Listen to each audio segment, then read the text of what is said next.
Sunday,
I'm going to have system issues.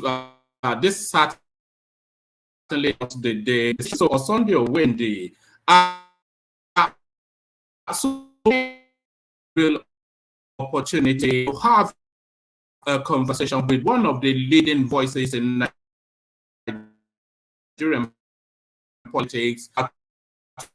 Invite a guest to come and real opportunity, a real time. So we'll want to make the most of it. So in a moment, we're going to be joined by Alhaji Musa, Alhaji Shehu Musa Gabam. So Alhaji Shehu Musa Gabam, a lot of you, of course, you know who that is. That name has been echoing throughout Nigerian politics for several decades now. So he was born and brought up in Bauchi State. He studied BSc Political Science at the University of Abuja. He went on for further studies at the Defense Academy in Kaduna, NDA, on defense and strategic studies. And he undertook different courses as well, both home and abroad. He got his first appointment at an early age to former, now late Governor Abubakar Rimi of Kano State. He was then a director all contacts and mobilization for his presidential campaign, that is Abubakar Rimi's presidential campaign in 1999. Alhaji Gambam was the former chief of staff to Bauchi state government during Governor Issa Ugada's administration, and he served as director of campaign organization to the governor during that period in time. So Alhaji Gamban has also said that he has also oversighted several presidential campaigns for some of the most notable names within the Nigerian space. So his association with the SDP is long and deep. The SDP, of course, the Social Democratic Party, one of the longest, most respected political parties within the Nigerian space. You recall that that was the party that Abiola straddled into victory, we would say. But then that victory, of course, was cut short. So that was the party that Abiola straddled into victory, but that victory was cut short. So that's the party, of course, that Olufalaye, Professor Tunde Adeniran, notable names are Prince Adewale Adebayo, the countless notable senior names within the Nigerian space. That is their party of choice. That is their political leaning. And Alhaji Shehu Musa Gabam, he as chairman oversights that party. So is the chairman of probably one of the most senior-most parties within the Nigerian space. Alhaji Gamban's political history has traversed all of the importance in Nigeria. There was a time that he was even being touted as a possible replacement for Abba Kyari as the chief of staff for the Buhari administration. So it's a man whose history cuts very deep within the Nigerian space. So he needs no introduction to you, but let's just get a little snippet of him speaking to Matters Politics at some events.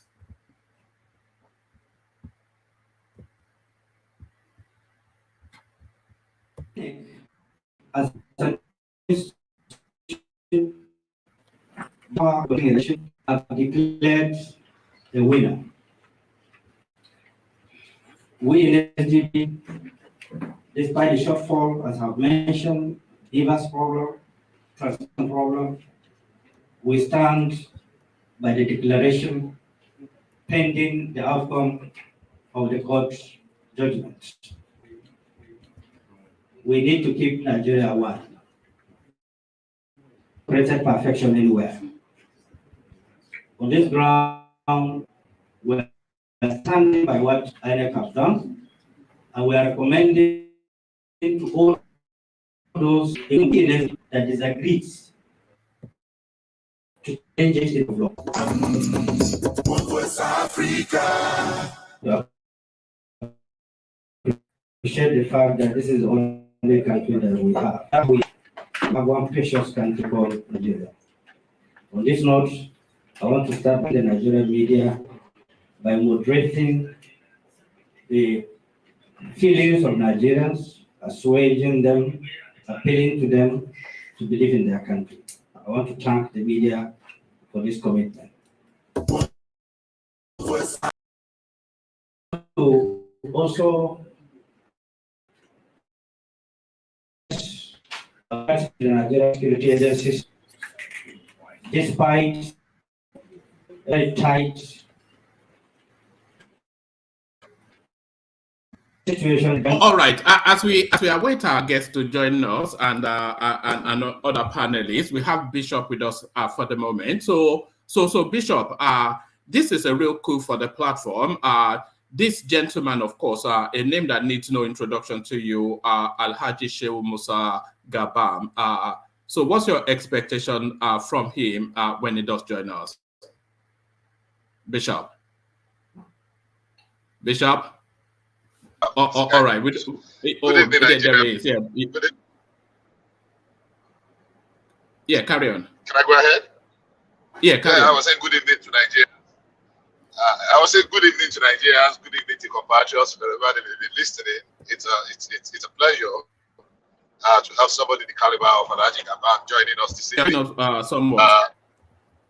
we look forward to an engaging moment with him, an engaging just like that with President Buhari a couple of days ago. And we look forward to having many more of his lives to come and answer to the people of Nigeria, wherever they may be. So, am I breaking up? Am I dipping? Yeah, you're breaking. Wow, sorry about that. You are breaking too. Yes, you are breaking up. I'm not sure if you're breaking up or I am breaking up, or certainly somebody's breaking up. You are breaking off, Dusha. You are breaking off when you speak. You dip somewhere. Let somebody else come there, maybe. Yeah. Am I enough? All right. Let's hear from Alexander. Alexander, can you hear me okay? Yeah. You dip in and out sometimes, but I can hear you right now. Yeah. All right, brilliant. So we're about to be joined by Alhaji Shehu Musa Gabam, who is the chairman of the Social Democratic Party, one of the foremost political parties within the Nigerian space. Yeah, like you said, that's a really big coup for you guys on the people. Yeah. Can you hear me? Yeah, we can. Carry on. Yeah. Okay. Yeah, that's a big. Yes, we can. Carry on.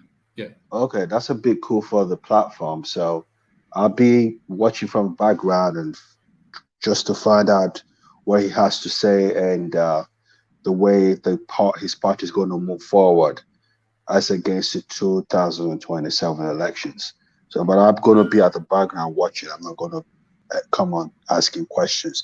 Essentially, came on to be a placeholder so that before the people come on board. That's what I did essentially.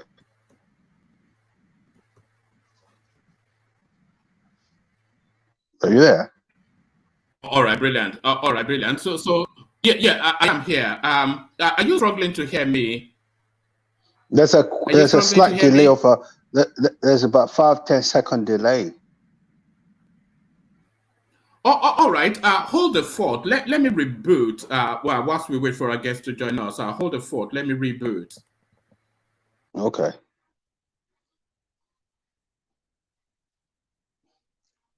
Madam Zita, how are you? Okay, Bishop, how are you? I'm good, sir. Thank you. And you, please? I am okay. I always listen to your submissions. You have a lot to offer. So, well done. You know, sometimes you get bombastic, but in the main, everything you say is always accurate. So I appreciate you. Okay. Thank you very much. And even your pillar of support has always emphasized by one man. And I think that your voice matters a lot, even though it rarely comes. But every time that it comes, it's always there, like a rallying point and a solidified point. So I would say thank you to you too. Please. Thank you, sir. Thank you. I know it takes a lot of passion and commitment. My belief is a little bit different from many people because I believe with all our feelings and challenges, we are moving ahead. I mean, that's what I want to see. I know we are really, really challenged. We are challenged. But hey, we are humans. And there are some people let me ask you a question, because this is one thing that bothers me quite a bit. Doesn't the president's health condition bother you somewhat? I have had so many things. I have tried to scrutinize and to be objective. Let me put it very straightforward. He was not my candidate for different reasons, but very cogent reasons, because of the unity of Nigeria. And I did put up a write-up there as to why he was not, because I saw that we're going to continue with this acrimonious relationship, especially with the Southeast, who saw him as being responsible for bringing Buhari. So that hatred is going to continue. So I would rather have a Tinubu out of the way. But when he insisted as his right, and he came and fought. So most of the things about his head we're talking about is just mere contextuals and rumors and rhetoric here. Well, but as a medical professional, I take my time to watch sometimes I'm asleep when the stream is in full flow, but trust me, when I wake up in the morning and I'm working, I watch everything, and I watch and analyze everyone's assertion, submission, and the videos. And from my standpoint, there's something major going there neurologically. When you have someone who is constantly dizzy and getting this sensation where he thinks he's going to fall down, that's a neurological problem. And I noticed that I noticed it affects him quite a bit. He's in good hands. He's in good, capable hands.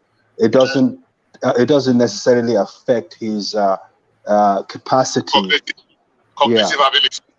Yeah, cognitive skills and all that. Yeah, but my concern is when you have a problem like that, in my opinion, with the stress of being the president of Nigeria can only aggravate it, and that's my concern. But whether he does have the capacity to take us out of the doldrums we find ourselves in, I think he can do it. Go ahead.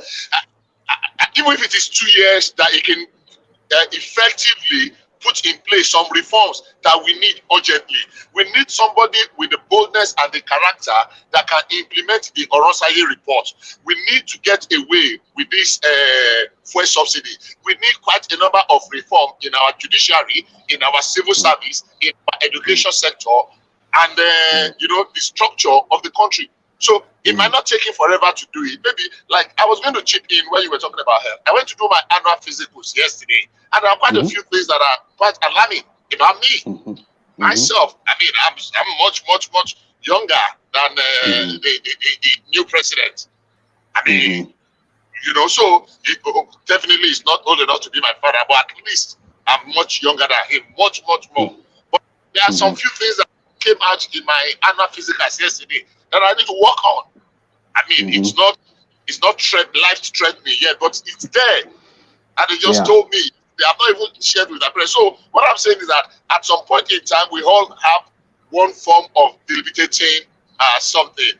If we see him failing it, it's just that we tend to want to magnify things that are going wrong rather than appreciate the little things that are going right. Because we are humans and because we belong to different sides. You said his ability to deliver is not in that.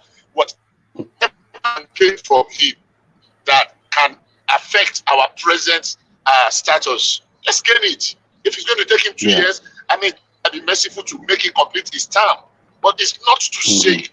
Want to seek. There are people in civil service, in government services in this country that have worse health situation than him, and they're running their shows. So if his mental, what do you call it, is still intact, things they can bring on the table, then let's take the best of those things. Yeah, and to support your position, I think because of his capacity, I think Fashola would have been a better person to be his chief of staff as against Gbajabiamila. Because Gbajabiamila has no balls. Whatever his stories was, he's gonna do. Unfortunately, that's exactly my position. I've said this one several times on this platform. At Gbajabiamila, he does not have what it takes to be a chief of staff. Yes. Okay. No. I think one man is back now. Talking. We're just waiting for your presence. You can see your face on the screen. So he's if on you the click phone. on the link, then we'll welcome you and then kick off the conversation. If I click where? The link that I sent you, then you come on the. I used the link to key in, and I was on, but I'm not hearing or I'm not seeing anybody. Oh no, we're all here. So maybe try again. Okay, let me try and link up again. But I was on. Oh, all right. I'll look out for you. Well, man, let me let you take your over your show. Okay. All right. Hang back a little bit. It's gone, Alexander. I wanted you to hang back a bit. We're just waiting for Alhaji Musa Gaban to join us. He said it clicked on the link earlier. and that might well be when I was rebooting the system. So I'm waiting for him to do that again, and so that we can kick it off properly. So the room continues to populate. Yes, the room continues to populate as we await our guest. So let's see if all right, brilliant. I think we have our guest now. So brilliant. So we do have our guest now. So ladies and gentlemen, I'm going to set you to the back room so that we can welcome our guest properly. So you hold steady, and then so let me make sure I'm on. So you hold steady as we welcome our guest. So can you hear me? Yeah, I'm hearing you, but it's a little bit faint. Yeah. All right. Is that better now? Is that better now? It's not linking up actually, but I'll manage it.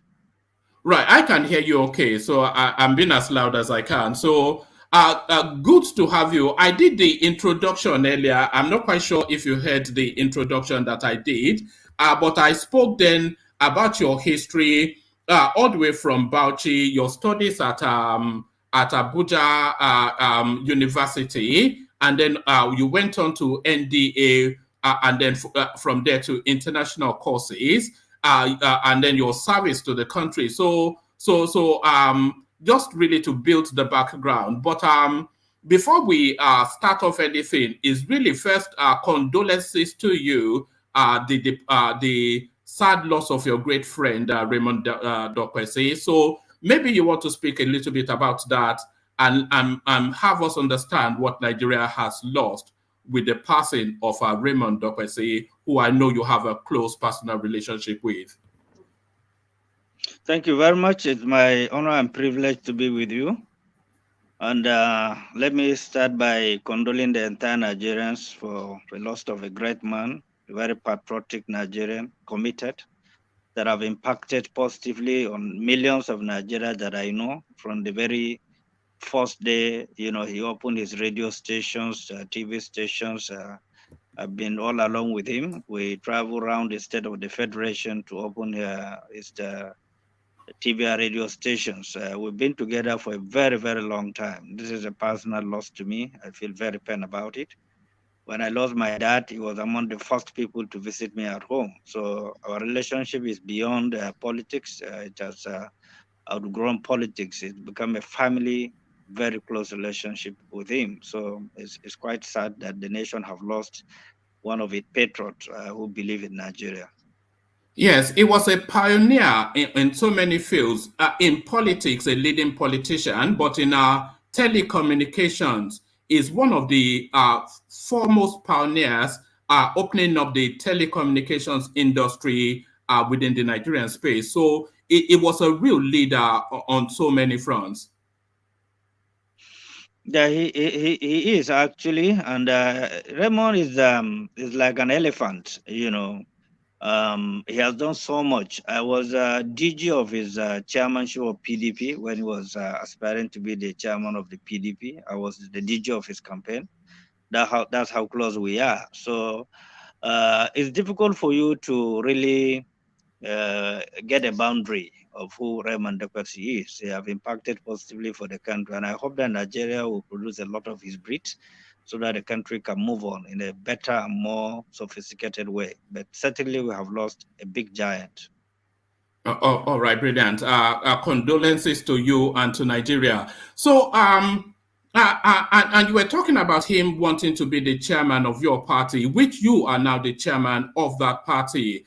The Social Democratic Party is one of the leading, most established parties in Nigeria. So, for the benefit of people who are new into politics, I was explaining then that SDP was the party that Abiola straddled in that June 12, now infamous. Olufalaye very much associated with the party. Professor Adediran, or is it Adeniran, also and then Prince Adewale Adebayo. So we're talking about one of the leading, if not the leading political parties in Nigeria.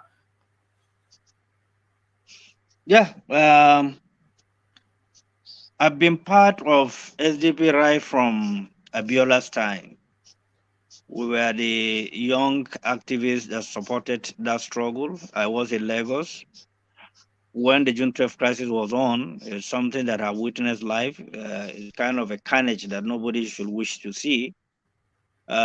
We fought for the restoration of democracy as well.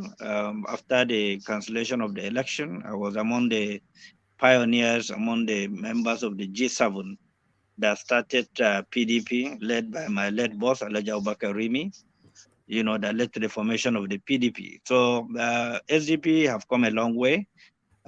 Most of the prominent people, prominent politicians in the country were members of SDP before, including the current president-elect. He was elected as a senator under SDP.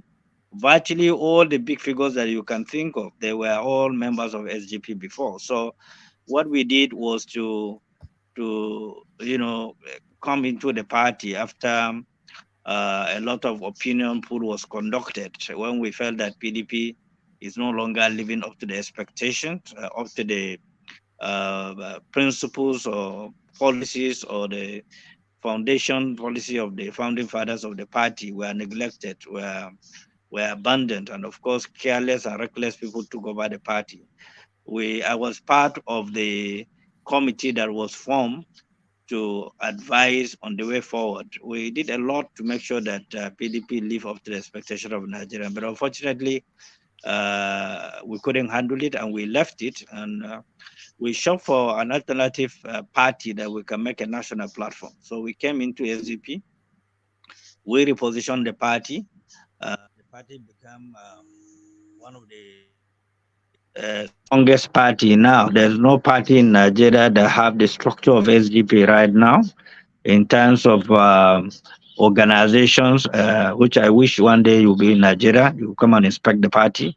By yourself, you see what we have done. We have a digital studio that we can transmit from the party. There's no party in Nigeria have ever had that kind of digital studio. So we have done very well, and based on this, our last election, we went on merit. We did not go for revenue generation. Most of the people that contested the election, we brought them in because of their credibility. And, the election was a very hostile election that we went through. By elected people in the Senate, in the House of Reps, and a lot in the State Assembly as well. And we are also in the tribunal as well. Trying to, get those that were wrongly taken away by either error or whatever of INEC result sheets were being manipulated as well. So some of the Senate positions, House of Reps, State Assembly, were still challenging in the tribunal, and most of our candidates were leading before the disruption of the process. All right. So now we've entered the election that's just gone past. So there's divided opinions as to what happened in February. There's, on the one hand, there is the opinion that is one of the most, if not the most improved elections that we've ever had. But then on the other side, there's the opposite opinion that is one of the most rigged elections that we've ever had. So where are you placed, especially your party, in that divide? What do you think happened in February? How did it happen, especially from your party's point of view? I can tell you that we are all victims. All parties cooperated with INEC. We campaigned, to convince Nigerians on how credible the BIVA systems are. I was one of the most visible people that supported the BIVA machine to be used because it eliminates a lot of wrong processes based on the technology and the features that are available in the technology. So we felt that if we can go on the BIVA system, strengthen it, ensure compliance, we'll come up with one of the most beautiful elections. Coupled with the fact that the former president have assured Nigerians, have pleaded, and he said that he wants to leave a legacy of free and fair election. So to my surprise, at the eve of the election, the same government came up with policies that lack human face, hijack public funds, created confusions, redesign of the currency, shortage of cash all over the place that have eventually affected the election. Scarcity of fuel, inconvenience. People cannot move from one end to the other. Even those who have moved were unable to cast their vote. Some anarchy, actually, in most of the locations of the Federation of Nigeria, in most places, the beaver system have not functioned. Yes, where the beavers function, people were credibly elected. And where the beavers did not function, result sheets were written. And that's why you can see that most of the results were mutilated. So personally, I feel disappointed because I was really hoping that this election will come out as one of the best. We invested a lot in ensuring that we convince citizens to come out and cast their vote. It's surprising that in a nation that you have over 90 million registered voters, you end up with less than 10 million votes to produce leadership of the country. Something is fundamentally wrong. But, as a country, we have to move on. We cannot allow anarchy to ensue. The institution that was established by law to conduct election and declare the result have declared the result. We appeal to everybody to go through the justice system and see how we can address the system. A nation is something that you keep on correcting the errors, deliberately or otherwise. It cannot remain the way it is. And once citizens agree to put their head together, all this out of region of barbarism related to election will be a history. It's just that Nigerians are one of the most difficult people to deal with in terms of compliance. The people that you are sympathizing with, the masses, are the ones that are being used to rig election, are the ones that are being used to create violence. So we have a long way to go. It's a collective responsibility. All right, still staying with that election, there was a lot of talk about the third force because, of course, there is no distinction, there is no distinguishing marks lines between the APC and the PDP, really. They're just crossover parties, essentially, same people, really. So the Nigerian space is looking for an alternative to the old guard. So where do you think your party fits into that narrative of a third force and alternative force, people-centric politics, where people can gravitate behind? Well, if you look at the leadership that we have right now, we had convention, we follow due process, by getting quality people into the party. There's no party, I can tell you, that have array of credible politicians, highly respected like SDP. Like I said, we structure the party to fit into the narrative. And we have structures nationwide. In virtually every state of the Federation, we have SDP offices, unlike before, where we have almost 0 offices. We have it all over the country. And then the party that we inherited that have not been edited before have been edited to the current situation, because all parties are expected to edit their account on or before the 31st of March. We have done the auditing of the party by INEC auditors. We have met up with all the requirements as well. 2, we have elected people in the Senate, in the House of Reps, and in the State Assembly. So third force simply is an expression. Given the complicated nature of our politics as a nation and the greed associated to politicians, they hardly see reasons why they should concede on issues, particularly issues that will help to strengthen the institutions. Politicians that I know, they find it extremely difficult to concede and see the reason why they should deal with pre-election matters before election, because that one will give you the advantage.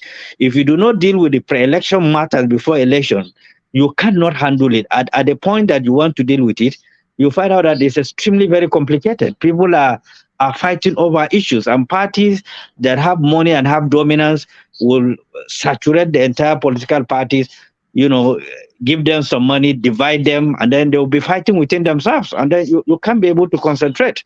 We tried to do it. We tried to organize it. SDP tried to lead a coalition of political parties so that we can come together as a force, but it didn't work out because the parties will give you a bill that you need to give them a lot of money to deal with a lot of things.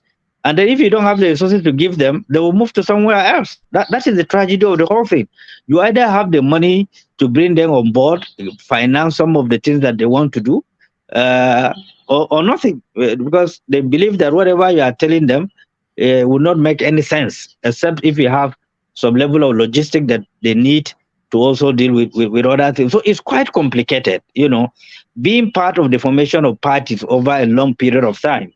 I know it's complicated to have a thought force because conflicting interests related to individuals that want to have it all, makes it very difficult to have a thought force. Just that the parties have to fight on their own, have to go through the jungle and win their elections. Do you think it's possible to play a winning politics in Nigeria without playing money and ethnic politics? Can you play politics and win in Nigeria without playing the politics of ethnicity, religion, and money? Is it possible to play clean politics in Nigeria? It is very, very possible. And I can give you examples. If you look at Shagari regime, it wasn't about money. It was about career politicians that have shaped the political activities of the MPN as of then. Now, of recent, in 1999, when we were forming PDP, it wasn't about money. There was no money then. People who quitted military regime and then came together with the idea of, diplomatically sending the military people back to barrack, restoration of democracy, were struggling, to get money even to finance basic logistic movement. And those that are contributing, as of them, contribute around 20, 50,000 because there was no money. So ideology and belief and that deep conviction that we need to restore democracy, we need to restructure the country, we need to bring a balance of behavior into the system. We need to see how we can make the federation operational as well. You cannot do it unless you have a career politician. Unfortunately, in the struggle to restore democracy, we lost the career politicians. People that have been in the military boys and what have you that have resources hijack the political structure, of the country. And then the career politicians were at the back seat. And they can do nothing because those who came with money monetize the process. And also, let me remind you, this vote buying started with the PDP and the APC when the APC came on board. It started in Ekiti State precisely. That was the first state where money were being used physically to buy votes. So those who buy votes and those who use money are people who have access to public funds because there's no money appropriated for political parties. There's no subvention. We survive on our own based on our individual contribution to run the party. There's no subvention anywhere. So those who have access to public funds are the ones that are creating the entire confusion. Politicians are responsible for most of the things that we are going through in the country today because there's absence of commitment, there's absence of nationalism, there's absence of building a viral nation where everybody can have a sense of belonging. Nigeria is one of the richest countries on earth. I've been to a lot of countries in the world. This is one of the best countries that is so endowed that can accommodate everybody. But the tragedy of Nigeria is lack of leadership and lack of will to create deterrence. All right. I think we're all agreed. Nigeria is a conundrum, isn't it? It has an abundance of resources, especially the people, some of the cleverest people on the planet, Nigerians, and yet we find ourselves where we find ourselves. It's a real mystery. But Alhaji, let me take you to this space. How do you think the Obi phenomenon impacted on your voter base? Because that Obi space, it took a lot from traditional voting patterns, but how do you think it impacted on your voting patterns on your base? Yeah, certainly it had impacted on all the political parties, not just the FGP. The thinking of the Obi movement and then some of the backers of the Obi movement, like the former President Obasanjo and so on and so forth, and then an attempt to mobilize the youth, to come on board, have done a lot of distortions on the political equation of the country. But we know that it's a long way to go, knowing the history of the country, peculiarities, and so on and so forth. is one of a party that we had an interface, thinking of possibly of working together before, but it couldn't work out, because of the factors I've narrated before. But I think clearly revolution is ensuing. People are coming out of their sickness. People are understanding that a religious factor will not all go well for this country. Regional factor will not all go well for this country. Ethnic factor will not all go well for this country, because Nigeria have what it takes to make the country great.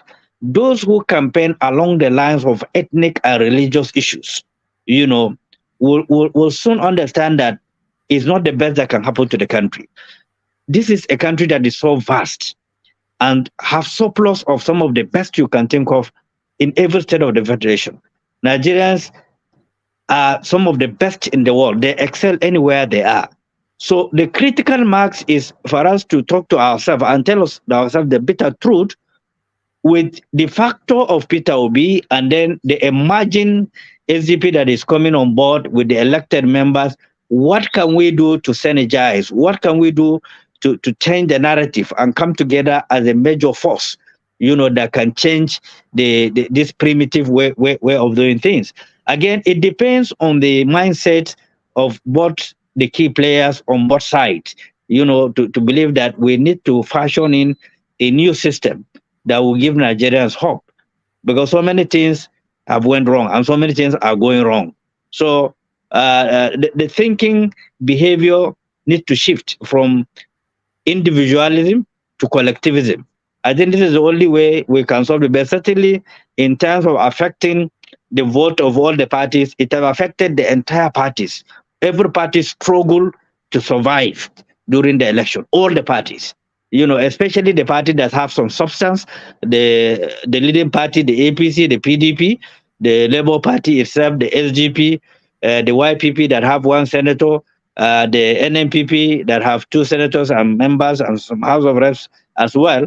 So you can see that it's about 6-7 parties that have made some major impact. Now, if we are to shift our thinking towards a prosperous way of uniting the political space, it is possible you can displace those big parties that are creating problems for the country. So yes, I think you're essentially talking about a coalition of other parties outside of the main two, and that is a narrative that a lot of people have been talking about. That for us to have an opportunity to shift these people, we have to have a convergence of a coalition of the willing, as you are just describing now. Do you think the Obi phenomenon has to be removed from that narrative? Because nested within that phenomenon, you have the NSAS group, you have the disgruntled youth, you have the disenfranchised who coalesced under that narrative. So do you think those sort of pockets of disquiet, do you think they have to be through narrative wind away from that Obi phenomenon, which has run its course now because the election has come and gone? Do you think you have to find a language to bring them under another umbrella where you can then overarch a more palatable narrative? Do you get what I mean? Yes, I do. It's possible because I've led a revolution before. In my state where we uprooted PDP completely. We brought in Governor Issa Yuguda as the governor of Bauchi State. I was one of those who led that revolution. It is very possible. If you look at the NSAS factor, and we look at the poverty index right now that is creating crisis and violence and insecurity all over the country, they are all interrelated. If you look at the level of unemployment, it's extremely very high. The poverty level is so visible, is so touchable, and with this current situation that happened in the last 2 days, removal of fuel subsidy, virtually everything have jumped to almost 300%. Now, if you are not careful, and if you don't have the language that it takes to bring these young people together, you are likely to face an anarchy. Because people that have no food to eat, have no job, have nothing, you must develop a content that will bring them or will accommodate that large chunk of the society. We have SEM in our party. We have part of NSAS with us that have worked with us, that are members of our party. All different youth groups are working with us. The students' unions are working with us. We have all the videos, evidence, they visited us. We have a lot of discussions with them. And right now we are engaging a lot of them, including the NGOs. We have a department of NGOs headed by one of the very strong NGO personality. So we have diversified the process. We have opened the process more. We are now trying to strengthen our diaspora, relationship and interface. We understand where the problems are, but again, all these things require a lot of logistics to deal with. In virtually everything that you are going to do, you need to mobilize people that will do it. But we will continue to do our very best. Given our generation, me and you, we have no reason to fail. We have seen developed society, we have seen infrastructure, and it's the reason why you are contributing from where you are right now, to give your own very strong support base, to see that our society is well behaved, well organized, rule of law prevail, and so on and so forth. So I believe we have no reason to fail. If we can work together, we can reason together, we can fashion out a process that will give all Nigerians a sense of belonging. I have no doubt in my mind, after the whatever the outcome of the cases in the court, I believe the next election will be a different election entirely. There's a shift between the last election and this election, and there will be a major shift in the next coming election, because what we are likely to face will be a more difficult process to handle than the last election. Right. You were talking about recalibrating the party, which you necessarily must. But are you, in all of this strategizing that you're doing, are you strategizing social media into your strategies for the future? Because, of course, we saw how that impacted on this now cycle. So do you have a social media strategy by way of expanding your philosophy, your ideology, and your plans for the Nigerian state and the Nigerian people? So do you have a social media strategy, and do you think it is necessary as part of your armament in politics? Absolutely. It's absolutely very necessary. It's very key. Our social media department is very strong. We have very agile, very active social media department. And then it might interest you to know, like I've mentioned before, that we have a studio, that sent out all our messages. We transmit from our studio. SDP is the first party to have a digital studio, so we are expanding the network. We are doing as much as possible. We are recruiting a lot of social media young people that have the capacity to reach out. We are doing a lot of sensitization program, and we have a package of training a lot of youths into different skills under SDP. Right now, we are developing that processes. We are looking for people who are going to sponsor different segments, from training people into plumbing, electricals, carpentry, IT sections. We have itemized them. We are going to train a lot of youth free of charge without asking them to pay for anything, just to create some skill and to take them out of the street. It's part of the package that we are developing, and we are putting them into use. We have done some training before, free of charge, so we'll continue with that. We'll expand that, because it's in our own strategic interest, if not for any other thing, to get our youth off the street. They have to be engaged. For instance, there is nothing wrong in training 1 million plumbers. Nigeria have a population of over 200 million. And plumbers are daily needed in the country. Electricians are daily needed in the country. Furniture people are daily needed in the country. Carpenters are needed daily in the country. So, and then fashion designers, you can train over 2 million fashion designers. Every day people sew clothes. It's just that some of the leaders lost the vision of taking some of these people off the street, create job, creativity, and so on and so forth. There's nothing wrong for parties or government to train fashion designers, buy machine, tailoring machine, or whatever type of designing machine, and give them, there's nothing to lose than taking the public funds, through security votes. So these are very important aspects of reducing the level of unemployment in the country and keep the country busy so that you can reduce the level of insecurity that is ravaging the country right now. All right, brilliant. Alhaji, in your earlier submissions, you touched on the fuel subsidy thing. So that then leads us neatly to the inauguration of Bola Tinubu now as the president of Nigeria. So now President Bola Ahmed Tinubu. So there was a lot of anticipation and apprehension in the build-up to that inauguration.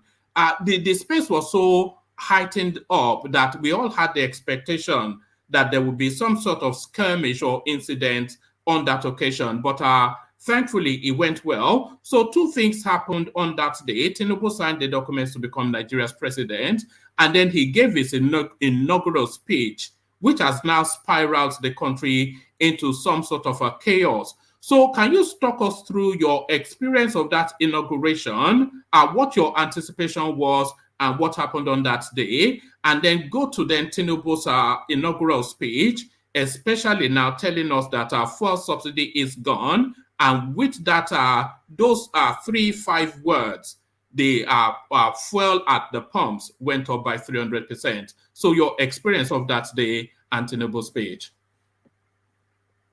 Well, I was invited. I'm not a member of APC, but they extended invitation letters to all the political parties.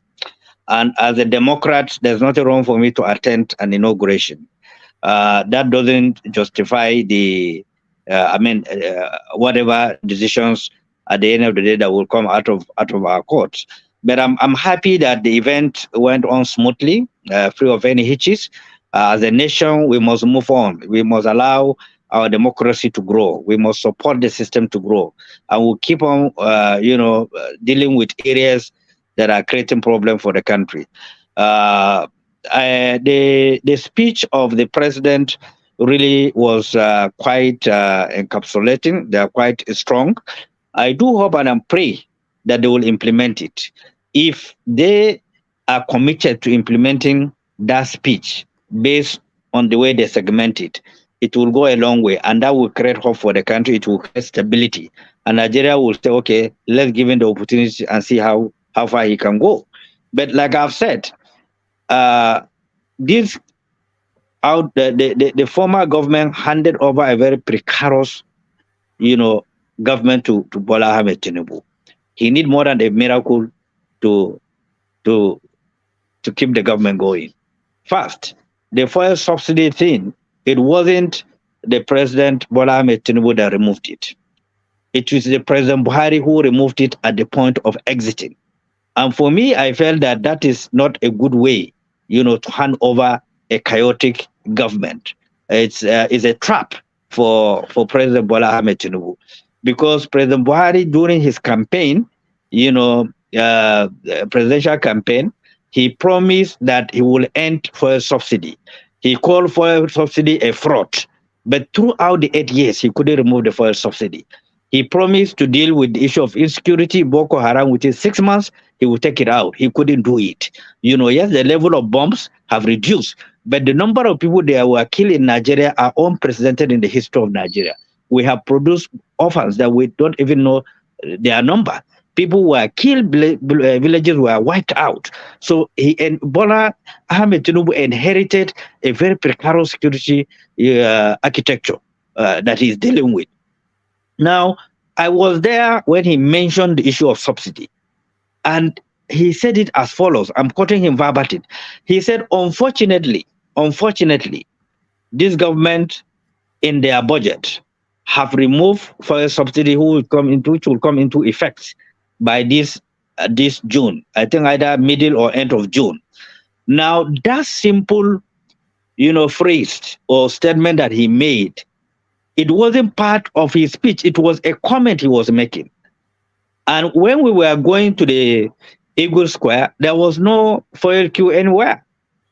And immediately after that comment, virtually all the filling stations shut down.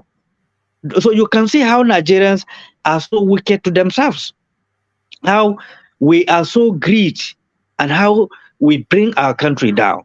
Because This is a statement he was making.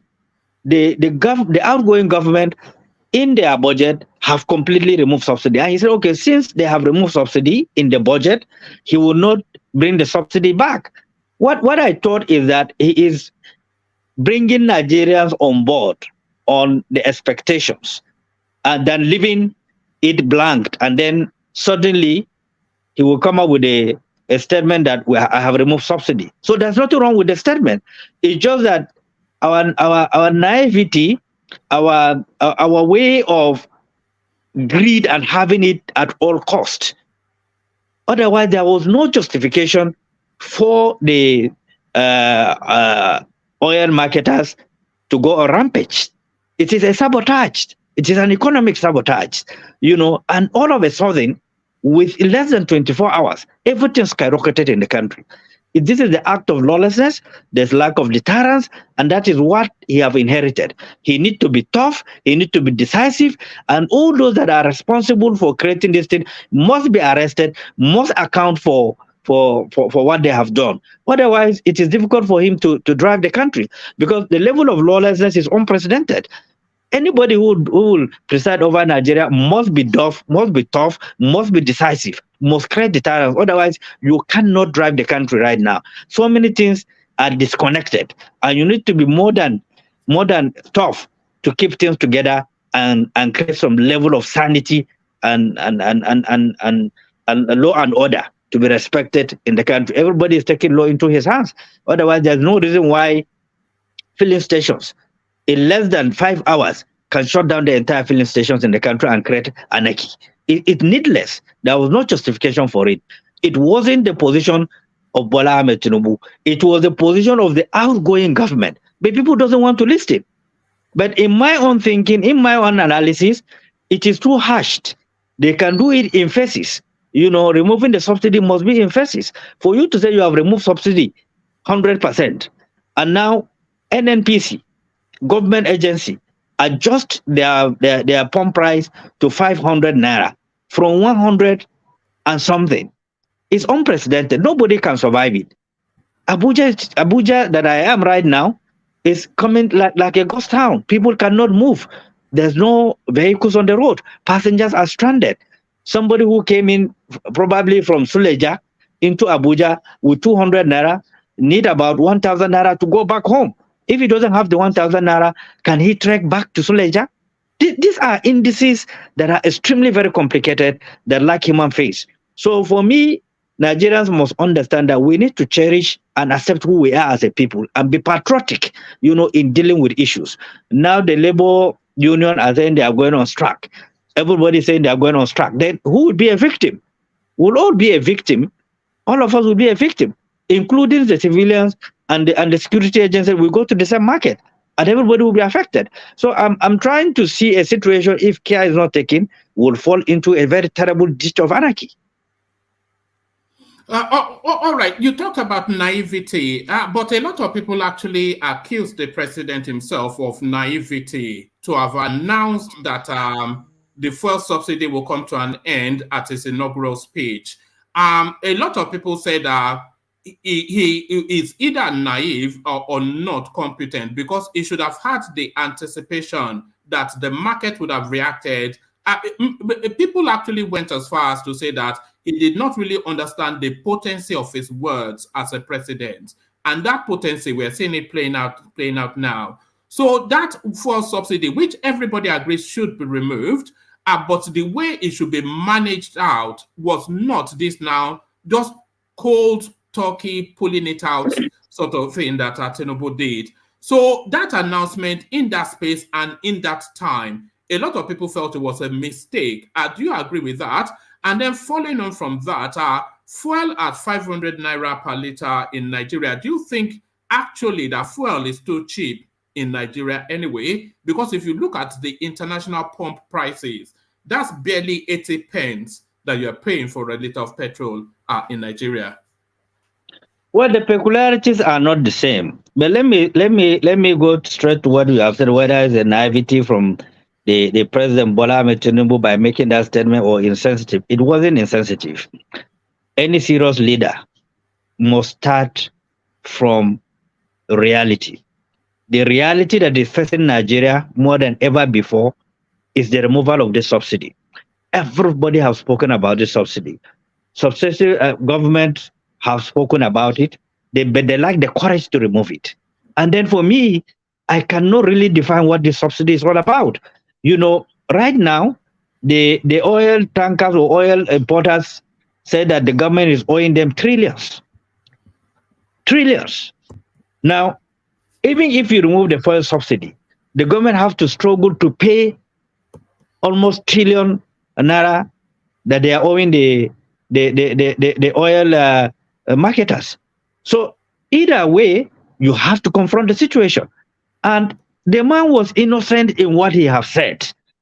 There's no way somebody who just took an out of office would love to create problem for himself. It is practically impossible. Two, I don't want to believe he's incompetent.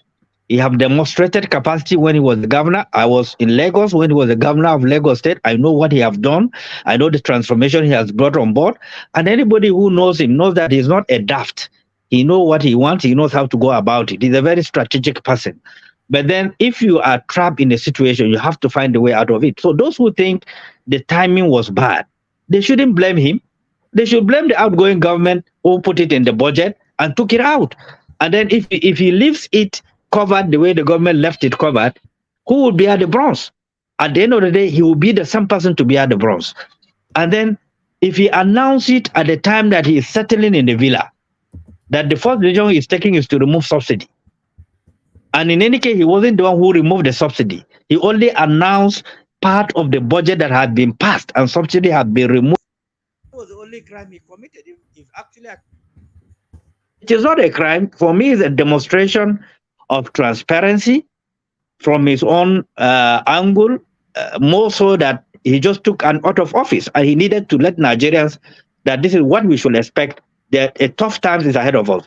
Thirdly, whether the fuel now at the pump price of 500 is high or not, you have to look at the peculiarities of the country. You know, our economic level, you know, the economy is on its knees. The purchasing power of Nigerians is extremely very low. If you go around this country, I have visited every state of the Federation, you can see poverty raging virtually everywhere. There's no state that you can exclude. You said they are not having massive scale of poverty. It has affected virtually everywhere because the economy was down on its knees. The racketeering and profiteering of the central bank, the interest rate, you know, it is difficult for anybody to comprehend that we'll come to this level. What is the exchange rate today? Almost 760. So it's something that any serious government or incoming government must face this reality and must deal with it. So since our purchasing power is extremely very low, you know, what do? You have to have a human face. The policy must have a human face. You must find a way to deal with it gradually than just bombing virtually everybody. And then you create an anarchy or a situation that you cannot control. All right. Finally, one final question from me. Then I'll start to let people in to interact with you. How do you see the future, especially under this administration? And of course, there are still matters in court. So how do you see that going? And if that doesn't lead anywhere, then how do you see the future under this administration? What period of time are you going to allow them before you start to form judgment? Well, my thinking is that the judicial system needs to be reformed. And the judges must know also that they are Nigerians, they are human beings. And they must know that whatever judgment they come up with, it will be subject to public opinion. Facts available to them, they should deal with it without fear or favor. We need to keep this country in peace. We need to keep this country united. Where there's a gross violation of the electoral process, where there's evidence of manipulation, my appeal to the justice system is they should act accordingly. Where evidence is overwhelmed, they should cancel that elections. At the state level, at the senatorial level, at the constituency level, you know, they need to act to restore some level of sanity in the system. You know, so this is my expectation of the judicial system. They should be firm, they should be decisive, they should be God-fearing, and they should know that the country belongs to all of us. There is no reason to take side, and there is no justification of taking side. Whoever that won the election, based on facts available to them, they should present it as such. For me, I won't be part of anything that would suggest anarchy, instability, because I have no place to go. Nigeria is the only country that we have, and we must all keep faith and keep it together, and then develop the infrastructure, open the economy. We are running virtually a virgin economy.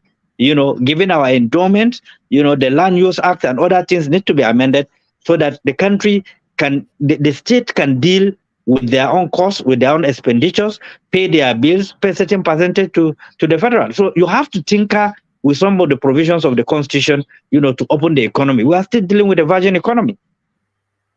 All right. One very last question from me. How are you positioned on this 25% in Abuja narrative?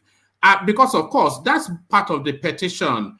But if 25% is required just exclusively in Abuja, then that will make the residents of Abuja super Nigerians who are more Nigerians than the rest of us. But how are you positioned on this 25% requirement in Abuja? Well, first, I'm not a lawyer, but as a politician, I know and I'm aware during President Obasanjo government, there was a Supreme Court judgment as per the status of FCT, Abuja. I don't see that 25% at all based on that judgment. But you know, lawyers have a way of changing the narratives of things that suit them or suit their interest. But then since the case is before the court, competent court of our land, I wouldn't want to delve into it. Let the courts that dealt with it before go through it, come up with a position. But I know there were Supreme Court judgments on the FCT before in respect of 25%. FCT is like a state based on that judgment. It's like a state on its own. So, and that's why you see there was, you have only minister and so on and so forth. So I don't want to go into it as much as I wish, because the issues are before the court. And I don't want to suggest any opinion that is likely to affect what the outcome will look like. It's been challenged by competent lawyers, senior advocates, other category of lawyers. Everybody is brushing his head ups and down to come up with a strong argument on the 25% or otherwise, or if the Supreme Court will reverse the judgment they have done before or change the status of the FCT. It all depends on you know, the outcome of the judgment. All right. We've got people joining us. So we've got Zita and Ajan Lekoko. So now, Alhaji, they are in various places of our work and everything. So not all of them will be able to have their cameras on. So I'll come to Zita to put a position to you in a moment. But just, I said that was my last question, but this is my last question. In 2019, I've got so many questions, but so many people are waiting. I can't keep them waiting for so long. In 2019, you ran as the vice on the SDP ticket. I think Donald Duke took that ticket then. So do you still have ambitions tilting towards Aso Rock with you straddling a ticket by yourself? You know, I'm a career politician. Every career politician, you know, wish or prayer is to reach to his peak of his career. Of course, if it, by God wish, I will contest. If God give me, I will win. It's not my first time. I've coordinated presidential campaign 3 times. I was the Deputy Director General of Atiku campaign when Senator Ben Obi was the DG. I was the Director of Operations of Contact Mobilization nationwide, former President Babangida. I was also a Deputy Director General of Let Rimi for President. I was part of the formation of political party that have won elections. I've also led campaign in my state. We won the governorship, we won the seat. In 1999, I've contributed in bringing a lot of people to the Senate, to the House of Reps, to the State Assembly, governors, you know, and so on and so forth. So I'm very versatile. I know Nigeria too well. I've visited all the state of the veteran region. I've been to majority of the local governments in Nigeria. So I'm not a new person. I know all the political actors in Nigeria. In all the state, I can call them by name, sitting at the comfort of my house. So I have nothing to fear when I want to contest for president. I have no any baggage. I'm not a contractor. I have a farm. I do my business. I don't have any baggage that I'll be worried about at all. And I have the capacity to do that. I have the credibility to do that. I have what it takes. I have the network. People that we have groomed up are now also big boys in the political cycle. We are working together strongly, but I've not made up my mind possibly to contest, but is part of what we're banging our head on and see what we can do, possibly. There was a time that your name was being put forward for the chief of staff after the sad passing of Abba Kyari at the Buhari administration. Are you aware of that you were being put forward as a possible replacement for Abba Kyari? I'm not aware of it, but I saw it in the media. It's just like during Umaru Shehu Yar'Adua, after I left Chief of Staff Bauchi State, the former SDF then visited me at home and told me that the former late president is interested in working with me. But unfortunately, he went for that medical trip that he couldn't eventually survive it. So, but I saw a lot of write-up in the social media that my name has been put forward, but there was no any official invitation or to that effect, actually. All right, thank you. So Zita, meet Alhaji Shehu Musa Gabam, the chairman of the Social Democratic Party. So Zita, unmute yourself. Introduce yourself to Alhaji Gaban. Tell him where you are, and then put a position to him. Zita. Hey. Good day, everyone. Welcome. Alhaji. It's nice. Thank you, my sister. My name is Zita Norwood. I work in Tromsø in Norway. I'm very glad you came, and I have listened to you intensively. You spoke well, and I'm happy you were not biased in your submission. But I want to ask this. In 2023 election, Nigerians, from what happened, on my own side, I noticed that Nigerians were very angry. And because they were angry, they attracted a lie that they believed. And I asked, is there any way, because it's still happening, is there anything your own party have in place? Because I, for one, I want a third force, but not actually what I saw in 2023. Do you have anything whereby we can galvanize the youth, make them understand the truth, just as you have submitted today, about Nigeria and about the politics of Nigeria, so that not only that we will go in the right direction, we will choose the right person? Well, my sister, let me tell you the honest truth based on my own experience. Personally, I feel so disappointed with what happened, particularly the youth, the way youth conducted themselves. 75% of the votes resides at the level of the youths and the women. 75% by INEC record. Now, by that statistic alone, the youth of Nigeria can produce president anytime. They can produce senators, House of Representatives, State Assembly anytime. But the danger is that the country is suffering from massive weaponization of poverty. And therefore, instead of them to consolidate their belief and their resolve to change the narrative, by developing a very strong heart and rejecting inducement, financial inducement, and for them to work for their own future and the future of the country, because they stand to benefit more by virtue of their age. But what you see is compromises from most of the youths.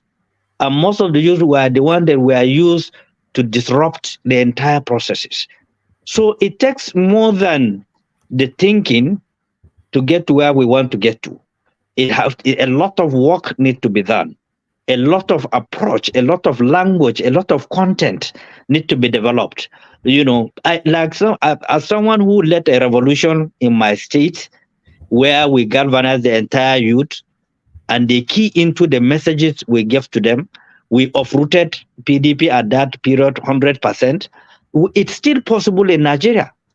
What matters is we need to develop the language. We need to develop, the conversation. Constantly trying to engage their thinking. Let them understand that tomorrow is better than today, and they need to shape tomorrow. We need to open the economy. They will be the beneficiary. They will be the workforce. They will be the executive of virtually everywhere by virtue of their age, by virtue of their academic qualifications. So, but most of them are wasting. And because of the weaponization of poverty, with 5,000 naira, you buy their conscience. Some of us would have compromised if we were just to collect money from some of these big shots. Offers were made, we rejected it. We believe that we must lay a foundation that will guarantee a better future for tomorrow. And that what really gave us some of the advantage that we won some of the seats that we have won. Otherwise, like other parties that went and collapsed their parties into the two parties collected some money, they lost out. So we have a long way to go. We need a lot of work to do. We need a lot of energy to channel towards the upcoming younger generation. They should understand that a consolidation of that solid belief, in building an open economy, open society, take away issue of ethnicity, religion, and so on and so forth, just like the way developed societies like America, even though you have still segregations in America and so on and so forth. But then, the capacity, the fundamental pillars are very strong. What we need to do is to develop the fundamental pillars as a people so that our country pillars can be strong to absorb shocks and other vices, to move the country on. It's possible, it's doable, but we need to double the effort. All right, brilliant. So Ajanle Koko, you're up next. Did you want to have a follow on Zita? Or? Oh, no, maybe later. But thank you very much for your response. Yeah, stay there. Thank you. I want everybody to come in, and then when everybody has had to say, then we can open up the space. So Ajanle Koko, you are up next. So Alhaji Shehu Musa Gambam, the chairman, Social Democratic Party, he joins us to discuss all matters Nigeria. So introduce yourself, tell him where you are coming from, or calling in from, or where you are, and then I put a position to him. Ajanle Koko. Yeah, thank you, Alhaji, for coming to have conversation with us. It's nice to meet you. Great pleasure. Yeah, I'm speaking from Tennessee, United States. I've listened to you. I listened to what you said on petroleum subsidy, and I'm not satisfied with the position you are putting up. You sound more like an APC man than SDP man. Yeah. You sound more like an APC man than SDP man, because your party position is your party support subsidy, and no, we did not. Okay, let me we have listened to your presidential candidate several times. Yes. He have not said anything against subsidy. He at all time opposes subsidy removal. what he emphasized all the time is to fight the corruption around the subsidy. And as a matter of fact, today or yesterday on Channels News, he said the same thing, that subsidy is not the issue, and your party still stand to give Nigerian subsidy, because what does Nigerian people enjoy anymore in Nigeria if you are taking this subsidy away from them? So what he said is that he will let the subsidy remain, and that's the position of your party. But the corruption around it. Please let me correct this. It is not the position of the party. Okay, whose position? We in the party, even during the campaigns, we are against subsidy. Okay, because it make no sense. It is a work. Yeah. Sorry, carry on, Alaji. Yeah. It doesn't make sense when you apply subsidy and you exploit the citizens, and it adds no value economically, politically. It creates more poverty. Poverty is more, it has ravaged the country more than ever before. What are you really subsidizing? What are you really subsidizing?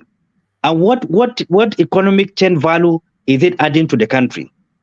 Now, the money you are sunken in the subsidy that you are talking about, if you channel it through other economic areas, it will add more value. It creates more jobs. It creates viability and creativity. You know, it's just like when people are against restructuring. Does it make sense? It doesn't make sense. Nigeria is operating a virgin economy. If you don't restructure, if you don't open the economy, how will you move the country forward? So it depends. As a party, nobody can speak on behalf of the party apart from us that are elected officials of the party. And there was no period that we said we are against subsidy removal. In fact, we have mentioned severally that it is a conduit of exploiting Nigerians. The former President Buhari have said it during the campaign that subsidy is a fraud, that he was a former commissioner of petroleum nationwide, and he doesn't understand what subsidy is all about. President Jonathan said the same thing. Yar'Adua said the same thing. You know, but then it's not like bombing people when you want to remove it. You have to define it strategically, you know, so that you will not injure your citizens, you know, by taking a decision instantly. The decision must have human face. That's what we are talking about. So a subsidy is creating more corruption, and it's not subsidy that is really the source of the source of the corruption in Nigeria is sycophancy. Sycophancy breeds corruption. Any leader that is out for sycophants to mislead him, it leads to breeding corruptions all over the place. I was in government, I understand what it is. When you have a leader who is straight, who is committed, who is not after sycophants that can mislead him, he will perform excellently, and Nigeria can never be the same. But when you have a leader that is open to sycophants to mislead him, give him wrong policies because of their economic benefit, because of greed, it's worse than subsidy. The looting that is going on in this country, can you say that subsidy is helping anybody? The massive scale of looting that is going on? So it doesn't make sense for anybody to argue that subsidy should continue. I stand by the point that it needs to be removed with human face gradually, so that those resources that are being wasted, being used through subsidy to be stolen away by few people that are less than 1% in the country, no responsible person will support that. Less than 1% of Nigerian population are grinding Nigerian economy. It's not acceptable. So what you are telling us, Alhaji, is that your party lack coordination. There is no common position. No, don't use words into my mouth, please. When you mean coordination, you can check other parties. Then you will never use that word, lack of coordination. We are one of the best parties that is well organized in Nigeria. You can do your check. Let me substantiate what I mean. Your party lack coordination. What we heard from your presidential candidate is different from what we are hearing from you. No, you are not getting it correct. The presidential candidate is not a spokesman of the party. Maybe you don't know party hierarchy and structures. He was a presidential candidate of the party. He's a member of the party right now. And there is no time the party articulated this position. and said this is the position of the party. There was no time we took that position. He is expressing his opinion as a citizen, and that's the way it is. You, as the leader of the party, never came out to speak against his opinion when he was campaigning. And yesterday, no, he have never mentioned it in his campaign that he will return subsidy. He said it. And at which campaign did he mention it? He said what he said specifically is that subsidy will remain, but he will fight corruption around it. That is what he said. And he said it again yesterday on Channel TV. But you are telling us a different position. You are sounding more like an APC than SDP. So I don't want you to use adjective. Please don't use what you want to discuss with me and put it inside my mouth. I know what I have said, and I'm capable of expressing myself. Please, there is no time. The party have taken a position to suggest that we support subsidy. No government that I know have supported subsidy. It's just beyond them. They lack will to remove it. And any serious government that want to change the status quo, want to take away criminals that are using that conduit to siphon the resources of Nigeria will not allow it to stay. Now, as a party, we have taken that position. We have said it clearly. We are open to a lot of things that will structure the economy of the country. And we are ready to do whatever it takes to support the system to function. Now, when you said I'm speaking as a member of APC, that is your own opinion. That is your own expression. It has nothing to do with me. If I want to join APC, I would have joined a long time ago. And I was invited severally. I was, being pushed, but I refused. There was no attempt that has not been made for me to join APC. I refused. There's nothing there to entice me to join APC. But anything that will create problem, I will not support it. I believe in Nigeria, and I will still believe in Nigeria. Policies that have no human face, I will never support it. So, and then people are free to express themselves. It's easy for people to talk. Talk is very cheap. But when it comes to defending the statistics, people will start wobbling. But all I'm telling you is that he has the right to express himself. Expressing himself is not the opinion of the party, because the party have not taken such position. Okay. All right, thank you. No, hold on. Thank you, Ajanle Koko. So thank you, Ajanle Koko. So Bishop, you're up next. Unmute yourself. Introduce yourself to Alhaji Shehu Musa Gabam. Tell him where you are joining us from and put a position to him. Bishop. Okay, thank you very much. Once again, good evening, Nigeria. Good evening, fellow compatriots. As Alhaji, I say welcome. As they used to say from our part of the country, Sono de Zua. Thank you, my brother. Thank you. We're highly delighted to have you in our midst. We hope you enjoy the time you're having with us. Once again, thank you. Tell him where you're joining from. Okay, they call me Bishop. I'm calling from somewhere at the moment, somewhere in America, in the United States. Okay.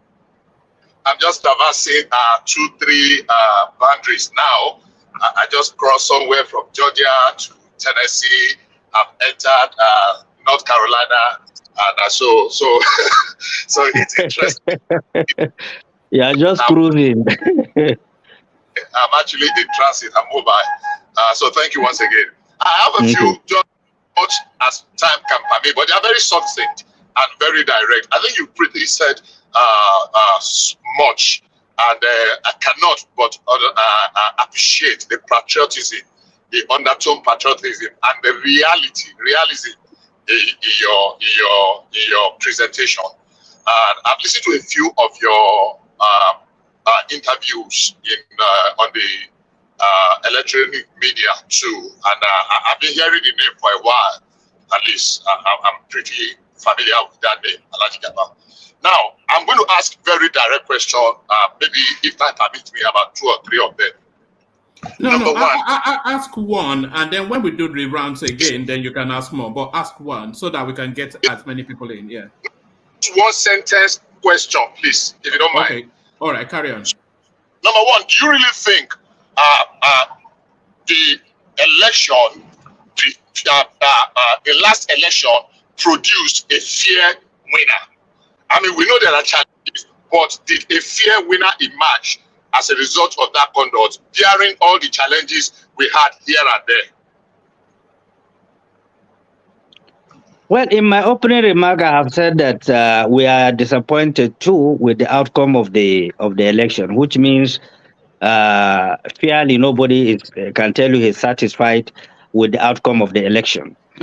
And I'm sure you have monitored what happened nationwide, the level of violence, anarchy, disruptions. And then when you look at the Electoral Act, it says that if you tampered with the result sheet of any polling unit, that polling unit result is cancelled. If you tamper with the ballot box, that election of the polling unit is cancelled. If you tampered with the process, it affects the result of that polling unit. But we have not seen compliance, because we have seen snatching of ballot boxes, ballot papers, result sheets, writing, and nothing has been done. So in that case, no decent person will tell you that there was a satisfaction on the way and the manner the result was conducted. Okay, thank you. Even though you've gone a little bit beyond what I asked, I know that there were challenges here and there. I only asked that the end produced a fair, might not be a good, but that's okay. And secondly, do you think, in your opinion, that we actually need, of course, people say that most of the political parties are just like Siamese twins, that people move here and there. So we are not really ideologically divided, kind of, So do you really think we need 18 political parties to vie for, elected positions in Nigeria as we presently have? Do we really need 18? Can it be 10? Or do we need more than 18? We can as well have 100. Like the last time we had almost about 70 or 80 political parties. Do you? All right. Let me tell you my strong belief on that. I don't believe in more than 3 political parties, given our peculiarities in Nigeria. We need to have parties that can unite the country, not to divide the country. It will be good for our democracy to grow. It will reduce some level of acrimony. All the divisions, ethnic, regional, religious things will fizzle out if you have 2 or 3 political parties. We have experienced them before, and there was no such thing. So I think we need to reduce them drastically. Okay, thank you. And finally, because I can see our Oga at the top is trying to hurry me out. My question we'll come back to you still, by the way. I just want everybody to engage with Alhaji Gaban. But carry on, yeah. Okay, if you want me to still carry on, I was going to keep the last question. Yes. Do you want to keep the last question, or do you want to ask it? So I'll go to Ola. There's still a few people in the back room. If you come to me, please, it will be fair to go to other persons. Yeah. Thank you very much once again, Alhaji. I say my great pleasure. Thank you. All right. Yes. All right. Why are you trying to pretend like you understand Hausa? You don't. But there he is showing off. I'm only joking, Bishop. So thank you, Bishop. We'll come back to you in a moment. So we have Ola joining us as well. So Ola, unmute. Introduce yourself to Alhaji Gaban and then put a position to him. Ola. Alhaji, I greet you, sir. A great pleasure, Ola. Thank you. Yes, sir. My name is Ola Fajuyi, and I'm calling from Canada. So I really appreciate how you honor us to come here to give us some level of education today. Thanks for coming. Great pleasure. Thank you. Now, my questions, I think they are very simple. And I think when you try to enlighten us on those questions, I think we Nigerians will be better for it. On this subsidy, a person like me, I've been trying to educate people. And I link it to how Obasanjo kept increasing fuel prices. And the way and what Obasanjo spent money on after increasing those pump prices then, Nigeria became better. Nigerians became better for us at the end of the day. I am someone that is so optimistic that this removal of subsidy in the long run will make Nigeria better, because it's going to encourage investment, and that investment means people are going to get job, and people will move into production that create demand, and they create supply as well. So to me, Alhaji, if you can just share more light on it too, at least for people to benefit from the wealth of your knowledge, because I know you are better positioned to give us more explanation on it. And the second one is, like I said too, I'm someone that is always optimistic about Nigeria, about the credibility of the last election. I keep telling people, it's within my conviction that I believe that the last process we used has been the most credible since 1999 at least, if not since 1979, apart from June 12th. And the reason for saying it is this: you have these beavers that will eliminate double voting, all the fraudulent voting. At the same time, the result can easily be uploaded that everybody can see, so that every Nigerian that will not even have access to all this result before now, you can go to INET portal and just see this thing and get themselves engaged. Alhaji, what do you think about this? Or am I wrong in being optimistic? Thank you, sir. No. First, you are right. All the 2 points you mentioned, you are very, very, very right. It's the same thing I was saying. If you look at all the administrations using subsidy, increasing pump price, all this and that, I think it was only late Umaru Yar'Adua, because of the fluctuation of the global oil listing. When it went up and so on, he reduced the pump price. It was the only one that was realistic based on the facts that was on ground. But other government, including the immediate past administration, they have increased fuel pump price. So if you are saying you are doing subsidy, why are you increasing the cost of oil? I thought the essence of subsidy is to reduce the cost on the citizens. For instance, if we are to buy oil at the cost of 100 naira per liter, now with the subsidy, you should be able to buy it at the cost of 50 naira. So that is not what is happening. You find out that time upon time, they always use this subsidy, to jump up the pump price, and at the same time, they will import very bad fuel that is rocking down people's vehicles, knocking engines. Very terrible thing, because it's a lawless system. Nobody is checking anything. NNPP or PPMC that is responsible for checking the quality of petroleum product are not doing so. So we end up being as a dumped country by very bad fuel that is very smelling. Some of the fuel we buy it in some of the filling stations, you can't afford to stand there. Or if you buy it on your way going, your car stopped. It killed your fuel pump and so on and so forth. So it has not been easy for the country, with the subsidy. You can do much, much better. That money you are subsidizing to develop other sectors, to diversify it, create more jobs, create more opportunities, open more front for the country. It runs into billions or trillions. Just the way they say government is owing them trillions of outstanding subsidy right now. So whether you remove it or not, you have to pay for those outstandings based on what is going on right now. Secondly, you mentioned about the election. All of us agreed that had it been, the features of the BVAS system, the accreditation process, the law says if you've not been accredited, you cannot cast your votes.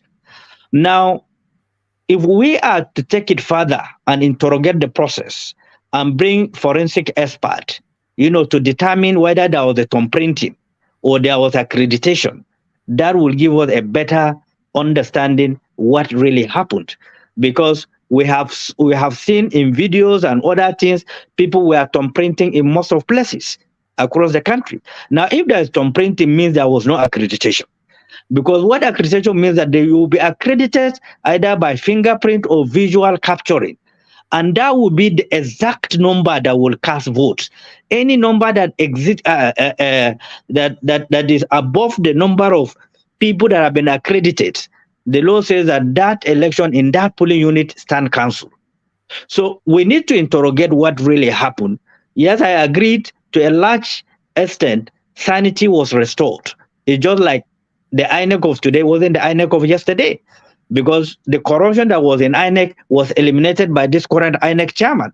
There's no physical contact with INEC now. If you are submitting your documents, you submit it online, you get acknowledgement online. Unlike before, when you submit document, you got missing, you have to go around looking for it, bribing before you got your documents back. So there's a lot of innovation in INEC, a lot of innovation. We need to encourage it. It needs to go on if we are to have a credible election that is acceptable by all. But it will remain a very bumpy situation. And that is why I'm appealing to the judicial system to interrogate the process, do a thorough investigation, forensic analysis of all the vote where there are a lot of disputes, so that will give us an idea what really happened, during the election. But we supported the Beavers, we supported INEC 100%. All the parties stood firmly to support the process. But at the end of the day, we saw a lot of things that we are not happy with. And to the other half of it was a two-part question, wasn't it, Ola? You were also speaking to the removal of the oil subsidy, and you were contending that it was going to spur growth and productivity. I've responded to that. I've said what he said is right, is correct, because a subsidy have injured our economy, have injured our country more than any other period in history. And you find out like it's a cartel. Subsidy is just a cartel. A group of people come together, determine, how much you pay for something that we ought to have produced locally. That subsidy you are putting, if you inject it in the production, fixing the refineries, the price of the petrol will be lower because you are not importing, you are producing it domestically. But the subsidy is because you are importing it and you are taking away extra costs on the citizens because they are importing it, because they are incapable of maintaining what you have. That's what it simply means. But even at that, you are paying higher based on our economic status as a nation, based on the weaponization of poverty. Those are the basic issues, reality on ground that I'm talking about. That's the point. But you are right. If you channel that into other economic sectors, we'll do much better. It will create more jobs. It will create more opportunity for Nigerians than to keep on sunking money into a few group of people that are less than 1% siphoning the resources of the country. It doesn't make sense. All right, brilliant. Thank you. So World Peace, you're up next. Unmute yourself. Introduce yourself to Alhaji Gaban. Tell him where you're joining us from and put a position to him. World Peace. World Peace. All right. World Peace may not be ready for us at the moment. Ekene, are you there? Ekene? Yes, one man. All right. So just as I said to World Peace, introduce yourself to Alhaji Gaban. Tell him where you are joining us from and put a position to him. Yeah, one man. Good evening. Alhaji, good evening, sir. Thank you, my brother. You're welcome. Thank you. Yeah, I'm Ekene. I'm talking from Lagos, Nigeria, Ojo, precisely. Wow.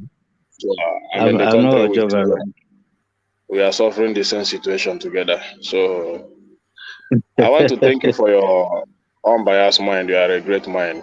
Listening to you, I see something great in you. Just few minutes listening to you. I love your stand. I love people that speak truth to power. So thank you for that. So I want to bring a situation that is befuddling the country. The country is just like you have put everything this night. The country, I don't even know how this administration will survive, but I still pray that they will survive because it's still our country, no matter what happens.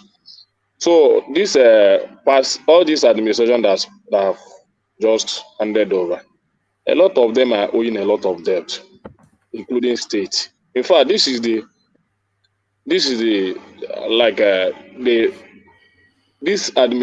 past administration, including state, have most debt than any other administration in the history of this country, including state, not only the federal. The debt that they left behind, I don't know where we will start to manage, how we will start to manage it. So, what is your position? How are we going to change all these things? Are we going to continue like this? Because you are one of the most senior citizens of this country. In fact, what I'm seeing, I don't know. Yeah, we're just talking about this fuel subsidy, and this fuel subsidy now, this corruption has been going on since. And I support the removal of the fuel subsidy, even though it's affecting a lot of people now. But we have to bear it. But the corruption is too much. So what is your position in all these things that just happened in the last administration? What is your position, including the state, not only the federal? The debt is too much. You know, I can tell you this. Those who wreck our economy are the governors and the presidency. If you look at the level of corruption and the barbarism and the recklessness at the national and at the state level, sometimes you wonder who to blame. Virtually in all the states, they have paralyzed the economy. They are whittling away the resources of the states through security votes. They don't generate any revenue for the states. They are not making any attempt to make the state viable or commercially strong, so that to reduce the level of unemployment, engage the citizens. You will see governors discriminating against people in their own state that don't belong to their own dialect. You will see people at the power at the federal giving appointment that tilt towards their own personal interests. This is not the country of our dream. I have said this severally in all the media, and even yesterday, I had an explosive interview. I said President Buhari must apologize to Nigerians because the country is worse than the period he took over. The country is more divided. Killings and maimings and barbarisms is ongoing. We are producing orphans on daily basis that their parents are killed without any justification. And then we are sunking billions into security agencies, but we are not getting the required deterrence that we need. Yes, of recent, there's a lot of effort to sanitize the system, but once in a while they popped in and they do a lot of havoc. I thought with the quantum of money that we spent in acquiring both soft and hardware, we should be able to monitor anything surrounding our country. But you cannot tolerate a situation where people will be moving in bike with AK-47 and you have a government that cannot track them down. There's no justification. If you look at the northern Nigeria, a very homogeneous people, they are now killing, maiming, kidnapping themselves.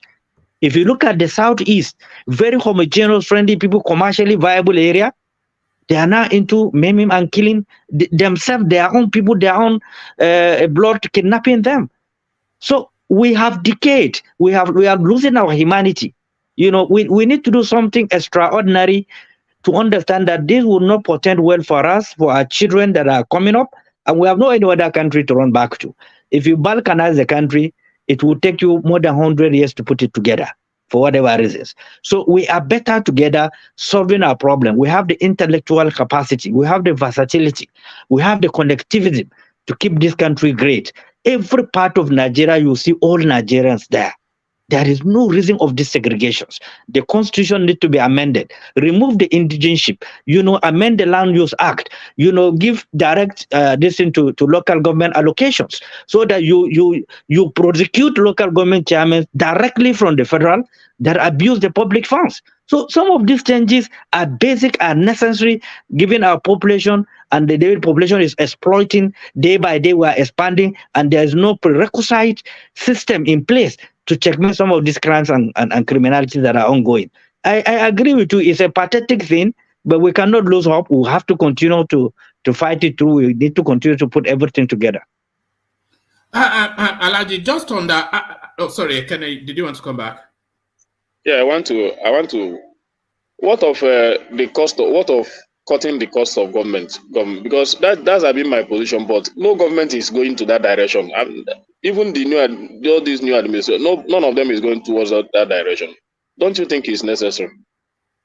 Not necessary. Is basic. Is very important to cut the cost, because I know what it is. You know, for governors, even those who are very close to Abuja, they will charter a private jet to bring them to Abuja. Cost of chartering private jets, even from Kaduna here, from Nasarawa, from Niger, that are very close, in 2-3 hours or so you are in Abuja, runs into millions of naira. It doesn't make sense. It doesn't make sense. So if you cut off all those things, you'll find out you have excess that you can deal with some of the exigencies that need to be attended to. So, and then the level of convoy, now that the pump price have been adjusted, governors that move with 15, 20 vehicles, and the Land Cruisers now, if you have to fill your Land Cruiser, you have to spend about 35,000 naira. Before it's about maybe 20 or 18,000 naira. Now you have to spend close to 35,000 naira. So if you times it as the number of convoys and times the number of extra code you are giving to security agencies, protocol officers, and then their accommodations, their allowances, their feeding allowances, it runs into hundreds of millions. Every movement of a governor, of a president, is hundreds of millions of naira. So you can quote all those things for efficiency, for decency and transparency. I agree with you. All right, Brilliant. Alaji, I sent you a message. Maybe you want to have a look at it. But as you're having a look at that message, World Peace, unmute yourself, introduce yourself to Alaji Gabam, tell him where you're joining us from, and then put a position to him. World Peace. Good morning, everybody. Good morning, Alaji Gabam. Is that your son? Thank you so much. Yeah, that's my son. Yeah, inside the car. I'm about to take him to school anyway, but I want him to be part of Nigeria from today. We are in Japan. I'm in Japan, Mr. Alaji Gabam. Wow, I won't great. take much of your. Thank you, sir. My younger brother is doing a program in Japan too. Oh, really? Yeah, that's good. Yeah. I won't take much of your time. I will just ask you a very few questions since most of the panelists have asked what I wanted to ask. But one of the questions I will ask right now is, your party has a manifesto. Yes. And you believe every other party has manifesto too, and you believe that some ups and downs of other people's manifesto that does not resonate with your own manifesto and the people that they want to govern. So can you please tell me, this administration right now, the new administration right now, the part of their manifesto you feel that would be bad for Nigerians? And can you tell me the part and what should be done about that? Well, I wish I'm an APC member to really give you some of those details, but sincerely speaking, I'm not sure I've read their manifesto, but I've had them mentioning a lot of issues, which include the economic restructuring, the interest rate need to be reviewed drastically. The CBN must work on raising the value of the naira that have gone down very badly. And he has also mentioned about opening the economy. All right. Agricultural sector as well, so that we can afford to feed ourselves and then to export just like the country used to do before. So if a few points you have mentioned, the problem of most of the leaders, they come up with a lot of agendas that they cannot be able to deal with even in 8 years. They can't finish one in 8 years. But if you prioritize your agenda, for instance, they mention that there are value.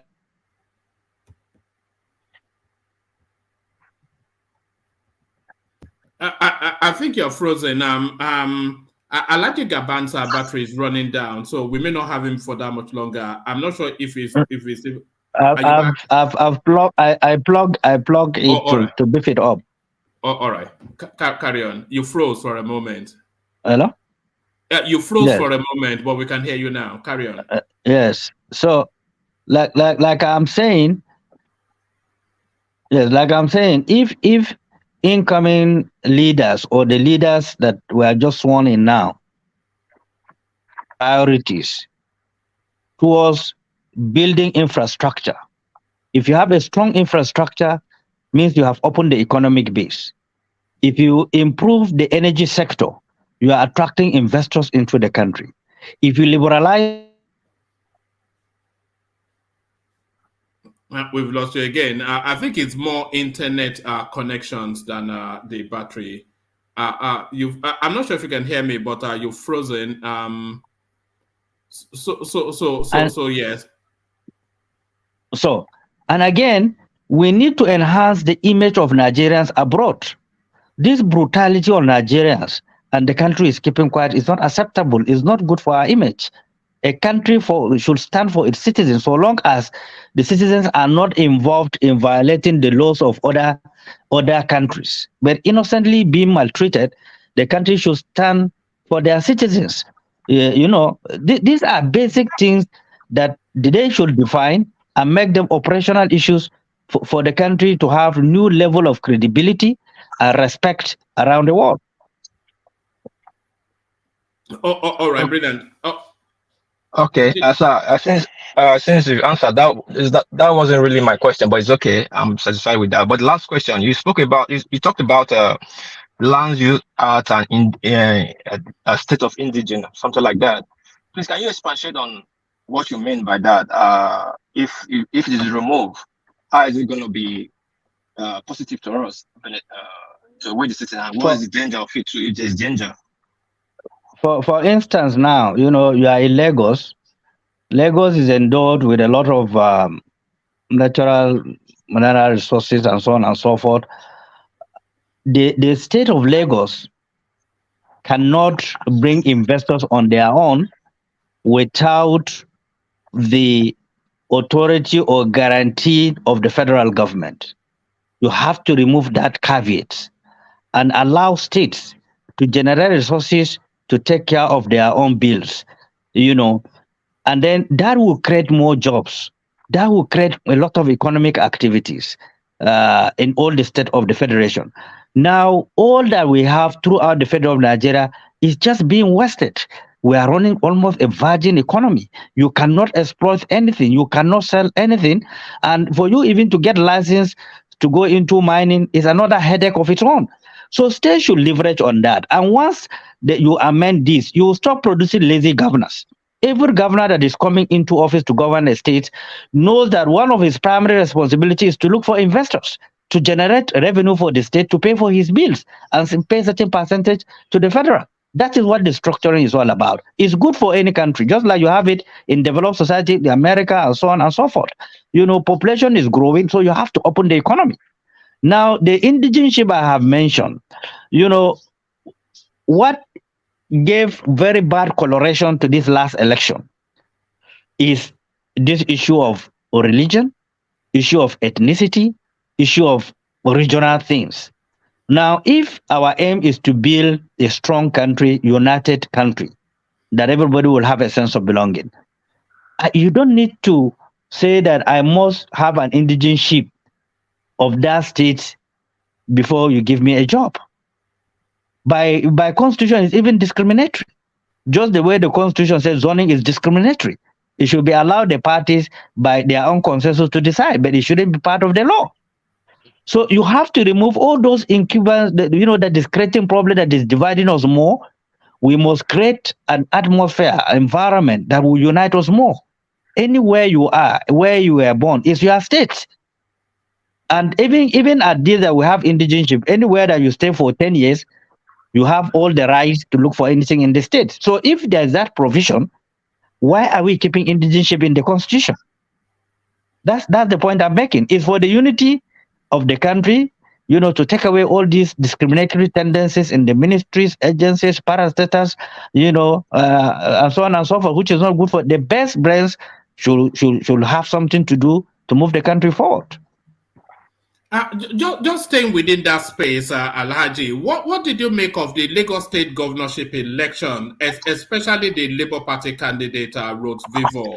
A lot of people felt that the pushback against Rose Vivor was because of he has two parents, one a Yoruba man, one an Igbo man, and a lot of people felt that the pushback against him was the Igbo inflection in its entire being. So what did you make of that, the Lagos State election especially, and the Rhodes Vivor narrative? Did you follow that space, and do you have any opinions on it? Yes, I did. It's part of what I'm saying. You know, Anybody who refuses to embrace reality will not avoid reality. If you look at the composition of Lagos, the cosmopolitan of Lagos, the Igbos or the Northerners, the Igbos and others that are in Lagos, they are in large population. And they are also into a lot of commercial things that is adding economic value to the states. Now, ethnicity play a very key role, like you have mentioned in Lagos. The indigenous people of Lagos, the Yorubas feel that there is no way they can have somebody who is not a Yoruba man to be a governor of Lagos State. But if you look at Kano, Shekara wasn't a Kano man. He was born in Kano. He's from Borno State. If you look at Abacha, he claimed Kano, but he's from Borno State. So there are things like that you need to eliminate, by now as a nation. We need to eliminate some of those things. We must allow the system to evolve. We must allow commitment, just the way you have Barack Obama to be president of America. It sent a message that the primitivity are gone. We are now moving on as a nation. Nobody create tribe. Nobody create religion. Nobody create land. We all met it. Those are forces of nature that there's nothing anybody can do about it. But then they use these forces of nature to divide us more, to create more poverty, to loot the system, to create gap, enmity between us. These are things that any serious future leader must work very closely to eliminate it from the constitution, and then you must apply very strong sanction on those who violate it, just the way you have it in Uganda after what they have, Rwanda, after what they have experienced. So Nigeria must learn some of the bad lessons that created a setback for us as a nation. We need to move on. I am a Fulani man. I did not lobby to be a Fulani man. Now, those who helped me and made me who I am are not just Fulanis. Those I have never thought I'm going to meet them in life. They impacted into me and made me who I am. So my loyalty is to my country, no any other place.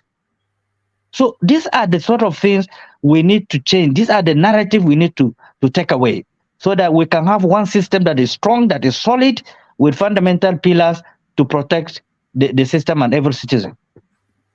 All right, brilliant. I'm going to bring Solomon up next to introduce himself and put a position to you. But before I bring Solomon up, there's something big happened in Nigeria over the last week or so, the Dangote refinery. So what do you make of that? What impact do you think it will have, not just on the fuel subsidy space, but to the wider Nigerian economy? What impact are you anticipating from the Dangote refinery? It's something that is worth commendable, the biggest refinery on earth. It has laundered the image of Nigeria that we are capable of doing anything good, anything sophisticated. Nigerians are capable of doing it. Nigerians are very brilliant people. You can see when he started this project, in my mind, I was thinking it's just a dream, but it's a reality. Now, that refinery can process every component of the petroleum products, which is an advantage to the country. But what I don't know for now, whether he's going to buy crude in Naira to process, or he's going to buy crude in dollars. So these are things. Now, if you want to strengthen the Naira, which means our purchases have to be in Naira, so that there will be demand for it, and it will add value. But if you go back to the primitive way of doing things, he will purchase the crude in oil, naturally the prices will be determined by how much he purchased the dollar. So I don't know if that will take care of the subsidy or will reduce the cost or not. And don't forget also, it's an international refinery. It's going to supply most of the countries, African countries, and so on and so forth. So it has an advantage economically.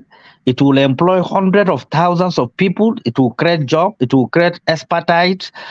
So many skills are going to be developed. And it's a welcome development if you can have multiplicity of some of these gigantic projects across the country. It will go a long way in leveraging the strength of our economy, the viability of our economy, attracting investors, confidence building. Because if the political environment is not conducive, nobody, even domestic investor, they will not invest 1 naira into the economy. But if you allowed the system to operate with the political environment very inviting, automatically both the domestic and foreign investors will move into the country rapidly, and then you create jobs, you create stability, you create a world image within a short period of time. So what we're battling is that political stability, that insecurity. It needs to be handled very, very aptly. But that refinery is a mind blow. It's excellent for the country and for the image of the country. A lot of people feel that the refinery, it will let us know once and for all the actual level of petroleum consumption in Nigeria. Excuse me, because of course, a lot of people feel that what we are getting from the NNPCL now that they call themselves is artificially bloated figures. They're telling us that we're using 100 million liters a day, something like that, and we don't see where that is. So that subsidy that we're subsidizing, we're essentially subsidizing all of the satellite countries within our geographical neighborhood. But when Dangote comes on board, a lot of people feel that it will once and for all let us know the actual true level of our petroleum consumption demand in Nigeria. Yes, I totally agree. You know, Nigerians are good in inflating figures because of the corruption I have mentioned. Everybody wants to take advantage of a situation to exploit the system. Once there is a transparency, and once this government is committed to a transparent process in the key sectors of the economy, automatically things will adjust on their own.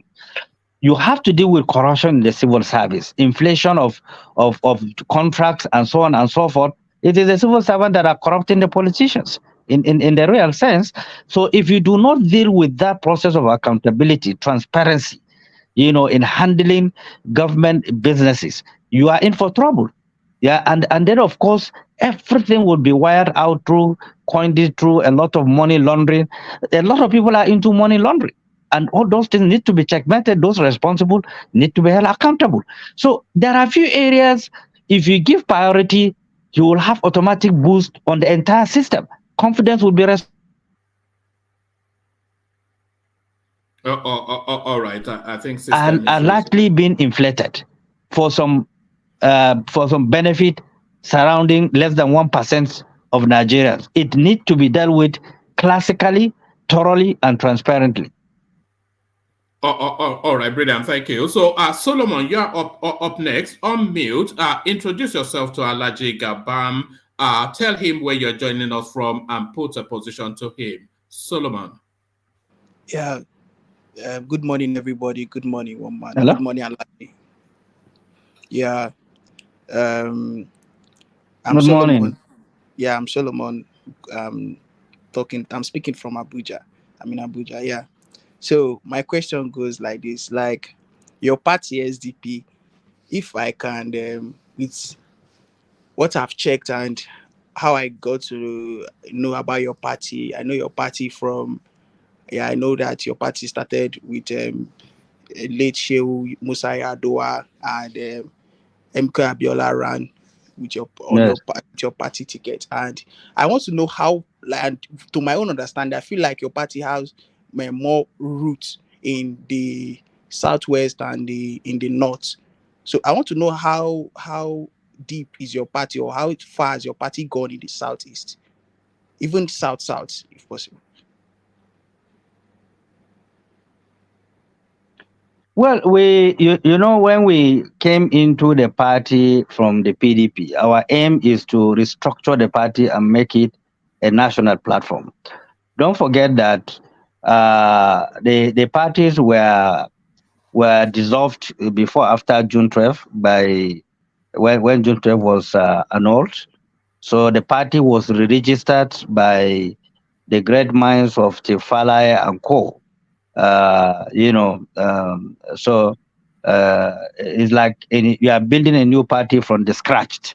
It wasn't the party that produced some of the best that are still at the helm of affairs politically in Nigeria. Like I've mentioned before, some of the topmost politicians in the country are members of SGP before. Now, our coming back to the party is to restructure the party, make it viable a national platform. We succeeded in doing that somehow, but we have not gotten the vote that we have expected. But because of some imperfections and so on and so forth, but we make sure that the structure of the party is big, is large, is all over the country right now. And then there is no single state that we have not had somebody running for an election. So we fielded all positions from the president down to the State Assembly nationwide. We fielded it up. During the last presidential election, we had 6 presidential candidates that contested the election, to which Donald Duke was the presidential candidate, at that time. So we attracted people into the party, because we rejiggle the system and make it more acceptable. And then we change certain policies. For instance, women only pay for expression of interest. The forms are free. The youth will slide their form to 50%. People with disability pay 0%. Even this last election, people with disability came and collected their form at 0 cost. And then we are more than 35% compliance when it comes to gender sensitive. As I'm talking to you right now, in the NWC is the only party, SDP is the only party where you have 3 women members of NWC. 3. SDP is the only party. And we have a lot of very big, huge youth department that are doing marvelously well. And we have introduced a novel that is SDP Ambassadors, that we bestowed on youth, students, and so on and so forth, so that they can carry the message everywhere. We have pamphlets with a lot of information, summary of our manifesto and our constitution that is going around. We have a program of going to campus, having interface with students, polytechnics, colleges of education that are up to the age of casting their vote. So we are doing a lot. It's not easy to build a political party. It's financially heavily demanding, But if you know where we are coming from, without governors, without senators, without House of Reps, to where we are today, you give us a lot of credit. We have, from what we won before the declaration of INEC, we won about 8 senators. 2 were given certificate. The others are at the tribunal. We have won so many House of Representatives. We have won so many State Assembly too as well. So we bounce back very strongly, given where we are coming from. So that's what we are doing. In the Southeast, we have the party structures throughout the Southeast. Throughout the Southeast, we have party structures there. We didn't win any election there. Where I was expecting to win the elections, I think it's Imo and 1 other states. But because of the elections and those who have won and the result were changed, they refused to go to tribunal. They're saying that it's financially very expensive even to go to tribunal. If you are filing any tribunal case, you have to deposit 1 million naira. And then if you are looking for a document from INEC, you have to pay for every document you are looking for. So it's financially very, very demanding, both on the party and those that are contesting for elections. Yeah. So my next question is, you say we should, it's high time we start eradicating this mindset of indigenous politics and all that. So are you trying to say now that the founding fathers, the type of politics they played was not good for us? Yeah, can you hear me?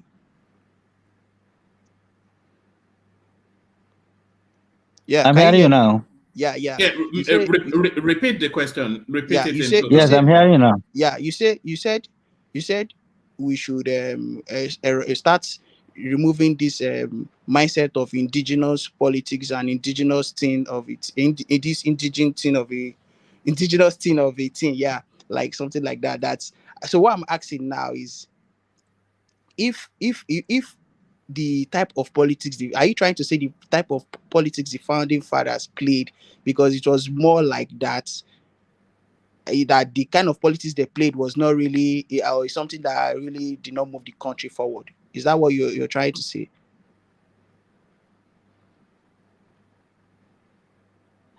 Even though I did not hear you clearly, but let me say this: if you look at if you are making comparison to pre-independence and then to independence, if you look at the population of Nigeria before independence, the population is around 25-30 million people.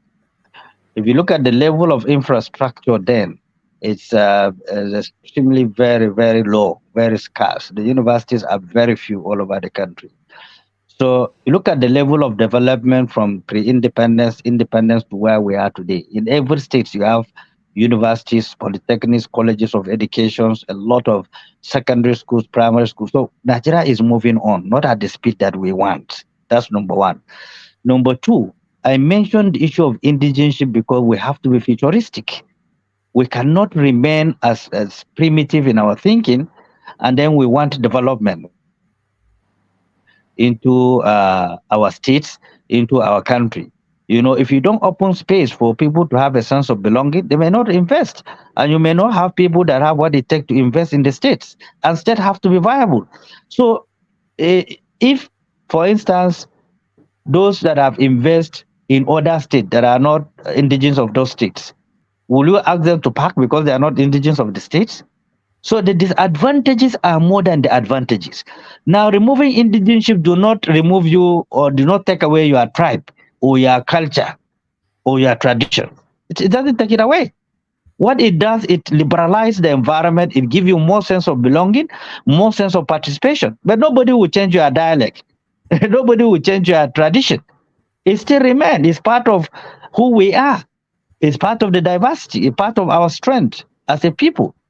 But the encumbrances that are unnecessary, that are creating more divisions between us, you have to take it away. If you look at the history of the North and, for instance, the Southeast, a majority of the prominent Southeasterners were born in the North. You know, and that relationship has been on. The same thing Southwest. There's no northern state that you cannot find them historically for years. They've been there together.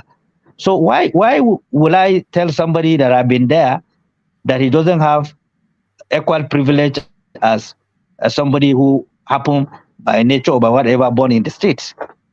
You know, if the governors in the state can discriminate against people that are not same dialect with them in the state, how do you justify that? This is a rational issue.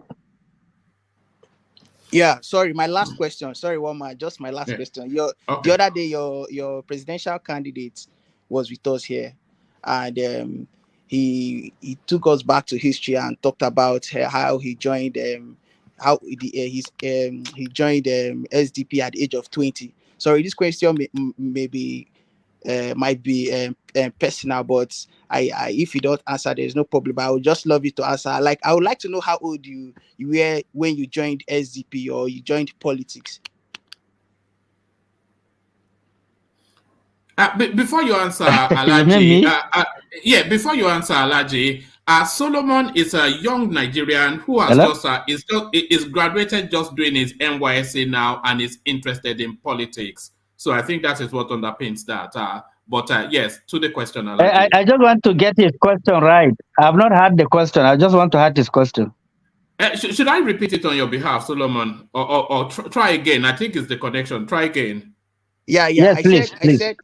I said your presidential candidate was here with us the other day, and he told us how he joined politics and at what age he joined politics. He said he joined at the age of 20. So I'm putting the question to you, like, how old were you when you joined politics, and was SDP your first party? I was less than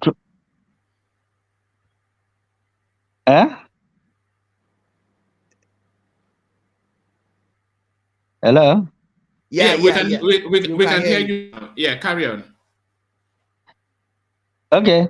I was less than 20 when I joined politics. In fact, I started participating not fully as a young man when I even left secondary school. I came from a political home.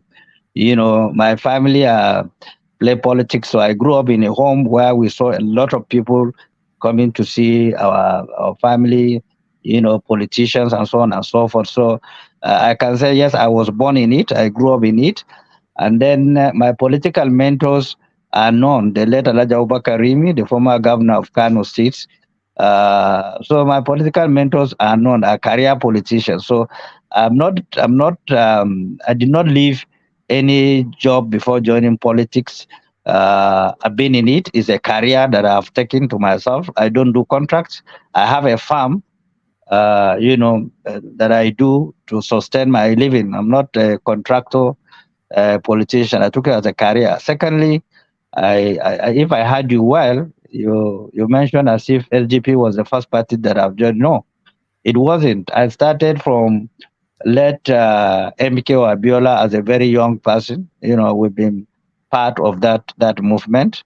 I was part of the formation of PDP from G7. G7 means 7 people who started the conversations on the need to persuade the military to go back to barrack and allow restoration of democracy. I was part of it.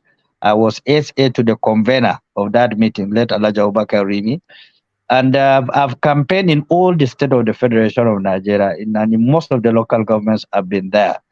We produce a lot of people, the parliament, in the government houses in 1999. So I'm quite deep in it right from the young age. And I know every majority of the non-political actors in the state, I know them and they know me as well.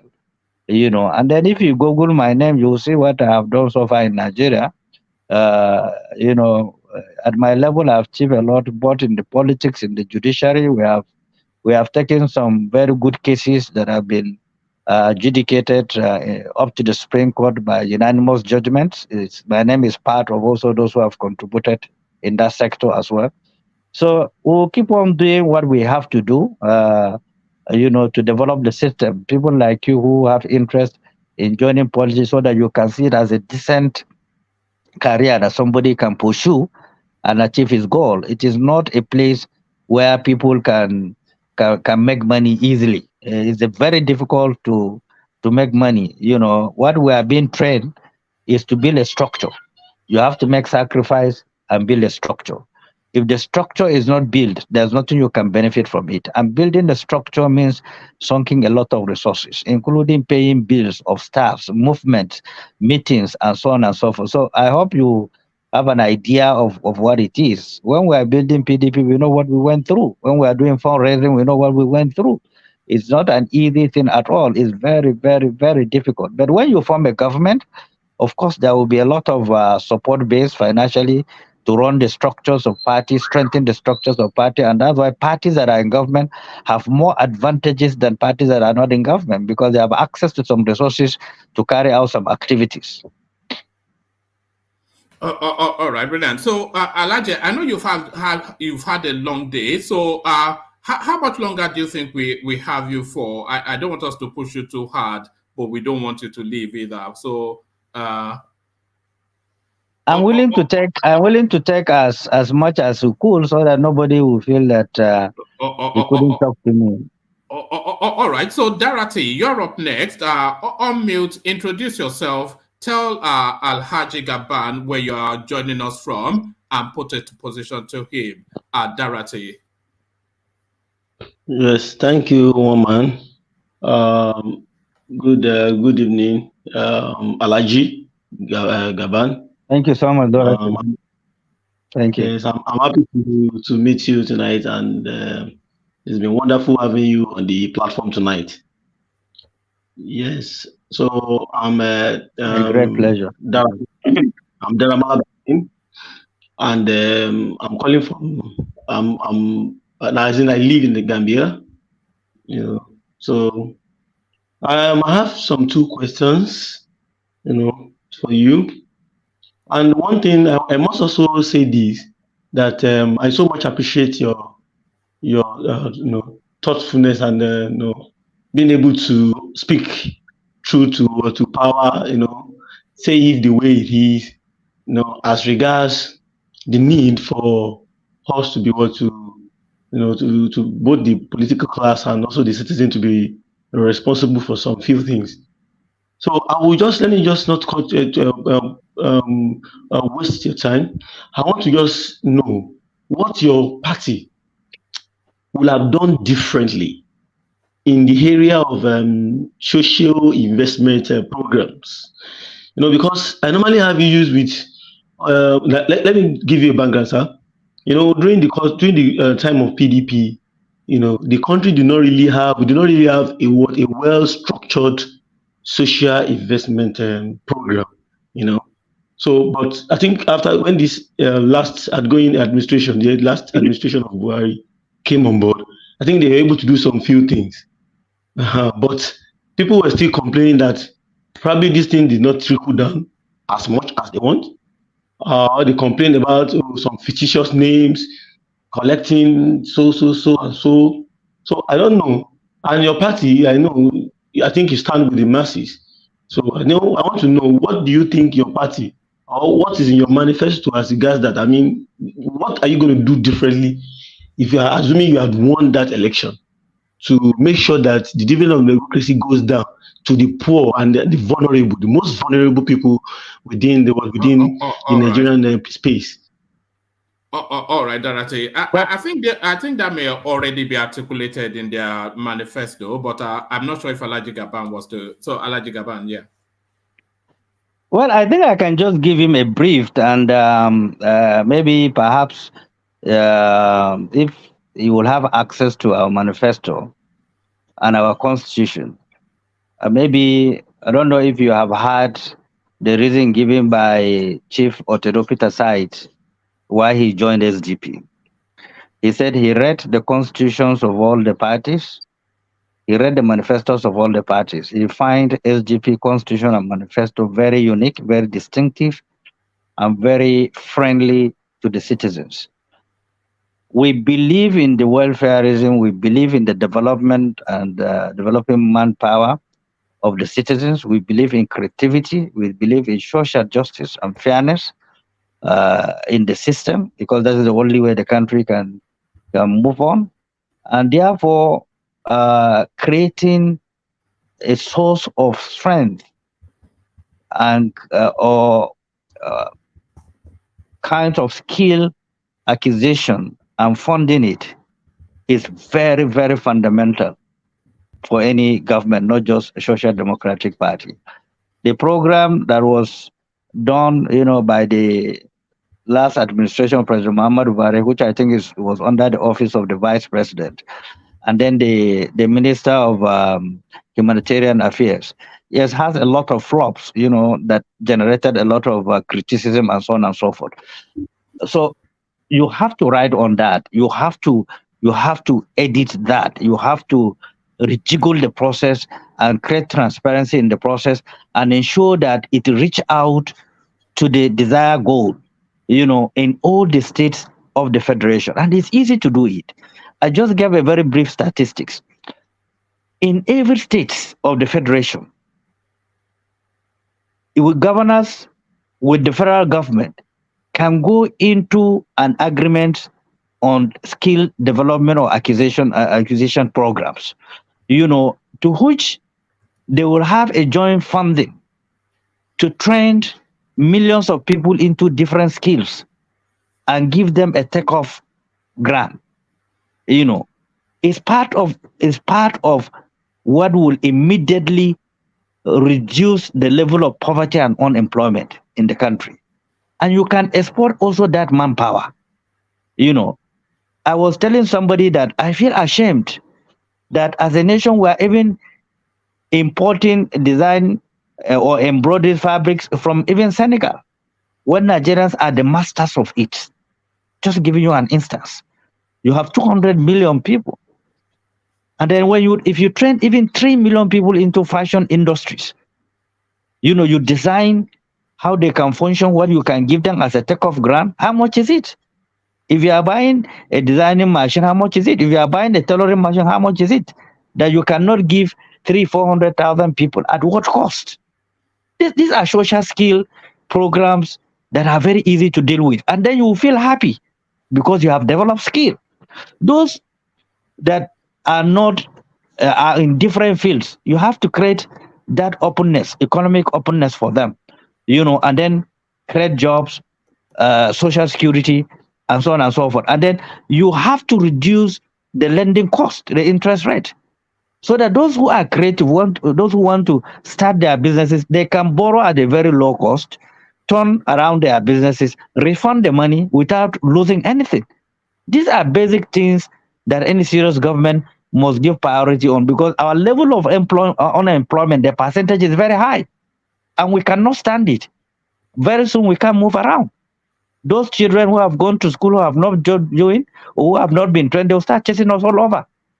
We don't want to go through that. So we have to be more creative in dealing with some of these issues.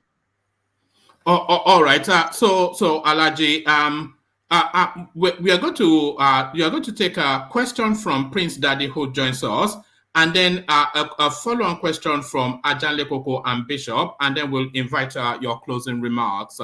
So Prince Daddy, you've joined us lately, but I know you've been looking forward to this. So Prince Daddy, on mute. Introduce yourself to Alhaji Gaban. Tell him where you're joining us from, and put just a short position to him. Prince Daddy. Prince Daddy, on mute. Prince Daddy. Hello, Oman. Yeah, hello. Yeah, thank you, Oman. Yeah. Hello, Alhaji Shehu Gaban. Yeah, Prince. Welcome. Yeah. Thank you for showing up today. Appreciate it. So far interesting responses to the questions, but I have a quick question actually, because I just learned actually this morning watching your presidential candidate, Prince Adebayo. In debating one of the labor people this yesterday morning, I believe, or in the afternoon on China's television, he claimed that SDP was the only party that did not have, or that did not claim to remove subsidy from petrol in the country. And last time I was on the show, on the one-man show, I didn't think anyone had a chance to ask him that question, but would like to ask you that question directly. I mean, being the chairman of the party, what decisions led to your party not wanting to remove subsidy, whereas the other parties, APC, LP, and PDP, all decided to do so? Well, I've responded to it. I'm sure when I was responding to similar questions, we were not on the loop. I've responded to it about so many times. But let me say it again, since you did not listen to me when I was explaining. SDP as a party, there was no time we have taken a decision to say that we are against subsidy removal. There's no time. We know the implications, we know the dangers, and we knew that less than 1% of Nigerians have used it to exploit the country, taking away our resources through the so-called subsidy. There is no justification, economically or technically, to support that it has any advantage or human face. It has no human face at all. Government after government, adjust pump price all the times, so if the subsidy is about removing the cost of importation and make it easy for citizens, why are they increasing the pump price? What is the justification for it? And for me, we felt that money, if it really exists, because even the outgoing government, when he was campaigning, President Muhammadu Buhari, part of his campaign, he said that subsidy is a fraud.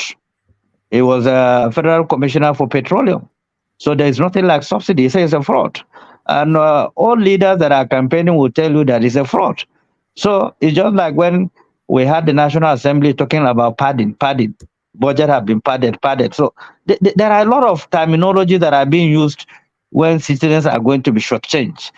But for you to see it physically, in terms of accountability, transparency, Where are those money coming from? Where have they been applied in terms of subsidy? What impact has it had on the citizens and the economy? You cannot justify it. You cannot see it. You know, so we have not taken any position that we are against subsidy removal. We support subsidy removal, but in phases, in order to reduce the pains of the citizens. Sir, I'm sorry to interject real quickly. My understanding from our Prince Adebayo was that he said he was not going to remove the subsidy, but try to curb or remove the corruption in the process. So he was against removing subsidy, actually. Again, I have explained that before because the two things are conflicting. It's not really subsidy that created corruption. Sycophancy created corruption in virtually everywhere. Sycophancy killed the entire system of governance. So that generates into what we are saying. If governors or leaders are not being misled, you won't find all these things that you are talking about. If government is transparent in their conduct, in their operations, you know, you will not find all these things. Now, we as a party, we understand clearly, and some of us have been in government anyway. We know what it is, we know the packages and so on and so forth. There's no way you can move the economy forward with this kind of trajectory that we should continue funding subsidy. No party, no modern party can go into that. Just like no party can tell you they are against restructuring, because it's for the good of the country for you to restructure the system, make it more efficient, more effective, more engaging for every citizens. You know, so these are things, you know, but it is not the position of SDP really. It is his own opinion. When he becomes the president, he can do that. If you are a president of Nigeria, if subsidy is being removed, you want to return it back, is your policy as a president to return it back, then you reintroduce it.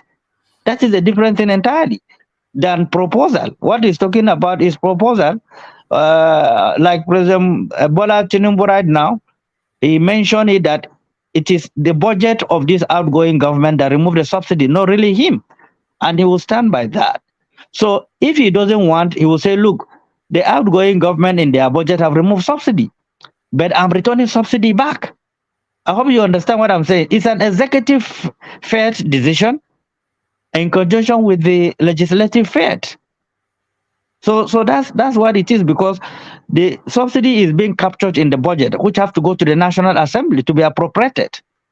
So the executive must work with the National Assembly in removing it and then in bringing it back. It's not about one-man decision in government. If the executive want to remove subsidy and then the National Assembly refused, if the president sent the budget to the National Assembly, the National Assembly can decide to include subsidy. The president might decide not to sign the budget. So it's a two-way thing. It's not a one-way affair at all. It's a collective responsibility in taking tough decisions. Okay, thank you for the response. Appreciate it. And lastly, a brief question. Is SDP looking in the future to merge with other parties? Hello? Yeah. Go on, Prince. Yeah, sorry. My question was, is SDP in the near future looking to merge with other parties? And the reason I'm asking this question is because, just like you know, the parties that came together, apart from Labour, are the parties that made headway in this election. It's kind of hard, just like you know, like HAPGA and YPP and PD and SDP for that matter also. Sorry, the network is fluctuating. Can you repeat your question? No, let me condense it. If you can hear me a bit clearer. Do you want me to condense it, Prince Daddy, or do you want to?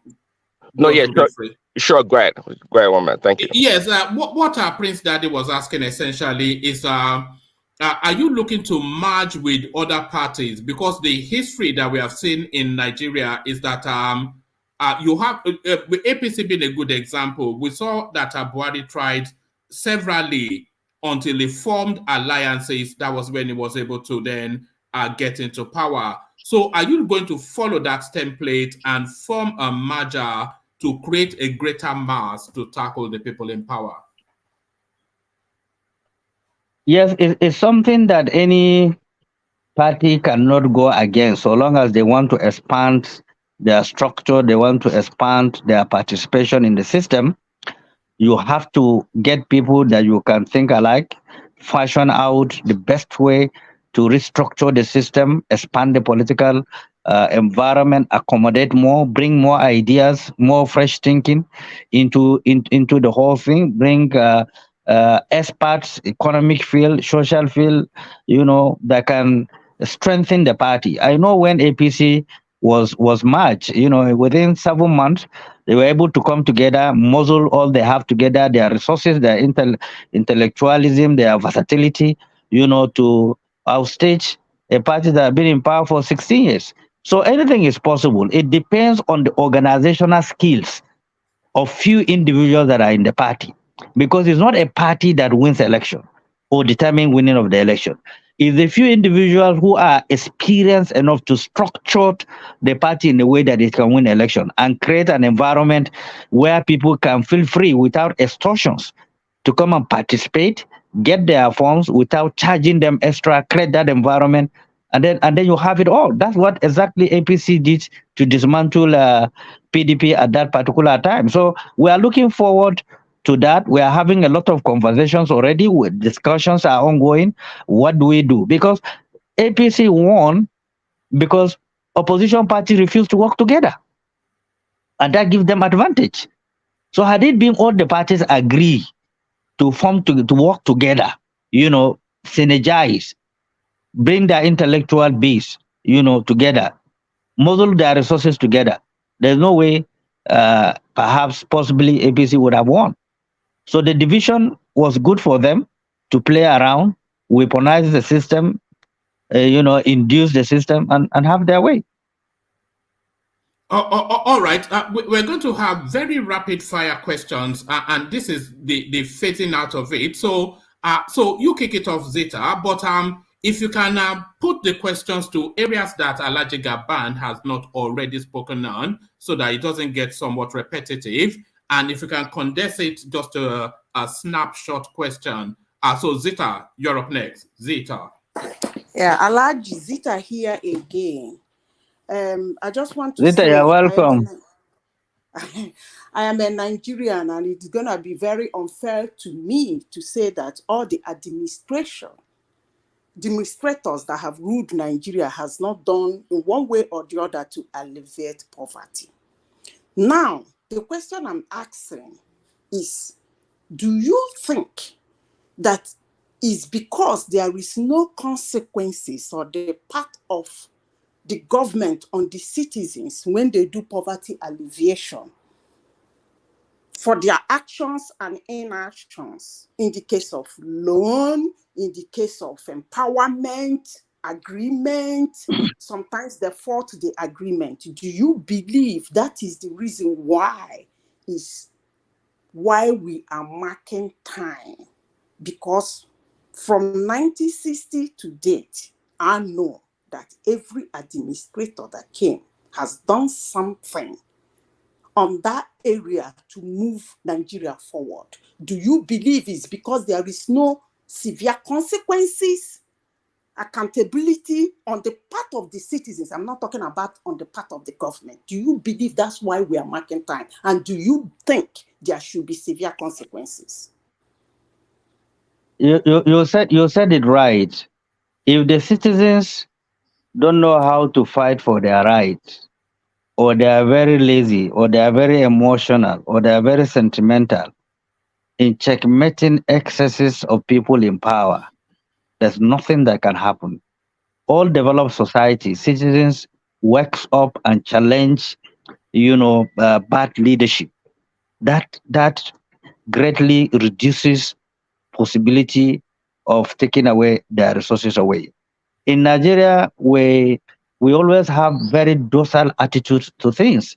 We will see somebody who is looting the system, we'll give him chieftaincy title. There's no deterrence. Government doesn't create deterrence.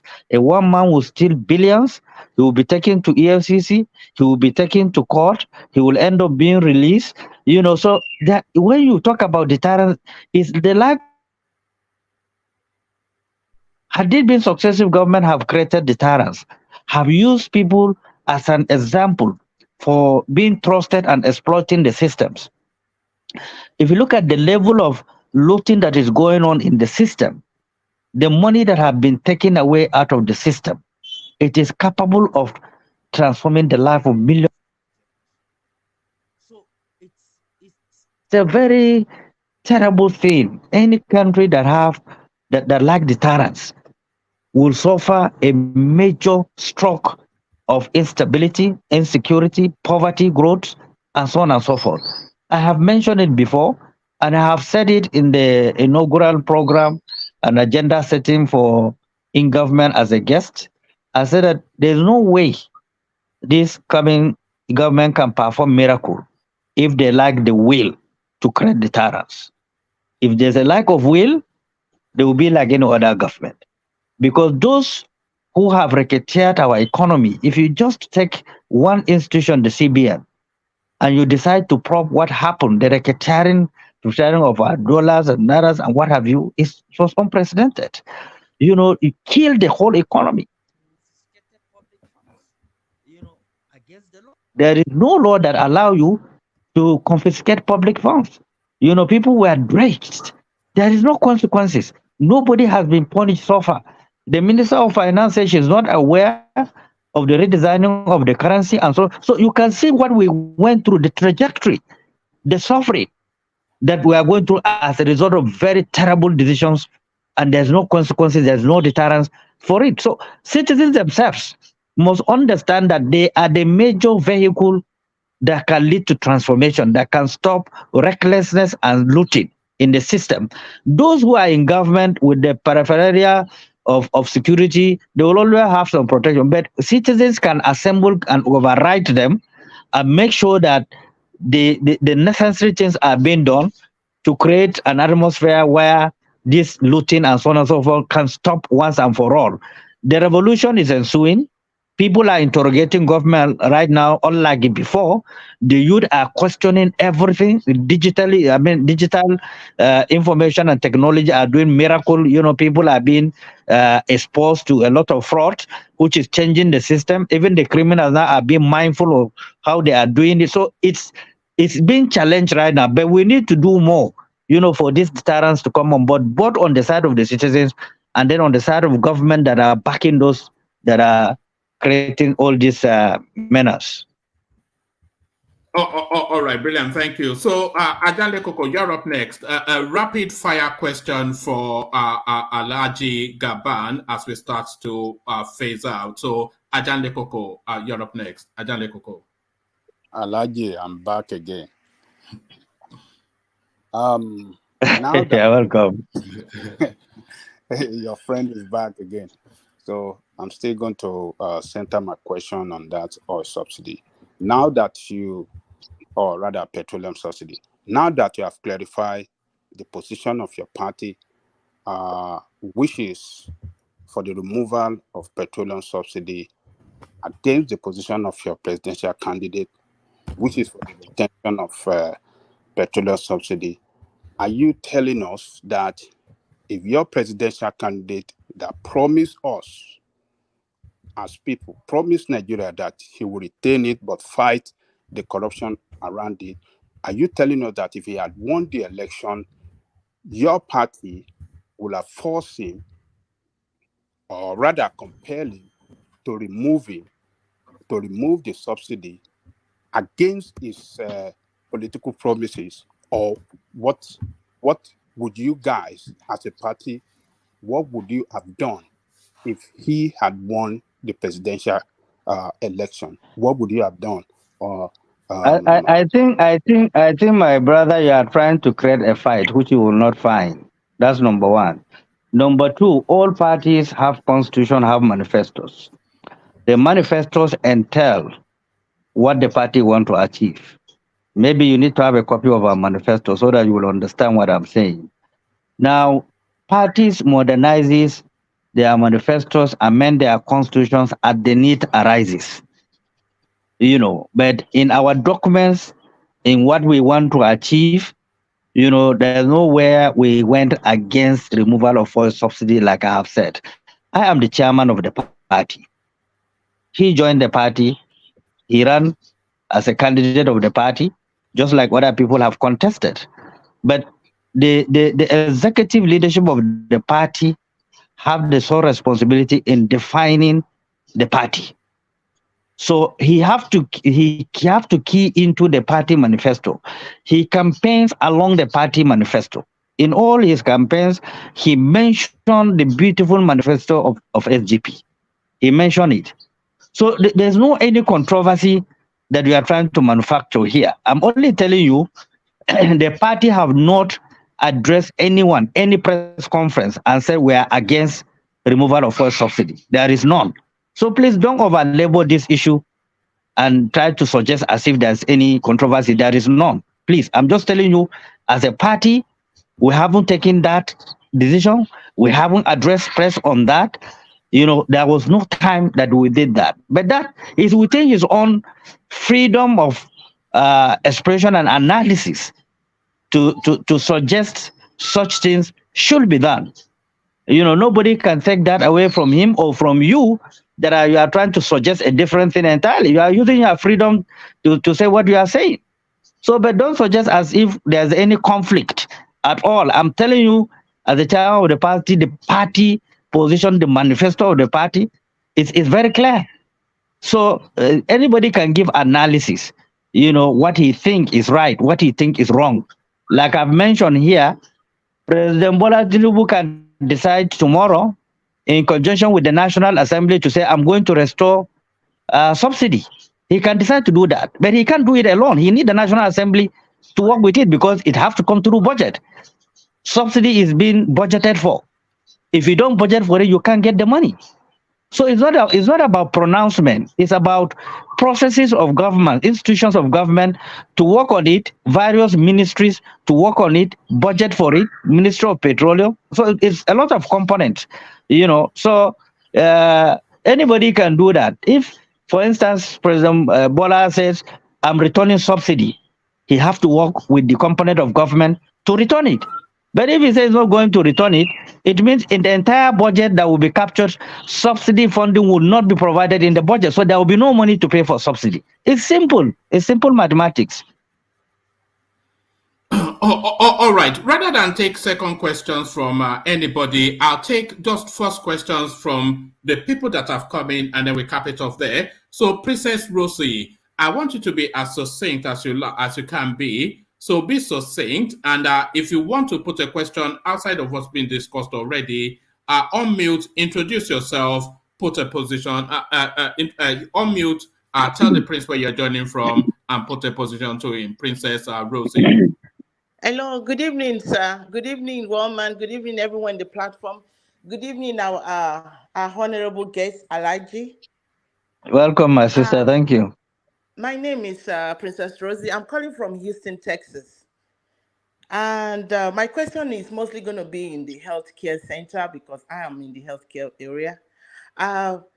If, like you are given the opportunity to become the president of Nigeria, what plans would you have for the poor healthcare system we have in the country? Well, it's disappointing that given the size of Nigeria, that we still have leaders that goes out on medical attention. Some of the best brains in the hospitals that attend to them are Nigerians. We have the manpower. We have the capacity to transform our healthcare sector.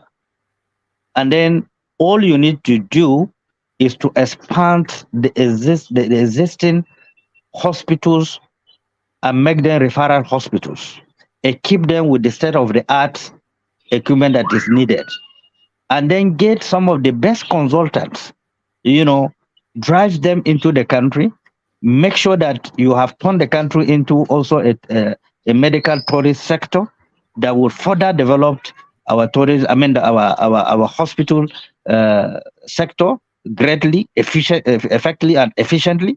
Our population is not a joke. So it will give us some level of credibility compared to what we are going through. Virtually, even local government chairmen travel out for medical attention. But because there's lack of discipline in the medical sector in Nigeria, people that are not professionals in the field, engage in practices that end up killing people, and that sends fears into a lot of people to say that, look, let me go out and see consultants who are specialists, than for me to domesticate myself and get killed by people who are not committed to their job. Largely, some of the hospitals are commercially oriented. They are not surrounded by their profession in ensuring that they have developed the system to a level of trust and reliability. So as a nation, I feel ashamed that our healthcare sector is very, very, very weak. And I do hope and I do pray, the transformation will be rapid. We engage some of the best brains we have, Nigerians around the world, get them back. Nigeria can afford to pay their bills. We can afford to pay it comfortably. Once you expand, you open the economy, we can afford to pay our medical personnel efficiently and effectively. I've been around some of the countries. I've seen how their hospitals are being run. There's no any magic there. We can do much, much better locally here.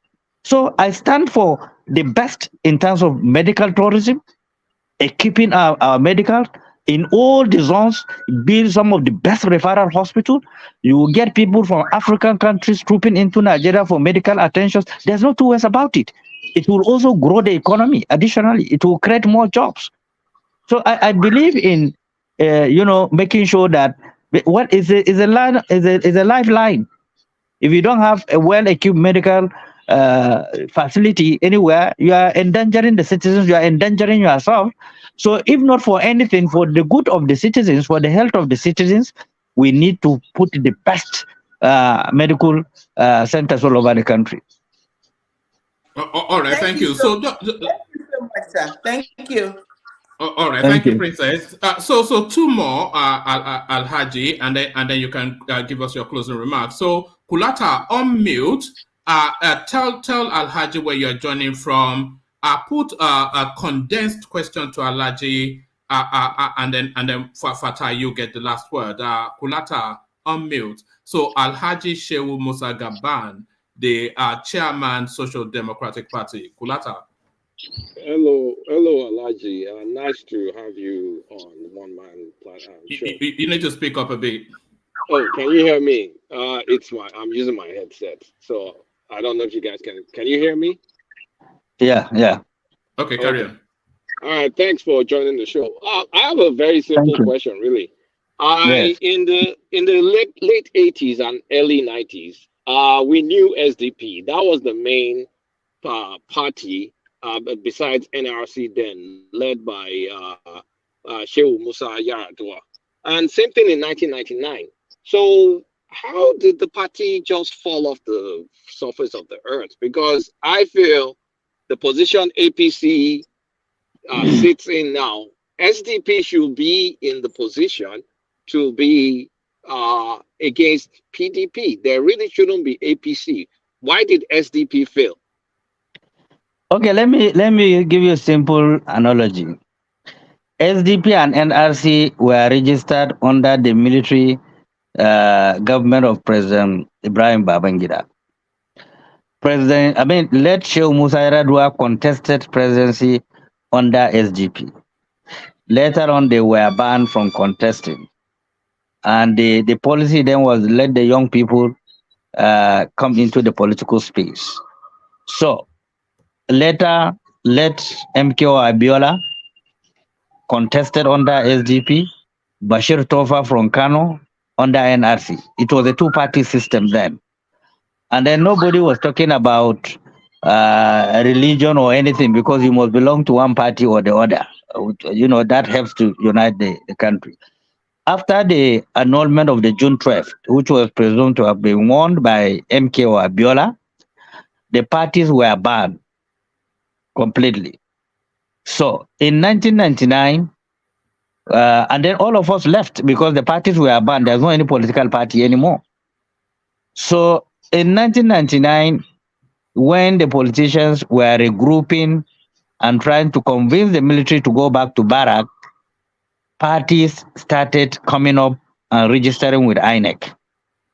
And of course, then under the wisdom of Chief Olufalaye, he re-registered SDP again, you know, bearing the same logo, the same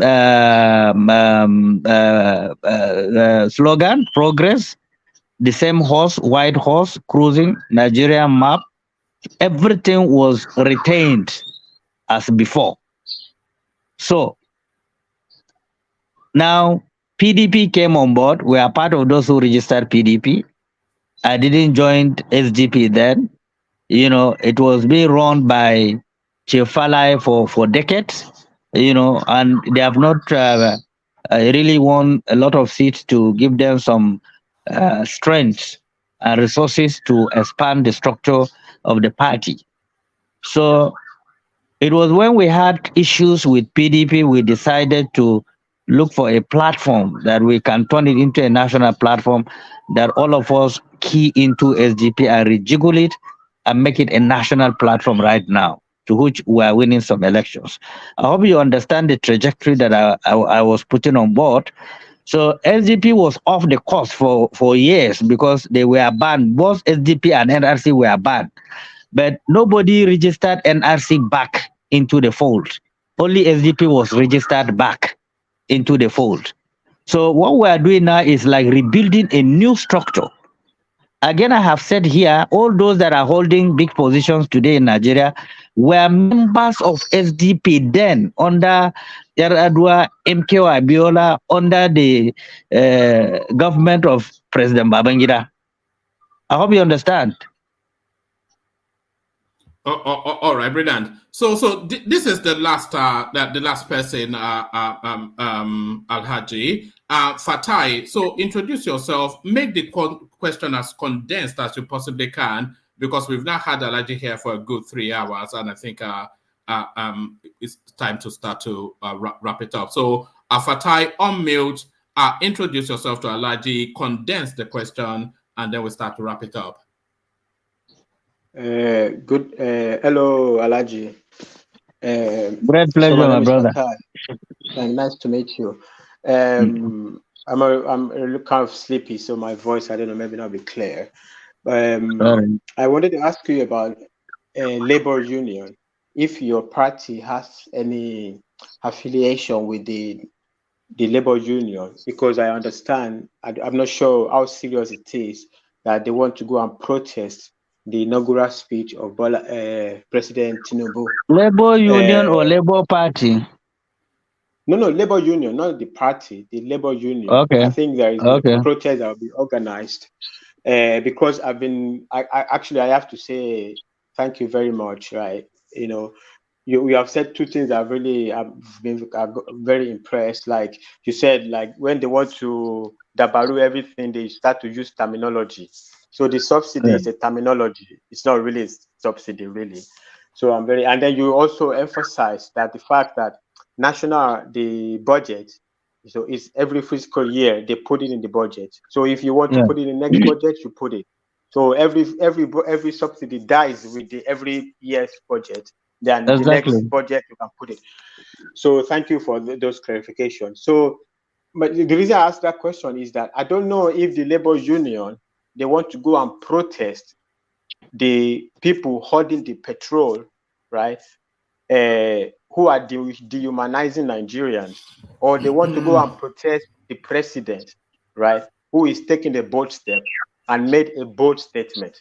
So that's why I wanted to know if your party is affiliated to because your position seems opposite. But thank you very much for everything you said today. Very impressive. Thank you. Yeah.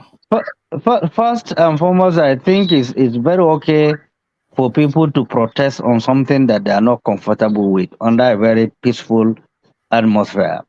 Like I have said, the comments made by the President Bola Ahmed Tinubu is as a result of something that was budgeted out. The subsidy was budgeted out in the budget. So he mentioned that. Two, the way he mentioned it, some people are not comfortable with it. Some people are expecting him not to mention it on the day of inauguration. But, you know, for me, I feel that any serious leader who is coming on board must accept the fact that he is going to inherit a very precarious government, very terrible security situation in the country. The economy is very bad. We are deep in recession. Purchasing power is very low. You have to deal with very weak security agencies. You need to equip the Nigerian police, retrain them, and deal with a lot of domestic issues. And then, of course, above all, labor union are part of government. They are the civil servants, you know, that drive policies of government. If the policy is not comfortable, like I have said, this thing can be redrafted in a way that it will be in phases. Because obviously, I can tell you, the pens are so physical. You see it on the street in the faces of the people. Somebody came to my office this afternoon. He said he boarded a taxi from where he's coming from to my office. Yesterday, 100 naira. And then going back, he called a Bolt, and the Bolt told him 300 naira. That is the dramatic change that took place as a result of that. So, but it's quite painful, no two ways about it, coupled with the fact that, you know, the country is going through a lot of challenges. We are no longer feeding ourselves comfortably as a result of insecurity, farmlands being taken away, foodstuff being taken away. So if the government will go on with the policy, it should have some level of human face, which means that you will do it periodically. You know, you can decide to say, okay, in 6 months, we'll remove so percentages if there is any subsidy. Really, I don't believe there's subsidy anyway. I believe it's a cartel. So, but if it exists, you know, and if the people will feel the difference, because from 100 and something to 500, you know, pump price is heavy, really, by every standard, domestically here, given our economic situation in the country. So, but if they feel that they have to face the tough situation and deal with it once and for all, which means the citizens also have to understand that, one, it is not his decision. The decision was by the former government that ought to have removed it years back. And they campaigned about it, they will remove it. They couldn't remove it up to the end of their tenure. So they shifted the crisis to the incoming government, which they have to face it also squarely. It's not fair as far as I'm concerned. It's not a right way of doing things. You are taking over government with a lot of crisis, a lot of instability, a lot of threat, a lot of crisis brewing, a lot of political issues in the courts that are capable of drilling the system, and which everybody will suffer for it. So we said, look at it. If you have to communicate to the citizens, during the military regime, there's what we call MAMSA, introduced by military government. There's no reason government cannot come up with a policy of communication to its citizens. How much does it take to have a system in place? MAMSA is still in place. It is now National Orientation Agency. Why don't you put it into full-scale operation? Make sure you carry citizens along every decision you are going to take. At least they will feel soft in their heart that they've been consulted as citizens that have stake in the country, that own the resources of the country. You can't just take a decision, you just envelope people and decide their fate without hearing from them. I don't believe in that kind of policy. And that keep people together. The ability to communicate with them, listen to them, hear them, you know, keep the country together. You know, if I could remember, there's no difficult decision military regime have taken of Babangida without consulting people. Even people are going to disagree, but they will tell them we are going to take this decision. That is the way a democratic elected government should function, much more sophisticated than even military regime. So people need to be carried along. People need to be talked to. People need to be softened because it's not easy. People are going through hell to survive. All right, brilliant. Thank you. So thank you. So I want to thank you, Alhaji Shehu Musa Gamban, for joining us. a good 3 hours you've spent with us now. So we want to thank you very much. We're going to let you carry on with your day, but only on the promise that you will join us again. But before you do leave us, a few parting words, from you. So, closing remarks. Alhaji Shehu Musa Gamban, the chairman, Social Democratic Party. A few words from you. First, let me express my deepest gratitude to you for extending this invitation to me.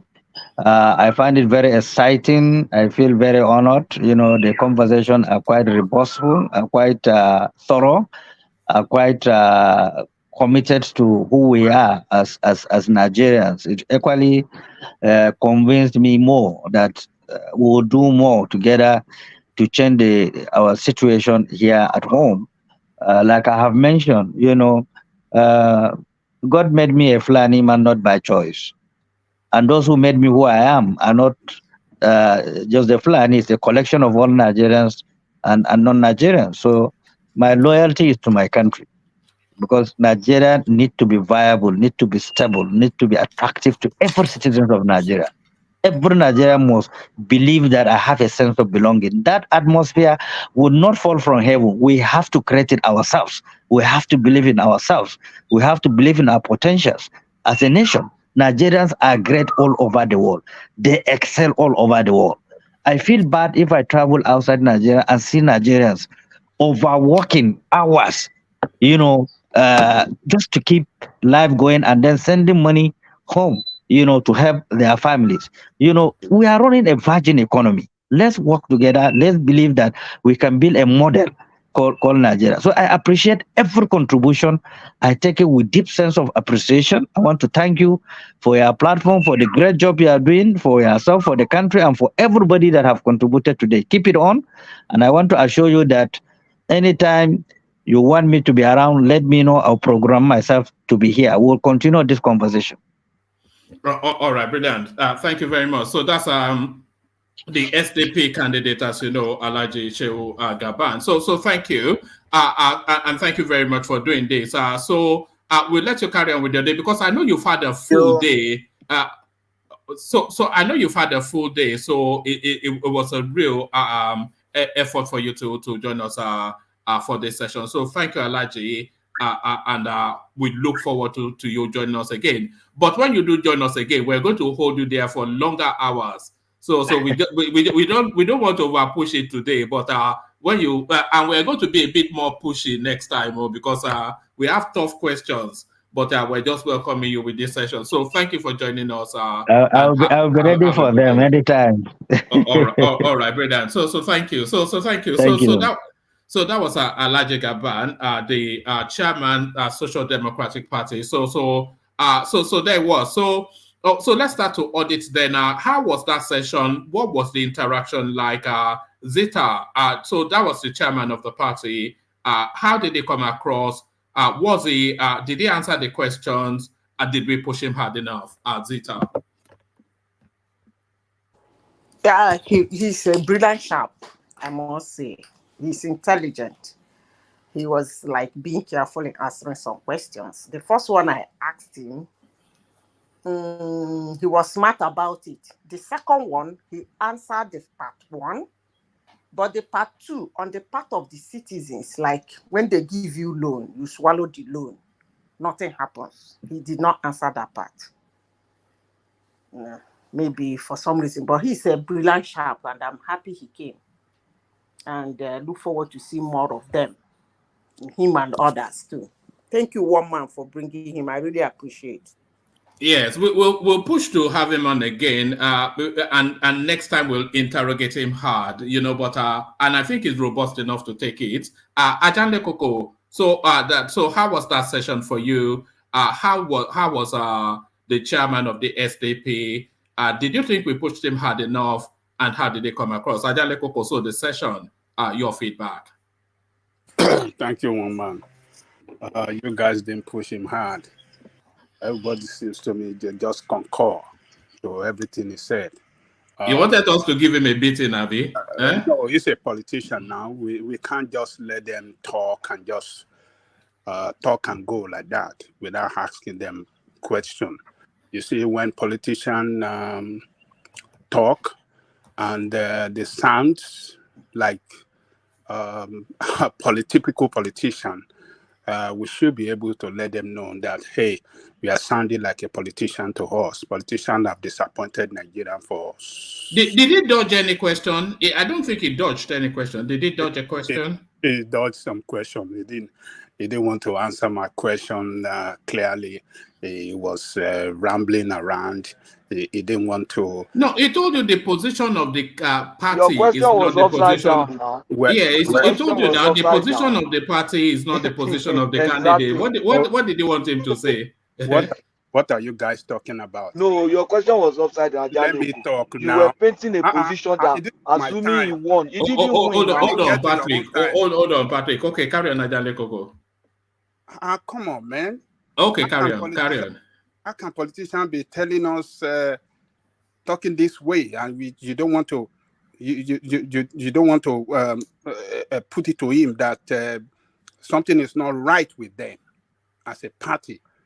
This guy, all throughout his campaign, was saying that he would retain subsidy, but the corruption around it, he will fight it. And they never stop him. He's the chairman. They never stop him. They never stop him that, look, this is not the position of the party. This is not what the party stands for. They allow him to go through. Even yesterday, this guy was saying the same thing. And he is now telling us that this is not the position of the party. This is not the position of your party, and your presidential candidate was going on around the country and was promising us. And on the basis of that, a lot of people voted for him, one way or the other. And look, when this politician... So you are identifying an inconsistency there. It is inconsistent. It's just like it's painting the picture as a... could you not say they gave the candidate a free hand to sell himself as he feels best? It is not. Look, candidate must state the position of their party on every issue in line with the manifesto of their party. Everything that the candidate is saying that contradict what they stand for as a party should be no. They should stand up against that candidate. He didn't stand up. He's the chairman of the party, and now he's telling us that they stand for the removal of candidate, and he's blaming, he's praising Tinubu that we can't blame Tinubu for the statement he made, and as if Tinubu is not a member of APC, as if Tinubu didn't see them approving this subsidy for years, that Buhari was approving this thing. What did Tinubu ever stand up against Buhari to say, oh, you Tinubu are was not in government. Tinubu never held a government. Hold on. It's a leader in the party. The president was doing this. All his boys were in assembly approving this thing. But Abdullah was the speaker, and everything they work along with this man, they give him the fullest support to operate this subsidy throughout his administration. So, and this man is telling us that, Nigerians is trying to blame Nigerians. You see the politicians, you see the way they behave contrary to Nigerian people. It's trying to blame Nigeria for the situation that we started witnessing since yesterday concerning the hike in the price of petroleum. Oh, Nigerians are wicked, Nigerians are this, Nigeria are the problem. Ajale Koko. What is this guy talking about? Yes. Ajale Koko. Sorry, I did not. I missed most. I literally missed all the questions. But the questions I want to ask you is this. Aren't you happy that Tinubu has cut corruption in Nigeria I'm just going to throw a number out there. But he has cut corruption in Nigeria significantly on day one. I can give you the figures, Kulata, because I was watching a clip by Madam Ngozi Okonjo-Iweala just recently, and she was running us through the figures of the subsidy. During her space, it was as high as $12 billion. And we know that it ratcheted up under the Buhari administration. So we're talking about, they were saying about 45% of our economy was going to that space. We're literally borrowing to put money in people's pockets. That's what we've been doing. And she said they identified 40% corruption in the filings of these marketeers. So, I mean, it's going to hurt. It's like injection. If you have malaria, you take injection. When they give you that, back in the day, there's one injection called Novalgine. If you're old school, Novalgine. If they give you Novalgine, by the time they shoot that thing in you, the needle won't pain. But when the liquid gets into you, it hurts. But that thing was very good with the strain of malaria back in the day. And we've caught corruption like just one day. Corruption has been caught almost by 40. I mean, I don't know the percentage. I'm just going to say significantly. It's going to hurt, but we're going to get to a new normal. Habits will have to change. But it's a positive development. For those that can afford it, increase the allowance to your parents, to your family back home. We'll ride it out. It will get to a new normal. The country will be better for it long term. All right, brilliant. Stay there. I want, before you interject, I want to sample everybody's opinion on Alhaji Gaban's interaction, and then we open up this space. Okay, finish Ajan Lekoko, and then I go to Fatai. What is Kulata saying? That it fights corruption? No, I don't want a back and forth. So just give us a summary, and then we do the back. Carry on. Which corruption from day one? It's a lazy leader that is not ready to fight corruption. That is not it don't put pains on the people to fight corruption. The people did not cause this corruption. It is your people that are closer to him, people that is sponsored, people that are his people in the party that perpetrated this corruption. Why must we, the people, suffer it? I mean, that is. The problem is not the subsidy, it's the corruption around it by member of APC in government. So now taking this subsidy out to put pains on Nigeria is a lazy way to say they are fighting corruption. It's the people. Why must Nigerian people suffer all the time? Because you say you want to go and look at this. The same thing they were telling us before they remove a subsidy on diesel and kerosene. It was $80. Now it's $800. Look, has that helped the productivity in the country? Do you think that industries in Nigeria that are using diesel, do you think they are going to do you think they are running in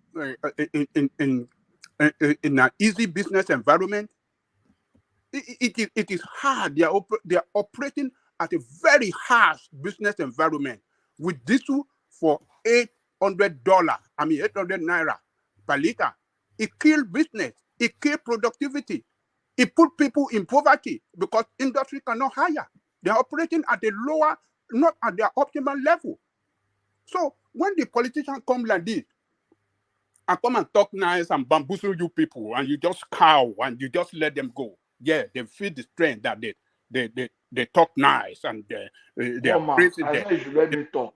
So no, hold on, Patrick. He did good to come to us, to come and talk to us, but on this subsidy issue and the position of their party, and which is contrary to the position that their candidate projected to us, it just showed that party is just a mirage. It's a party that does not have a coordinated agenda for Nigerian people. It just do your own, make it do my own. Let's lie to the people. Let's see how we can lie our way to power the same way that APC and PDP have done. It's just the same thing that their party represents.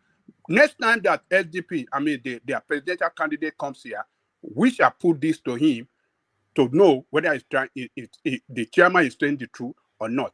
I tried to check their manifesto online. I couldn't find it. I would have checked it to see if what he's saying is actually the truth. But because the face of their party for the past 7 months or 8 months before the presidential election was the presidential candidate of their party, and this man was telling us, I'm going to retain this thing, subsidy, and fight the corruption around it for the interest of Nigerian people. So let me leave it there, one man. Yes, we'll still come round, by the way, to expand on that thought, and we will try very hard to bring Alhaji Gaban back at some point in the future, because I think necessarily they must engage with these sort of conversations, especially around the social media space. But on Fatai, you came in latterly about the chairman of the SDP. He graced us with his presence. I thought he did excellently well. But what were your thoughts from the bit you got? What's your feedback, Fatai? Wọ́n ní má gba ìyàwó rẹ̀, ohun tí ó dá ohun tí ó dá lórúkọ méjì bàbá mi. What is not good is not good. What is bad is bad. Doesn't have two names. There's no subsidy is bad. There's no two-way name to call it, right? Baba Jali Koko, I said to you the last time that the biggest mistake Sowore made was to say he's not going to remove subsidy. That is the end of his political career.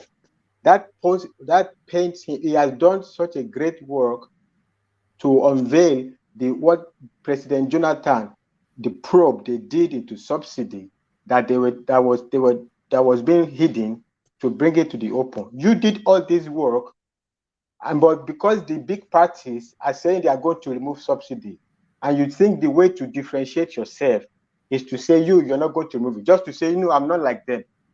That means you are painting yourself as a petty person. You can't say you're not going to remove subsidy. This is the #1 problem of Nigerian economy for generations. Maybe even beyond the economy. To say #1 problem of Nigeria. This is the #1 problem. And the Prince said, I have to go and see that channels.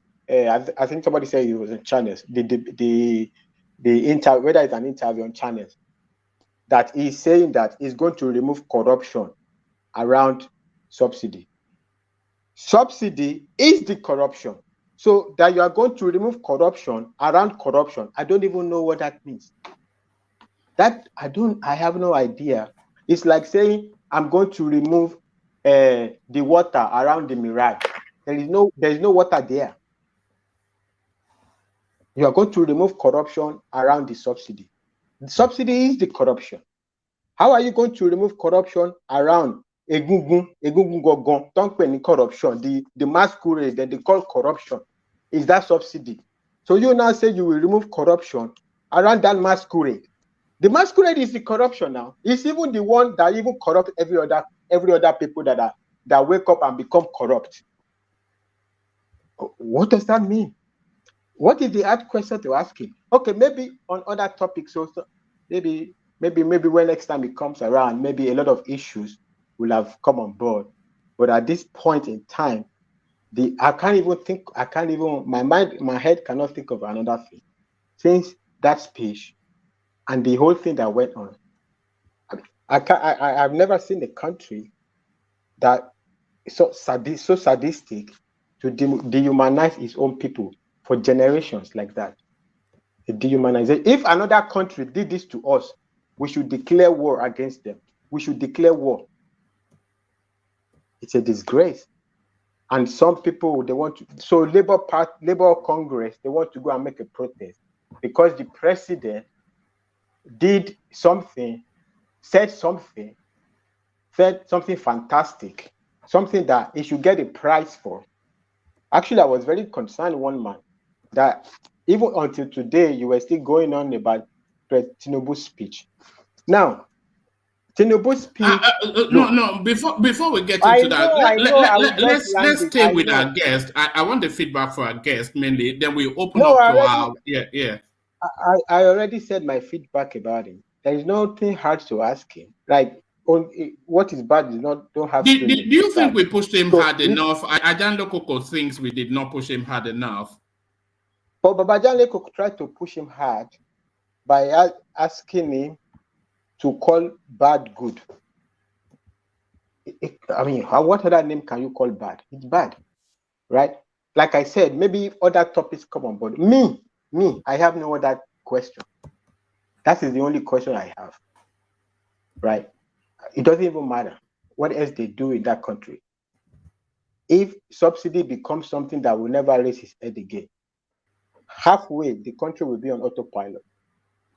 All right, hold your thought on that subsidy for a moment. I'm going to play you a clip in a moment from Madam Ngozi, who was speaking from the World Bank to this matter. So I'll play you that clip because it's quite illuminating what she has to say. So I'll play you that clip. But before I play you that clip, I want to make sure everybody gets the chance to feedback on the Alhaji Gamban interaction. So hold your thought. I want you, when I play that clip, I want you to be the first to run a commentary on it. But before we get to the clip, let's hear from Prince Daddy. So Prince Daddy, you had Alhaji Gamban join us.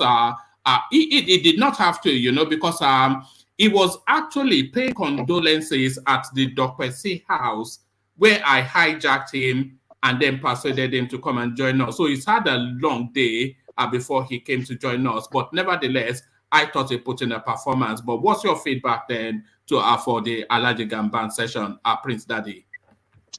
Yeah, thanks, one man. Yeah, I think I missed some earlier parts of the conversation, but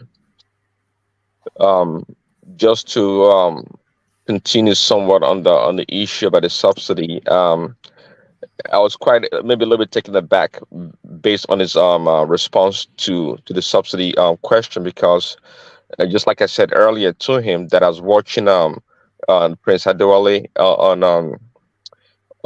what you call it, on Channels Television with Seun actually, and somebody from Labour or PEMCO, whatever they call the person or the organization, debating, and he said it was the SDP was the only party that had it in its manifesto not to remove subsidy.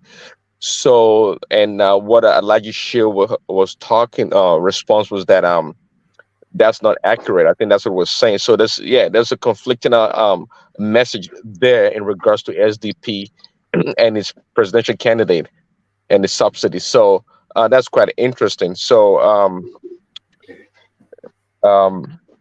yeah, so that was I don't think that the response was clear enough. I think perhaps it was suggesting that the presidential candidate has the authority to continue if he or she chooses to do so. But in listening to Prince, of course, we agree that the Prince is smart. The Prince said also that the removal of subsidy is actually constitutional in many ways. So, and he not wanting to remove it appears to be going against the Constitution, just like Seun Akinbaloye put it to him. So when it comes to the issue about the subsidy, SDP, and its candidate, it's kind of convoluted, I would say. So, yeah.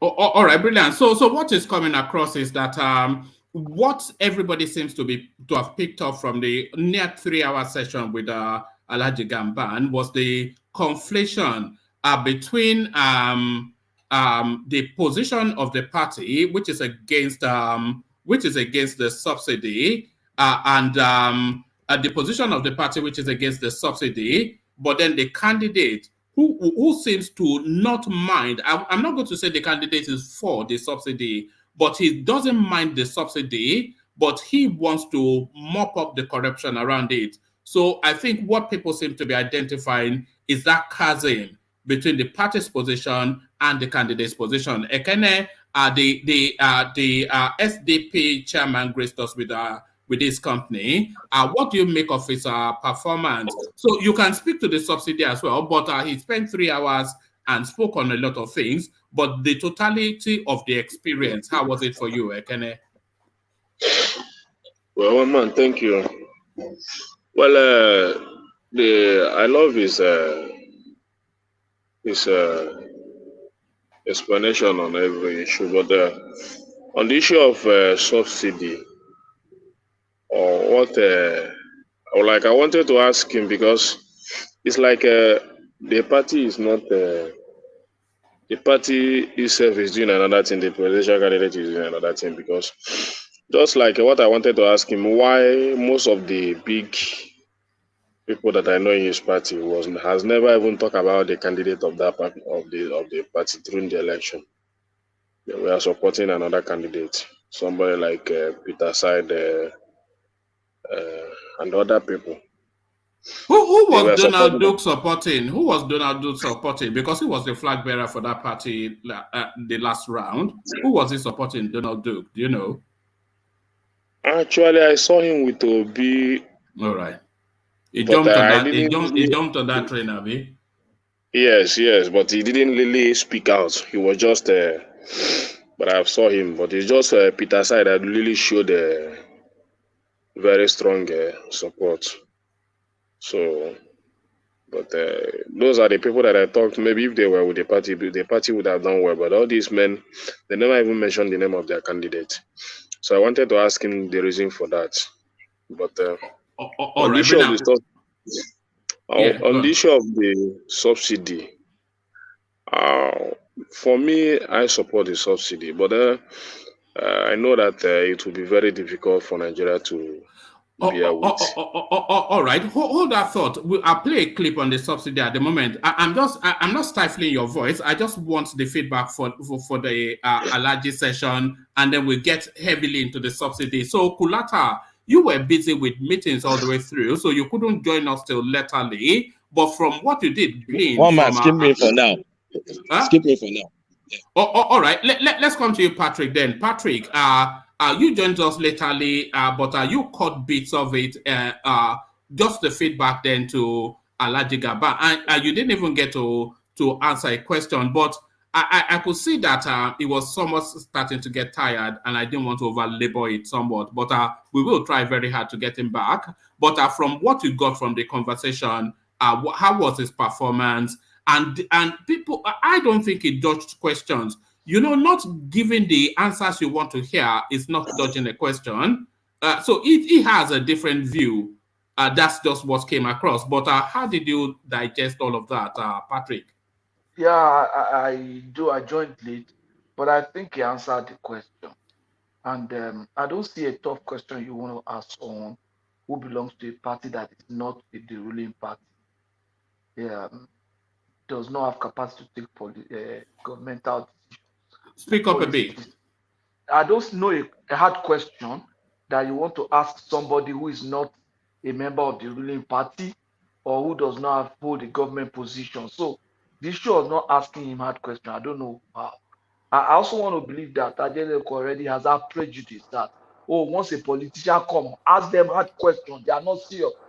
To me, that's prejudice. Your questioning is colored, and I don't know the kind of response they can give that will suggest that they have asked them hard questions. So I don't really buy that. If you feel that he has a position that is contrary to what his presidential candidate said, he's saying, yeah, the man is free to take a position that he likes, but the position of the party is clear that the party does not support the retention of subsidy. Now it is left for us to go check whether that was what the party actually said or not. So to me, he's answered the questions, and there are no tough questions to ask.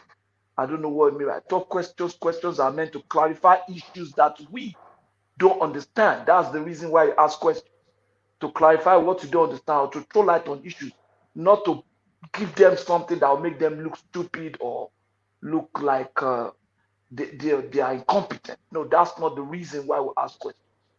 We don't ask questions about things we already know. We ask questions, clarification of things we don't know. So to me, you already have a prejudice, and that's what makes you reach that conclusion. To me, he's done well. I will look forward to having him back, and hopefully I'll be more available to at least ask him a question. All right, brilliant. Brilliant. I somewhat concur with what you just said. So, Akim, you're up next.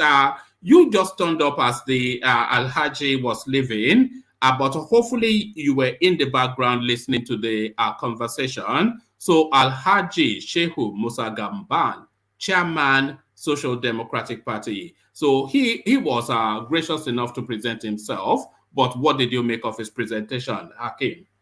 Yeah, greetings to you, one man, and everybody out there. I think I was at the background listening to the whole thing. I don't think he did anything wrong. He just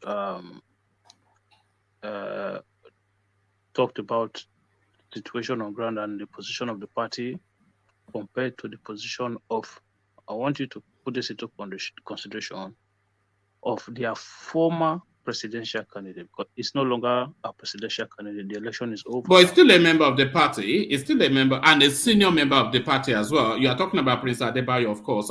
He's still a member of the party and a senior member of the party at that. Yeah, he might hold a different personal view on that issue. I don't think he's against the removal of subsidy. It was just the way and manner it was done.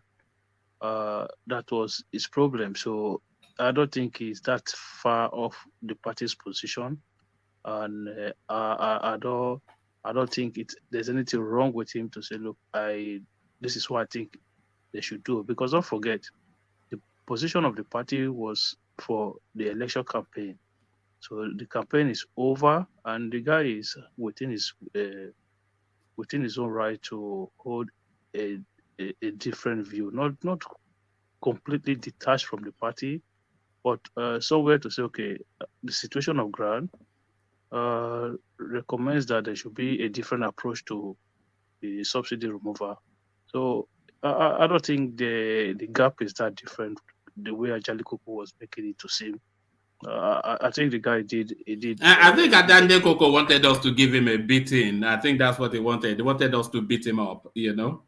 Yeah, but you have to take into context that the guy is just a chairman of a political party. Is the chairman of one of the leading parties in Nigeria. Is at the decision-making end of the Nigerian state. What do you mean one of the leading party? What was their election? Historically, you know that the Obi space stole a lot of votes from a lot of the traditional spaces. So the results of this election is not a true and accurate reflection of our voting patterns, because we just had a moment in time with this Obi wave, which will not repeat, I'm sure. But that was Abiola's party now, Olufalaye's party. You know, yeah. The people, was Tinubu not the same in that party at the time? Tinubu's party as well. So it's a senior party. Yeah. So you just said it's a senior party. The SDP that you're talking about is different from this one. This one is like a skeletal form of that one.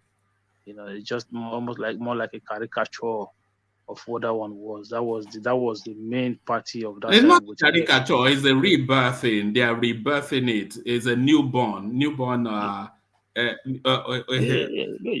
know. Maybe Oshibajo will come to that party, and then before you know it, it does what Obi did as well. So you can never tell in future. But all in all, I think the chairman did very well. It was very how do I put it? It come across as a very gentleman and somebody who understands the pain of the average Nigerian. SDP is can you say it's a left to center party or just a left side? No, I think it would be a left of center party. Yeah, so yeah. It's a social democrat, so it's not like a socialist party. So it's a left of center party. So I don't think the difference between the chairman's position and President Adewale's position is that big. So in all, I think he did well. And on the issue of that subsidy, because I've never had time to kind of contribute to that space. No, you'll contribute in a moment. I want to play a clip. Sorry, Akim. You know I'm stopping everybody. Does anybody else want to feedback on Alhaji Shehu Musa Gambansa before I'm back? Yes, feedback on Alhaji. I don't have feedback on him because I didn't listen to him. I was not around. So I don't know. He must have done well.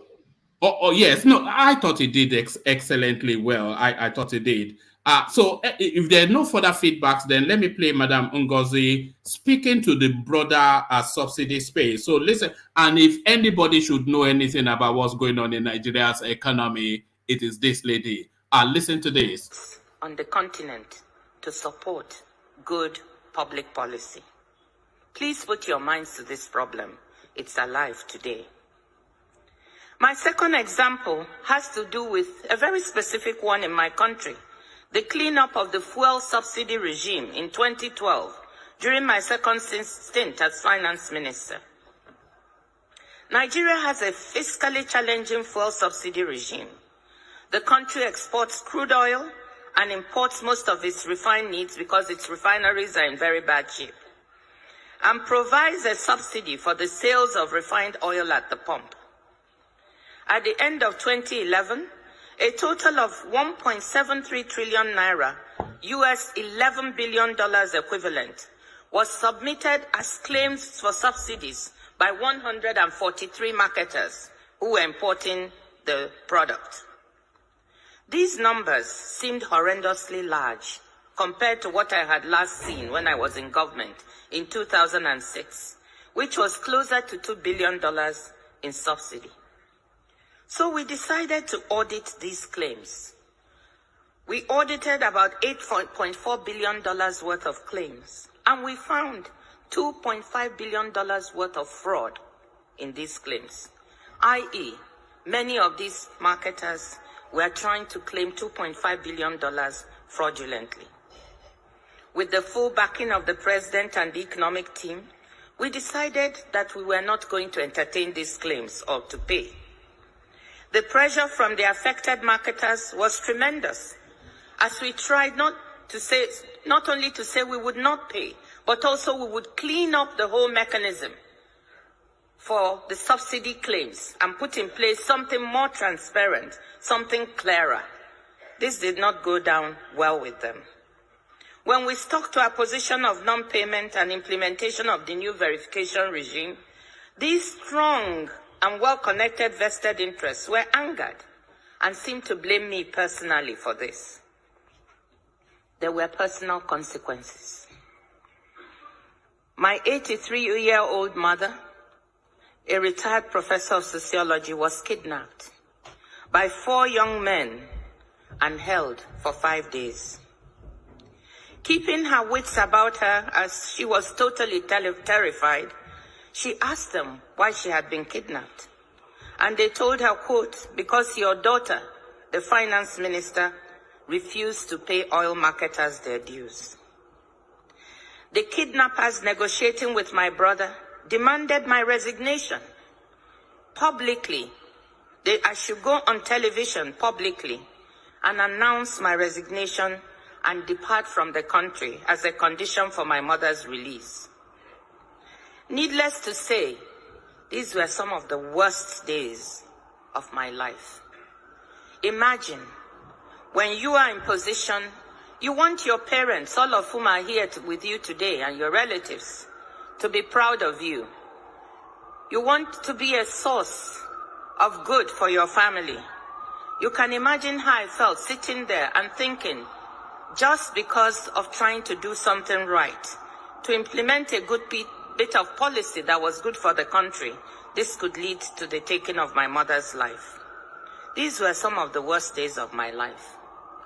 With my father's support, the firm resolve of the president, we all decided I should not give in to the blackmailers, and I refused to resign.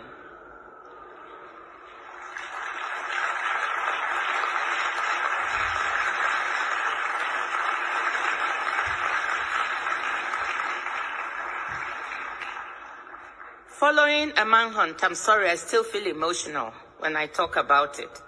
And this story is not really publicly known, so this is probably the first time I'm giving the full details. Following a manhunt for my mother by police and security agencies, she was able to make a dramatic escape after 5 days in captivity, where she had only been given water and half of a sausage roll. So here was a well-justified cleanup and reform of a policy. but implemented in a dangerous reform environment where the losers in the reform, well-entrenched vested interests, decided to fight back to derail implementation. The decision not to resign was a very difficult and risky one. As it turned out, it worked. But there are days I ask myself, on my down days, what if it hadn't? What if they had gone ahead and murdered my mother, as she overheard them planning to do, with one of their handlers on the phone? Could I have justified trading off firmness on policy and standing up to blackmailers, implementing a good piece of public policy for my mother's life? What decision would you have made? Faculty, what decision would you have made?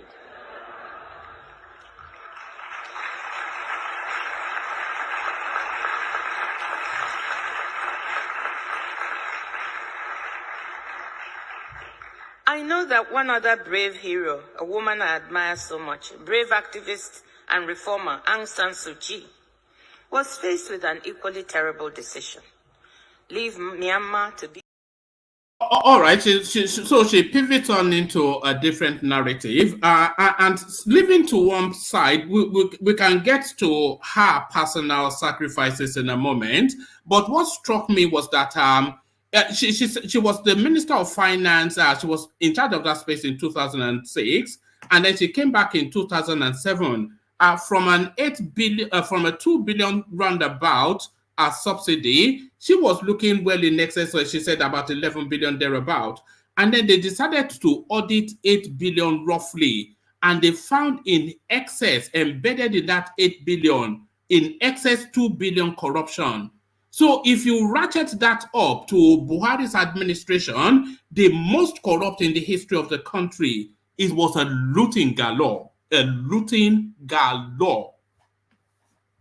Who wants to come in? Let me come in because I have to go very soon. Take me a few seconds. So here's the thing. You see that audits they did. I'm not sure if that was a full audit or a partial audit. It was a partial audit. They just took a partial audit.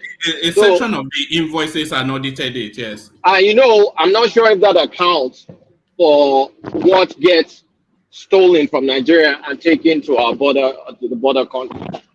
That probably doesn't account for that too. That's probably for the people that bring in sand or bring in water or add zero to whatever their vessel brings, or they bring one vessel, they turn it around, bring it back. A lot of boys were making money under Jonathan because it was more deregulated, and it wasn't as bad as Buhari's own. So you can imagine what happened under Buhari. And the other thing is, we're using our foreign exchange to buy imported fuel, and we're also using our foreign exchange to put directly into the pockets of corrupt people. So Tinubu has taken, you know, my obsession since I've been coming to this platform, I've been talking arbitrage. It's taken one. We need the second one, which we can talk about later, the dual forex regime.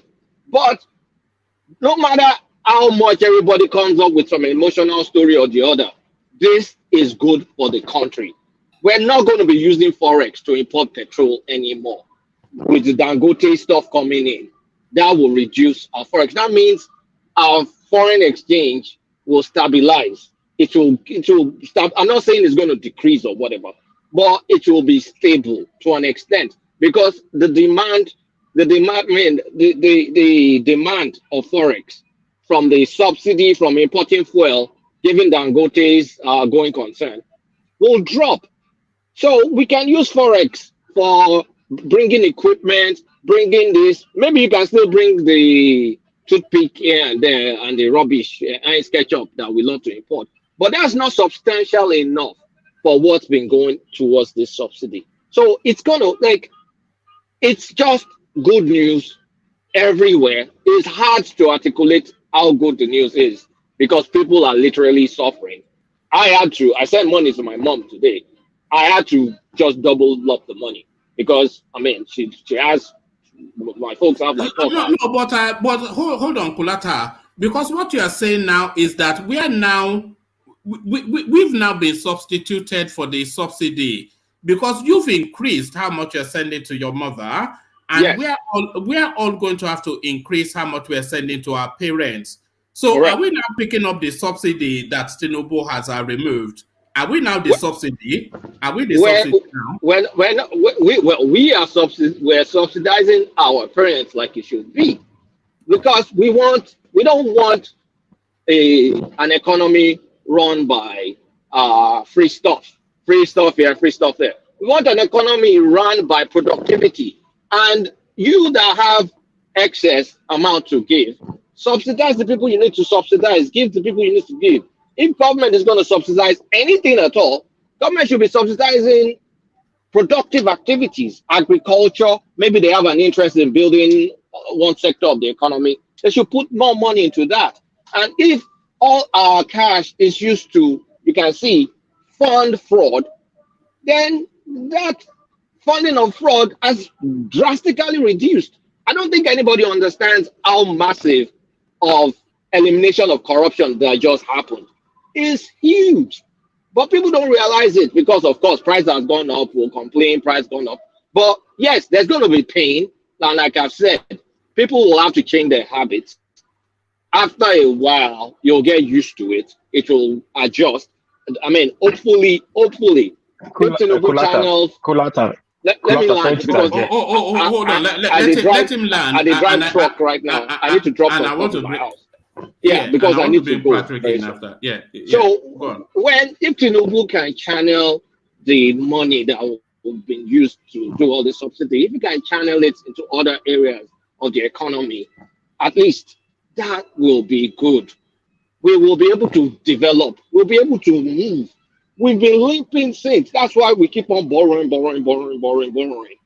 for paying salaries, printing money, doing all this stuff. It's going to like relieve the stress, the financial stress our government is going through. We're broke.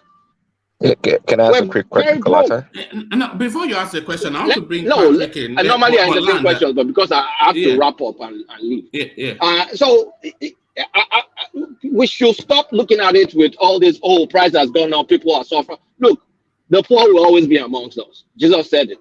Whether petrol is $30 or is 5,000, people that are poor are going to be poor. People that need to do what they need to do to help the poor should help do what they need to do to help the poor. What government should do is the opportunity, because the money they put into this, make sure we can get it into productive activities. So if they're going to be subsidizing equipment coming from India or subsidizing stuff that they can use to do food processing, food storage, all those other things now, the economy, people will earn more over time. You're breaking up, Kulata. Sorry, I'm driving. I went to pick up the stuff. We know you're driving. Carry on. So it is. I mean, it is a good. Like, it's a good thing removing it. It will be a better thing for the government to channel the funds to other areas in the economy that will pay, like education, healthcare, all this stuff that everybody wants, but nobody wants to pay for. So all those things, I think is good. So you can interject. Well, maybe just for 1 minute or two. All right. Hold steady, Kulata. Let me bring Patrick in. You see all this sudden scarcity that we're seeing at the pump, at the petrol station. Is this a case of corruption fighting back? Off the back of what Madam Ngozi was saying, especially her personal experience, is what we are seeing now a case of corruption fighting back? Woman, can you hear me? Yes, carry on. Yeah, this to me is not corruption fighting back. You see, these people have stocked their tanks with maybe 30,000 liters of petrol that they bought at 100, maybe 200 naira a liter. And now if they sell them at 200 liters, they will not be able to restock again. So that's the issue. And they probably don't have money to make up that difference. So that's why the market responded that way. And government that's taking the subsidy out now, even those NFPC has reserve, they don't have the means of distribution that can make up for this private individual. You understand what I'm saying? So I think it's a bit early. Let me be very objective. I think it's a bit early. I expect that the government would have made some investments or partner with major marketers to quickly expand capacity. Let them make major acquisitions. Major marketers like Wando, MRS, and they can buy up all these small filling stations all over the country. Let them make those actually. Let them be the one that own the structure of distribution. Then you can deploy those petrol in the NNPC reserve. Now you have oil, petrol in your reserve, but you can't do anything with it. You don't have the structure to distribute it because the channels are not willing to take it at that price you are ready to sell. And if they must take it at your new price, they want to be able to sell the one they are holding at the new price so that they can be able to restock. So it's okay. That's the normal thing you expect from them. If they sell now and they are not able to even buy 10,000 liters, who makes up for the difference? They go out of business with time now. So that's why they're also fighting for survival.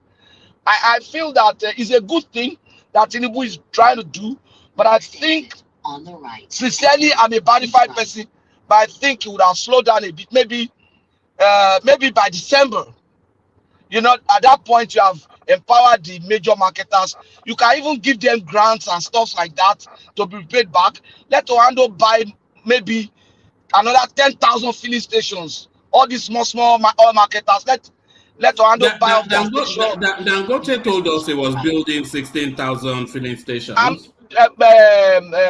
Woman, I believe that out of that 16,000, about 6,000 is probably going to be acquisition.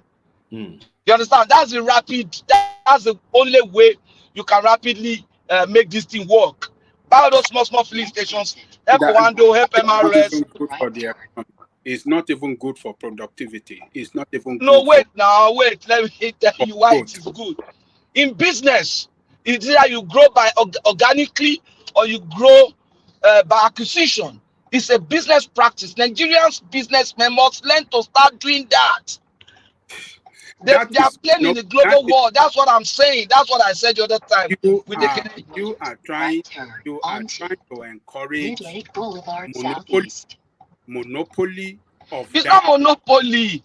That is in the US, in the North America where we are today, we have major players. Why must the country allow him to own petrol station? That is not good.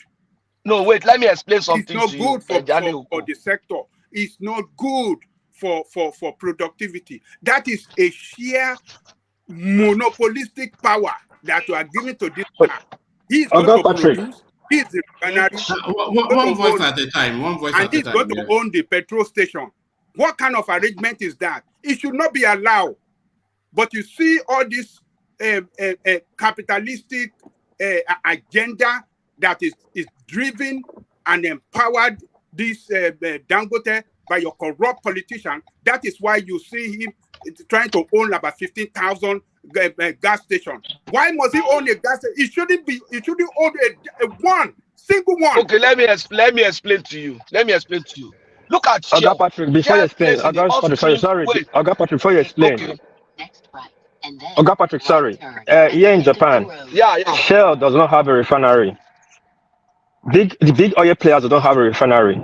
The people that have refinery don't have filling stations here in Japan. People that have filling stations does not have a stake in refinery in Japan. What Dangote is doing is wrong. It cannot produce and distribute.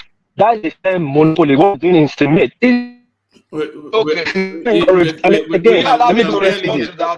Yeah, we can barely hear you though, but How would you? Will you allow me to respond to that? Okay. Let me respond to that. In North America, Mobil, they are in the upstream and they're also in downstream. It shows I'm going to drive into an ExxonMobil station and buy fuel. Mobil is in the downstream and in upstream. In countries in Europe and in America, Shell is in upstream and downstream. The Japanese model is not the best model, so it's not a standard. Let's just put that aside and throw it into the trash. The fact that something is done in a particular country in another way does not mean that that's how it's going to be applied everywhere. You understand what I'm saying? Which of those countries that you are citing now subsidize petrol for their citizens? An ELSO station, they have mobile, they have upstream presence and downstream presence. Shell, Total, all of them, they are in the upstream. Don't you have Total filling stations? Is Total not in the upstream at the same time? So let's not use socialist lens to look at everything and begin to interpret it wrongly. It's it's an upside down model that you're trying to present. But this is what I'm saying. Acquisition. Koto respond. Let Prince Daddy come in.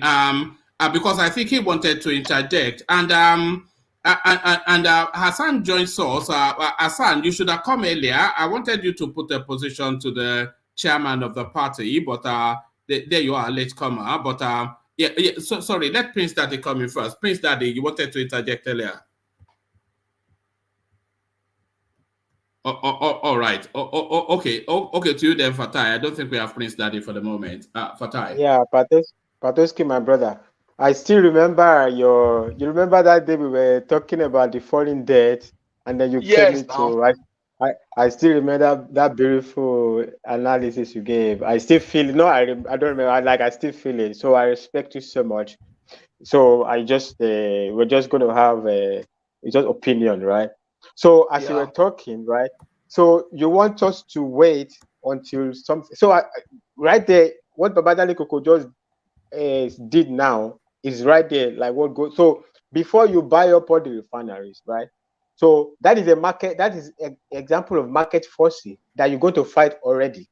So before you all finish fighting, who wants to fight each other over monopoly forces, over other whatever? Are we going to wait for 10 years before we announce that we are not doing subsidy again?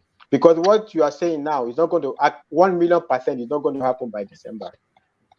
No, you see, when you are looking at growth, if Dangote decides to say, okay, I'm doing an expansion, or MRS, I'm doing an expansion with government support, I'm buying up small fleet stations like Fagbeams, like all those small stations. They can do that in 6 months. Oando has the deep pocket. MRS have deep pocket to buy up those stations in few months, especially if they have the government support.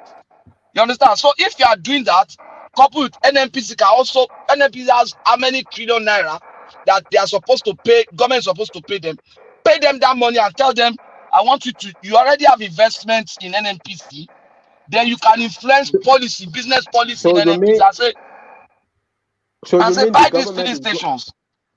So you mean the government is going to mandate the merger? Government is going to whether say, it's look, the merger or the acquisition. Yeah, the acquisition. So government is going to mandate it. No, that's like Russia and China. We are not a socialist. Government should kill small business. No. This is what we are saying now. So at the end of the government have businesses, have investment in those stations already. Like in NNPC, for example. Where I was even going is that there is so much interplay in the market. 1,000,000%. It's not going to happen 6 months. 2 years, you have not finished. You think so? You think they will not sell? You think they will not sell? There's too many other forces. It's not just like this. No, let me tell you, for example, there are many players. Do you think that if Oando, for example, has 20,000 gas stations in Nigeria, do you think this hoarding would have had any major effect on the government? If Oando has 20,000, if MRS have 20,000, if maybe a station like Bovas that is honest now, let government support them. Have another 20,000. You're looking at almost 60,000. Do you think that this hoarding would have had effect on them?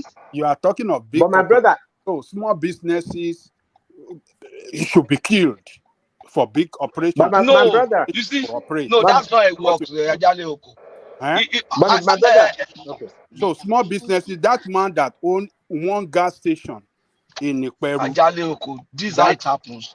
So that man that owns one small at Peru, they should buy him over, and then his business should end up there.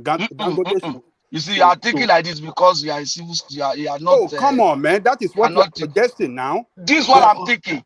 If government did not say buy, if the major players Dangote now decide to say, okay, I want to start buying small businesses or acquisition, and the owner sell, what's the big deal that they sell now?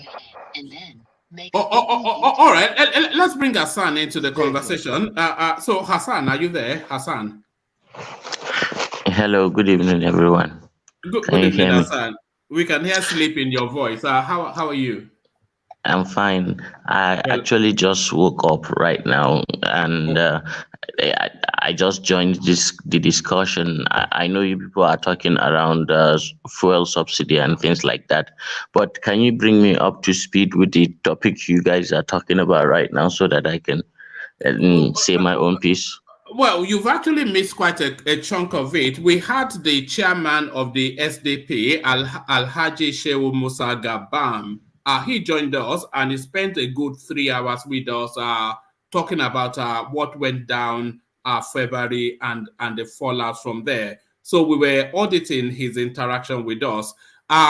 What people identified was that the SDP candidate, Prince Adebayo, during his campaigning, he was saying that he wasn't going to remove the fuel subsidy, but he was going to manage the corruption within that space.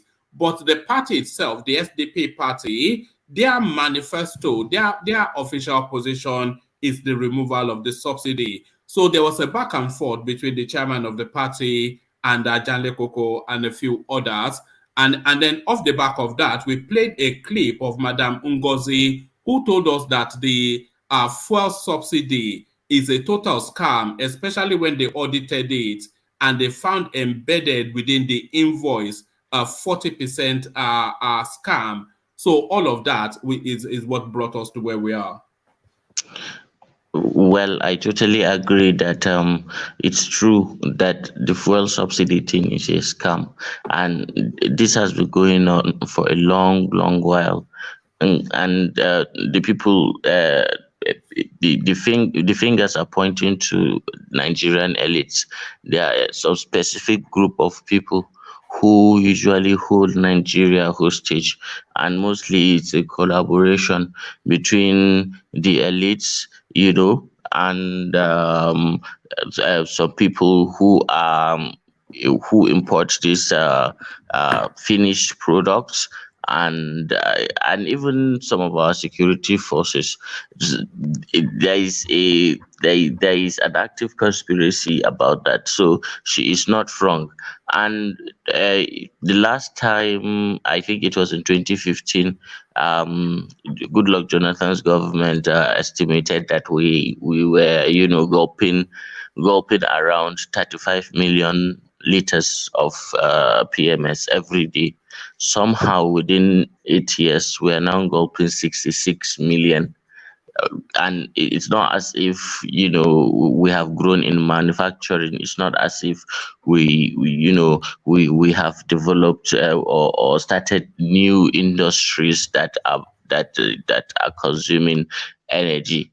So it beggars believe that something like this actually make any sense.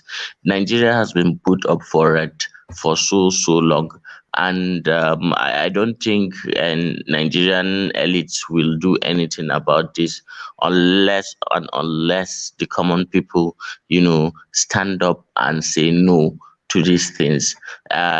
In principle, I agree that the fuel subsidy should be removed, but I do not like a style of leadership that is too crude, that, only looks at cold, hard logic and does not empathize, does not sympathize, or I don't like a leader who, does not know how a poor person feels.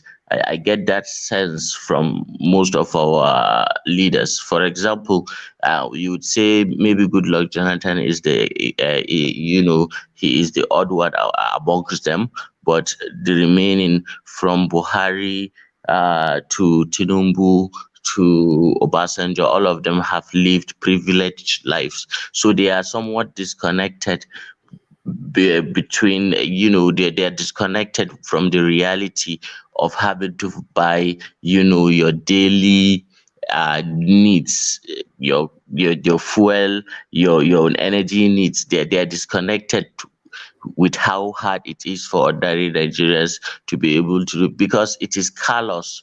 It is callous to unilaterally then say that you remove subsidy, and the next day fuel prices are selling for 600 naira per liter.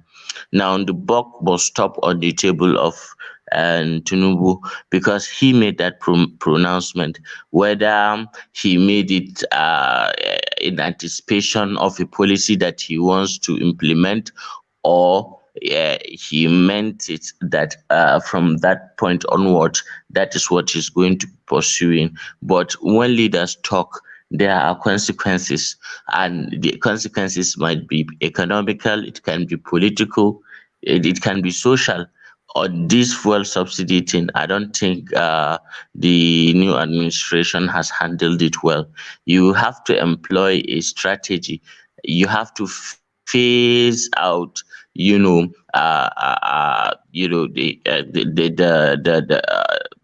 PMS, the price that we have. You have to phase it out little by little, such that people will not feel too much of the impact. But this sudden jump in price is going to kill a lot of businesses, and it does not augur well for us. This will actually, make the economy to slump a little bit. I hope they are listening, because if not, then we are in for one hell of a ride.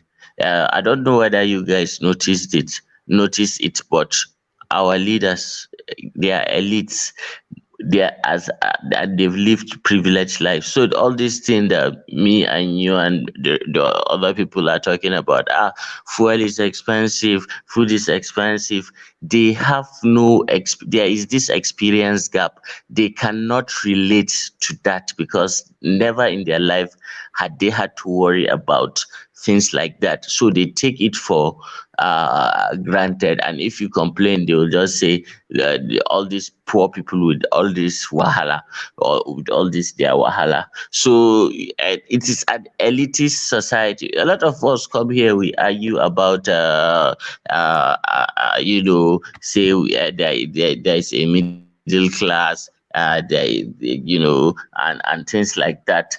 But in reality, or we talk about religion, or we talk about tribe, but the reality of the Nigerian struggle is a class struggle.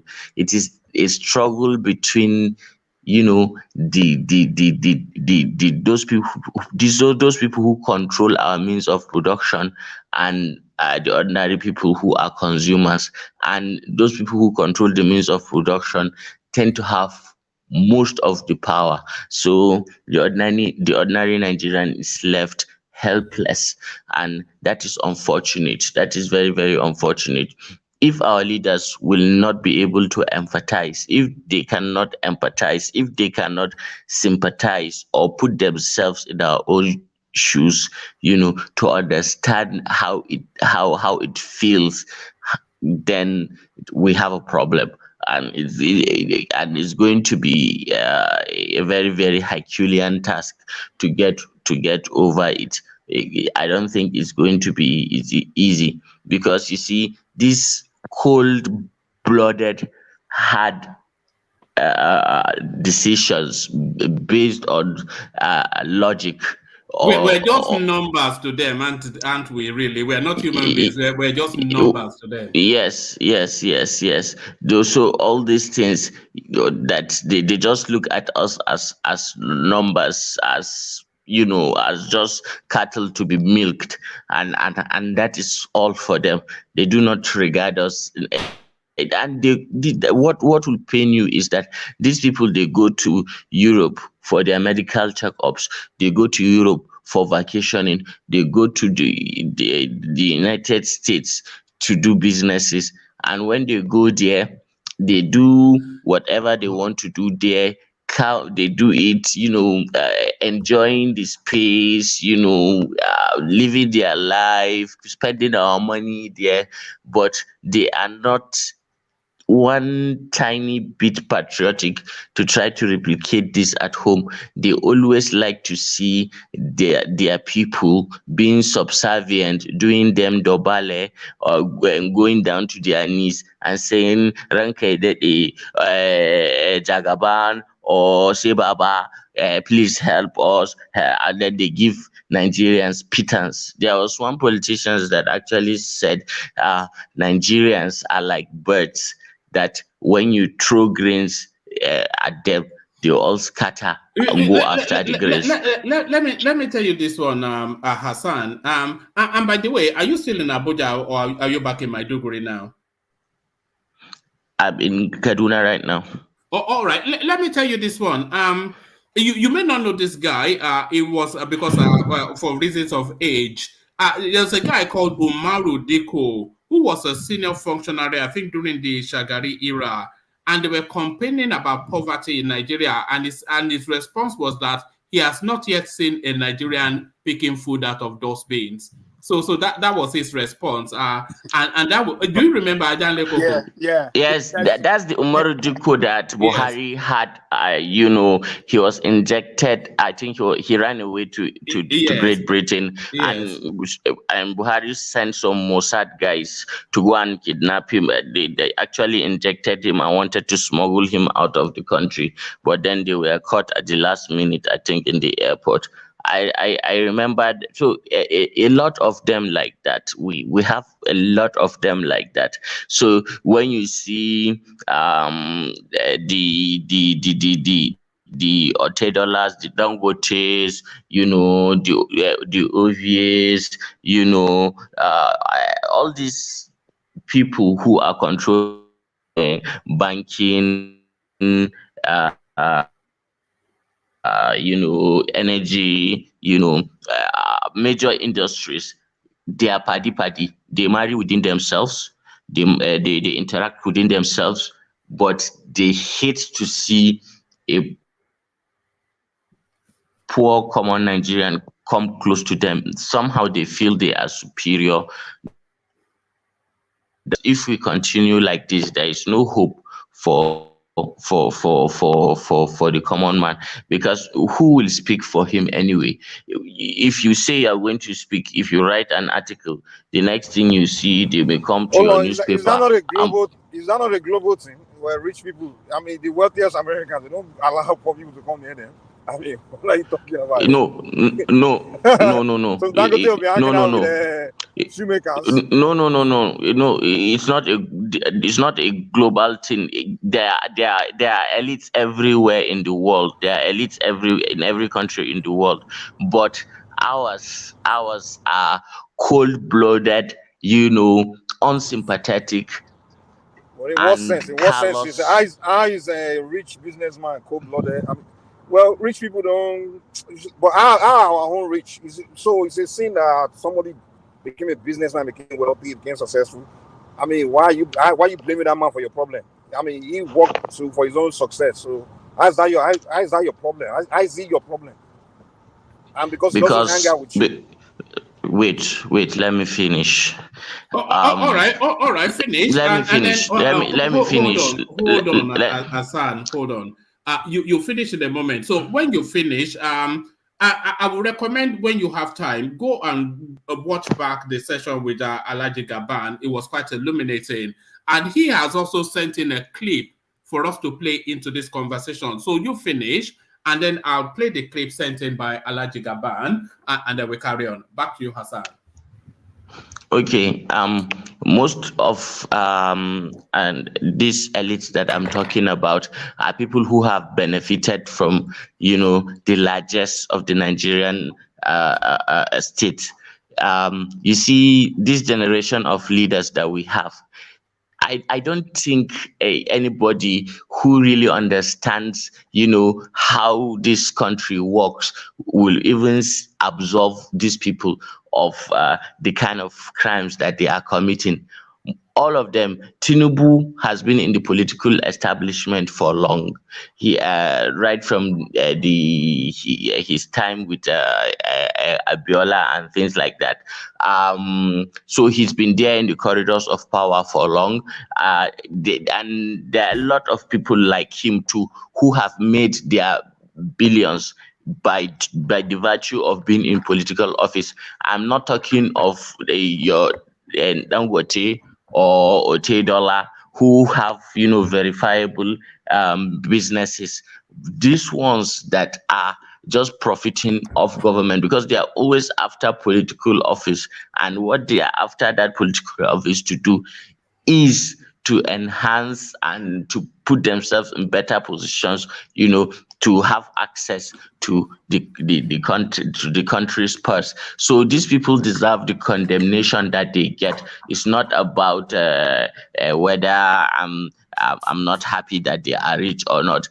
Of course, if your source of wealth is illegitimate, people will have to say it.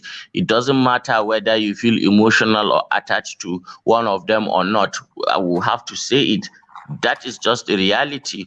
And the problem we have in Nigeria is the same people that we are suffering with. They are the same ones that will be defending these people that are putting them in bondage and are borrowing up their future or their destinies, the destinies of their children and their grandchildren, and it is the same common Nigerians that will go against you when you talk about these things. So our whole situation is just messed up. We are just numbers to them, and that is just the reality. One man, as you said. Let me just leave it at that.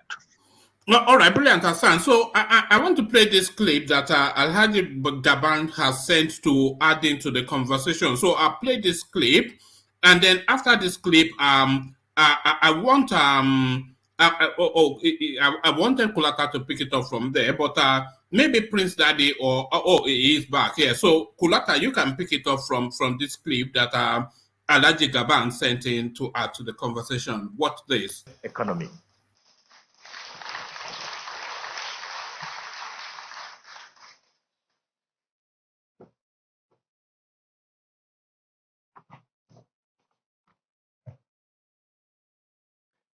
Your Excellency, President Muhammadu Buhari, I also call him a father as well.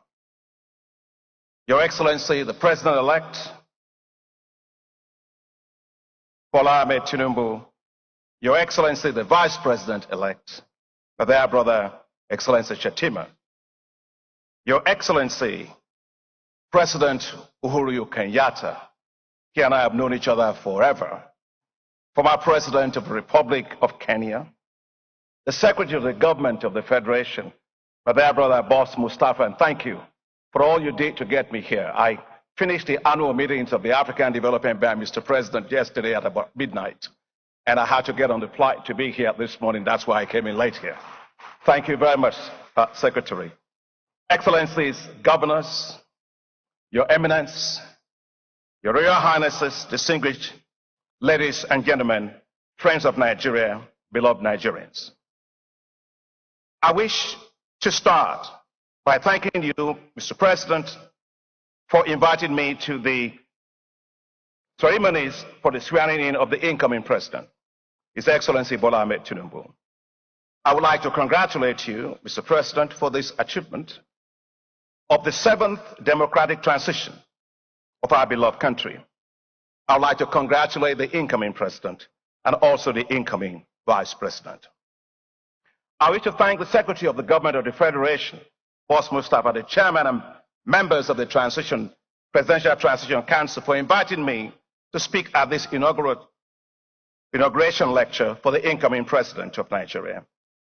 It is such a great honor to share my views and perspectives after the wonderful speech that has been given by my very dear friend and brother, His Excellency President Uhuru Kenyatta, as our nation gets ready to have a passing of the baton between His Excellency President Muhammadu Buhari and the incoming President, His Excellency Asiwaju Ahmed Bola Tinubu.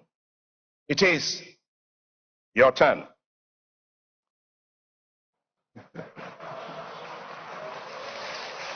I wish to congratulate you, Mr. President, for your stewardship against difficulties of our nation for the past 8 years. And thank you most sincerely, Mr. President, for your support for me as President of the African Development Bank. People say great things about what, by God's grace, we've been able to achieve. But unless I was sent on a mission and supported on that mission, it would not have been possible. I'd like to thank you, Mr. President, because without your support in 2015, and you're standing beside me and behind me in the rough times of 2020, I will not be President of the African Development Bank. Mr. President, I was brought up as a kid to always go back to their elders and thank them. And we always say that the person who sent you on an errand is the person you go back to thank and give the report back to. And so I'll just say two things as I thank you, because I will not have another opportunity to thank you. The African Development Bank, Mr. President, was ranked this year as the most transparent financial institution in the world. And last year, Your Excellency, Mr. President, the African Development Bank was ranked as the best multilateral financial institution in the world. And so as you take leave as President, please accept my deepest gratitude, because without your support, I wouldn't have been there. And I want to thank you so much that you can take pride in these achievements as you go. And my dear brother, Bishop Kuka, was talking about Nigerian. I am proudly Nigerian. I will live as a Nigerian. I'll die as a Nigerian. And I'll ask God for permission on Resurrection Day, if I might just hold a green, white, green flag in my hand, and that would be great. I would like to congratulate the incoming president, His Excellency Bola Ahmed Tinubu, GCFR, who will take over the mantle of leadership from Nigeria from you. I'm delighted that my very dear friend, President Uhuru Kenyatta, the former president of Kenya, was invited to deliver the inauguration lecture. He is a great leader, not only in Kenya, a great leader for Africa. And I'm sure you must be wondering, there are actually two Kenyans that are actually here on this panel. Well, I lived in Kenya for many, many years, 10 years in Kenya. And I remember one day, President Goodluck Jonathan took me on a mission to Kenya, and we went to see President Uhuru Kenyatta. And as the two presidents were introducing members of their delegations, President Jonathan said to President Uhuru Kenyatta, "Here is Dr. Adeshina, Minister of Agriculture," to which President Kenyatta responded, "Yes, Adeshina is the Kenyan on loan to Nigeria." We all laughed. Thank you, Mr. President Kenyatta, for what an incredibly powerful speech you gave us today. Very, very insightful. Your Excellencies, the election of a new president always elicits hope. Nigeria will be looking to you as President Tinubu and Vice President Shettima on your first day in office with hope. Hope that you will assure security, peace, and stability. Hope that you will heal and unite a fractious nation. Hope that you will rise above party lines and forge a compelling force to move the nation forward with inclusiveness, fairness, equity, and justice. Hope that you will dramatically improve the economy, which is what I'm going to talk about today. And hope that you will spark a new wave of prosperity. And hope must be brought to the present, as hope deferred makes the heart grow weary. Your Excellencies, the starting point must be macroeconomic and fiscal stability. Unless the economy is revived and the fiscal challenges addressed boldly, the resources to develop will not be there. No bird can fly if its wings are tied. Nigeria currently faces huge fiscal deficits, estimated at 6% of the GDP. This has been due to several challenges, including low receipts to dwindling revenues from export of crude oil, vandalism of pipelines, and illegal bunkering of crude oil. According to Nigeria's Debt Management Office, Nigeria now spends 96% of its revenue servicing debt, with the debt-to-revenue ratio rising from 83.2% in 2021 to 96.3% by 2022. Some will argue that the debt-to-GDP ratio at 34% is still low compared to other countries in Africa. And that is absolutely correct. But no one pays their debt using GDP. Debt is paid using revenue, and Nigeria's revenues have been declining. Nigeria earns revenue today to service debt and not to grow. The place to start, therefore, is to remove the inefficient fuel subsidies. Nigerian fuel subsidies benefit the rich, not the poor. Fueling theirs and government's endless fleet of cars at the expense of the poor. Estimates show that the poorest 40% of the population consume just 3% of petrol. Fuel subsidies are killing the Nigerian economy, costing the economy of Nigeria $10 billion alone in 2022. And that means that Nigeria is borrowing what it doesn't have to borrow for. If it simply eliminates these inefficient subsidies and uses the resources well for national development. Rather, support should be provided to private sector refineries and modular refineries to allow for efficiency and competitiveness to drive down fuel pump prices. The newly commissioned Dangote refinery, by Your Excellency, Mr. President, the largest single-train petroleum refinery in the world, as well as the petrochemical complex, will revolutionize Nigeria's economy. And congratulations to you, Mr. President. All right. They stand on a lot of ceremonies in this thing.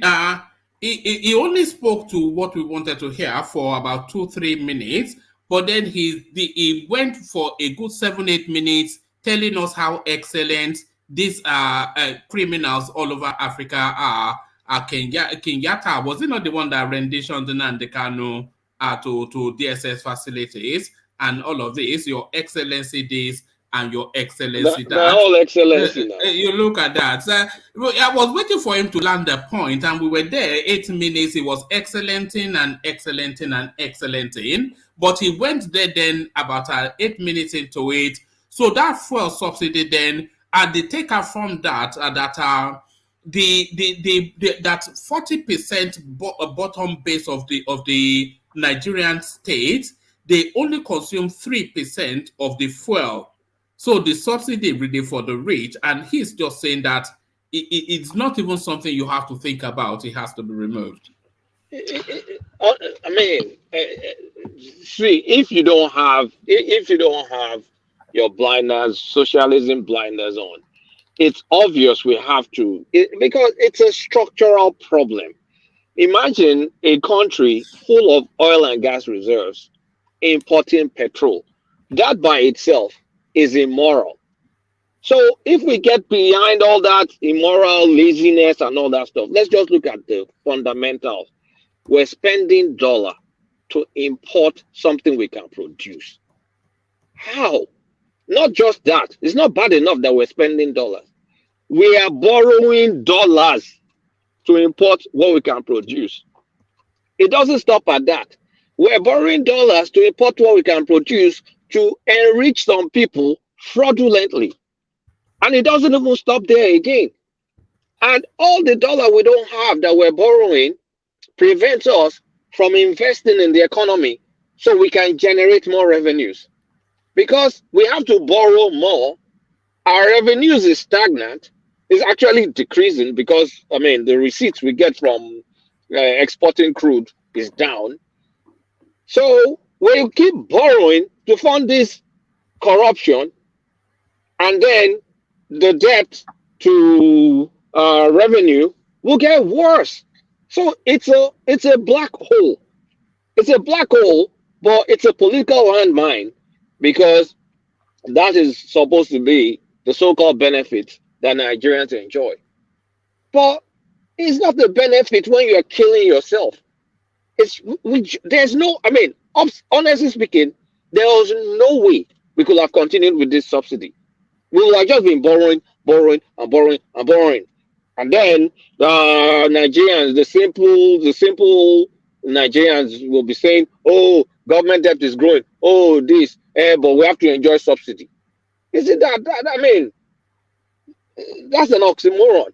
Like government debt, we have to enjoy. We can't afford it. Simple.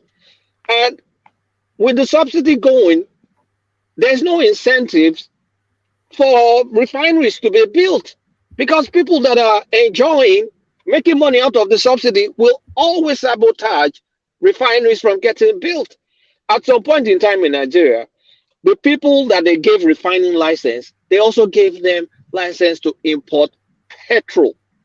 What sort of like moral hazard is that? Like, I give you 2 licenses. I can just bring in import petrol and make money. And you also think I'll now put money, go and borrow money and be investing in a risky refining business. Like when I also have the license to import petrol. And we did that for decades. The same guys. So they never built refineries. So you can call Dangote whatever manner of names you want to call him. That's fine. That guy has shifted us from borrowing dollars to import what we have, from now producing what we have and earning dollars. Flipped it. Yes, price of petrol has gone up. $500. You'll go if crude goes down, it will fluctuate 400. Whatever the price is, it will go up and down, go up and down. It's now like normal. But look at countries like Ghana. They don't have subsidies. Their economic profile on the average is roughly the same. We're both earning like $2,000 or something per head. I think we're slightly lower than them. The other countries in Africa, are they dead? They're not dead. They're surviving. Actually, they're even doing better than Nigeria. They're buying their petrol like equivalent of like $500 or something, $550 today. They've adjusted. They're not dead. They can eat food. They can farm. They can do things. They can invest. Why don't we also want the same thing? No matter how you look at it, you have to remove sentiment aside. You cannot use populism to govern. You can't use populism to govern.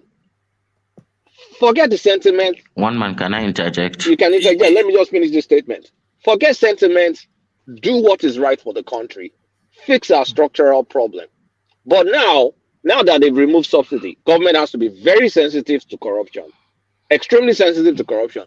Government also needs to shave their excesses. They need to cut down some of the excesses because you can't have the masses feeling the brunt of the increase in price while you guys are living largesse.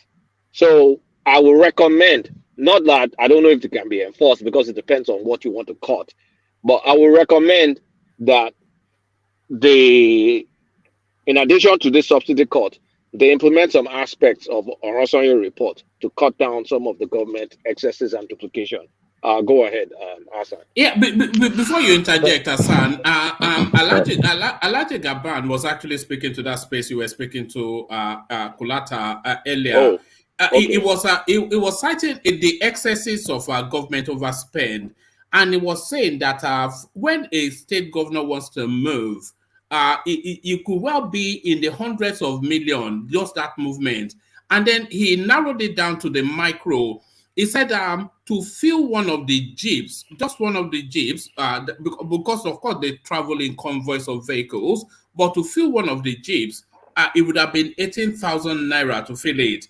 But now it is 35,000 naira just from the spike in the petroleum. And then if you add on to that the feeding allowance, the out of station allowance, the extra codes and everything, all of this packaging, we are talking about the weight of the cost of governance in Nigeria. He just cited the example, but Hassan, you wanted to come in, Hassan.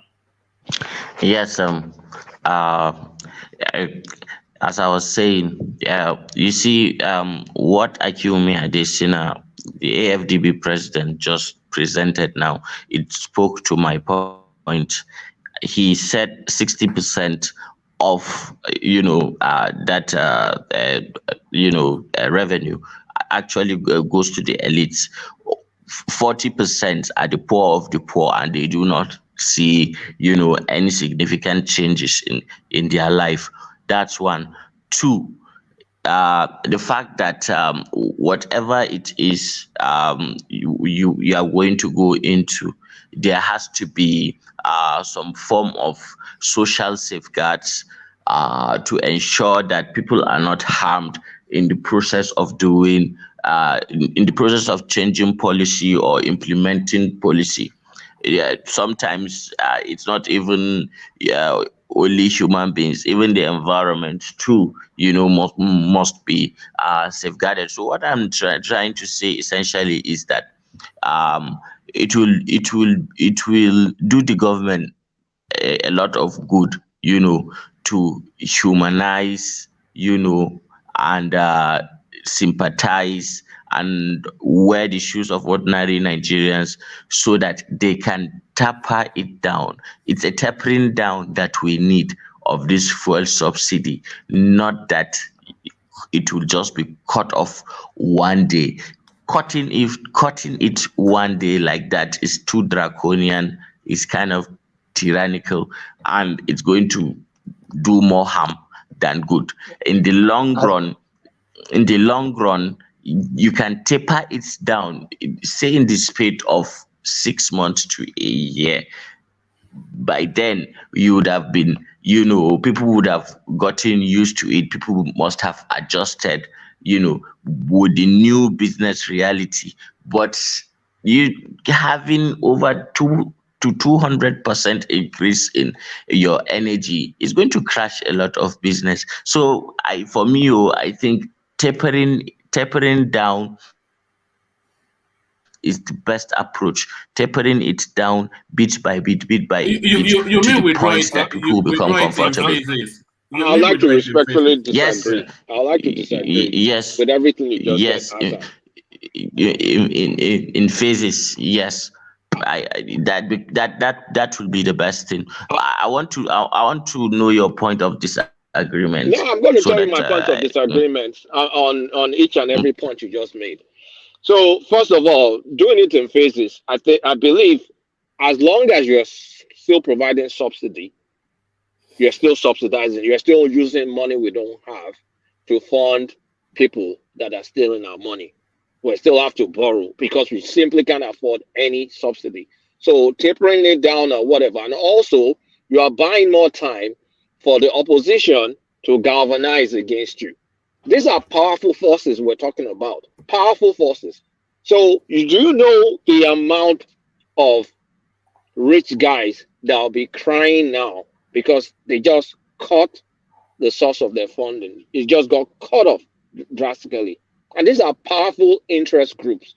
So if you're saying you're tapering it, I mean, what did Jonathan do? What did Buhari do in his first term? Wasn't it tapering? At that point in time, oil prices were so low that the landing cost of it was low. So there was really nothing to subsidize, essentially. So they changed the name. What did they call it again? They called it something recovery. It's still the same BS. And when crude oil went high, and the prices became, they could no longer do that under recovery or whatever they called it. Then they officially now have to fess up and say, yes, we're still subsidizing. Do you guys remember all that shenanigans that they were still denying that they weren't subsidizing? But when the prices rose so fast, they had to acknowledge that they were still providing something. So all this facing out stuff like tapering this, tapering that, let's forget all that nonsense, because it just allows the opposition to get stronger, and they'll keep on attacking you. We're just kicking the can down the road. Now, number two, let me finish. Number two, we're used to buying petrol at $500 or even higher, especially in the period of scarcity or artificial scarcity. And we're so used to it that it's even double jeopardy at the time those things are happening, because then the goods is scarce and we still pay a premium. So we are getting hit twice. So the 500 naira, the prevailing rate right now, is not new to us. It's not new. We've been buying it 500, even though the official price is 150.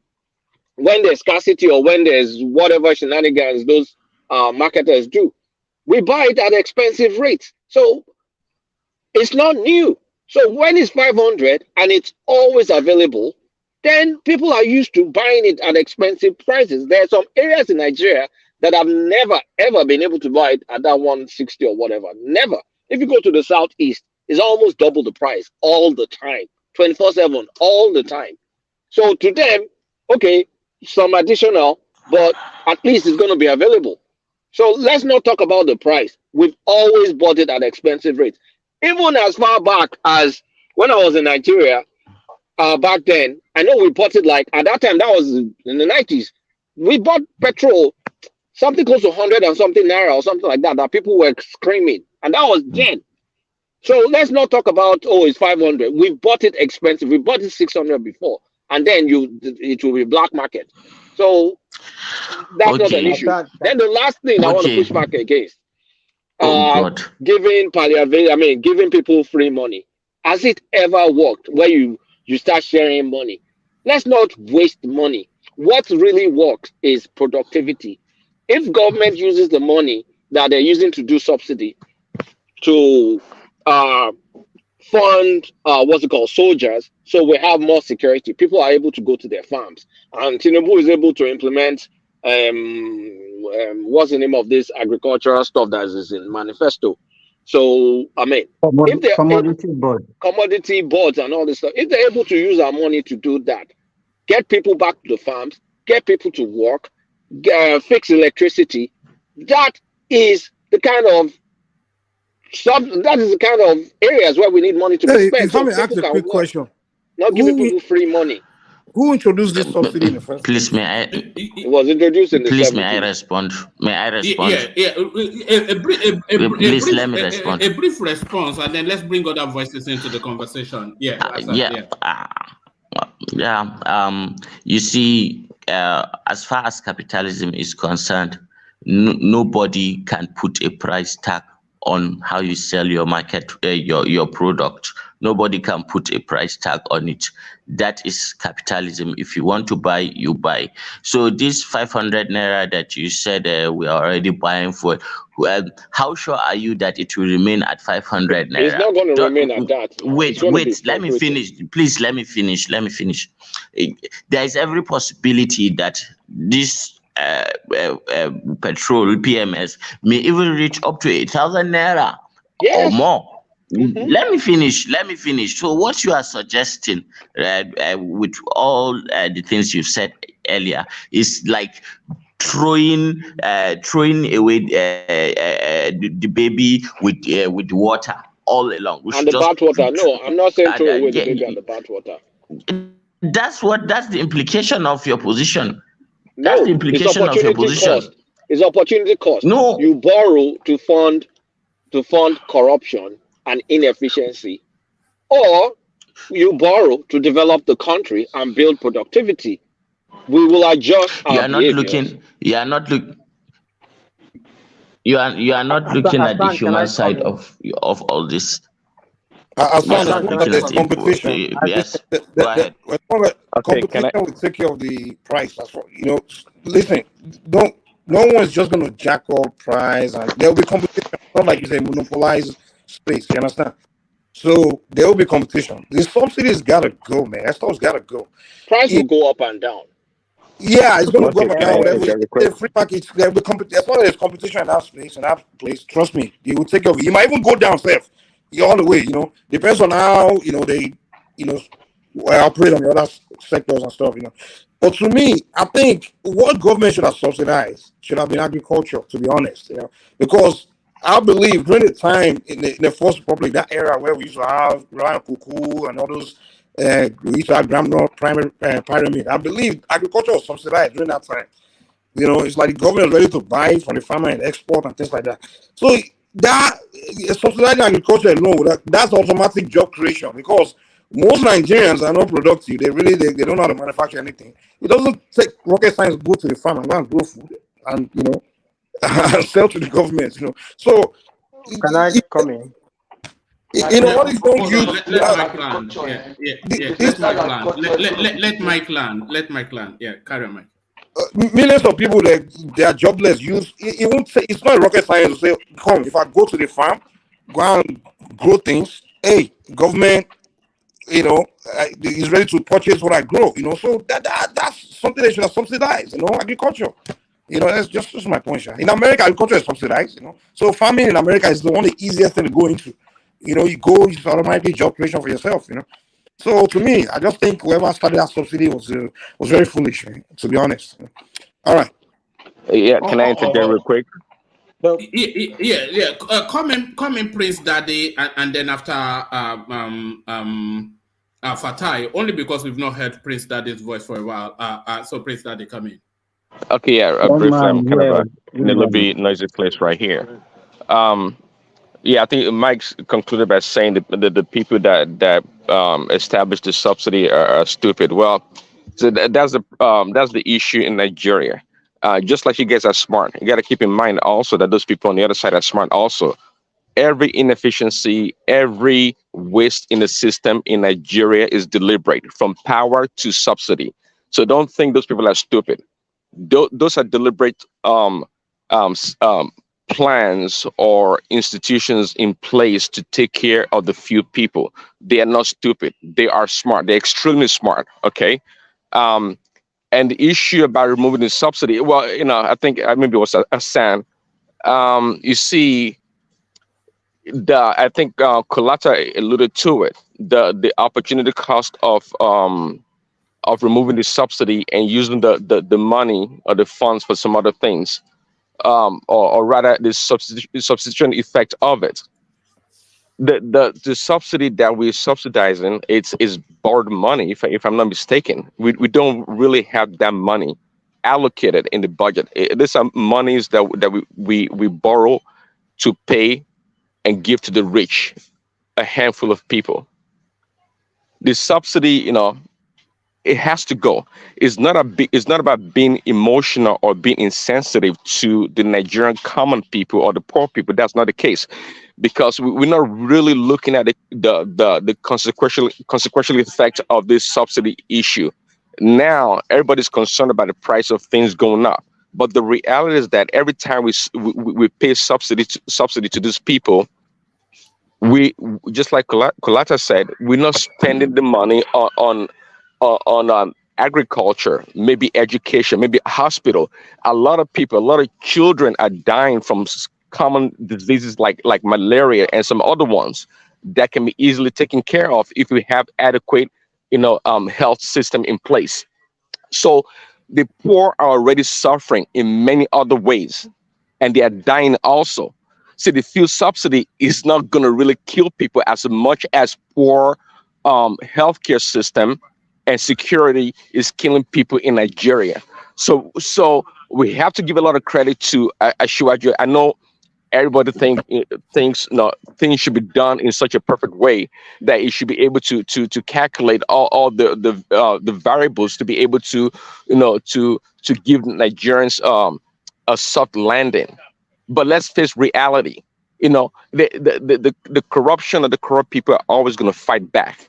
Okay, this gradual mitigation of the subsidy over time, and I agree with Kolata. I don't agree with that. It needs to go. It needs to go as soon as possible, so we can now adjust to the reality of things. And by the way, capitalism. There are two types of capitalism. It's not always the case that the market determines everything. No, not at all. Okay, there are some commodities or products that the government can control. And that's why, in this case, we talk about the governors and the president in Nigeria being powerful. How come they can't use their power right now? That's a big question, because they can easily pass a moratorium in a lot of ways and compel all this importers of fuel and the gas station to sell at a certain price. Okay, when we have an emergency in the system, that's why we have government to come in for a short period and take care of the people. We can't allow these people to jack up the price up to $1,000 because they're trying to make as much as possible right now, so they are able to go back into the market and buy at a higher price. No, they're doing business. They have to take the risk also involved in that business, that line of business. Trying to again externalize all the costs to the people is not fair. That's why the government needs to step in with policy, passing moratorium, and making sure these people compel. because they can be punished. Listen to news like this morning or yesterday. Somebody said that the state governors, they have what they call, I don't know, COE, a certificate of existence for this few stations, that they can withdraw from them from continuing their business. These are part of the policies or moves that the government locally and nationally can take to take care of it. Baba, because I didn't really plan to stay this long. Yes, come in, Fatai. But Fatai, I want to add this as you come in, Fatai. The one thing that I don't think anybody can dispute. The one thing is that this first subsidy, somebody has to take a financial hit for it. Somebody has to take a cold shower on it. Somebody has to take a financial hit. So who takes that financial hit? Is it the pump people, the petrol stations? Is it the suppliers, the fuel farms, etc.? Is it an NPC? But somebody has to take a financial hit because, of course, somebody just sent me something. Even the NNPC filling stations, they've marked up to 500 naira. So there's been more than a 200% jump suddenly in the price of petrol. So somebody has to take that financial hit. But who should that be? Coming, Fatai. Yeah, thank you, one man. So everything, I don't even know where, even a whole lot of things all over the place. So first of all, I have to say from the jump that I don't advocate and will never in my life advocate that people can take it, let them take it, right? I think the better approach, in my opinion, right, is to paint the picture in their reality, and people will see. Because if we assume that we need to take, it's like you want to take away your tooth that is going to be painful to remove it, so we have to endure it. If that is what we are dealing with, yeah. So, but if that is not what we are dealing with, and we are making an argument that, well, people have to take a little bit of suffering or a lot of suffering, I mean, the argument is going to be going in a circle. So let's understand what we are dealing with. So maybe all this debate, they are not even necessary, right? So first of all, subsidy is in the budget. So it's not, I didn't get the argument that was made around that time. Subsidy is in the budget. Just that this time around is up to half of the period of the life of this current budget, and that's where we have this issue. So, but I think the first question that I want to ask is to Hassan, because I was listening to him at that time. So this, I saw on Arise TV in Bayelsa, right? They made a report in Bayelsa that 3 days before the inaugural speech, the day of the inauguration, this queue had already started, right? But I don't know whether Hassan knows whether this is nationwide, but definitely 3 days before the inauguration speech, this queue had started, right? So it's not, I think at this point in time, it's not really, yeah, I do agree with you, one man, sometimes when you say it, I don't really still, if anybody is still arguing about the subsidy, I think the argument is moved on from there. I think most people agree that the subsidy has to go. Babajale Koko will say, how do we do it? Should we suffer people so much? And that is the question. Do we have suffered people this much? Okay, let me respond. Let me respond. No, Hassan, you before asked you me a respond, question. Let me respond. This queue started in Lagos in the morning of the inauguration, even before the speech. Before the so it's not speech, even even before the speech. So it's not even the speech that caused it. So it has nothing to do with the speech, right? So an event A was going to happen anyway. So an event B happened. I wish Saki Father was here. He would tell me the name of the fallacy of the logical fallacy. What are you guys trying to spin now? Something no, but not happen. What is the defense for this? Your man, Babajaro, listen to time. Arise TV. Listen. Arise TV cover it, and then they said it. That what's the name of that lady? I've forgotten that this lady on Arise. She said it, that the queue started in Lagos on Monday morning. Don't you think that was in anticipation of the speech? Don't you think it was in anticipation? No, you know, let me tell you, whatever way we painted it, you can see the Fatai. I am batified, but let me I'm here. Let me tell you, Patoski, even the anti-Tinubu, this guy, Rufai, he said it that even this thing, this speech, this subsidy thing is not even in Tinubu's speech. He said it. It was just a statement that he had it. When you look at the speech, it was not even there originally. So it's not in that situation. So he made a reckless statement that sent it's not a reckless. It's not a reckless statement. It depends on the way anybody view it. It's not a reckless statement. It should be unfair enough to call it a reckless statement. But he made a reckless statement. He's trying to show off that he's a tough guy, and then look at what he has cost the country. He doesn't. He didn't cost the country anything. He didn't cost the country anything. Let me respond. Who was the person that asked me the question right now? No, I asked you, but I'm just waiting. Okay. So. Okay. Yeah. So I put my camera to you. I'm just waiting. Oh, okay. I see. How much do you have to earn for you to be above the poverty line today? I don't get it. I didn't get the question, brother. Can you ask me again?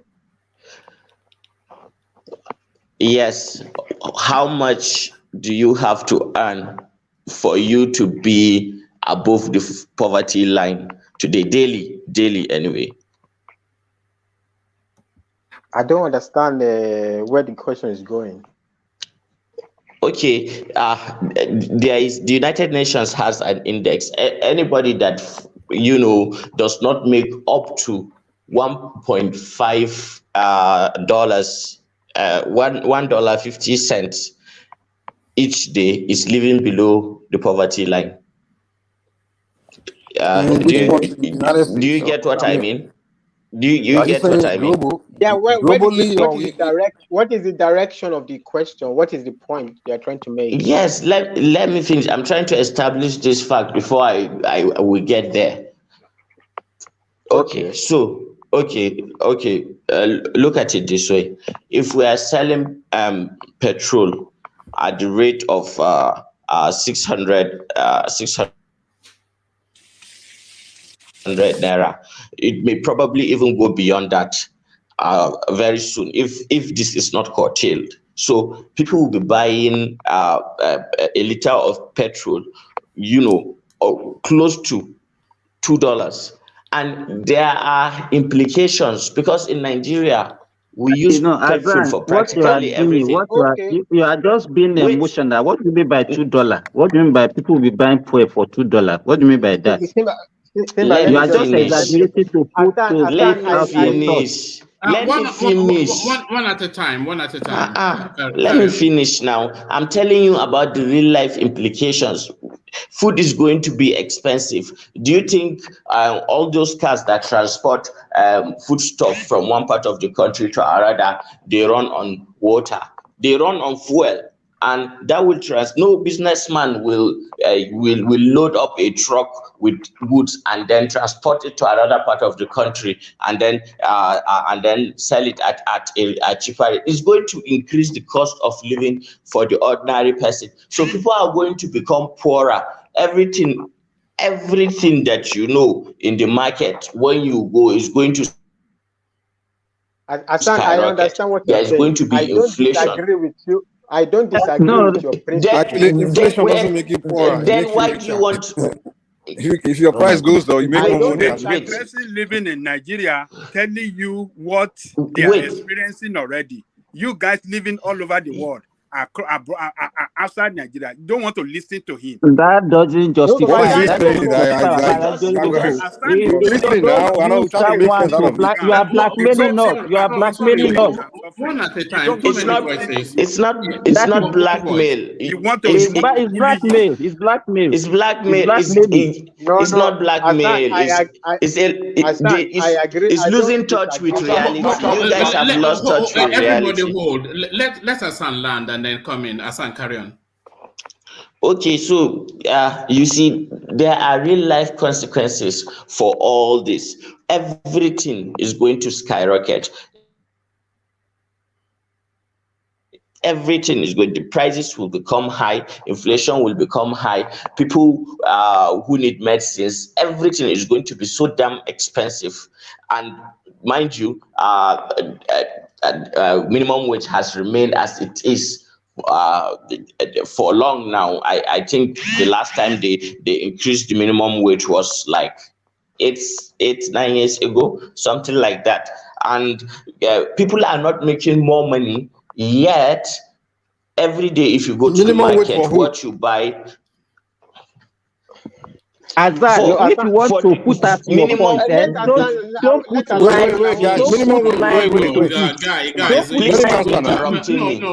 Stop interrupting me, please. Stop interrupting me. Let me finish first. Hold on, Hassan. When we have three, four voices, then we are not really hearing anyone. So.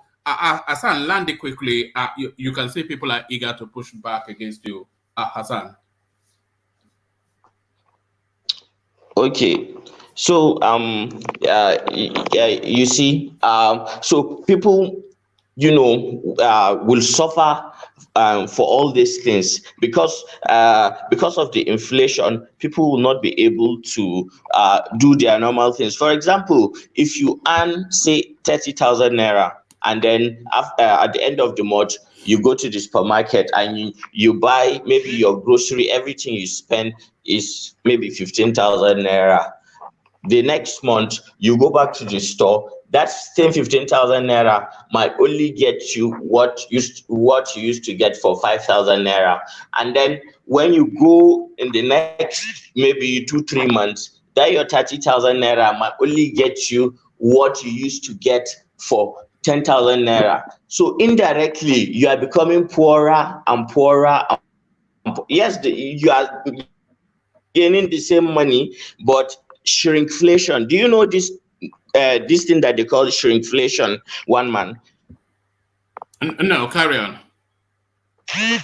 Okay, so shrinkflation is a real thing, and it is affecting Nigeria right now everywhere. So Nigerians are becoming poorer by the policies of government. They are not getting more money, but then every day inflation and prices of commodities are increasing. So that means every day you are becoming poorer. You are putting in a 9 to 5 work hour, but then you are becoming poorer at the end of the day.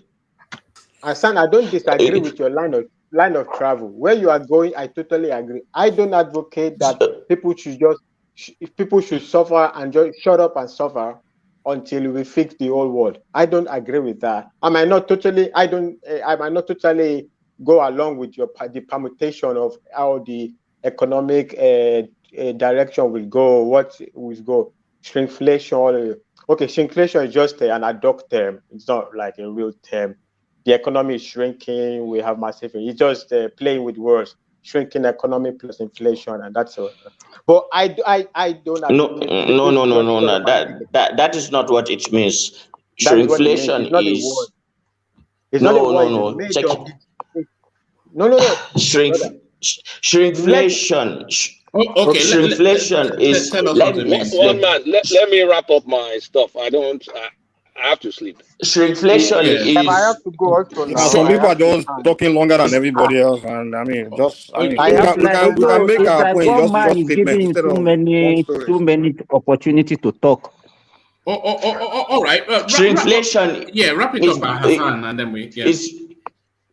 Okay, shrinkflation is putting a lesser amount of commodity inside a package, but maintaining the same package. So the package will be big, but what is inside will be small. So you get the illusion that you are buying the same quantity.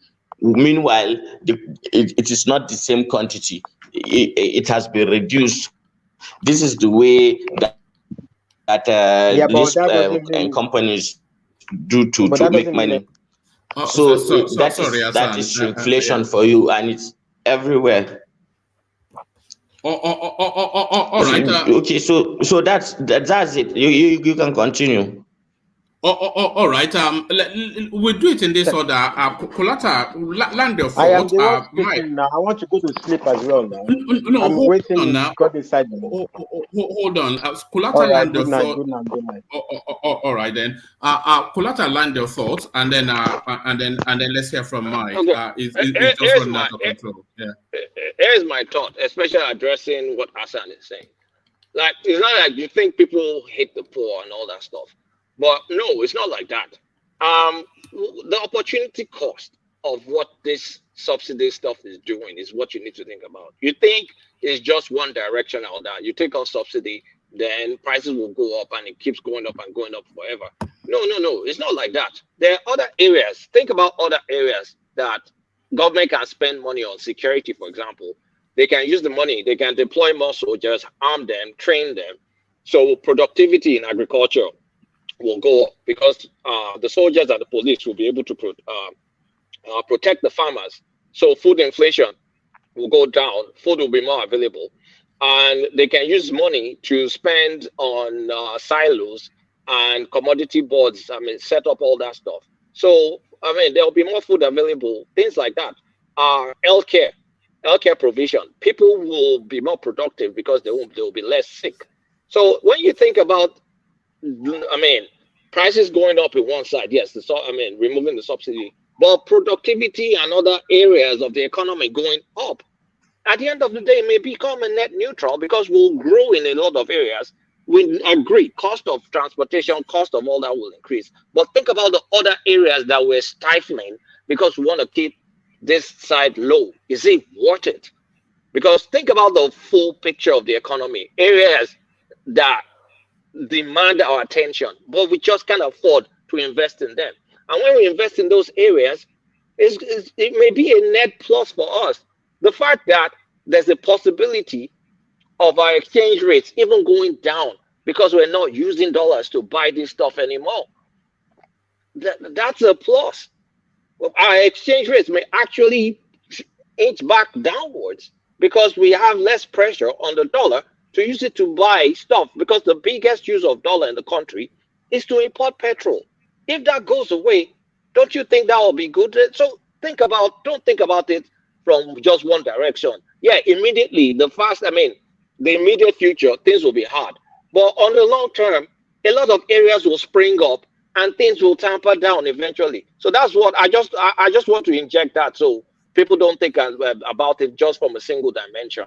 There are many areas. You have to think about the different areas that we are currently not investing in. We're ignoring because we just don't have the money to spend in those areas. So that's all I want to say. All right. Talk to you guys later. Yeah. All right, brilliant. Come in, Mike. Mike, come in. Okay. Yeah, from what I heard, especially subsidy costs like about $10 billion a year, something like that, something around that price.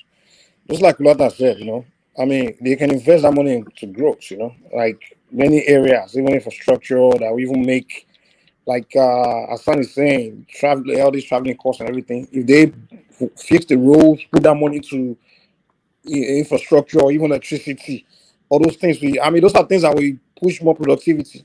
I mean, investing in productivity is more important to me than investing in welfare. All these filibuster welfare culture that we have. I mean, you just gotta go, man. Like, come on, subsidizing oil? Are you kidding me? I mean, we're not productive, man. Like, we should invest in more productivity. Like I said, if you subsidize some agriculture, yeah, you're investing in productivity because now people can actually go do something, get on the farm, grow food, grow things we consume. So to me, that's what I would say. Like, honestly, that subsidy I always found it to be ridiculous. Like when people talk about inflation, it's not always wrong. Inflation also means increase in revenue for people. It also means increase in income. You know, when you're talking about minimum wage, all these things, it's only civil servants. What percentage of Nigerians are actually civil servants? I mean, the rest, most people are business people anyway. They are traders, they sell. If price goes up, your price go up too. You make more money too. You can't reach out. So inflation sometimes, just hyperinflation is just the problem. But if you're saying inflation automatically means people get poorer. No, it means people get richer actually. So if price goes up, I increase my price too. I mean, if you work for somebody that's paying you, you demand increase in income. I mean, if your boss is paying you say 30,000 and prices go up, that means your boss, whatever is trading, he also increases price. That means you as a worker can also demand increase in salary. You know, it's because people don't. I mean, if you doesn't want to increase your salary, well, go work somewhere else, do something else. But you two can get into trading. So inflation doesn't mean poor necessarily mean poorer. I mean, it just means price goes up. That's what it means, you know. So, I mean, to me, I just believe in investing in the right things, putting money in the right places. You know, that 10 billion should be going into things more important, not some, because now you're paying 10 billion, it's just going to companies that are refining the oil somewhere, maybe another country somewhere. They are probably just hitting 10 billion from Nigeria every year. You know? So, well, hopefully, but my only thing is, I don't know, they should have just wait till maybe Dangote production is already going on before, I mean, removing it or something. That's the only thing I think maybe. Yes, I agree with that. They could have. It's going to start rolling out in July, so I don't know quite why they couldn't make the adjustments for that. Yeah, they should just wait till maybe that's rolling and then see how they can, you know. But that's the only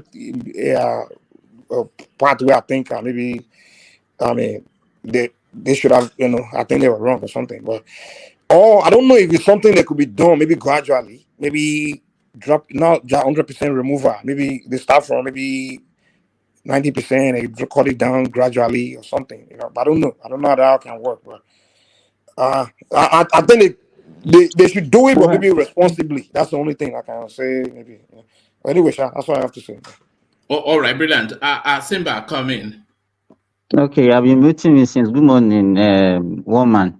Yeah, sorry. I just wanted to, let's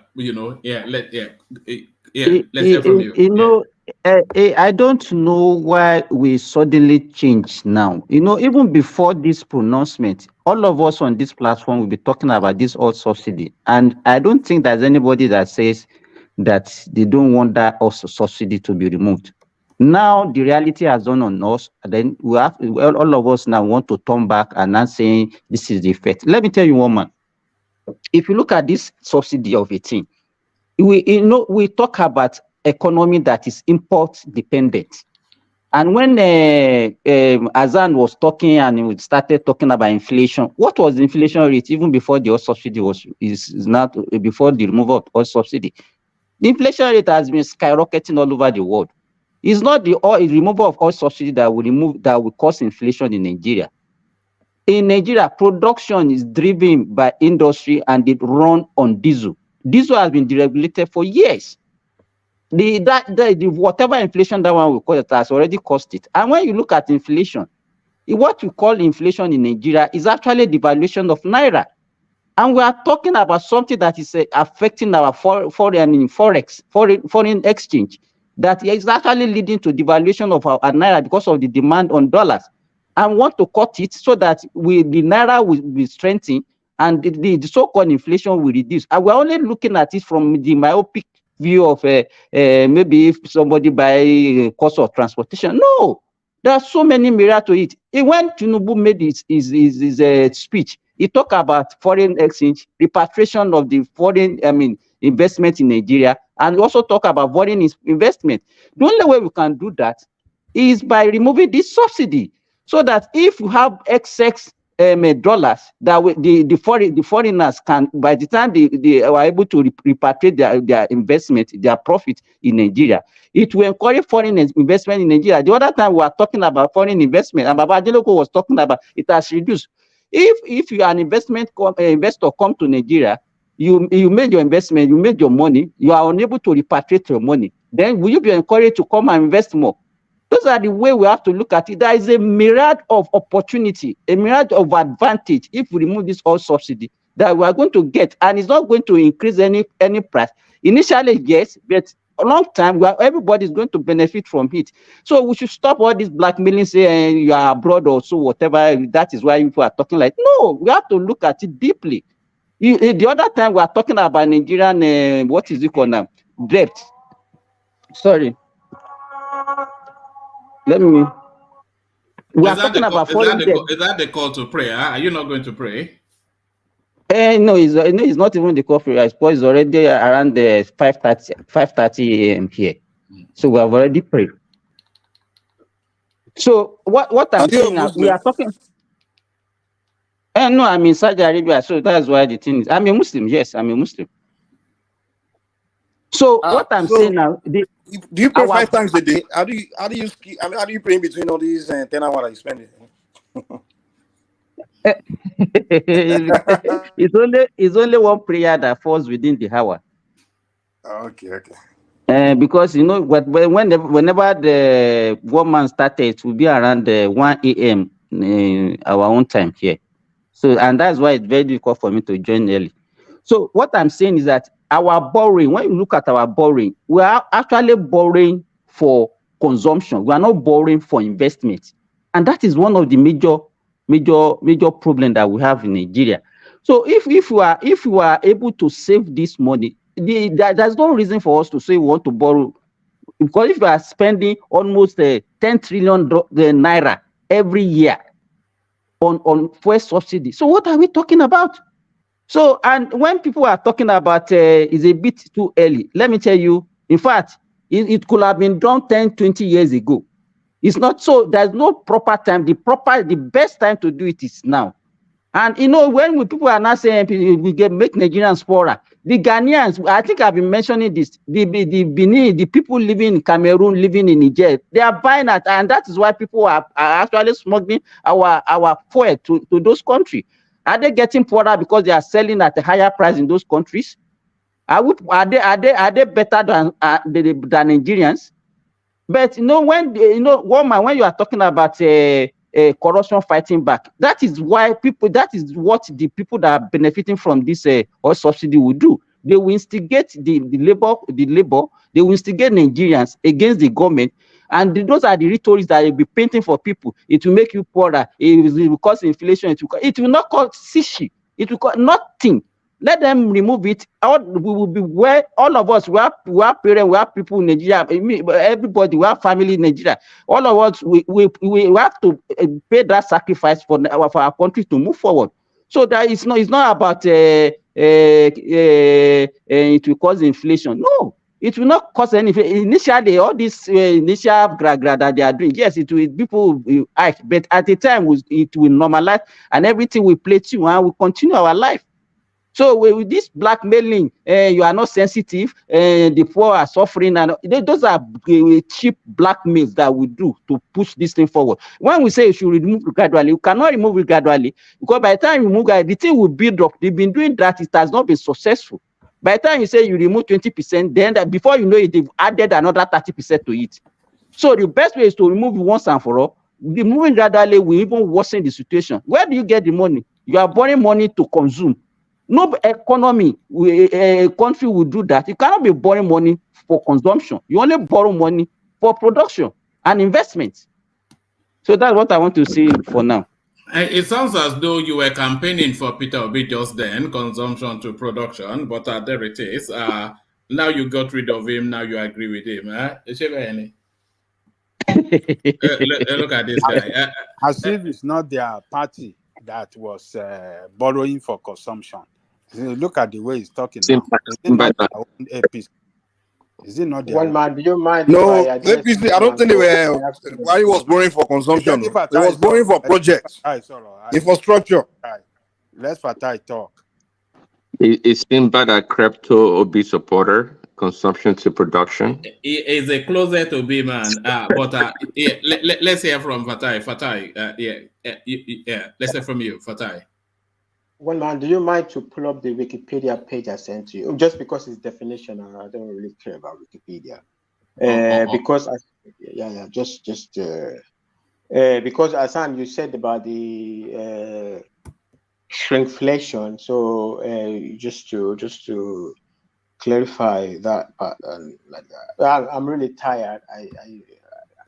I just wanted to come in and ask the guests a question, and so that is the definition. That's shrinkflation. So the first part of it is what you're talking about, like shrinkflation, grocery, whatever is there that you're talking about.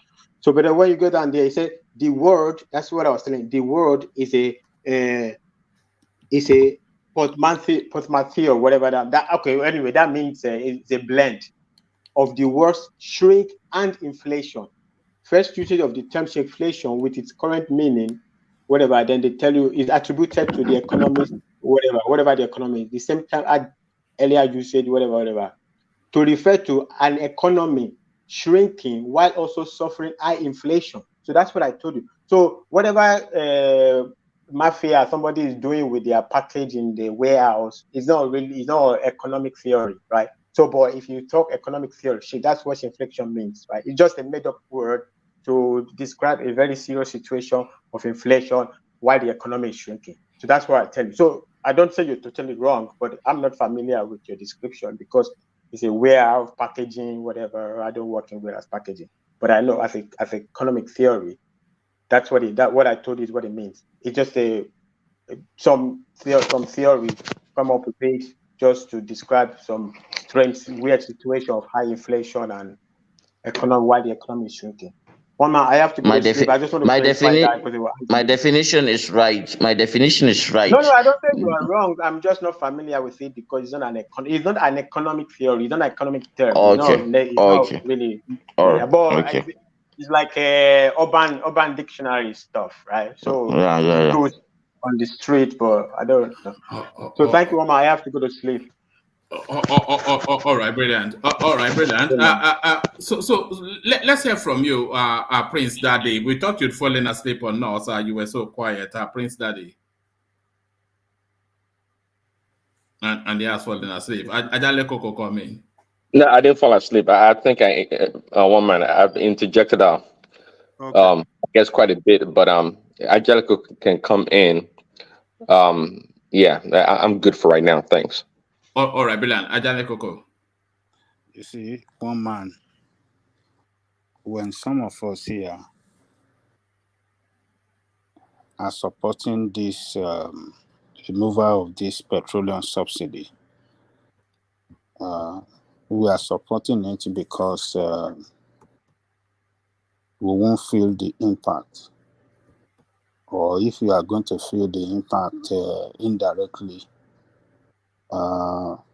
we not going to feel it seriously like poor people that are already suffering that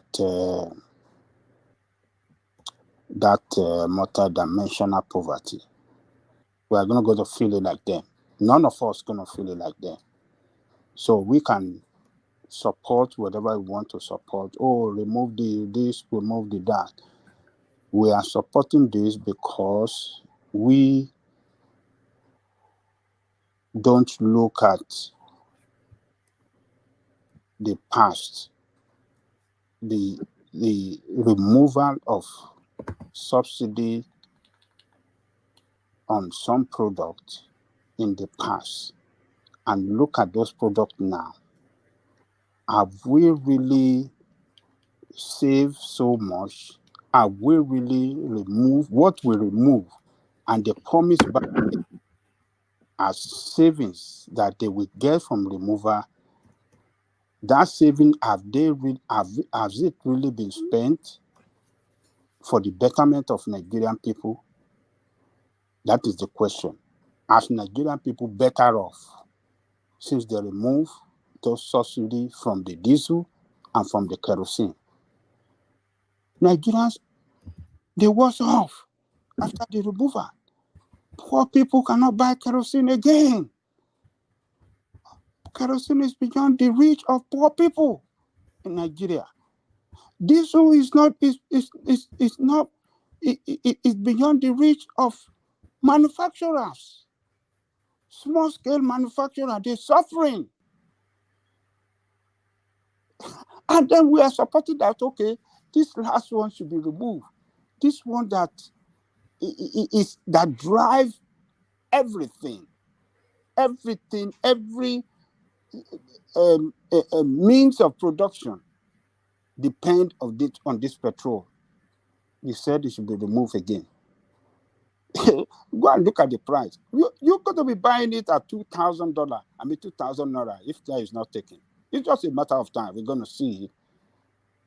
We're going to see a lot of people that is going down. You see, can I interject real quick? You see, the problem we Africans is we don't have this productivity mindset. For example, if those marketers, those businessmen decide, okay, I'm going to jack the price up for to 2,000%, whatever, that's opportunity for another person to go into that same business and sell it for lower price and kick him out of business. You understand? Competition. Not when it's monopoly. Right? What it means. What's monopoly? Where is competition in petroleum diesel? You see one man, Dangote, that have built the refinery and as well want to have petrol station around the country. Does that sound like a competition to you? It's going to that market.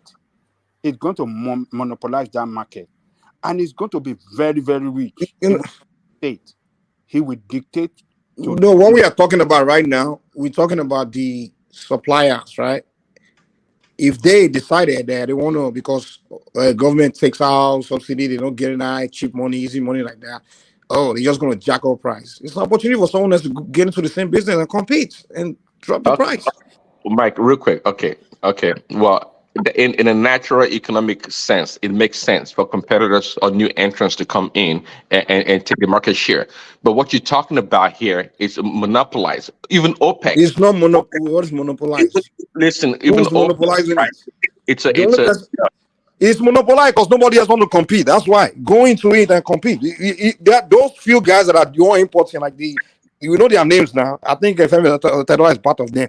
Those guys, many people should have gotten into the same business and compete. It should be a competition. It shouldn't be just few guys doing things in Africa. That's the problem. For example, even Dangote is doing cement. Everybody's looking jealous. Why don't you other people get into cement too? Compete. Instead of crying, go into this business, do business, start too. Get into competition. The politics behind all of this. That is why you are talking like this. You think it's just exactly. We give too much excuses in Africa, man. You think level playing field is created for? Have you tried? The thing is, you haven't gone into it. You're already giving excuses why someone cannot go into it. Let's go into the business first before we say, give reason why it's not going to work. Let's go and compete first. Let's people go there, put your feet in there, and then you can come back and testify that this is what happened to me. It's like when you say all politicians are corrupt. So once they become politicians, they become part of the group. Okay, so what you're talking about it's real. It's what we really want, but it's not as easy as you say. Just like there's nothing like that's easy. And I always say when I'm having conversation with people, they always tell me. All right, just one microsecond. So Thomas here to take over. So I'll hand over to Thomas as the conversation carries on. Thank you, everyone. Thank you, Prince Daddy. For the super chat. So the conversation goes on under the military regime of Thomas. Ìjọba ológun today, ìjọba ológun. Come on now. Okay. Mike, how are you guys? I've not been listening. I just came back from work. I just reached home now. So I don't even know what you guys are talking about. Maybe you just go on. I will catch up with you guys. I will ask one man what you're talking about. Yeah, go on, Mike. No, I'm the one. Yeah, yeah. So, the removal of this petroleum subsidy, it will create a lot of problem, serious economic hardship on the poor people.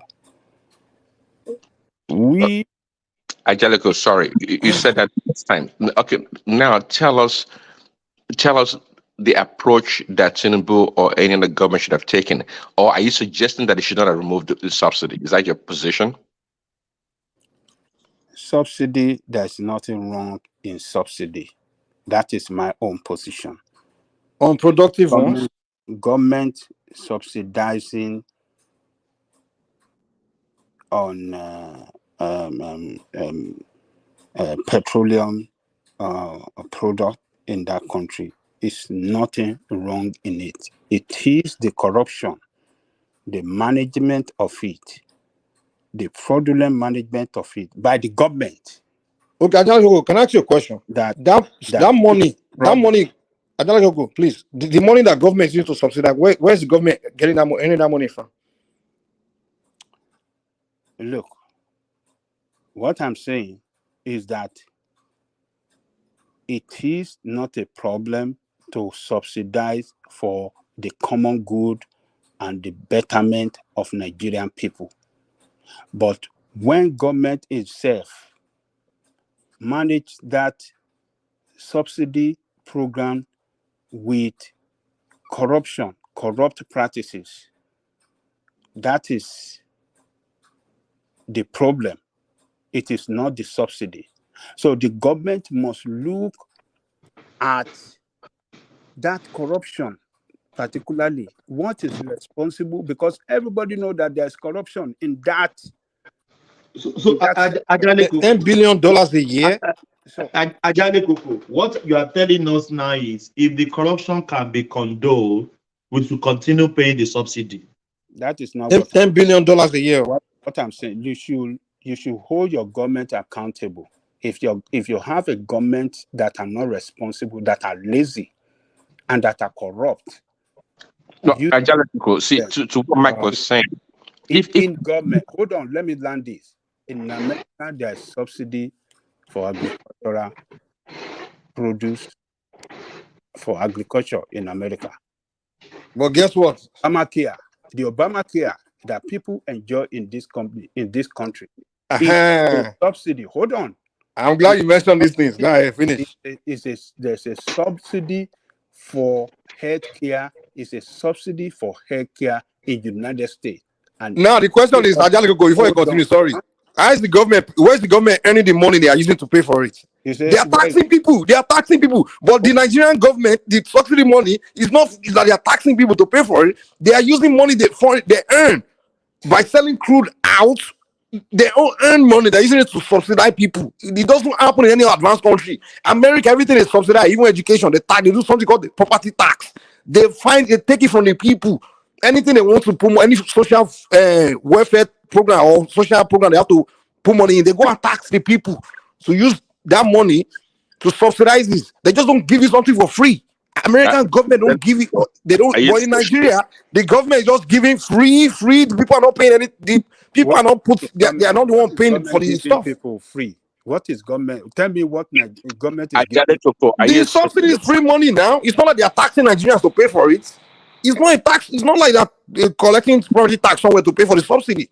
It's just free money. The money in the country hand. They use it to pay for subsidy. It doesn't make sense. It's like we sell crude oil and then we use that money to buy refined oil. It doesn't make sense. Look, that's why we are poor. Nigeria have refineries that are not working. Who do you want to blame? Do you want to blame Nigerian people? That's a whole different argument. We can all agree with you that the corruption part, yes, Hold on. I'll let you continue. Sorry, but it sounds like you like everywhere. So, what would compel the investors or the government to refurbish their their refineries and do what Mike is talking about to be more competitive? If they can always get subsidy, what are you talking about? If you don't remove subsidy, why would there be creativity and imagination in that field, in that industry? As long as there's subsidy there, why should they work hard and invest and take the risk when they can just collect the money? What are you talking about? Answer this question. Are you a socialist, by the way? Are you a socialist? What is subsidy got to do with investors? What are you talking about? It's called incentive. You live in United States. Are you telling me that you don't get subsidy on healthcare? Are you telling me you don't get subsidy on healthcare? But they get the money from paychecks. And everybody's paycheck, they take out Medicaid. Out of everybody's paycheck, that's how they pay for it. Yes. Everybody in UK, they have free health care. But that's they tax. They tax everybody. They fund it through taxation. Ajali Kuku.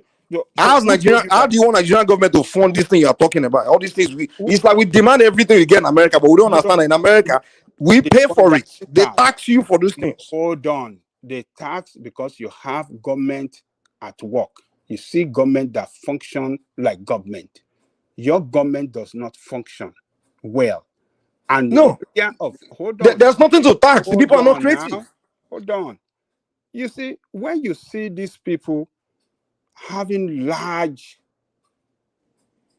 entourage, large staff, large people around them, and they squander your money for their own good and not for your own good, you don't want to complain. You don't want to tackle them. You don't want to ask this question. But that's a different argument now. That's the corruption argument you're arguing. Here we are talking about basically. Yes, it is corruption. But we can't. But that just will justify the reason why we have to keep subsidy going now. There is waste in every government, even in the United States and United Kingdom. There's waste by the government on bureaucracy. We know that. It's not unique to Nigeria. It is corruption that doesn't make that subsidy it's global well for the people. No, it's not about working. This argument is not about whether something is working or not working. What we're saying is the money, the $10 billion, is not working. Mike, sorry, is Thomas there? Thomas. If you have government that can generate revenue where can make your economic work where to generate a lot of revenue, that 10 billion you are talking about is nothing. Do you know that? I don't pay Thomas. Who is calling me? That is Simba. Simba. He kicked himself out. Continue, Ajale Koko. Yeah. So when your government doesn't function well, who told you that? Okay, when they remove this subsidy and they are saving this money, what guarantee you that everything they'll be saving will be put to use for the benefit of the people? Who told you that savings will not be squandered as well? There will not be corruption around it. What is the guarantee? Again, that's a different argument. We can't conclude that the money will just go into 10 billion. The 10 billion will just go into pockets. At least we can agree that something will go into infrastructure and things. So who told you that? Well, we don't know. We can't just make the accusation that we can't make that speculation. But it's a different argument. If you're saying, hey, we don't want the money to go to corruption, we agree. No one would disagree with you that we don't want that money to go to corruption. But we do need money for other investments, to invest in other things. Let me tell you, these other investments, we need other. I've been hearing this since 70s. But rather, you know, by the way, Ajale Koko. Hold on. But rather, what we have been seeing is a failure of the government to put to use those savings. They said, oh, we are going to save money from this. We are going to. Do you know there was a time they were selling liter of petrol in Nigeria like maybe 75 kobo? Do you know that? It's all over the world now. So let me tell you there's nowhere in the world where the price in 1970 is still the same today. Let me tell you this. All these savings, they say, oh, we're going to save money to do this. Believe them. No one disputing that Nigeria has been dealing with corruption for decades. We agree on that. We shall all go through the pains, and you will see going through the pains will not yield desired result. Ajale Koko, by the way, let me ask you one question. Who's responsible for building economy? Is it the government or the people? Who is responsible to building economy? Yeah.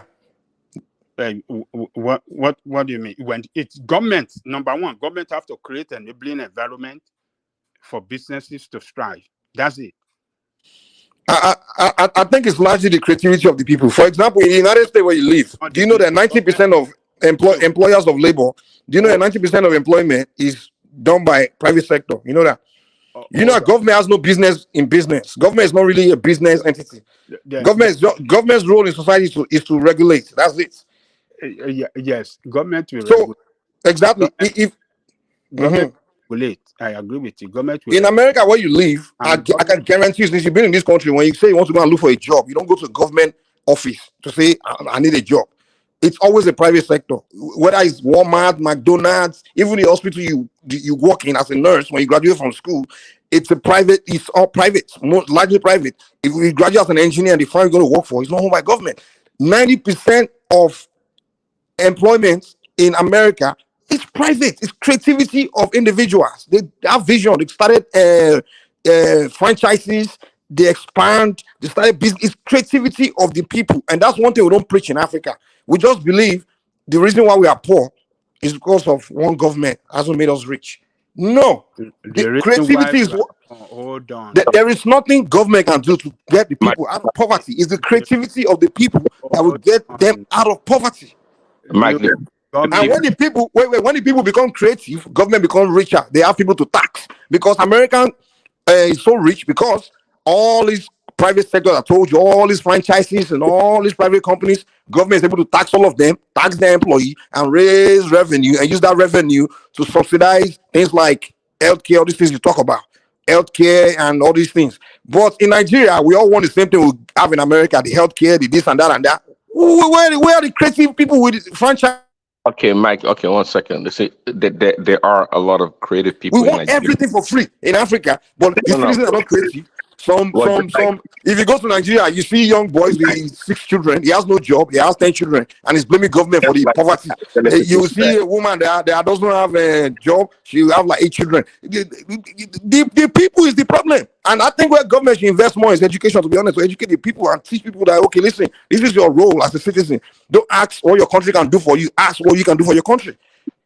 The people are creative. That's not the problem. Just like Ajinako said, the enabling environment, the policies that the government puts in place, and incentives that it put in place encourages business and business creation in the country. So it's not about the people being lazy or having children. Do you know that it's easier? Do you know that it's easier to become a billionaire in Nigeria than in the United States? Do you know that?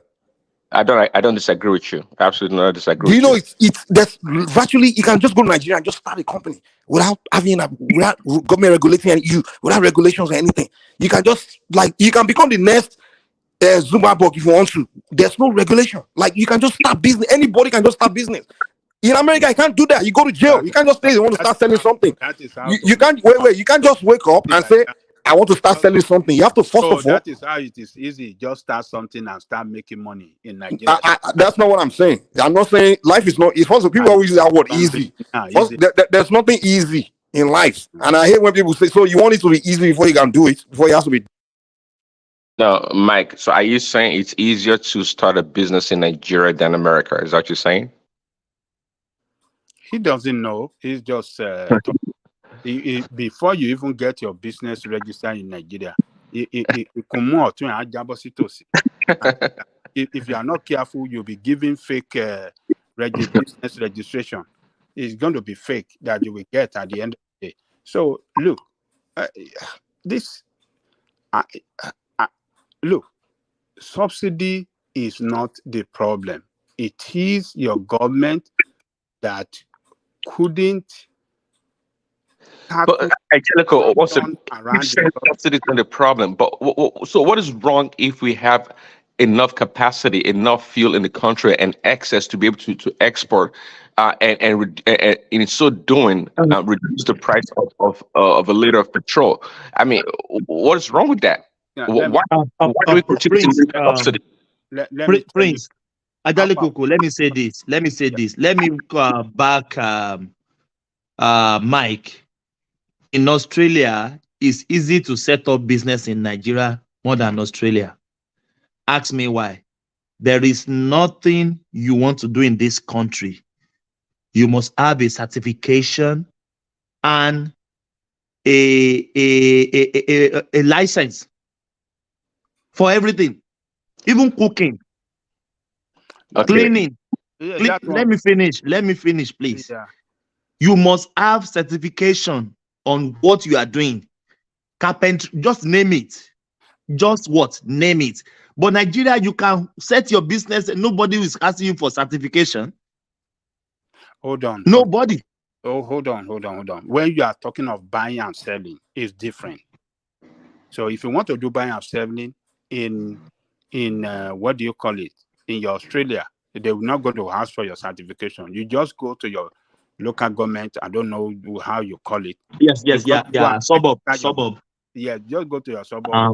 Council, yeah. Yes. Yeah. So what? Let Ajali Koko land, please. Let Ajali Koko land. Yes. You just go and say, but there are some certain industry that is require your certification. And that is normal in every society. Normal. It's not normal in Nigeria. You can be a carpenter in Nigeria, electrician in Nigeria, and you don't have any certification. Because I'm talking of government certification. It is a government failure as well, because you don't see your. So that means what Mike said is correct. You can easily set up business in Nigeria. It's not correct. What I'm saying is your government failure. It's your government failure that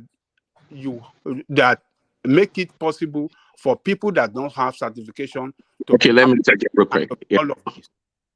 It is not possible. So if you have a functioning government, your government will have a training school where people will go to have their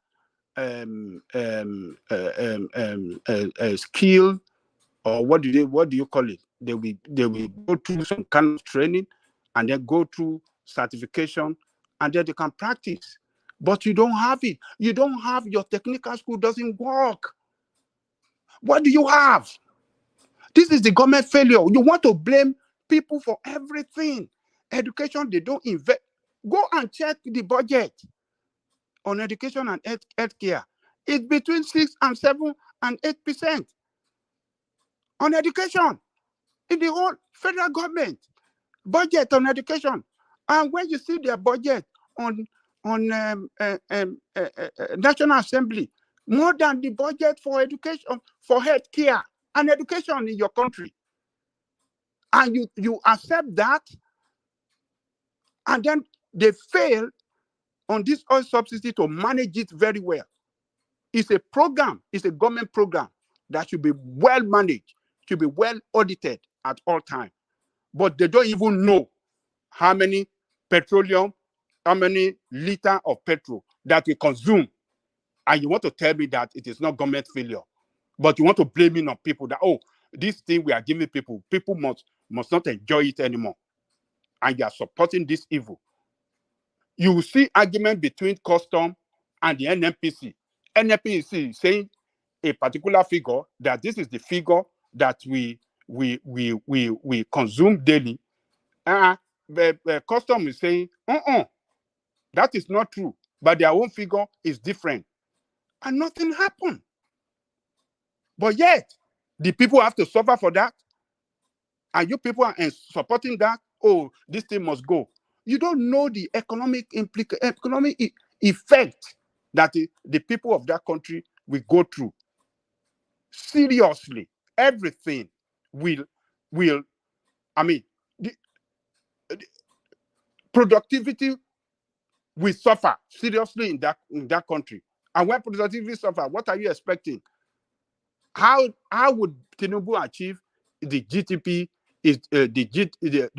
GDP target that he said is targeting at a minimum of 6%? How would he achieve it when productivity suffer across the board in that country?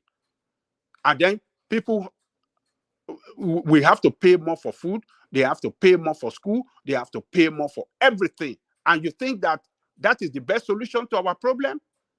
Instead of telling these people, you are the people that are perpetrating this corruption. It is not the people. We should not suffer it. No.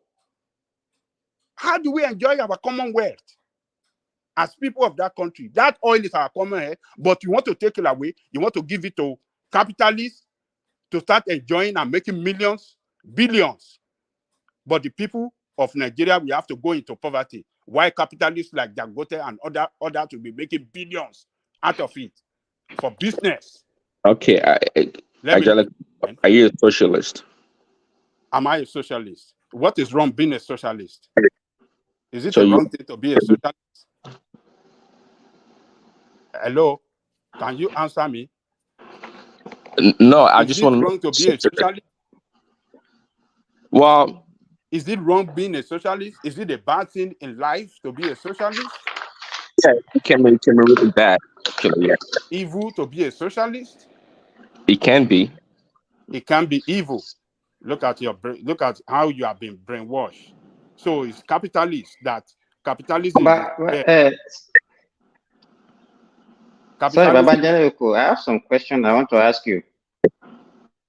Yes. Okay, because we are just talking and then production, GDP, we are just looking at it as if petrol is the only driving force of the economy. When you look at factors of production, how much does petrol contribute to factor of production? Then, because I will take you by your own word, you are talking about foreign investor, foreign investment. Don't you know that this thing is one of the things that actually mitigating foreign investment in Nigeria? When you invest in Nigeria, you will not be able to repatriate your money back to your country. Investors are discouraged. You mentioned, I know one of the these days you mentioned about foreign airlines that they were unable to repatriate their money back to their country, and that was why some of them refused to go to Nigeria again. I remember Emirates that time. You also mentioned that you used to do business in Nigeria, but because of the fluctuating foreign exchange, it made the business very difficult in Nigeria. Now we are talking about something that is actually taking more than almost 80% of our forex. 40% of our forex goes to importation of this fuel. And we are, if we can even stop that alone, forget about this thing. It will stabilize our naira. Forget about the other things that we are talking about. We are talking about something that can stabilize our naira, something that can bring foreign investors to come and invest in our country, so that they know that once we have that $4 for them to repatriate their money, it will encourage them to break. That will create more jobs for people. Then I mentioned something the other time when I was talking. Our economy is import dependent. Most of the things that we are consuming in Nigeria are imported. If naira can be strengthened, it will bring down the price drastically. And so forget about the money this time around. I'm giving you the advantage that this thing. Forget about the money. If we stop this thing, so that the pressure on naira, on dollar in Nigeria will reduce drastically, we cannot use this thing to even do some other major thing. Forget about say, okay, if the money they save, I would forget about that one. Those are the direct things that you are looking at. But let us look at even the indirect effect of this thing that we are talking about. Okay, we are talking about Dangote. So if you don't remove all subsidy, how do you want Dangote to function? So you should be producing in Nigeria and be exporting everything, and it will still be affecting our economy. And we look at petrol. It's only petrol that we are talking about now. And we are talking, it will increase the price of food, it will increase the price of this, everything will. The question I'm asking you is that the other neighboring country, are they poor? Are they richer than us? How are they be surviving? We export the so-called subsidized fuel. That is what our people are now smuggling to those countries to go and make money. And they are surviving. Ghana, Togo, Benin, Chad, Cameroon, Niger, every other country. They didn't get poorer because they are buying at a higher price. Why are we not thinking that it's only petrol that will make our people poorer? That's what I don't understand. Angelica, could go ahead and respond, please. What did you say? I said, go ahead and respond to Simba. Okay, Simba, let me tell you this. We have started. I don't know why you guys are defending this. if we are not going to go through pains, as you people are saying that, oh, it's not going to, we have started seeing the effect of the removal already. People have started buying petrol for 600 naira. And somebody in Maduguri, or maybe it's in Kaduna now, is telling us how people are really suffering. Even the guy that came on the show, the chairman of SDP, he said Abuja is like a ghost town because people cannot travel from one side to the other in Abuja because of the high cost of this fuel. So what I'm telling you, what I'm letting you know is that when you see an economy that is already strangulated, already depressed, and then you are adding an economic measure that will further depress it, then you are going to kill that economy. Subsidy removal is not going to grow your economy.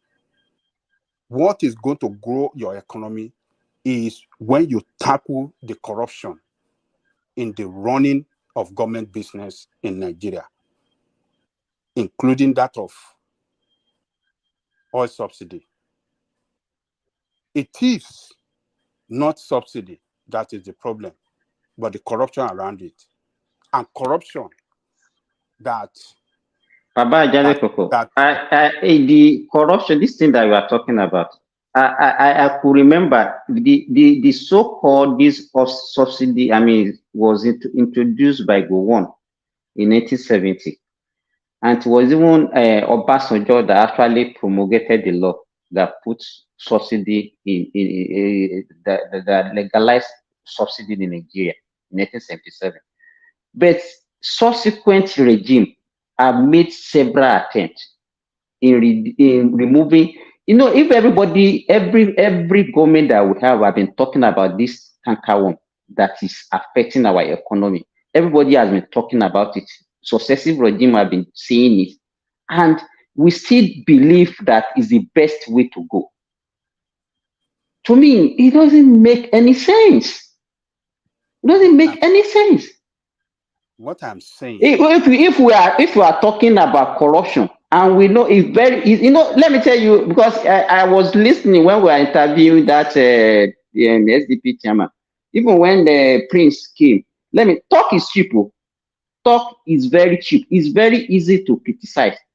Do you think that if it is very easy to remove that corruption, you heard when Okonjo-Iweala was talking the other time, and the kind of problem she faced in removing that corruption that you are talking about, that her mother has to be kidnapped, and you are not saying that no, remove the corruption. Let me tell you, the best way to go is to just remove that thing and remove it, because it is not effective. It is not sustainable. There's no way you can remove the corruption. Very difficult. It's very easy for us to say, hey, okay, God, our government is corrupt. Let me tell you, one thing that is very easy to do is to condemn people. But when you are given the opportunity, that's when you know that it's very difficult. This tax that we are talking about is very difficult. Very easy for us to say, the poor one, because those are the lyrics. What are you saying? That is very rhetoric. That is very easy for people to hear. You said it's difficult. Simba can you have government, you elected people to go and solve problems. The problem in the country should not be difficult for them to solve, because they promise we are going to make life better for you. So, but when you have leaders that are corrupt, that are not ready to solve problems, but create more problem for them, to create more problem for them to be better off than you, the citizens, then you will have this problem. They created a problem to make it look as if this problem is unsolvable. That is not true. Look, the use of technology and better auditing and other equipment can solve this problem of looting around this oil subsidy. But they don't want to use it. They don't want to use it. But then you have to deny the people the benefit of their commonwealth. You want to deny and suffer Nigerian people. This is the thing they did on education when they started this private education before they passed bill that, oh, it will solve educational problem. Oh, there will be any this. Oh, there will be this. But it created big problem. It destroyed our educational sector. These people will create problem. We said they were solving one problem, but instead they will use that problem they said they are solving. They will use it to create more problem and destroy everything for you. Yeah, okay, but if you are trying to every Simba, step our government. Simba, Okay, Simba, please. Ola is trying to come in since. Yeah, Ola, do you have Ola? Ola is lost in the fridge. Yeah, go on, Simba. Can you hear me? Okay. Yeah, we can hear you, Ola. Okay. Yeah, Ola is back. No, Yeah. no, see, I know that this issue of subsidy is very difficult for people to understand. Actually, you see, there's nothing bad in subsidy, but the question is this: what are you subsidizing? How did China become a country that is giving everybody headache in terms of supply? The government gave the factories subsidy in energy, subsidy in water. What they were after, okay, especially during that recession period, they said, okay, look, don't lay off your staff. We are going to subsidize the cost of energy, the cost of water, and the cost of production. What did you say? So like that was temporary. We talk about subsidy. No. The one that was it's not only that. You know, some of those things are some of those companies are state-owned. There are ways that government give them some kind of subsidy. What I'm saying generally is this: no country that want to progress in this world will subsidize consumption. What Nigeria is subsidizing in petroleum is consumption. Why can't our government, if you are saying that we deregulated diesel as far back as 2006, 2007, and those are the area that normally you don't want Unilever, you don't want PZ, you don't want Dunlop to pack their load. What will you do? Because the substitute for our electricity, that we cannot generate, is that diesel. But government deregulated that diesel, and they ended the problem of scarcity of diesel, smuggling of diesel out of the country to another, to the border country. They solved that problem once and for all. And I speak today, diesel is a regular thing. It's constant in Nigeria today.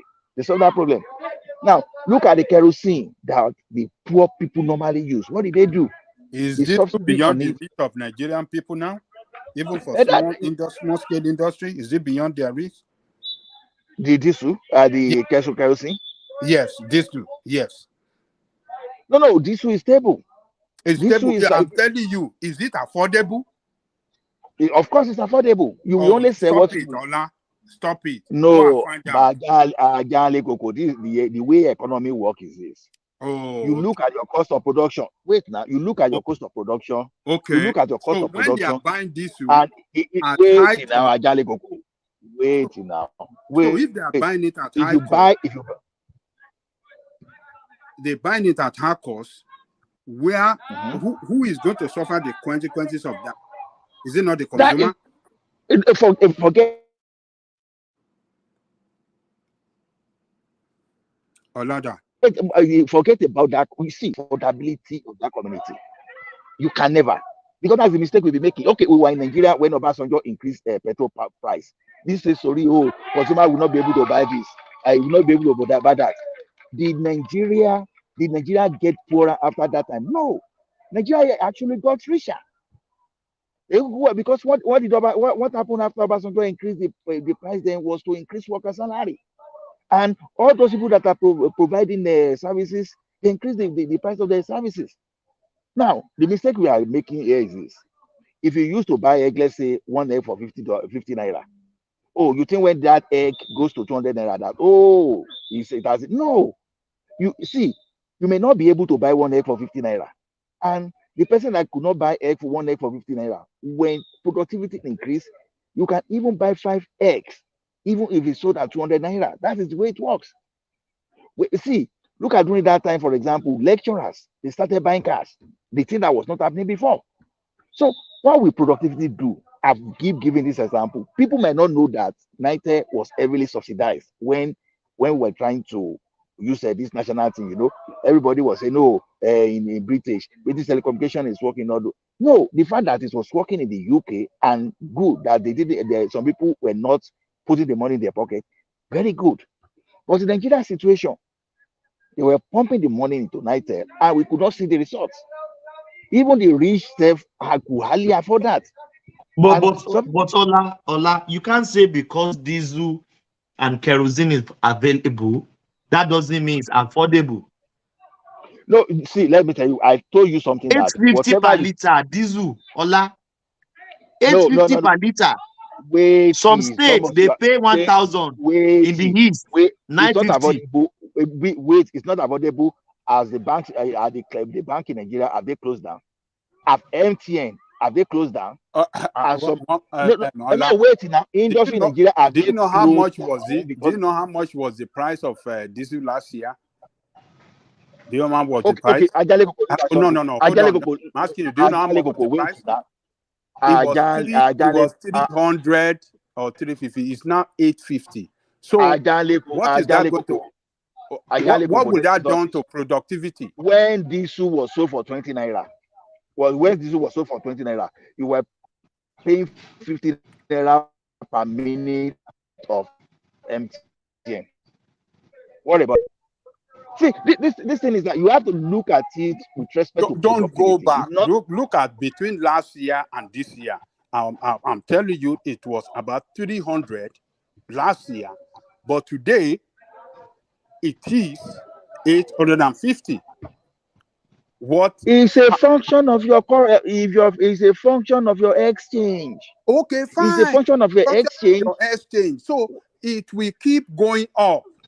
And what would that done to productivity? Is that good for business in a country where you don't have electricity? When you don't have electricity, where you have to operate, where you have to operate and run your production by firing diesel with firing your diesel. No, economics don't work that way. Look, one of the first things government can do sometimes, let me give an example. If you want productivity in a sector, government can create what they call a price floor. You raise the price floor for investors to come in. When you raise the price floor for investors to come in, people will see, oh, there's money in this way. They want to make money. They will now put physical infrastructure in place. The word is physical infrastructure. Now, when they put physical infrastructure in place, people say this thing is expensive. No, government is not looking at people is expensive. Government is looking at how to employ people that are jobless. When people that are jobless are employed, then you are able to tax people for you. The taxes you are getting from people, you use that to create some kind of social infrastructure and social benefits. That's what we're saying. Now, if you remove subsidy from petroleum, okay, look at it this way. If the cost of crude oil in the international market goes up, then the amount that government is going to pay on subsidy will go up. What is happening eventually is this: you send our petroleum outside to go and refine. Now, what we are supposed to use to produce fertilizer is missing. It's not coming back. What are supposed to use to surface your road is not coming back. There are more than 40 products from petroleum that will not come back. Only what will come back is your gasoline. At the end of the day, you are still going to subsidize. you are losing both at the front and the back. Everywhere you are losing everywhere. But we are now saying this time around, okay, we are going to remove this subsidy.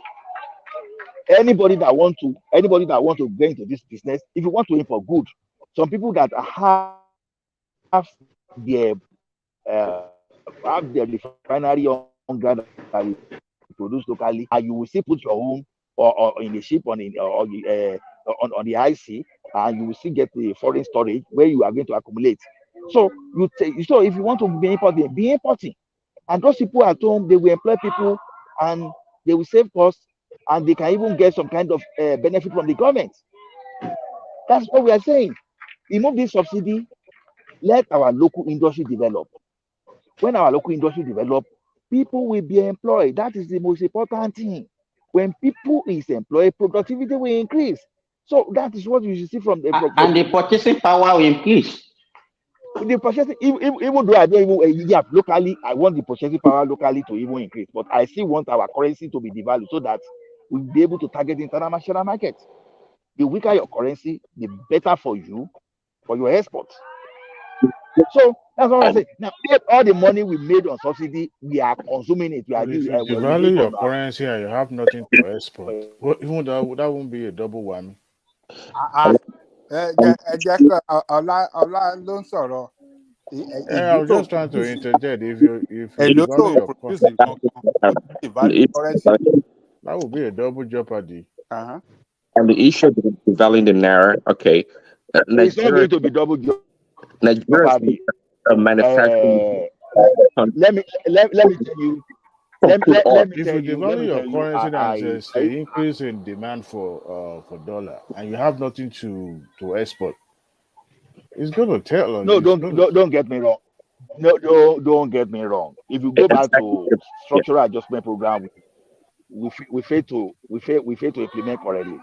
Look at it this way: if China want to devalue their currency today, all the G7 they will rise up.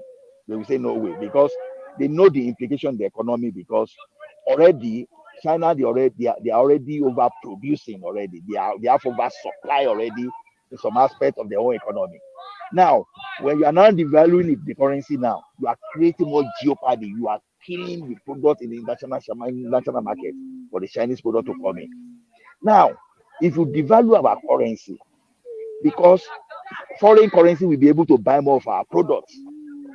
Now, foreign people will have more taste of our product because they find it cheap. But what are we producing? Yeah, what are we selling is the question. Yeah, economically, you're right. What are we selling? What are we exporting? Exactly, what are we exporting? Are we not talking about productivity now? I say let us remove the subsidy and let us increase our product. Are you saying something, please? No, I'm not saying anything. Hello. So that's what I'm saying. What we are saying is this: let us look away from consumption mentality and start subsidizing production. That's what I've been saying. You know, I talk of, okay, if we subsidize for all our factories in Nigeria, just like China did, that is where I started. You understand? If you look at farmers, okay, you say farmers, oh, okay, go to your, I'm going to raise the price floor of your products, and at the same time, I'm going to mop up the excess. What are you trying to do? It's a form of subsidy. Expecting the best for Nigeria. Nigeria's wealth is the common wealth of all. It belongs to everyone. God has blessed my family. We don't need the wealth of Nigeria to survive, but to do the right thing. And I promise you on this altar that with your help, with the help of God, we will set this nation on the right path. We need your prayers. There you go. You know what I foresee. Thomas, you Thomas, you know what I deduced from that speech that woman makes. I was talking to the air, so you didn't even know what that was going to stop. That's Thomas for you. No be me, one man, yo. He said me. Yeah, One but you man, know you. that I sense this this syndrome of megalomaniac from that Oh, speech. You know, okay. they are obsessed with Maniac. power, kind of. They are obsessed with power. They don't need money from the federal government. I mean, there's no way they can even steal from the federal. You can only steal from the state if you're in charge of ministry. And they being in charge of the affair of the country now. The husband is at the twilight of his political career. At 71, what else can he do? The man cannot even work properly. So if he can't use the rest of his life now to better the life of his people, then his assistant is useless. Sorry to say. Anybody can steal from the government. It depends on the way they steal.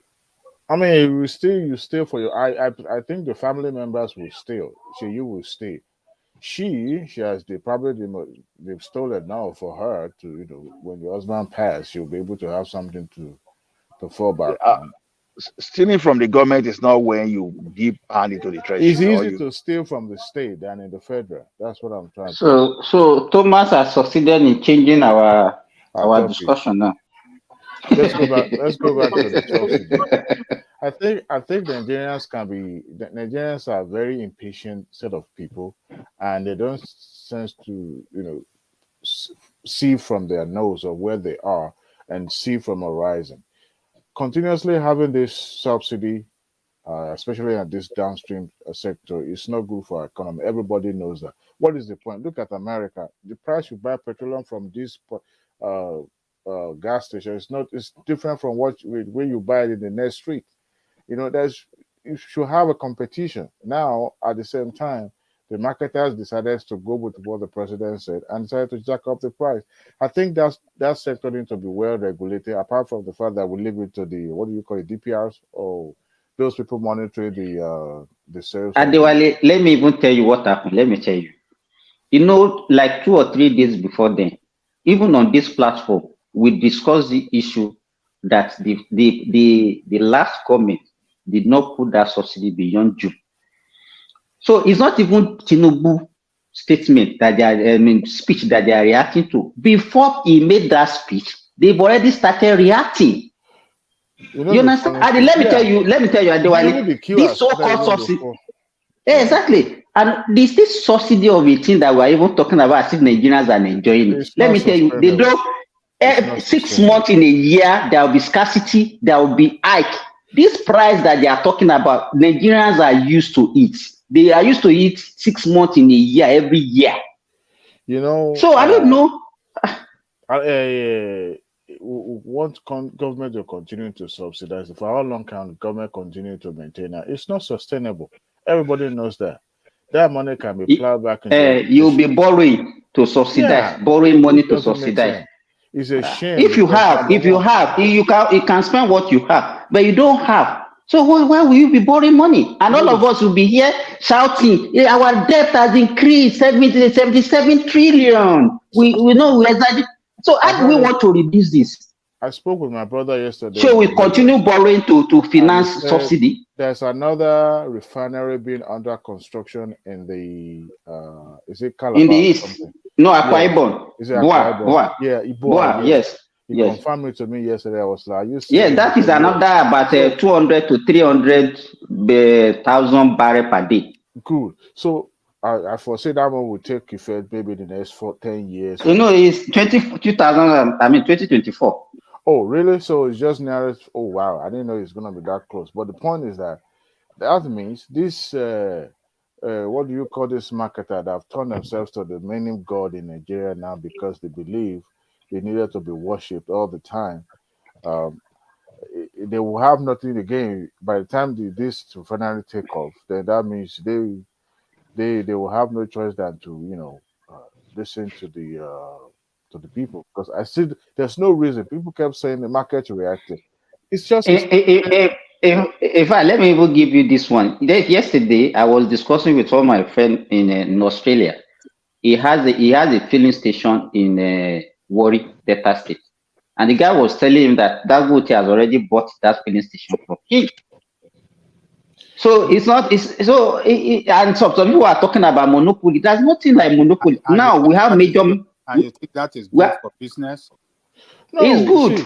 It's good for him. It's good for him. Why did you sell it to trying to Dangote? monopolize the market. It's not monopoly, Baba. Let me tell you, we have so many major players.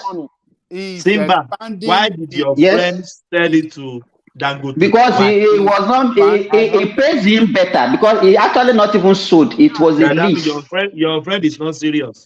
He's not serious. It's not serious. Ajale Koko, you are a product. That's the way you look at it. That is the way you look at it. This guy is getting money every year from this. It's a lease. He didn't sold it completely. It's a lease. And they're giving him. Simba, the thing is 7 days. Ajale Koko, you know this thing very well. Walmart is an example of what people before they were trying to call monopoly. That you concentrate the market doesn't mean you're a monopoly. You are monopolizing. The problem is this: before you can say someone is monopolizing, who are those people that want to get into that market that they are not able to get to that market? Our government's not even giving single give now before Dangote managed to use Jonathan in 2020 because it was part of the economic team, right? Now what they did that time is this: prior to that time, some people have licenses to import. Someone is watching soccer in the background. You say? I keep using. Maybe no, I'm where they are playing soccer. Maybe that's what you are hearing. Oh, okay. My earpiece picked everything, so that's why I was kind of like. Okay. Go ahead. So the thing is this: people were importing cement with a landing cost of around 200, 300 naira, and they will repackage it for you for like $3,000, $4,000. You know the implication of that, and create job for about 5 people. The job that may be about 1,000 people supposed to be doing.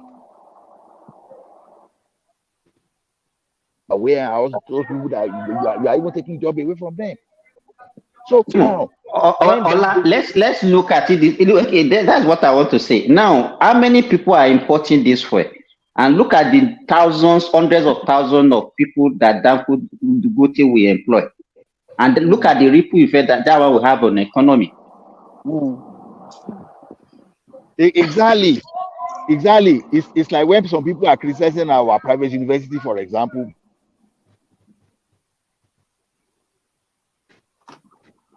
But some people think your network is send the keys to, like when the 1,000 people now we take our forest, take the children to foreign university, but a private university in Nigeria will set up there. They will start crying, they will start shouting, this is that. We are not even looking at the impact. So that's what we're saying. That's what we are saying is a monopoly. Managed to talk to Jonathan that was ready to close the border again, the protection of cement.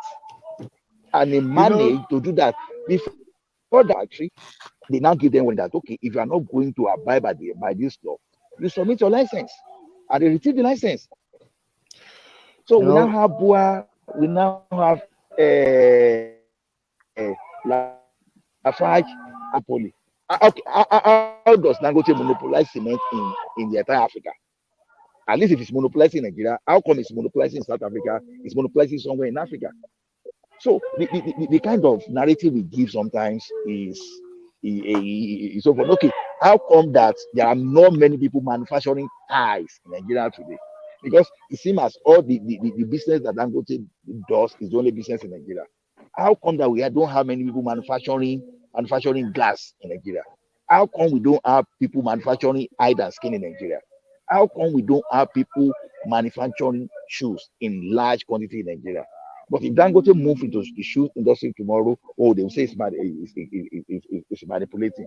How come we don't have factories that set up that we manufacturing computer in Nigeria, even if just to bring computers to Nigeria and manufacture? Now, since they've set up why are you talking like this? You are talking as if Dangote is like me and you or like any other. Dangote is the richest man, the man that can knock on any door. You think that others can have that same opportunity like him?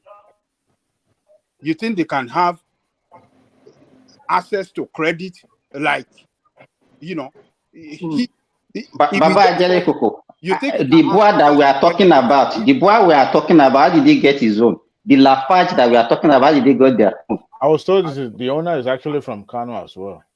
Yes. Where you have these billionaires in Nigeria that are, I think we need to change our mentality towards these people. Believe me.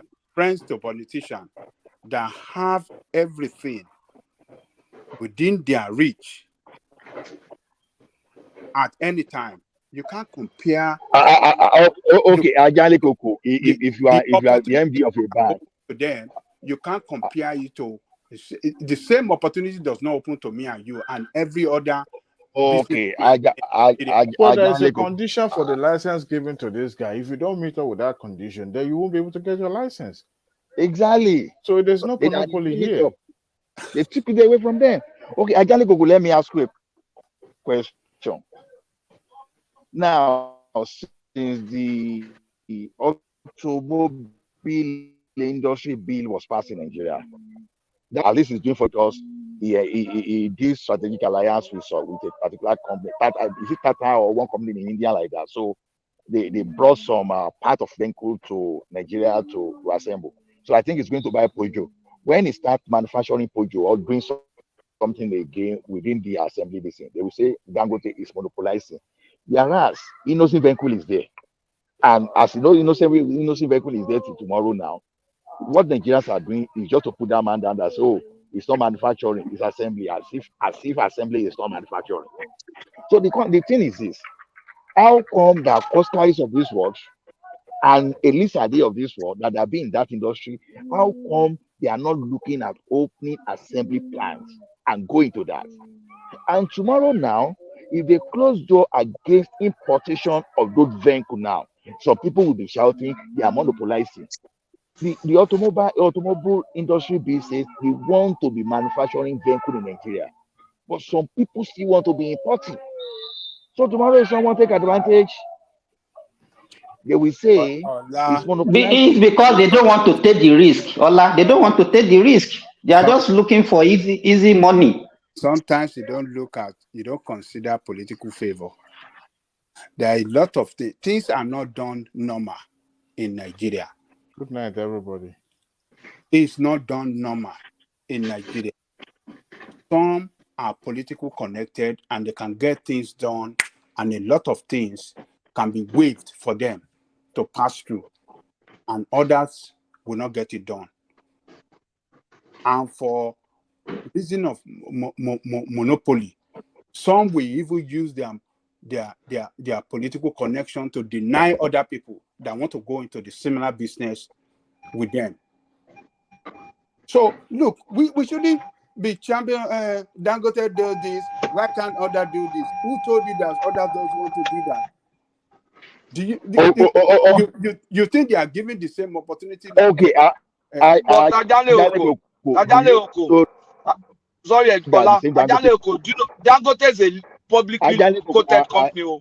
It's not it's just that Dangote is a major shareholder there. That company is a PLC.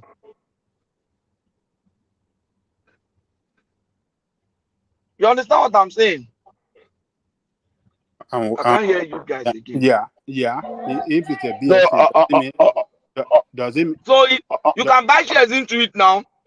So everybody here can buy. You can buy into it. So you can't say somebody else is monopolizing. So does that mean that they can't be politically favored? Look, you are just skeptical about everything. You are just skeptical about everything. If you become the president of Nigeria, there's no way you can rule. I'm telling you, I won't even vote for you. You are just skeptical about everything. You don't have faith. You don't have faith in positive things, capacity. You don't have faith in the capacity of other people to produce results. Only you cannot rule now. That's fascist. That's fascism. You don't have faith in the capacity of other people to produce results. Gary, wait, Oga Patrick. Ajale Koko, do you know person? With due respect to Ajale Koko. Ajale Koko, do you know where the person they call Jimoh Ibrahim? Yeah, he knows Omamo. Ajale Koko, do you know the person they call Jimoh Ibrahim? Will you like to give Jimoh Ibrahim your facility? That one. Ola, don't even mention. What's the last time? Never. Ola, I will never do that. Ibrahim. Thomas, what did you say? It's not me. Because That's Ibrahim is all about asset stripping. He will never invest. Asset stripping.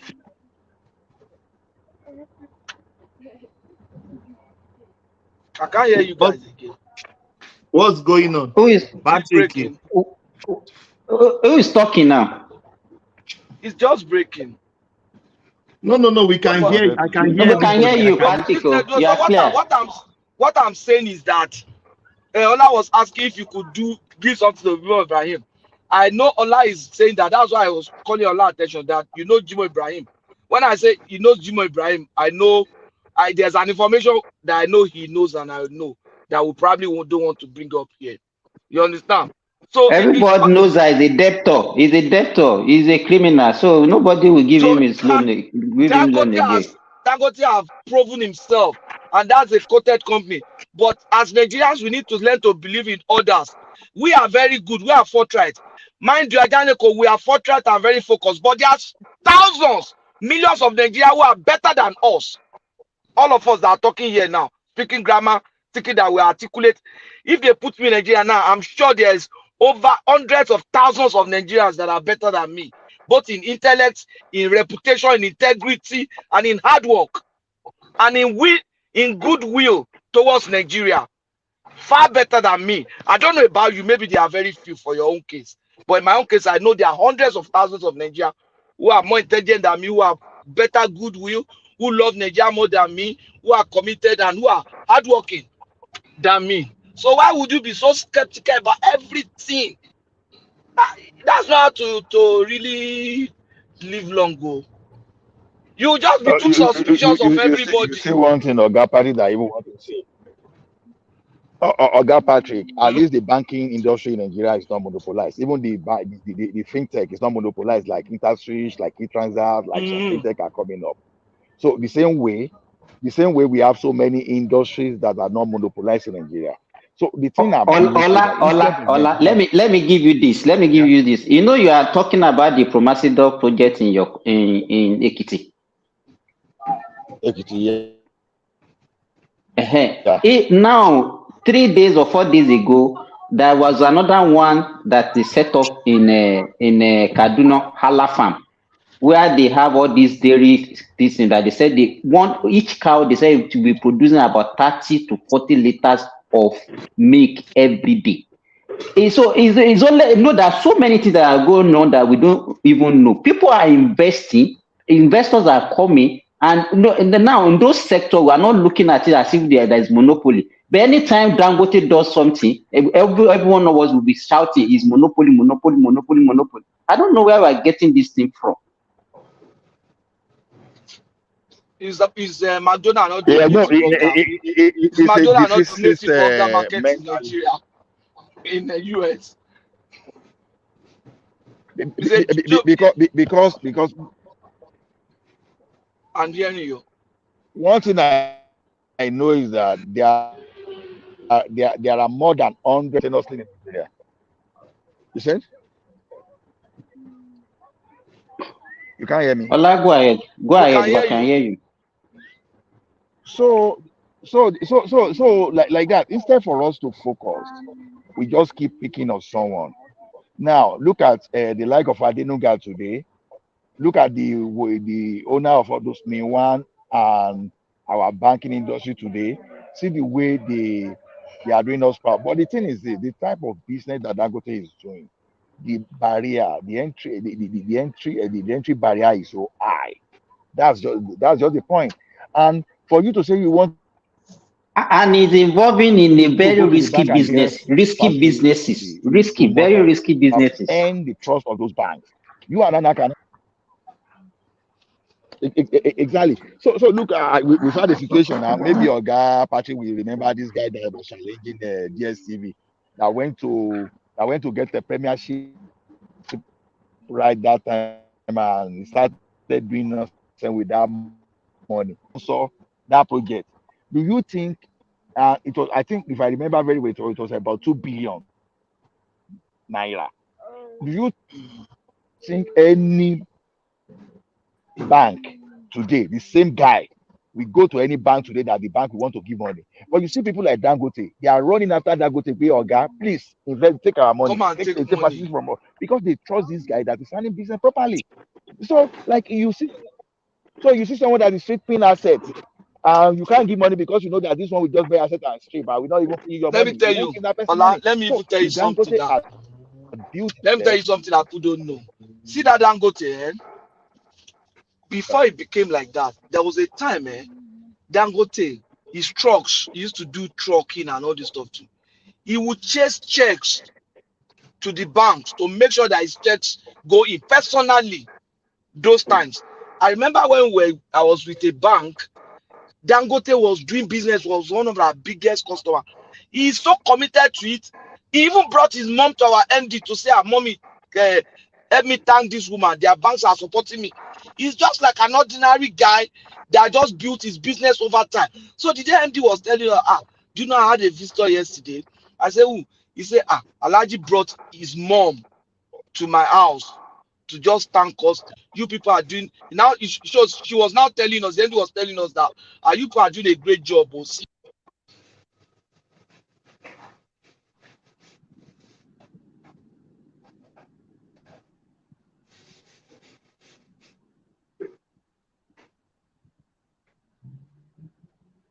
Patrick, we are not hearing you again. Patrick, what's the obedient network in here? Maybe he's using phone. He's using phone like me, because me, when I use my phone, it's not that. Yeah, yes, I did. I was using my phone. I came to pick my daughter. Okay, continue. Yeah, Ola, you make a statement. I know. Obviously. What's wrong with everybody's network today? You're breaking. Yeah, Ola. So you are breaking, Ola. We can't hear you. So the subsidy we are talking about. Ola, we can't hear you. We just want to make. We can't hear you. Ola, you are breaking heavily. We can't hear you. We can't hear you. Yeah. Okay, maybe I will hear when I get. No, I can hear Ola now. Maybe you two, you have problem. Ola, we can hear you very well. You can hear Ola. Okay. Can you hear me? Yes. Yeah, we can I can hear you too. Yeah. So go on. So why it looks like we are overflogging this thing is that if you don't talk about this thing now, who knows? Some people that don't want. Although I know that subsidy is a legal matter now. It's not even the ordinary policy matter again. So if anybody bring policy now, the person is doing illegal thing. So we have to, as much as possible, to let people understand why this subsidy must go. I keep telling people that this sense of benefit that Ajani Koko and others are saying that people are benefiting, it is false benefit. It is like people eating their future, and you think you are okay. It's just like someone that is supposed to be making 10,000 that you give 100 that you give 50 naira that is celebrating though that I'm benefiting. No, because this subsidy, if you take it up and you have investment, maybe the energy industry in Nigeria is even worth over 500,000. That people is even bigger than the telecommunication. What will happen there? Someone that thinks that he will not get job can just get job overnight, and we leave that level of poverty that we are talking about. Ola, I want to push back on. You make a comment earlier on. You make a comment earlier on when Ajani Koko was arguing with you. I want to push back a bit about diesel in Nigeria, the cost and what is causing the telecommunication. You were talking about the telecommunication earlier on. People are complaining that the telecommunication, we know they are ripping us off, but you can't blame them. I used to install generator in the what they call it, all these mass they always put in Nigeria. They are not running on electric. They are running 24 hours on diesel. 2 generators, one with 12 hours, the other we interchange 24 hours. That is how it runs.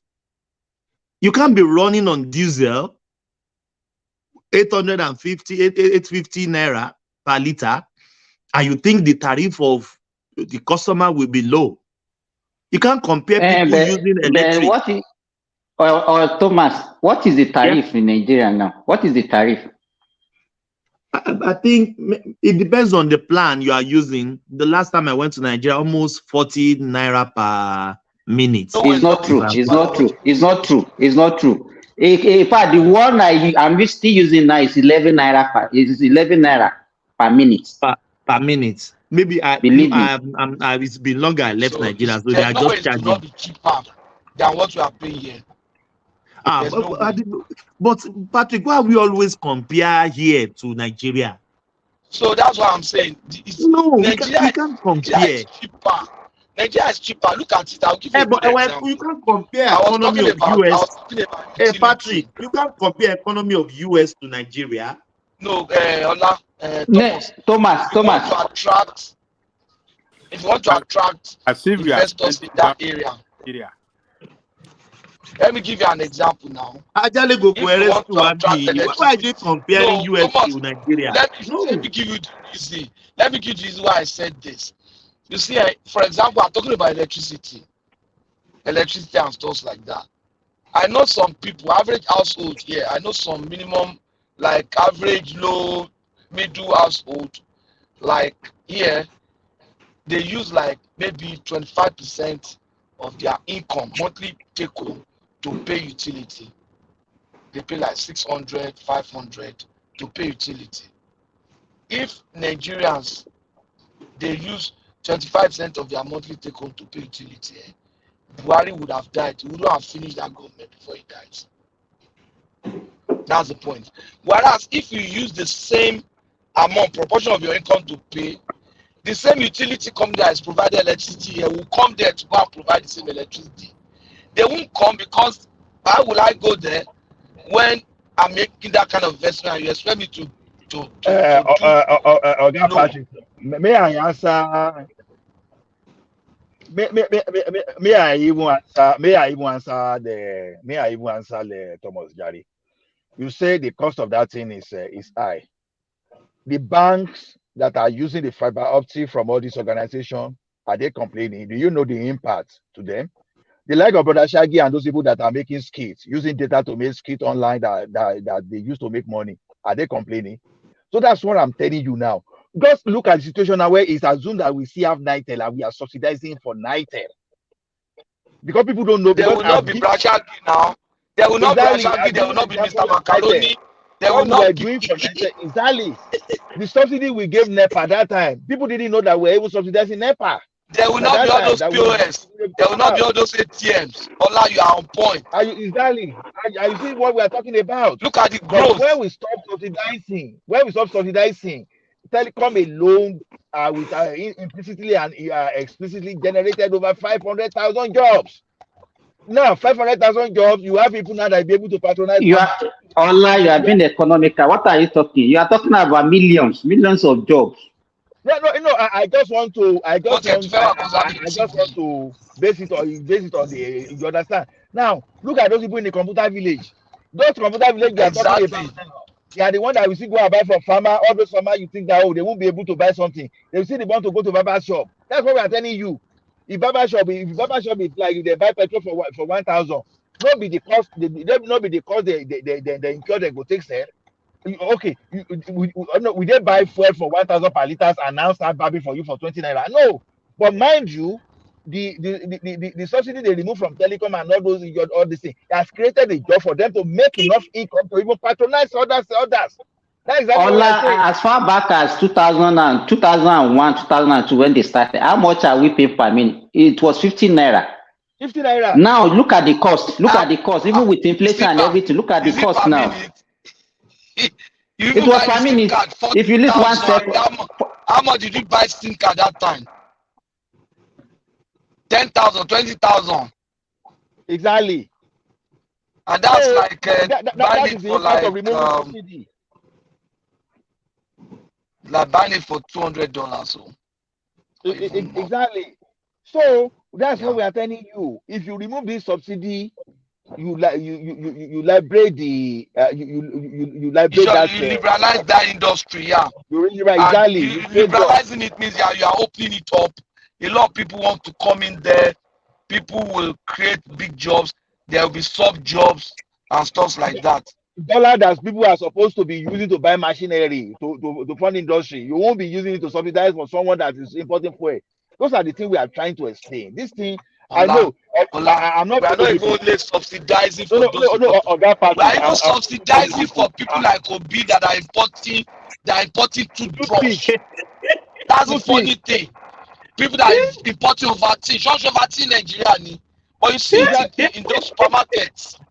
And he's telling me, it's a big buying dollar from Mala. Exactly. This is exactly what we are saying. The money that we are supposed to be used for to buy machinery, some people will be benefiting. They will be using parallel market to make things difficult. Take this thing away. Take this thing away. People will come and invest in energy. And people will the gas that we think they are not available, we are available all of a sudden. The production of fertilizer will increase because there are a lot of things you can get from crude oil. Instead of you taking your crude oil overseas and someone will return the petrol. This is what we'll be saying. Honestly, My brother, you see, subsidy in anything is not good.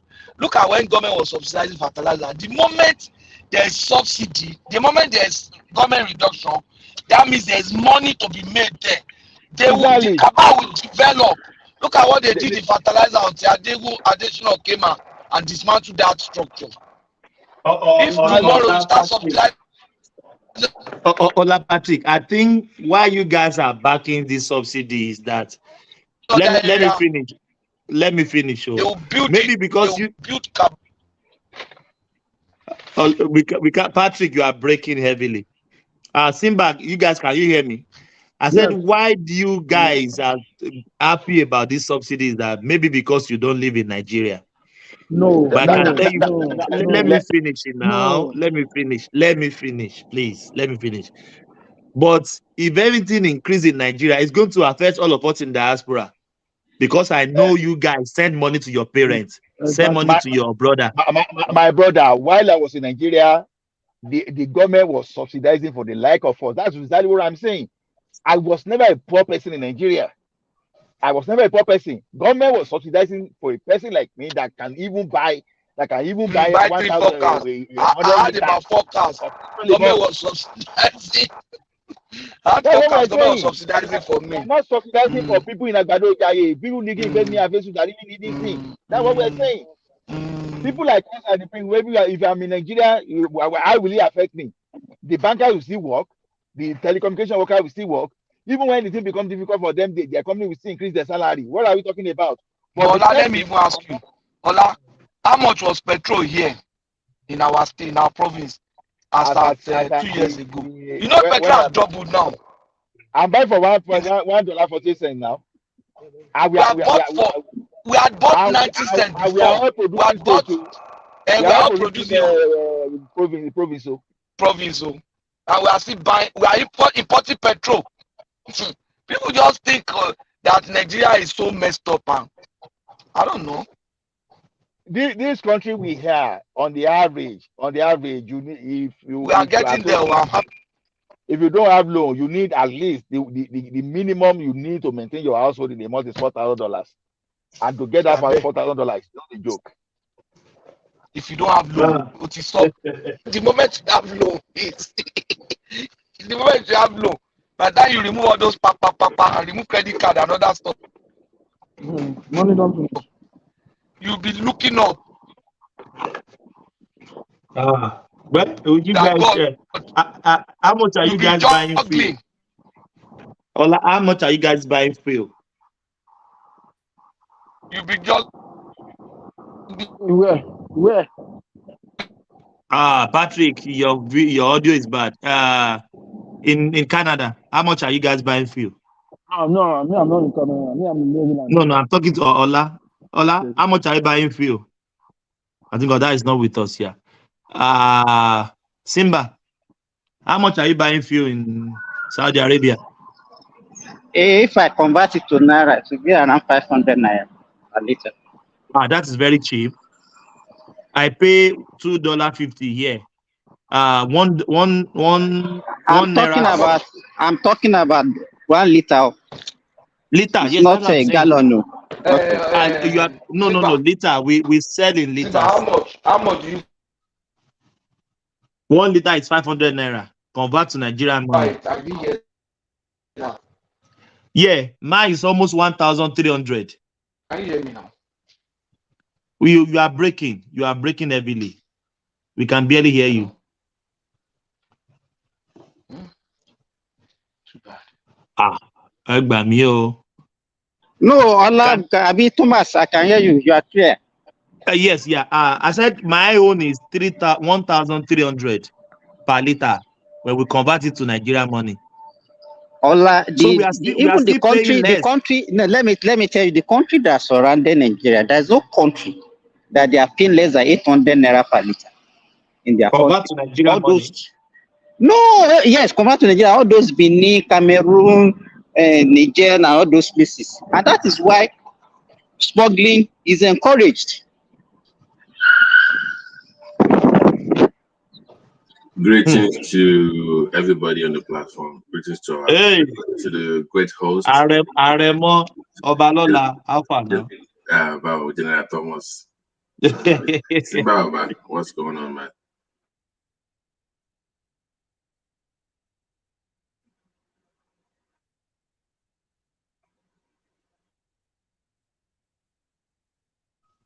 Babati, we are listening now. I thought you want to. No, I was just saying hello. I have heard some socialist viewpoints on this platform that are troubling. Some communist leaning tendencies. Socialist. I didn't mention them, so I didn't.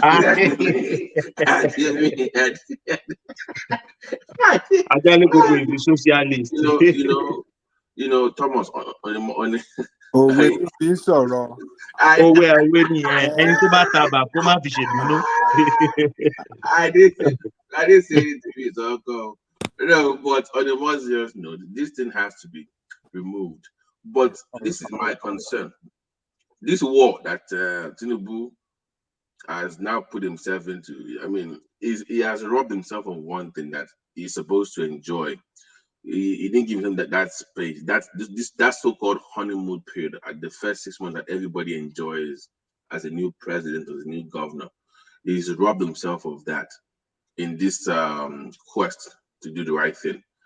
And so I was watching earlier this former minister. I think you played that video of her talking about how her mother was kidnapped.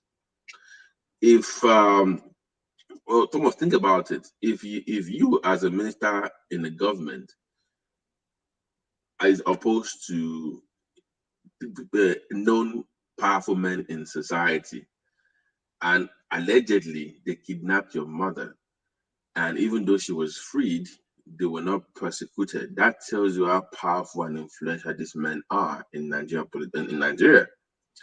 And I'm going to assume that they are the same men and women that Tinubu is up against. Babati, at that point, at that very statement you make right now, that when they kidnapped her mother, and after that, nothing happened to those people. That's to tell you that you have government that are not ready to effect their political will to make everything work in Nigeria. So are you telling me that those people in that market are bigger than the state? That's what I'm saying. Like, they know who they are. They know who they are. Are they not the same? Are you telling me that it's not even the politicians that are there, right, running that state? I mean, running that racketing and corrupt practices for their own benefit and to rubbish the benefit of the people. So I don't know the defense that you guys want to pull up sometimes. I don't get. I'm not defending failure. No, failure. I am not. Government doesn't work like that. Government must make any government program must run well and must succeed. But when they are in a particular program that does not run well, then you have to hold that government responsible. I know. Any program that is meant to better the life of the people must run well 100%. If there's any problem along the line, that problem must be tackled squarely. But they fail to tackle that problem, but rather they allow that problem to expand and expand that problem. They want to deny the people that problem has now become a monster now. Otiwa normal. It used to be a parasite. Now it's a monster. Blame. But okay, we've made the mistake. Somebody has not a mistake. It's a failure on their side. It is not the problem. It's not the people that must suffer that. Any program that is meant to better the life of the people must work. It must not fail. Okay. No, I'm not disagreeing with you. Because I'm standing up for this, you are calling me socialist. No.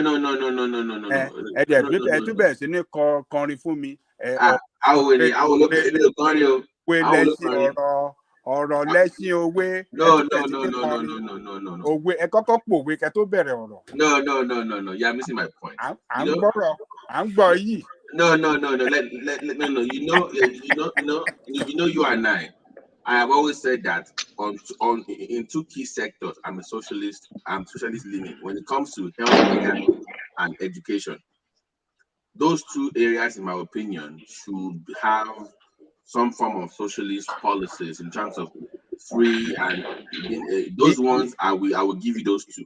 Even the Obamacare, is it not subsidy on health? No, but that is taxes from rich people now. Hold on. Is it not a socialist? I'm agreeing with you. It's a subsidy. It's a subsidy on healthcare, and it works. I'm not disagreeing with your position. You said you're not getting what I'm saying. I am agreeing with what you're saying. What I'm saying is this. But Babati, the Obamacare that Baba Jaloko is talking about, how did they get the money? Did they borrow money to finance Obamacare? The rich were taxed. The rich were taxed. It's tax that the rich pay that they used to subsidize the Obamacare.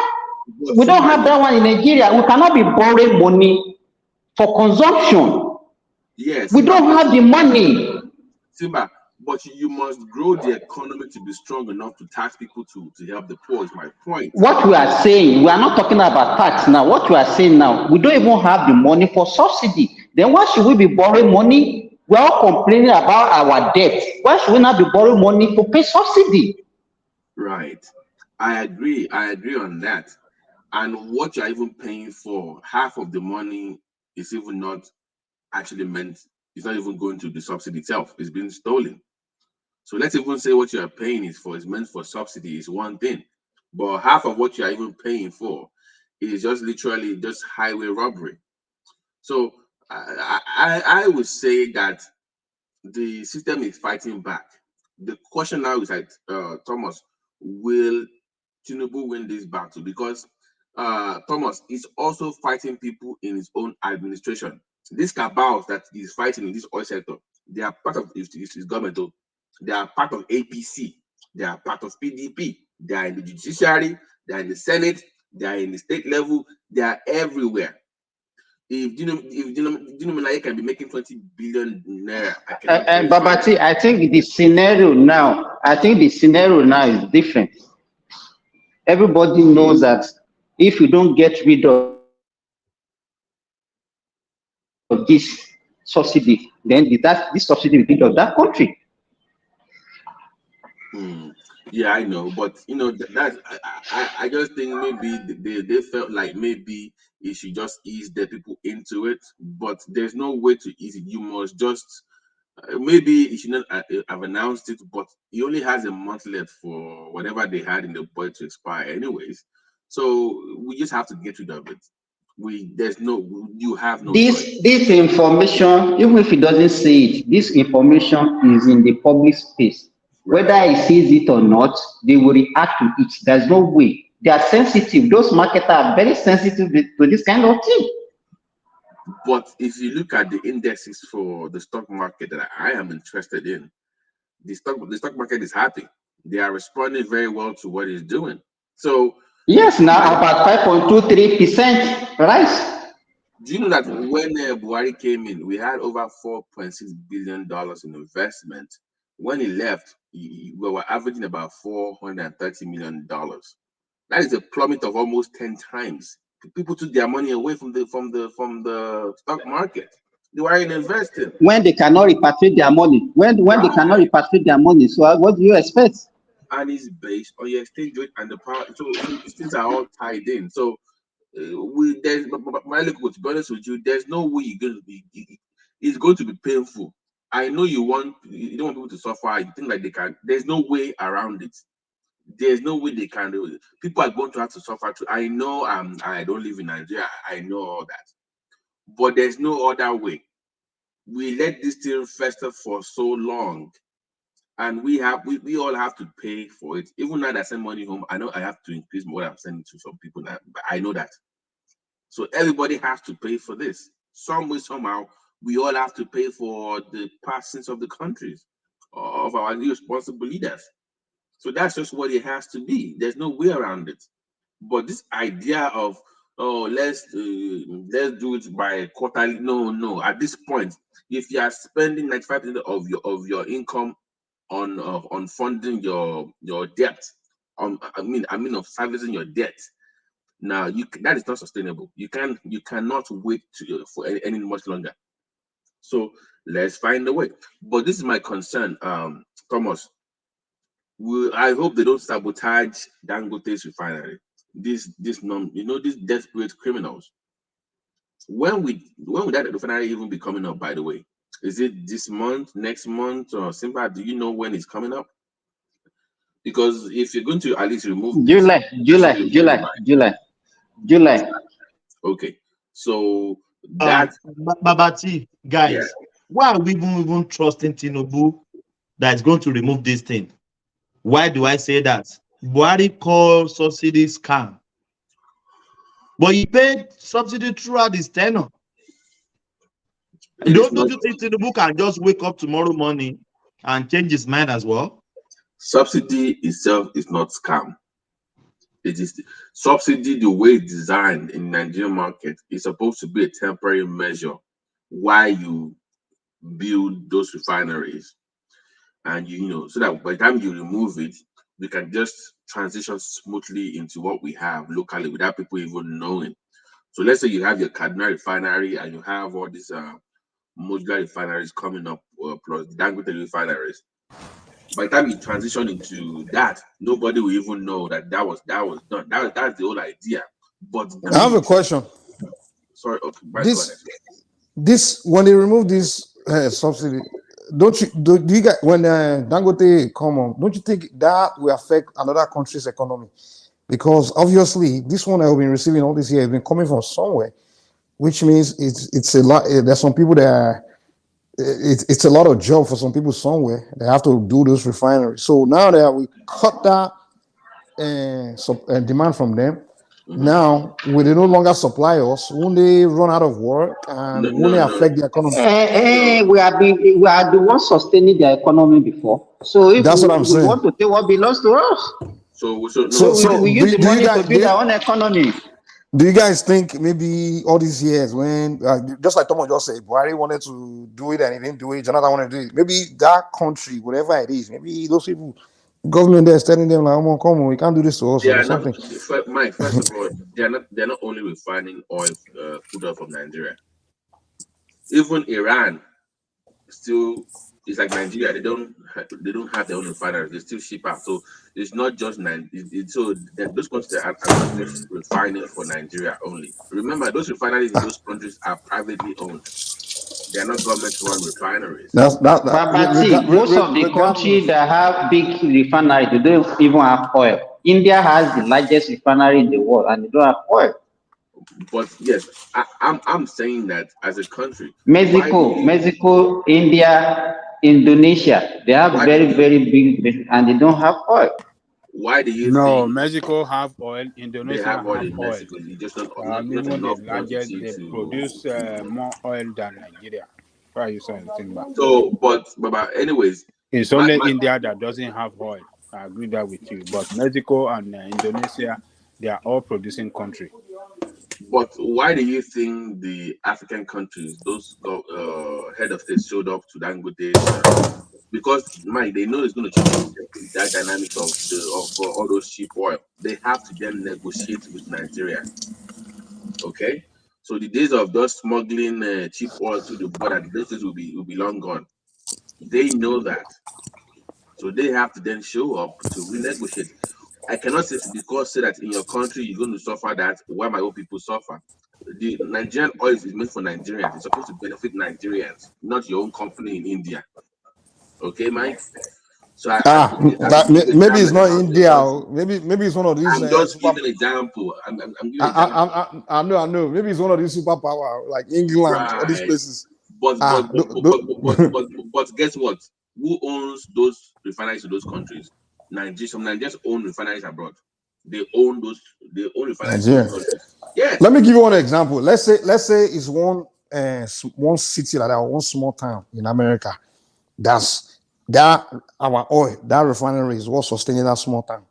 Now, if Nigeria cut that demand for the purchase for I'm just giving you a scenario. Let's say that town, everyone in that town will lose their job. That town will crumble. You think Joe Biden will just allow that to happen? No, he will be telling Nigeria, don't do that to that town. That's not Mike, because those countries they're smart countries. So America, for example, let's say Baytown now. Baytown only has about 8 or 9 refineries only, and they're not only refining for Nigeria. They're not reasoning the way we reason. Why we all focus on one thing. Don't forget that Nigerian oil is a special oil. Okay, go ahead. Mike, breaking news. Tinubu just released in Nnamdi Kanu. What? April Fool. I know that the guy's not that stupid. Now you go release Thomas, you are not serious. Believe me.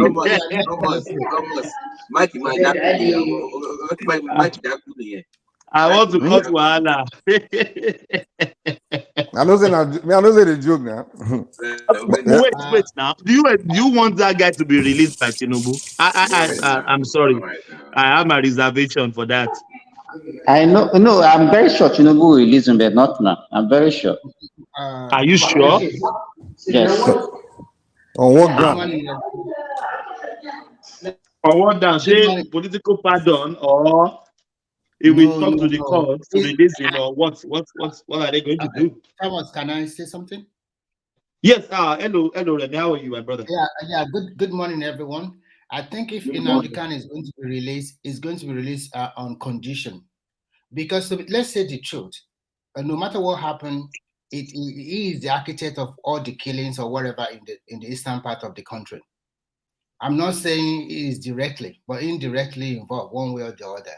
So if he's going to be released, and he has jumped bail before, so if he's going to be released, it has to be on conditions.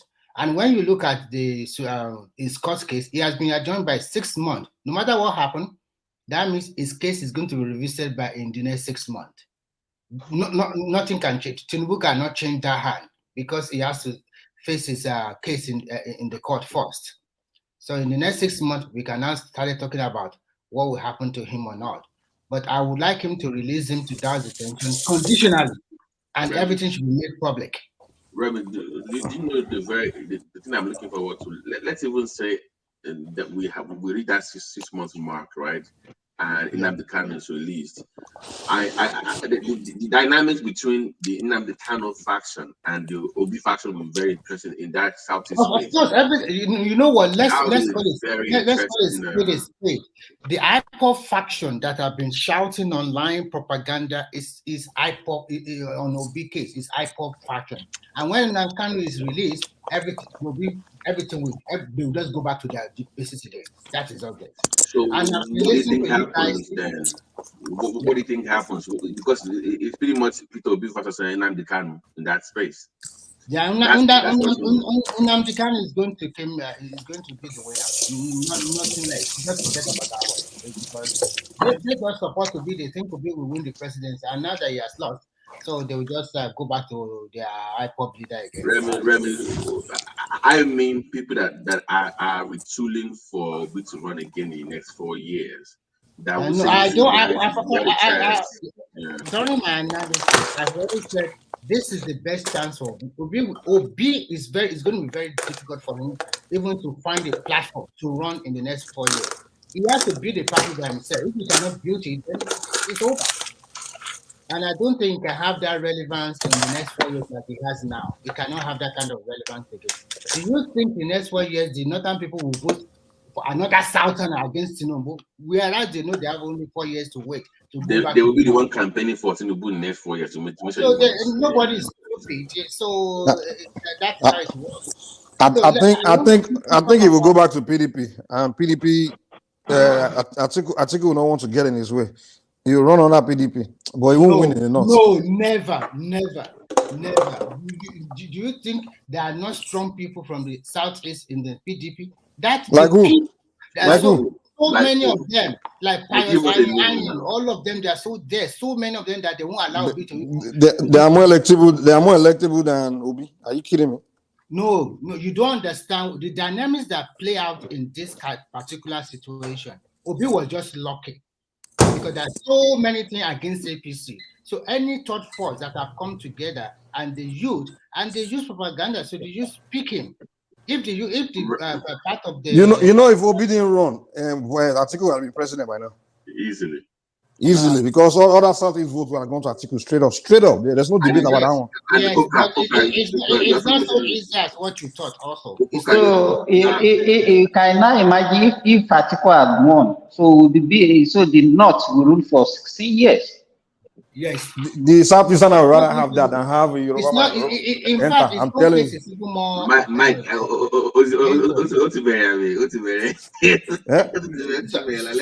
okay. So you guys have been talking about subsidy, and I've been listening to Ajale people for so many hours. Even the one he did 2 or 3 days ago. Like I said before, Nigerians want good things, but they don't want to sacrifice for it. Now we are. Ajale Koko is a welfare officer now. So they said Nigeria, if my memory serves me right, I don't know whether it says 60 million liters or blah, blah, blah, blah, per month of petrol. How many population is Nigeria? 60 million. 60 in million. a month, right? Thank you. How much is the gasoline consumed in China or America that are even triple the size of the population of Nigeria? In a household in Nigeria, how many people, I'm talking about middle class and lower middle class people, how many cars do they have in the family? How often do they fuel their vehicle? How come we are consuming 60 million? I know this subsidy is a scam from day one. Everybody knows the truth. But nobody have the lever to remove it because they are afraid of backlash from labor. Or so, to be frank, I give it to Tinubu, not because I'm a supporter of him. If you really want to make a change, you have to be courageous enough to make that bold move. They know what they are doing. Actually, the reaction is because a lot of these marketers, they are very greedy. How can you increase your fuel price from 180 naira to jump to 600 plus? Now, NNPC have come out with the price template. And I compare the price template with what is going on in Europe. It's normally the same international price now. But what I want to say, Remy, what is it? What is the price they pull out? For example, in Lagos, you are going to be buying it at 500 naira per liter. That is after removal of subsidy. Can I ask a question? I have a question about that topic. Is there a law? Is there a law against price gouging for oil, for petrol? Is there any law against price gouging for petroleum products, for petrol stations? I don't know exactly in Nigeria. We have a regulatory body. Because we have here, we have in America. You can't just of course, all other countries have. Nigeria should also have. But because this regulatory body are not doing their work very well, that's why we always see this kind of situation. For example, how can you just wake up in one day and then increase your pump price from on your current supply that you bought low, not because you just went back and bought it. Yes, that's exactly what I'm trying to Why would you go from 1 to 600? Okay, now let us go to what happened now. NNPC have given a price template for all the 36 states of Nigeria. Lagos will be buying at, they will be selling at 500 naira per liter. Oyo will be selling at Lagos will be selling at 448 naira per liter. Oyo will be selling at 500, Ogun 500. The most expensive is Borno, and Borno will be selling about 548 or 550 naira per liter. Some of the northern states will be selling at about 537. In the east, they will be selling about 515 naira per liter. So this is it. Now, this is the price after removal of subsidy. This is international price they are using now. So from what they buy from abroad, importing, whatever happened, if you equate that to the dollar, what is the exchange rate of the dollar in CBN rate? It's about 500 plus or something like that. So that is what the subsidy have been removed already. Now, before June or July, before Dangote come upstream, then let's see the forces of demand and supply play. And then with this price increase, it will be very, very difficult for most of these marketers to continue to take this petroleum product to the neighboring countries. My friend in Ibadan was telling me that some petrol stations that they don't usually have petrol for like 3 or 4 years, immediately they started selling petrol at 700 naira, 600 naira. So you can see most of the petrol stations usually take all their fuel to the neighboring country to sell. Now, the point now is this. Removal of subsidies already started. The point is now is that how can now Tinubu talk to the labor people for understanding and push out the palliative? Maybe, to me, I think federal government already increased salary for federal workers by 40%.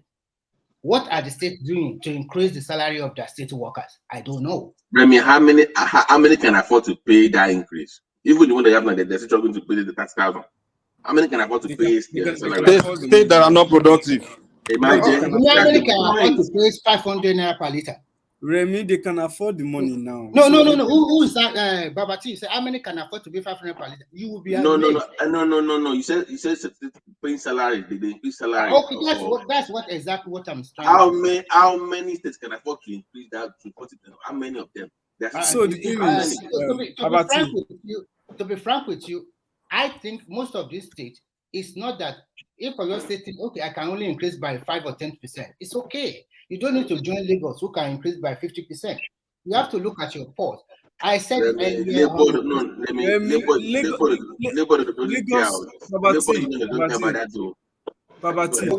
I said earlier before is that now you can see that governing now is becoming more difficult if you do not prepare and plan for it. Because most of these governors, they always go there thinking, I'll just sit down in my state, and at the end of the 20 or 25, I will collect federal allocation every month, or maybe I don't know how to do it. But now it's becoming more difficult to govern a state. So it is now in the next dispensation or in the next 4 years, you will see those governors that they really plan, they know what they are doing.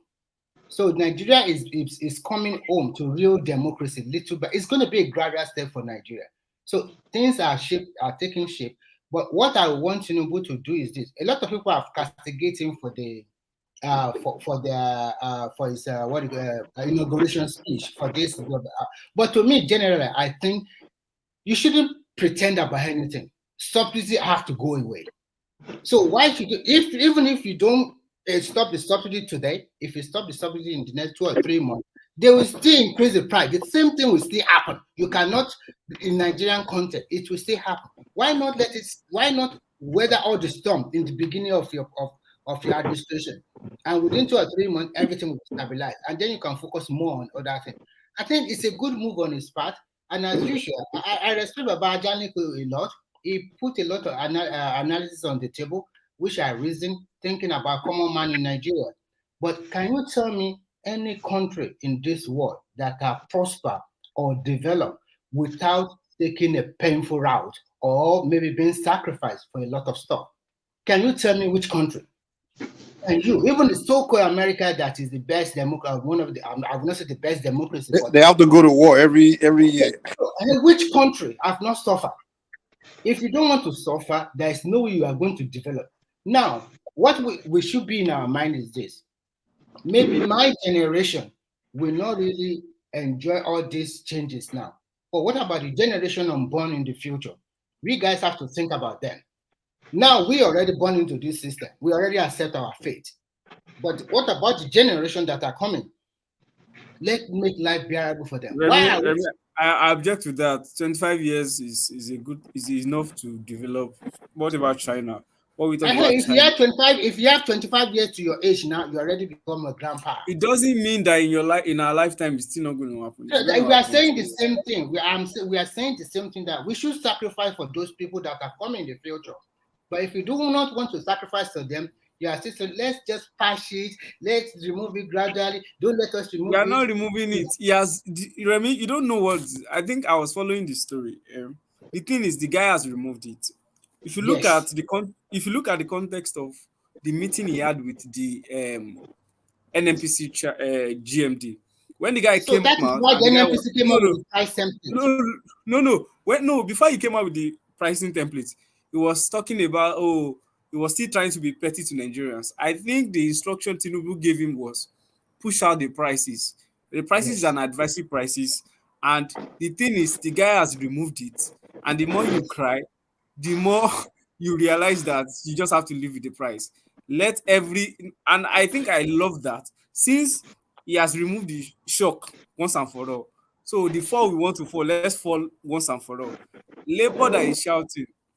The thing is, if you look at some state governments have anticipated this thing and they've been doing it. Some like Lagos, a state like Soludo. Soludo increased their salaries by 10%. Lagos increased by 20%. So there are some states like that are already prepared for this in advance. Lagos is the most prepared state because they've introduced a lot of mass transit systems. They are building, their railway is already almost finishing. So to cushion the effect of that rise in the PMS stuff. So I think now what Tinubu is trying to do is, I understand that Labour Party and obedient people, they are trying to put a political coloration on this thing. But the more you try to put a political coloration on it, the more everybody is seeing the need that this thing needs to go. And what it means is now anybody after 1, 2, 3 years, when they release the multidimensional poverty statistics, any state that is poor again, everybody will know that it's not the federal government, it's not your problem. It's the state government that is the problem.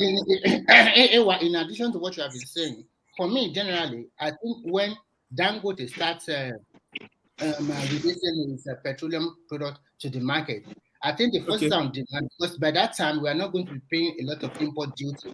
I think at the end of the day, Dangote's import, as much as I would love to believe that, I think everything the government is doing now is this aspect preparation. AY, before you move on, please, and this is to Remy and AY. As Peter Obi addressed the crisis in Labour Party in public? No, I think they solved it. No. I mean, he addressed the problem. Has he ever addressed? I don't know. I'm just asking. No, he didn't address the problem, but they've solved the problem because the court already declared Abure the chairman, substantive chairman. But there's still problem. The problem is still there. That is for now. No, the thing is, their problem is in-house. They should do their in-house cleaning. The thing is, I think the media has also gotten an instruction that they need to move the media attention from all this in-house cleaning of parties. Hey, what are you talking about? We already have a new sheriff in town. We have a new president. Nobody is talking about election again. Even in the court case of yesterday or the day before yesterday, they were laughing. They were laughing in the court case. So a lot of their they were just laughing anymore. So let's just forget about that one for now. Let's face what is happening to Nigeria, because election is gone and it's over. It's in court. Let them continue to do whatever they want in court.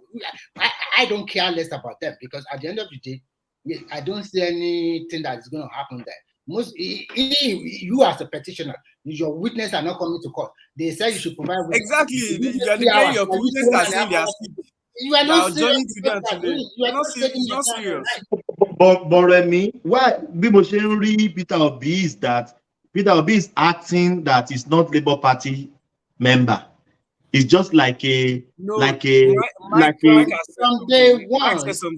He's going back. The thing is, he's going back to PDP. Let's be honest. So the guy. That's what I was telling them earlier. The guy's already moving in that back. Go back to PDP too. PDP will not present it. Go and write it down. No, these guys have always been swinging parties, man. I'll see people go to PDP. Let me tell you something. PDP again. Possible PDP strategy. PDP is likely going to say they want to bank on Peter Obi's goodwill to the next 4 years, that Peter Obi should run on PDP, that he will likely win. And I can tell you that if Peter Obi runs on PDP next cycle, they will still lose. They will still lose, because PDP has not done their own in-house cleaning, and because they need to have pets. If you notice the way PDP has been currying governors, they've been currying people like Alex Oti. At least they were the one that flooded his inauguration. Why? Arise TV is alive now. They don't invite Peter Obi to come and address this crisis in Labour Party. You should have listened to one of their business analysts. That guy, Rotus guy, I love that guy. The guy with the that guy is well versed. He's a very. Actually, I went to your vision. The guy. We got to get to school together. The thing is, Atiku. But you know the guy went to your vision. I didn't know that. Well, yeah, he went to University of Houston. Yeah. Yeah. So the thing is, that is we can know. Probably that guy major in economics or business or Remy. What will happen? What will really happen is in next electoral cycle, Tinubu will win, because North knows that the Northern region knows that once Tinubu wins, after Tinubu's 8 years, power is going back to the North. So there is no way another Southerner will want to interfere. I cannot say I'm 100% right in my analysis, but I told you the truth that it will be only chance, and he has fought for it, and he know he has lost it. What the bane of problem in Labour Party now is the huge amount of money in one of their bank accounts, about $18 million. They source all this money from wherever, don't know whatever. So, what is this talk of Obi going to back to the PDP? Who is bringing that up? Even if you go back to that, they are not going to present Babati is going back to PDP. There is already an alliance. But look at all their gubernatorial candidates. You will see that there is an alliance between PDP guys and Labour Party guys. Look at it everywhere. Their programs, their inaugurations is a mix of PDP and Labour Party. Sorry, Babati. What I think will happen to PDP before in the next 4 years, that party might split into 3. Go and write it down. Because they are unable to manage. In fact, the problem that party have, they were unable to resolve it today. They are still fighting. So when it comes to the problem with PDP is Atiku cycles. I don't think they are fighting. They are just not loyal to each other. It's a case of loyalty. It's not. PDP has always been like that. It's a case of loyalty. It's not really like they are fighting. They don't trust each other in that party. They're not loyal to it. No one is loyal to anybody in PDP. That's why they always have that. Remember, there was a time they did a new PDP. PDP will remain PDP. They will just continue to do that thing because there's no loyalty there. Mike, what do you think a person like Atiku should do? But he is still very great. He will still run again. He might still want to run in the next 4 years. Atiku should become an elder statesman. Push him out of that party. Exactly. Just hold on a second. One thing that Obi has is this. the 6 million votes he got was a coalition, I can safely say that half of those votes were anti-establishment votes, not because they love Obi, they just hate PDP, APC. So if he now goes to PDP, he's going to lose half of this what he got from this year. I don't think if he goes to PDP, apart from that, hope you are noticing that APC is already gaining ground in the Southeast again, with all these moves that they are moving now. Looking at the recent appointment, Uzodinma APC. Yes. But anyway, if Obi goes to PDP, he will still get those people, regardless of what the APC is making move. No. The thing is, you know, one thing that it was clear post-election is it was clear to Southeasterners that they need to start splitting their votes. That's the orientation that they got post-election because they don't need to be putting all their eggs in one basket. What you guys are not factoring in is that in the next 4 years, if Tinubu was able to perform a little bit above average, because it's an example politician, if he was able to perform above average, then most of the southwestern states, southwest, they will vote for him massively. Yes, I agree. Remy. Listen first, Thomas. In the South, they are if Akpabio at the end of the day will become the Senate president, there is a blank vote coming from South too. And in the Northwest and Northeast, they will also continue to vote for them, because they know that in the next 4 years, if he wins the second time, the power is shifting back to the North. So when you roll the dice, if Atiku is not letting PDP go away, they still want to contest in the next 4 years, because I can see his body language. Because I was thinking that this is the right time for him to say, hey, I resign. It's enough. But for him to still be justing like this, it's not really justing for money. He's still thinking in the next 4 years can come back and still become Nigerian president at the age of 80-something. I don't know. So if he still do this way, that party will break into more than 3 or 4. And when Remy, let me make this comment. For now, I still can't Peter Obi as a man of integrity. Let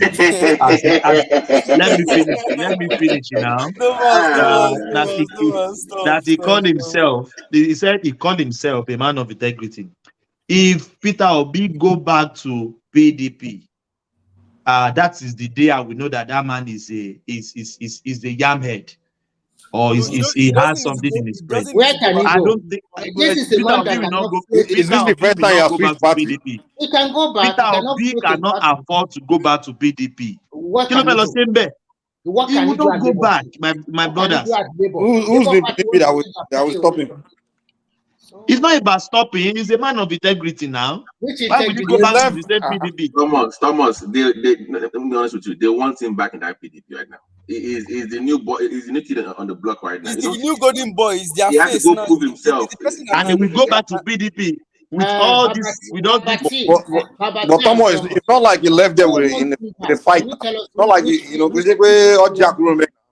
he didn't fight when he left. Now it's not like it was a big fight. Mike, you see people like Dele Mohamedou, all these guys, all these PDP boys already calling his favor, going to him to have a conversation. All these their guys in Southeast. The guy will be back in PDP. There's no money in the Labour Party. He'll be back. But if Daniel he does Bwala that, within 6 months will be back in APC. Mike, if he does that, he's going to lose the anti-establishment votes. They are gone. What do you mean? Like the obedience? No. I'm saying in that movement, you have the obedient that are there for Obi, that are from Southeast. But you also have people that have voted for Obi, not because they like Obi, but do you know? But do you know that there is a that vote those ones vote is just our turn vote. This election was our turn. It wasn't because of the Labour Party. No. I'm saying that within that obedience space, some people are like anti-establishment that don't like PDP or APC. They hate those parties. How many people? Their votes. Maybe the Yoruba people there now. Well, not the Southeasterners, man. Babati. Yeah. But the thing is, if you look at it, PDP is trying to get themselves together, but for the North, they are still trying to get themselves together, then trying to carry back Southeast. Their calculations are actually going wrong. But the way I see Obi is going to go back to PDP. Obi can easily tell his guys that, okay, they are reforming PDP. They want new guys. They will restructure their congresses. All these guys that are Atiku's faces. If Atiku's allows Obi to run, knowing that Obi will lose. As people can say, oh, we will allow Obi to run, knowing that he will lose, so that Obi's guys will be the the face of the.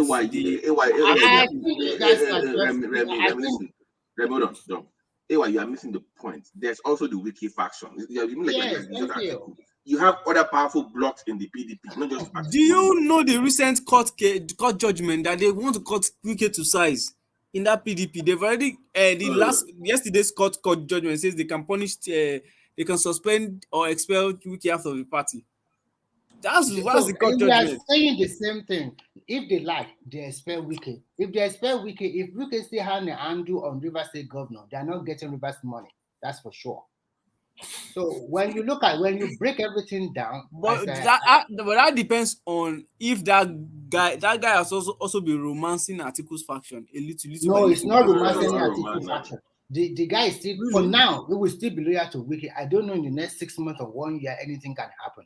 But for now, he still trust because it's. But that guy can be the one that will create the signal, not necessarily Wike any longer. We are saying the same thing. At least marketing is still there as the governor. It's also a power block there. So what I'm trying to tell you is that there are some people in the Southeastern Party, at least there, they will not prefer Obi to run in that party. That is why he left, because they know those people, they don't want him, because he has got enough catastrophe for them already. A lot of them lost their senatorial election, or those ones that want to be from government. But do you know something? I mean, what if Atiku gives Obi the platform to run? This is not what you don't understand. Listen.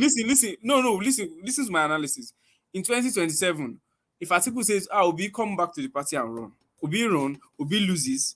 Atiku, knowing that if Obi loses, there is a justification for when power goes back to the north, he can rightfully contest. At what age? Are you kidding me? At 90 years old. Never say never. Never say never. Yeah, I'm already thinking this guy's already done, sir. After this one. In fact, he's not done. No. He's gathering his forces because he wants to challenge 2027. That is what I also think, and I want to challenge at almost 82 years old. Okay, that is what he's coming. You know his close friend, Dr. C. When Dr. C just passed away just now, I think we started to wake up like, I don't know who do. Are you guys saying that in the next 4 years we're going to have this three men, Tinubu, Atiku, and Obi all over again in the next 4 years? No. It's not going to happen. No, I don't think so. I don't think so. I think everybody is trying to put a young face to their party now. Everybody is trying to. I think like APC, I think Adamu will go. Like PDP. I think there'll be a coalition. There'll be some kind of coalition between all these small parties. No. The way APC was formed. No. I mean the next for this, not after 8 years. This next 4 years. 2027, Abi. These guys, the Shore and all these guys, they will form a coalition. SDP, all those guys, they will get together and try to form. I don't think so again, because everybody knows that you can run and win. I think the focus will start being. I think if Tinubu can get this governance right, and starting governance from the local levels. When I mean local government elections, they are proper local government elections. I think every party will have a chance to at least produce, even if you cannot be a small party, you can start producing like 30 local government chairman and all of that. Yeah, you start building your base from there. So I don't think everybody will want to just mix like that, because everybody is saying that if you bring in anybody, they can hijack your party and do nonsense. They say the way Obedience have done, and they hijacked Labour Party.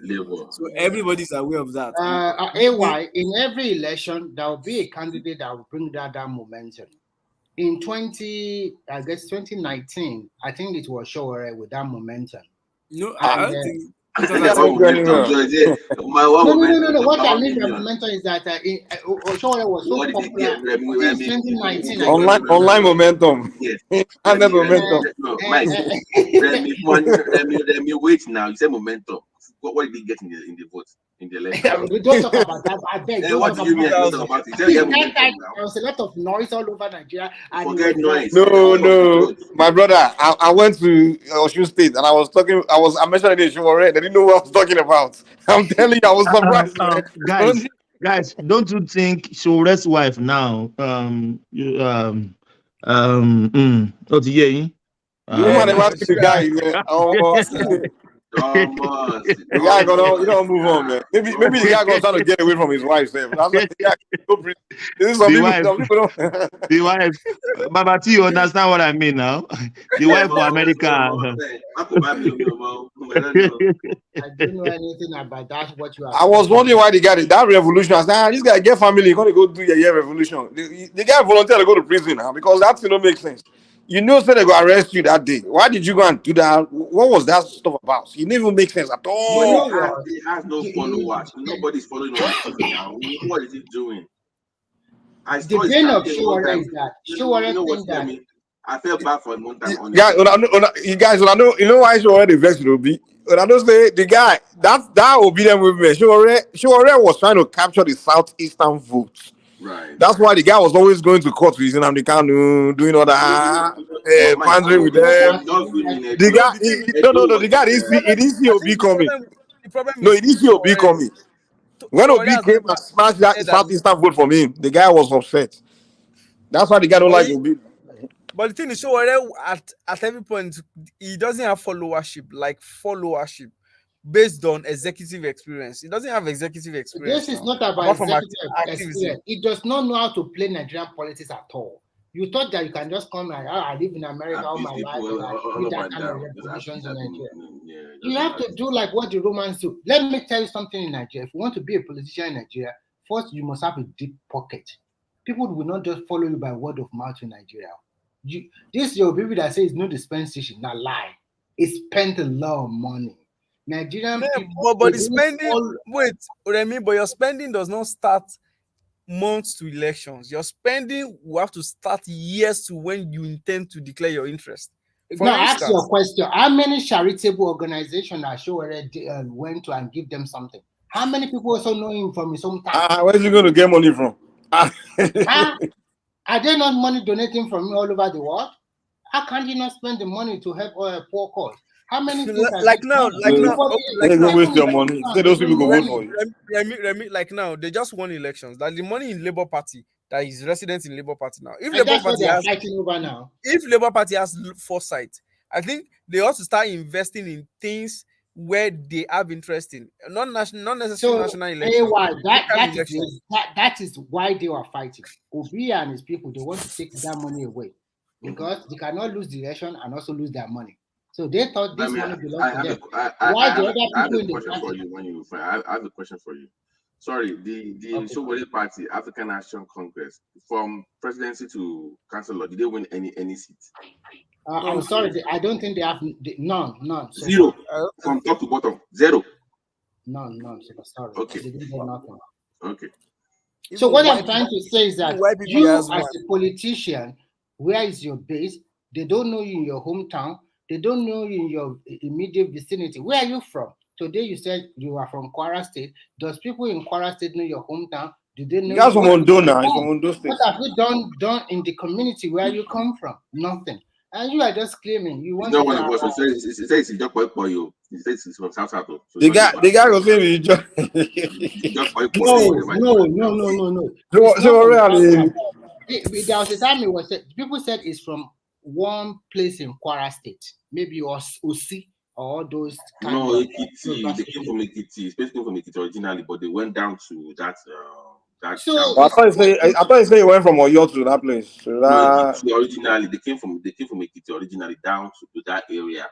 So it's half Yoruba, half Ijo area. Ijo boy. Yeah. No. No matter what, the people still continue to say is from OC side. The man is confused. That's the point. He's confused. One day you're Yoruba, next day you're South African. Who are you? We don't know. And when you look at Nigerian politics, for you, we all know it's Yoruba boy. I'm not yelling sure. For you to become a president, claim men now, or embrace it now. He's trying to connect with our Eastern and South. Yoruba politicians are usually not very accepted within the Southeast and South, especially Southeast. So that's why he's trying to make himself look like it's no Yoruba like that. So that way they can accept him and vote for him. That's why he talks like that. So Alpha now. They got a vet. Now they wonder when he got a gun. I said this guy now remove.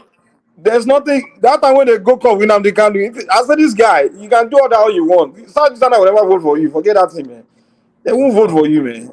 I don't think he even have up to 20,000 votes this election. 15. The guy just go prison for nothing, man.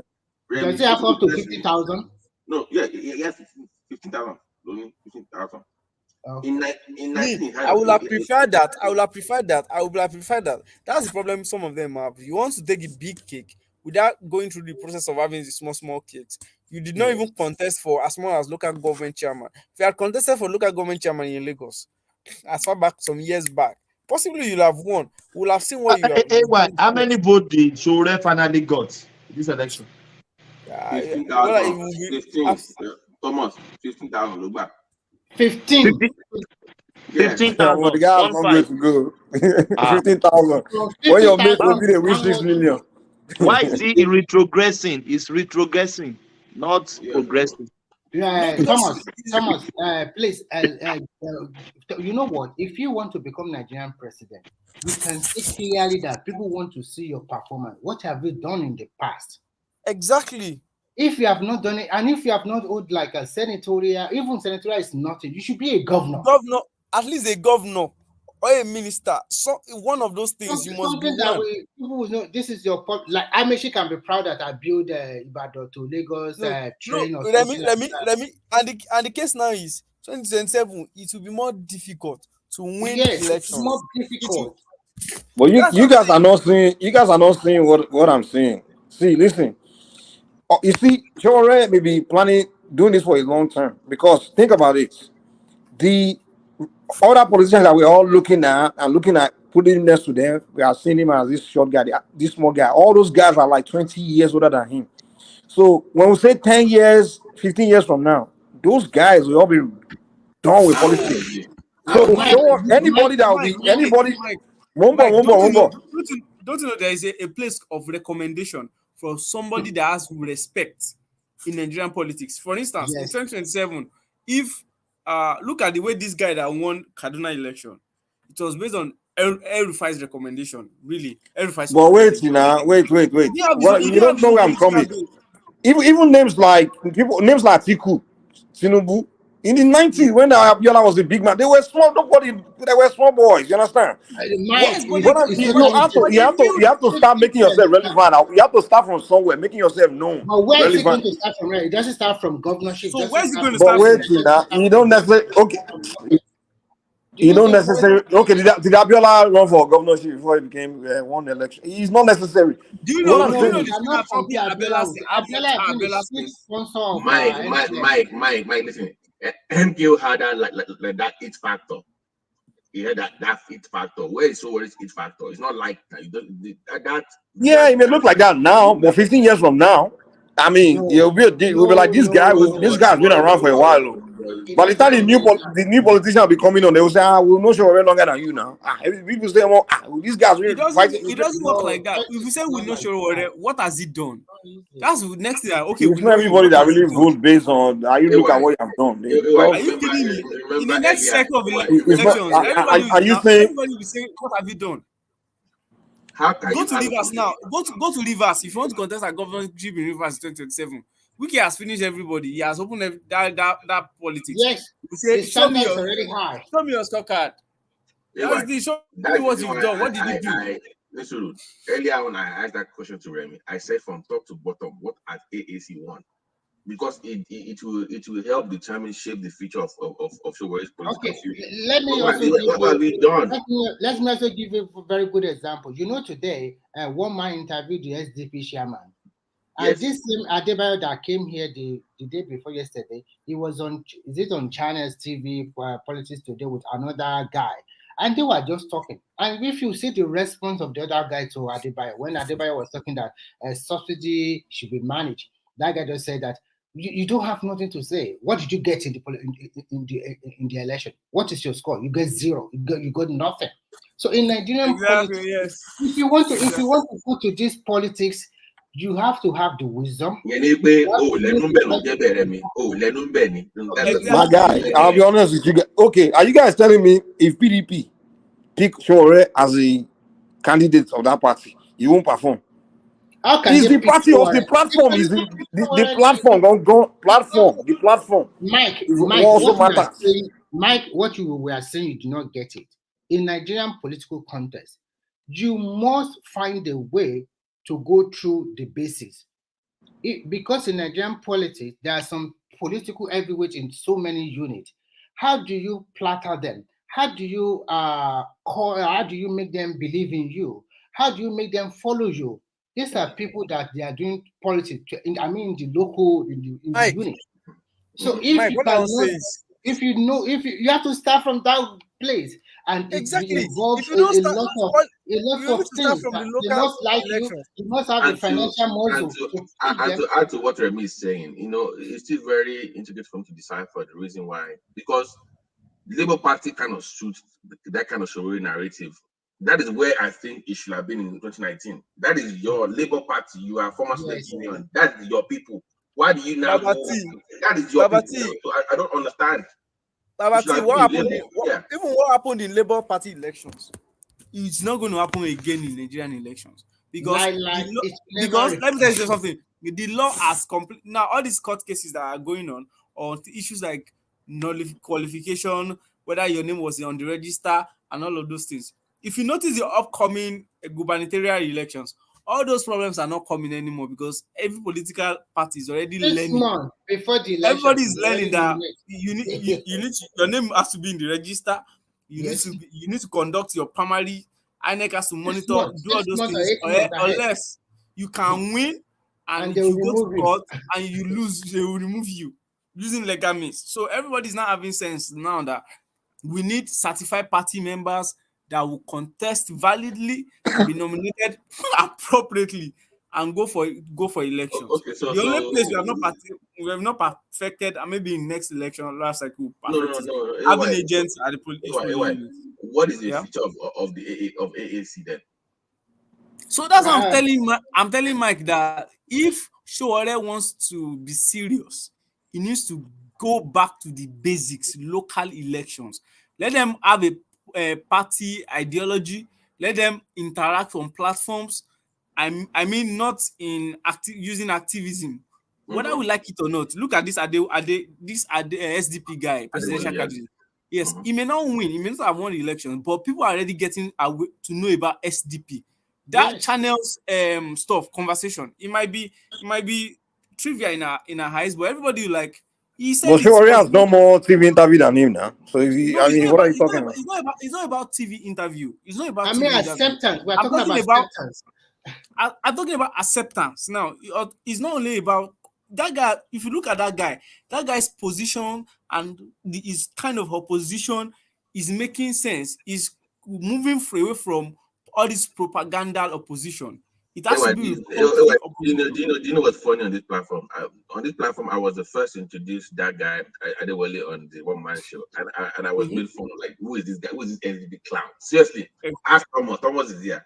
About a year ago, I'm like, this guy, like, who is this one? The SDP. What's it? Forget SDP. Because I think that guy prefers. But here we are. Here we are.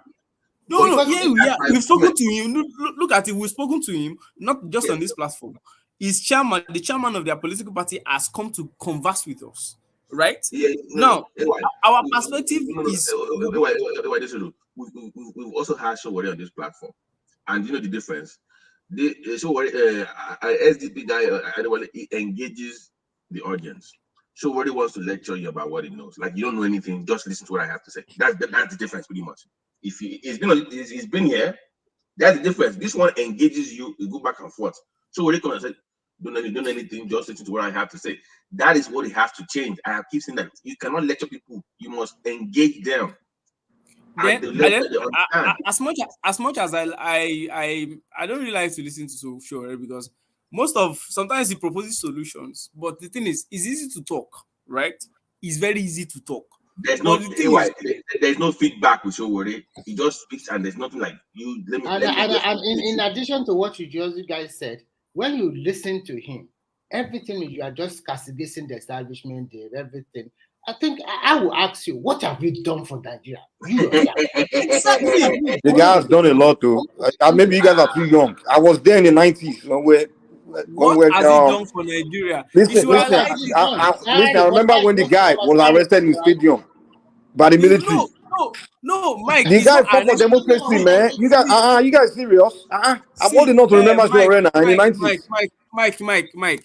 He was not the only one that even small Dele Alake fought for democracy. No, Shorena, I saw Shorena on TV. No, like, Mike. So when democracy, wait, Mike, hold on. So when democracy came, what has been his participatory contribution? But the guy has been fighting corruption now. He's been reporting in his own capacity now. He created a reporter. Giving us exposing corrupt people. The guy, that's contribution. Mike, risking his life. It's not something. Mike, sorry, Babati, sorry. Mike, quick question for you. To me, that's more important than local government chairman. Mike, since Showore get onto mainstream politics in Nigeria, he has left Sahara Reporter to do their own stuff. Since almost a decade now, can you tell me exactly what has it done for Nigerian, for his own community? That is what we are asking. You haven't elected him now. You're supposed to use his own pocket. No, we are not talking you have about to put him in the position. We are not talking about election. Some politicians. Okay, my question. Okay. The prison went good. Mike.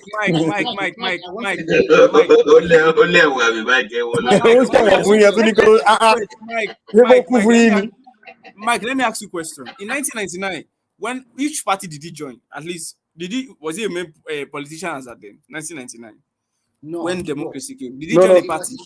No. 1990. Almost 1999. We were even expecting soldiers to come back in. Nobody. If you remember, according to him, actually, they offered him like a powerful person. He turned out to go abroad. That's why he came to America. And that's where he lost his chances now. His relevance. That's where he lost his relevance. To be honest, my friend, listen, to be honest. Let me tell you guys about 1999. When democracy came in 1999, everybody was expecting the same thing that happened in 1979. Happen again. Like military overthrow the civilian and we do another coup. We're all expecting coup. That's why most of the people that fought for the democracy, they didn't go into politics. And that was a big mistake. They all regret later. We didn't know we didn't know the democracy was going to pass the test of time because everybody was expecting another coup to happen. Mike, sorry to interject, please. You know that 1999, I think Showore was in America. He formed the Sahara Reporter. That everybody loved him. If he had used that Sahara Reporter to contest for gubernatorial election in his own state that time and become a governor, it's possible for him to become a governor that time. No, Remy, let me give you Mike. Wait, do you know that Showore was once in OPC, right? In OPC, he was one at OPC, this guy. So those powerful circles is been among them as like some kind of youth leader in that space. So it's like you actually said, they offered it to him. Even Commissioner Ahmed, they offered it to him, but he chose to stay back and turn to this another thing that he chose. So listen, you should have come into the system and work your way in the system. You build your resume, then when you get the power, you can do whatever you want. But this fighting from abroad and abusing people all the time online is what really did him in. So I think that's where he messed up. Today, when you read Sahara Reporter, what is the impression people have now? They say it's a lie. It's all lies now. But when he was there, Babati, Dele Mohammed was someone like that too with Ovation magazine, right? No, they are different. Dele Mohammed is just acting for his mouth. No. Babati, I'm not talking about in terms of integrity now. I'm talking about in terms of them starting and evolving into mainstream politics, right? So you know about Dele Mohammed, even let's say as bad as it is, I don't like his reputation. If the guy had also played his own politics right, he has a good reputation with PDP. Do you think Dele Mohammed would not have gotten something like a political position, let's say in as bad in Osun State? He would have. So, and he will be able to contribute his own changes. Let's assume that Dele Mohammed is a little bit younger. Let's say he's like Showore in his 50s. And let's say with this guy that entered now, a dancing governor, and he was offered the position, and he performed very well. He has built his revenue little by little. He can move, but now Sowore does not have that relationship anymore. Do you know he's more smarter? There's nobody that can offer him out of all of them. Anymore. The only one that stay in Nigeria and do boy to all these big politicians is Dino Melaye. And today you see what is happening to him. He's still back. Yes. Okay. I know he may not win, but he's a gubernatorial candidate as of today. He has opportunity.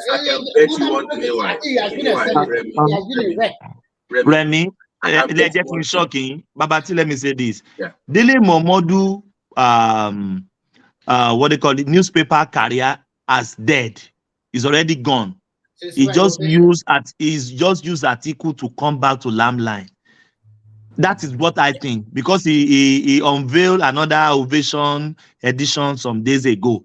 All of them are well paid. Even Daniel Buhala just got a new 4-wheel roller like this. I forgot one new type 2022 model. That's Buhala. You got paid two articles now. Do you know where I think Sowore would have been if he stayed back? I would have seen him in like a House of Rep member. Yes, not even rep. He can be a senator now. That AD, go on, in that early AD party, Sowore was they actually. Do you know that Tinubu and the rest, they beg him to go for like a rep? They beg him now to come to us. They beg him, say no, I want to be president. Take your time, take it easy, go for this. I said no. I want to do this. Because like Mike said, they value this contribution to the struggle. They value this contribution to the struggle. This same Tinubu that become your president today, he was the one carrying Abiola back during that time in the 90s. He was carrying Abiola back. I can see the picture or the photos. He was behind him carrying the bag. Just like Obama also carries some people's bag. Just like Dino Melaye, you follow Saraki, all of them carrying all their bag all around. Follow the Tinubu carrying all their bag all around. Today he has been a rep. He has been a senator. Now he's going for government. Whether he win or loses, that is when the policy. What I feel myself is that I think some political parties should actually fold. They should just fold up and maybe move. You don't understand. You know, if you form a party in Nigeria, you also get some kind of money from Nigerian government. You can see that 2019 election, there were more than 70 senatorial presidential candidates. Because once you form a party, the government also gives you money. So that's what just form party. So who is the chairman of AAC? I don't even know that. You are the candidate, you are what the company. No, the problem he has is that in 2019, there was a lot of money, just like what is happening to the Labour Party. There was a lot of money coming into AAC from abroad. And I think at the end of the day, he cheated some of them. They fought about it, but unfortunately, he was able to win in the court. So all those money or whatever goes to him. So this time dispensation, all those people that they were chairman of the party or party executive, they left and they went away. So go out. So you can see from 50,000 votes in 2019 and 4 years later to 15,000 votes. You just check it. How do you come from 50,000 votes, 50 to 15,000, and then you still want to be relevant? You are not starting from senatorial. The same Adebayo. You know something? Do you know something? Basics like party secretariat.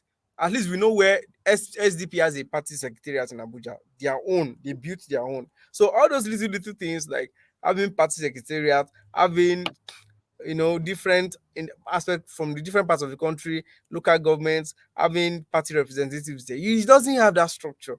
And apart from that, if you want to win election in Nigeria, the northern part of the country must also accept you. If they do not accept you, how can you become? AAC only meets every 4 years for election, and when the election is done, they go away. And then look at it. We are all Nigerians. When they go for that peace meeting, look at the way we were just talking to most of the other people. Who are you, for God's sake? Actually, as a Yoruba man, if you say you are a Yoruba man, I'm not talking about politics, I'm talking about morality. You are supposed to, respect elders. The guy is talking about some. You just talk to people anyhow. You just think you just love them. You are just like you think you are just a king. Who are you, for God's sake? So that's why I asked the question. Remember what happened Personally, I still feel that the major political parties in that country as of today is APC and PDP. Any other political party, you are just playing because, like Labour, they are lightweight. Even Labour gone. The only reason we get normal because it's ethnic group joined behind it, and then everybody feel like it's the turn of the Southeast. That's the only reason that much. Mike, do you know that Soludo is already building their own party? He's already reforming the mindset of APGA because APGA is always Soludo in the inauguration event. He went there. Although Anambra is not having any inauguration day, but it was in Tinubu inauguration event. It was there. They showed him. So if the politics, you must know how to play the politics because you want to become a president. APGA is winning elections in other part of, in the north. I think in the how do you cross to the other side? How do you expect the other side to accept you? If the northern people don't like you, forget it. You are not becoming a president. Look at what happened to Showore in Oni of Ife's palace. This guy had the nerve to say that the Oni of Ife kept me waiting for 3 hours. I'm like, it's Oni of Ife, he can keep you waiting. Who are you to be demanding that you show up when you show up? I know the guy. That's where the guy begin. That's where the guy begin to fell off, man. Like he begin to fell off. The question we must his attitude, man. Like he's just disrespecting the wrong people, man. How can you go and respect Oni of Ife? You have an appointment with Oni of Ife, or you just bank on him like that. Okay, I just want to see my king. Is there any previous appointment? Remy, let me tell you what he did on the day of inauguration. You know, he was fighting with Shettima. Yes. This Shewori was fighting with Shettima. He was saying, where is Tinubu? That he wouldn't have, that he asked Shettima to go and stand up for where he was sitting. That guy is just Amugu. That's when they are doing that peace something like that. Okay, no, it was during Dangote launching of Dangote. Yes, commissioning, yes. So, you know what? It's like Nigerian politicians, you just think this is just an evil. Well, just let him be, okay? Well, the politicians are watching. What happened to Showore in Unis Palace? Inside of Unis Palace that day, I think they started choking or something like that. No. One she can lower it, but lower it's lower. So it can be because of special. Who threw tear gas inside of the palace? Who threw tear gas inside of the palace? No, it was when its own people. You know, it moves with all these former court boys now. When they got rowdy in that place that they took, the security people got involved. What? But they were choking inside of the palace, man. It wasn't like outside. No, because they were getting upset that the Oni was not there on time. No, you're not getting my point. The Showore and his crew, they started coughing and some of them went to the hospital. And we saw the video, they were coughing, like they were choking inside the palace. And they were the only one. I was wondering, like, even the Onigo and the rest of the chiefs, they were not coughing, they were not choking. So I'm wondering, like, why is it only you and your crew that were choking? Another video, they matched together. Who can tell?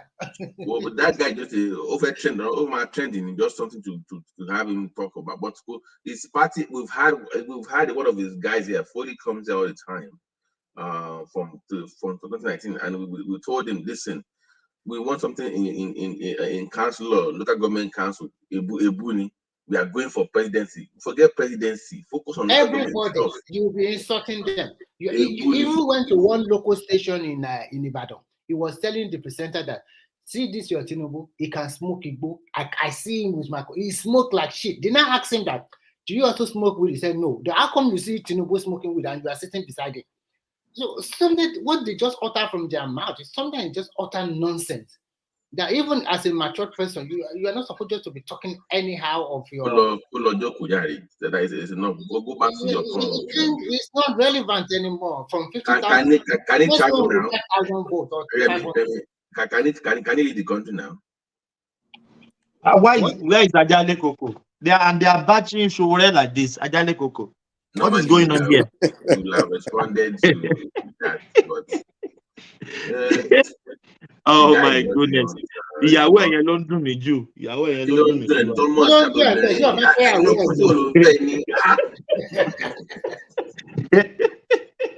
Kí ló ṣe ìyàwó ẹ̀? Wọ́n ti gba ìyàwó lọ́wọ́ ẹ̀. Ìyàwó ti lọ.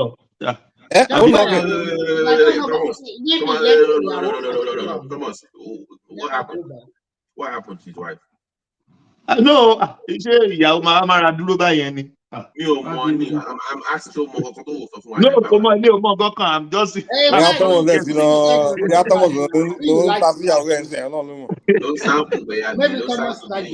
go and report it to your own wife, sir. No, you can't leave your wife like that now. How many years now? Come on now, Nigeria will not jump. Why is he fighting for Nigeria? Did Nigeria say he should fight for them? You leave your family, you leave your child, you leave your wife. No. Let's get it straight. Are you telling me that he did not go back to check on his wife and children for a long time? Never. He can't leave Nigeria now. He can't leave Nigeria now. But going to 4 years now. Can't the wife and the children also come to Nigeria to check on their father? They will not try it. Why? Security purpose. No. I think it's also the wife can come down and check. The wife is a citizen. They can come down. Why not? They can come why down. not? And the children can also come and see their father in Nigeria. Because they are scared of their life. Their father is in bondage. For me, Showore, nobody is willing to kill Showore. Forget it. Nobody. Who care about him? It's inconsequential. They are not interested in killing. Nigerian police have already gone past all those stages. We are in the age of trust me, yeah. No, because if they were still like those days, those military days, people like they would have wasted them a long time ago. But this time, who cares? Because you know, at the end of the day, you cannot get more than 50,000. So what's the big deal? Why? What was the famous quote in the 90s? One, that's famous. When about to kill somebody, one, discharge something by accident. During Babangida or Abacha time, for anybody damn man. Hey, Babati, if you notice, Babati, guy, if you notice in the 90s, during the Babangida Abacha time, you notice that Southeast was very peaceful, man. No, everyone was peaceful. There was no single.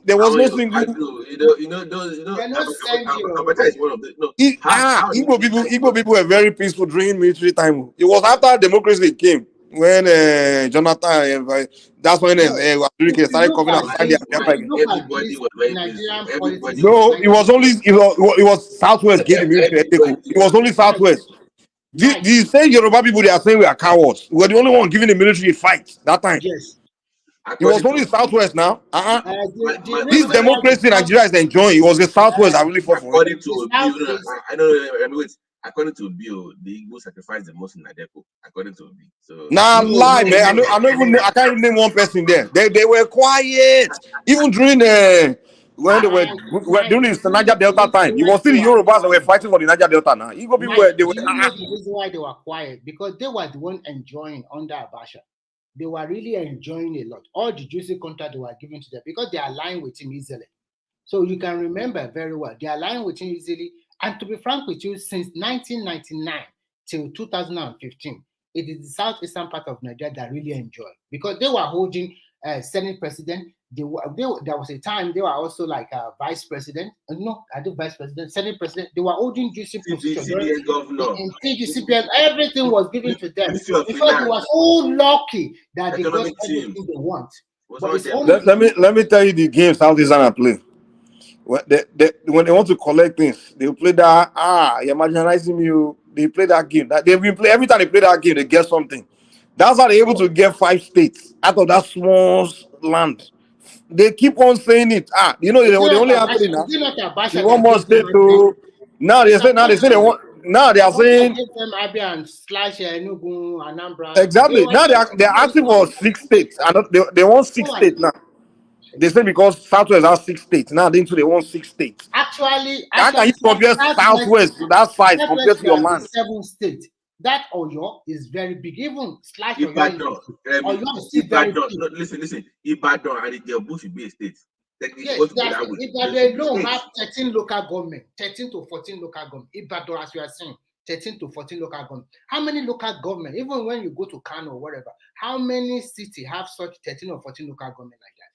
Ibadan is so big that if that is why in Ibadan, in your state, it's going to be very, very difficult for other city to become governor for your state. Imagine you're still getting five allocation. Out of 33, you're already a winner now. The amount of allocation that's going to that small land, that small space, that dot in a circle, five different allocation going to that place, and they can't develop. Mike, language, please. I mean, don't let us. You know what? I think. What did I say now? Mike, what really happened is this, in my own, just my opinion. When Jonathan was there, the South people, unfortunately, they didn't even enjoy Jonathan. But the Southern Eastern, they enjoyed Jonathan a lot. Yeah, they enjoyed Jonathan. Udoka was there. So many of the people have juicy position. I think, and when Buhari Jonathan was just kissing their behind. If you are Buhari, I think the reason why Buhari was pissed off, I will tell you why. Buhari have been chosen Southeasterner as the first vice presidential candidate 3 times. Umar Zoke, Okadigbo, another one, I forgot, there are 3. And with all of these people choosing their people, they never vote for him. Now choose another person, a Yoruba person, still do not vote for him. If you are, I'm not saying what Buhari did was totally okay, but if you are Buhari as a person, sometimes when we all sit down and reflect, you ask yourself, what did I do to these people, my God? Why they so hate me so much like this? I feel like the way they came out on Buhari, I'm like, what is this man do? You cannot believe, I'm not anything federal government did in Nigeria is for all Nigeria. Even with the so-called construction of the second Niger bridge, you can see the audacity of a lot of people telling. You know what I think? You guys remember, like in 1980, when Buhari came as a military head of state, I think he arrested Ojukwu. Maybe that's the reason why they hate him. I don't know. Mike, do you why? I think maybe the civil war. How can you say a man is from Sudan that is a dead man that is not a how can you say that? That's not mean, wicked. I mean, the way they came out of that man, I'm like, Remy, even me at some point, I was like, maybe this is true. That is so callous, man. They almost convinced me. I'm telling you. They did not convince me. I mean, because I know it's a lie. Okay, I did not know. Clone and then brought back to Nigeria and then said I said maybe this guy is really from Sudan. No, even myself, I was trying to. I'm serious, Mike. I was like, the air is fake. It is Photoshop. It is AI. It is. I didn't really say this. No, at the end of the day, when you look at it, Buhari 7 years ago, I can see when he became the Nigerian, he was so thin, so lean. I said, maybe this guy is going to die. The pressure is just too much for this guy. But look at him today. It's like fresh, like transformation. That means that everybody, God is the only one that determines when people are going to die. Everybody can say whatever they want. Just see the transformation at almost 90. That guy is still very handsome. How can somebody like that still handsome at 80 something compared to people like at 20s? Look at the transformation, my God. So I think the Southern Eastern, they shouldn't talk about marginalization. They were so lucky in Nigeria to the center. People always give them space to reside and do their business. They enjoy Nigeria the most, man. They really enjoy that country, but they are not totally satisfied. They think that the reason they would have, if they have played their game very well, they would have become Nigerian president easily. It's not that Nigerians are really against them, but the kind of politics you also play a big role. Because Tinubu chose a Muslim as a vice president, then Obi started selling religious something. Look at all our Christian leaders. Where are they today? Some of them with fake prophecy. Some of them, they give them money and they call themselves man of God and they start chewing out rubbish from their mouth. And when it does not go their own way, it's now rigging or irregularity. How do you still have members in your church when you are wrong about the prophecy? I don't get it. How do you have members? Babati, you have to look at an average Nigerian intellect. Some of this generation, I'm sorry to say, I'm so sorry, because when you look at your own generation, I don't know whether you school in Nigeria in the 80s or 90s, your basic primary school, you dare not look straight into your teachers. But now that country, the orientations have been totally bastardized. And the people, the religious leader, because in Nigeria, we believe there are witches and wizards everywhere. We believe something happened to us. We believe something happened to us. Somebody is behind listen it. to me. They're going to sell that narrative. No. Wait. You told me that God told you that they're going to arrest Tinubu in Eagle Square. They're going to put handcuffs on his hand and they're going to lock him up. It did not happen. How do you see how church members? Don't worry. They will tell their church member that it's all doctor. It's still going to happen. You don't know these people. They're going to spin it. They're spinning. Some of them are arrested. Don't worry. In the next 6 months, it will be. There's going to be a coup. Some of them say, don't worry. They will remove him and put Peter Obi in the next 6 months. They just continue to sell this narrative. And unfortunately, most of our youth, most of our people, they are so gullible to the extent that whatever their pastors say or their imams say, they will believe it who can sing. People are not with their right senses anymore. In fact, I don't know how to do it or how to go about it. They must be regulated anyhow. Because if you don't regulate this kind of religious something, it also will affect a country. Now, they have to do something. We can't sit around and allow one. You know. They say in the 1950s or the 40s, they say it was only about 5% of Nigerians were Christians. They say today it's become like Mike. One even said Tinubu will be arrested on the 26th before the inauguration. I was just laughing. We can't sit down and allow down this religion to just take over. It's turning people to animals, man. Like Mike, when we are growing up, you can never know the difference between Christian and Islam in the Southwest. We have integrated a lot. I can stay in my friend's house, which is a good Christian. Stay in there, my mother already know where I am. Nothing at all will happen. So we are so integrated. But now look at what is going on.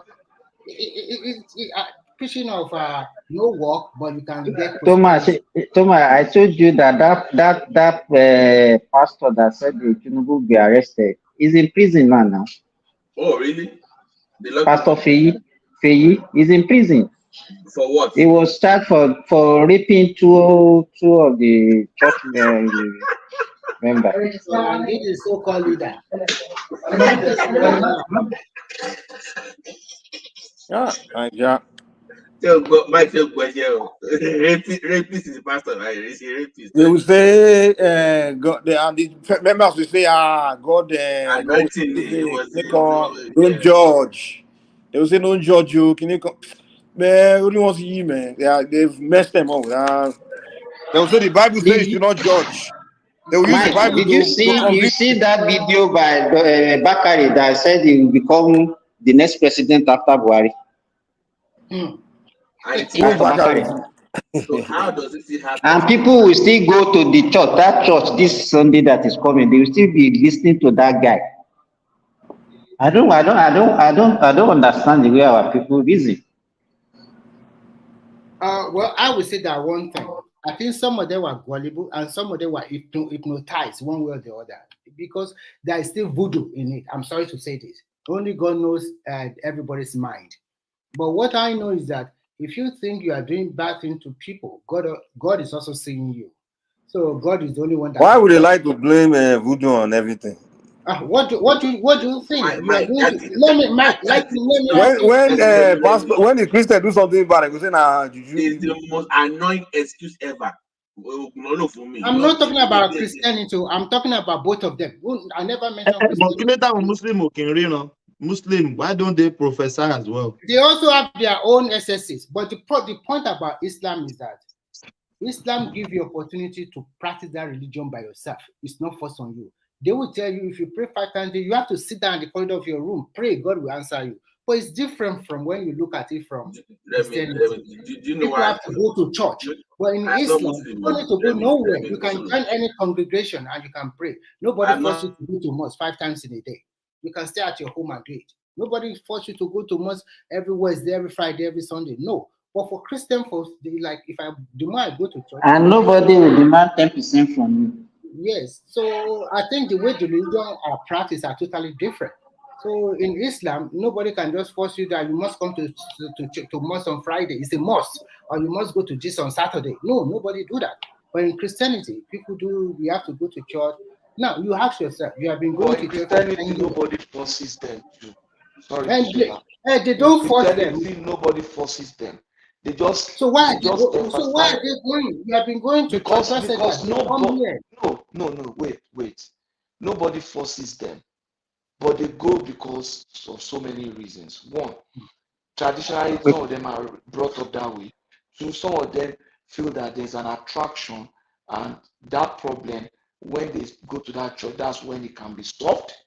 Yeah. There's no pastor that say you must come to church. If you don't come, you must come. They'll feel that, oh, if I have this problem, once I get to this place, it will be better. Once I do this one.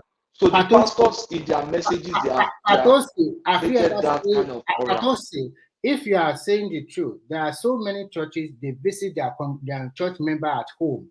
Auntie Lagbaja, we didn't see you in church. Yeah, that's what they call this is what I'm saying. You see, in the scripture, in the Bible says, do not forsake the assemblies of the brethren. Okay. The Bible encourages us to gather together. That's so in I'm not saying they are forcing them, but I think they will go and visit them, trying to say we have a church. That's what the scripture. That's what the Bible. Yeah, I understand. I'm not against that. So they are not forcing them. The way the two religions are practiced are different. Of course, because they are two different religions. For example, the Islam forces its member to fast during Ramadan. No, it's part of if you are healthy. If you are healthy, the Quran did not that's the condition. If you are healthy, you have to. It's a must. So that's forced now. Yeah, it's not forced. It's not forced. If you are healthy, if you are a true Muslim, and if you are a true Muslim, healthy, and you don't fast, is it not haram? I agree with you, Patoski. It's like forcing, because they will make it to be like, and the sanction that they are putting, the sanction, the penalty for not doing it, they make it so severe that you'll be afraid of not fasting. Because if you miss a day, they make you feel that you have to do. So in those days when we're doing it, if you miss one day, you have to fast the entire 30 days. I know that's not true. But Patoski, Baba Deboye even said God doesn't tell him anything about Nigerian politics. So why is God is not talking to Baba Deboye? No, and God is talking to Deboye has came out 2 weeks ago and telling that Tinubu presidency is going to bring a lot of prosperity. But that doesn't mean endorsement. It doesn't mean endorsement. God just endorsed him. Let me answer that question. You see, in the issue of religion or every other issue, we can enjoy ourselves here. But when we talk about that issues, when we don't have very good information, sufficient information, and even happens in politics, we will speak, but let not speak authoritatively or in a way that derogates the other person. That's why I question Ajani anytime he says politicians are this, are that. You don't even have information about this person. I'm sure if Ajani could see that man, he won't even recognize him, that chairman that came today. So we cannot say that. Now, Baba in those days will say God told him this. People complain. In this case, he said God did not talk to him. And you are saying, why is God not talking? Go and ask God now. I mean, that's very insulting to the personality of God. If man says, but Patoski, do you think God really talk to people? Yeah, God does. God does. God speaks to. How does the voice of God be? Okay, are you a Muslim? No, I'm just talking generally. It's not about religion. I'm just talking generally. Let me tell you the point. If you rule out the possibility of God talking to human beings, then you have ruled out all religion. All. Because every religion or every leader of religion make. Patoski, yes, what you are saying, I still have my doubt about religion generally. For me, generally, I think that your faith lies in your heart. And if you pray to God, if you believe in Him, anywhere you are, whether in your inner room or by the road, on the bus, anywhere you are and you pray to God, God answer your prayer. The question that Simba is asking is, does God talk to people?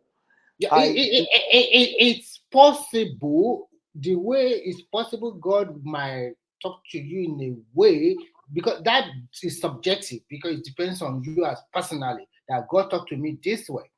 But that one is subjective, because we cannot just say that, okay, like the question he asks now, how does God talk to you? What is God? Does God talk to how people? Does God look like? That's the first thing you must first of all establish before you come to how. So it's subjective, but for me, I think it all depends on your faith. If you believe that is God, then it's easier for you to say, oh, God talk to me. But if you don't believe in any religion, do you believe God talks to people? You have not answered. I told you, I said I believe it, but it's also subjective to who is saying it. Okay, I believe God talk to people. At least we have some good. Okay, if God talk to people, then is it based on religion?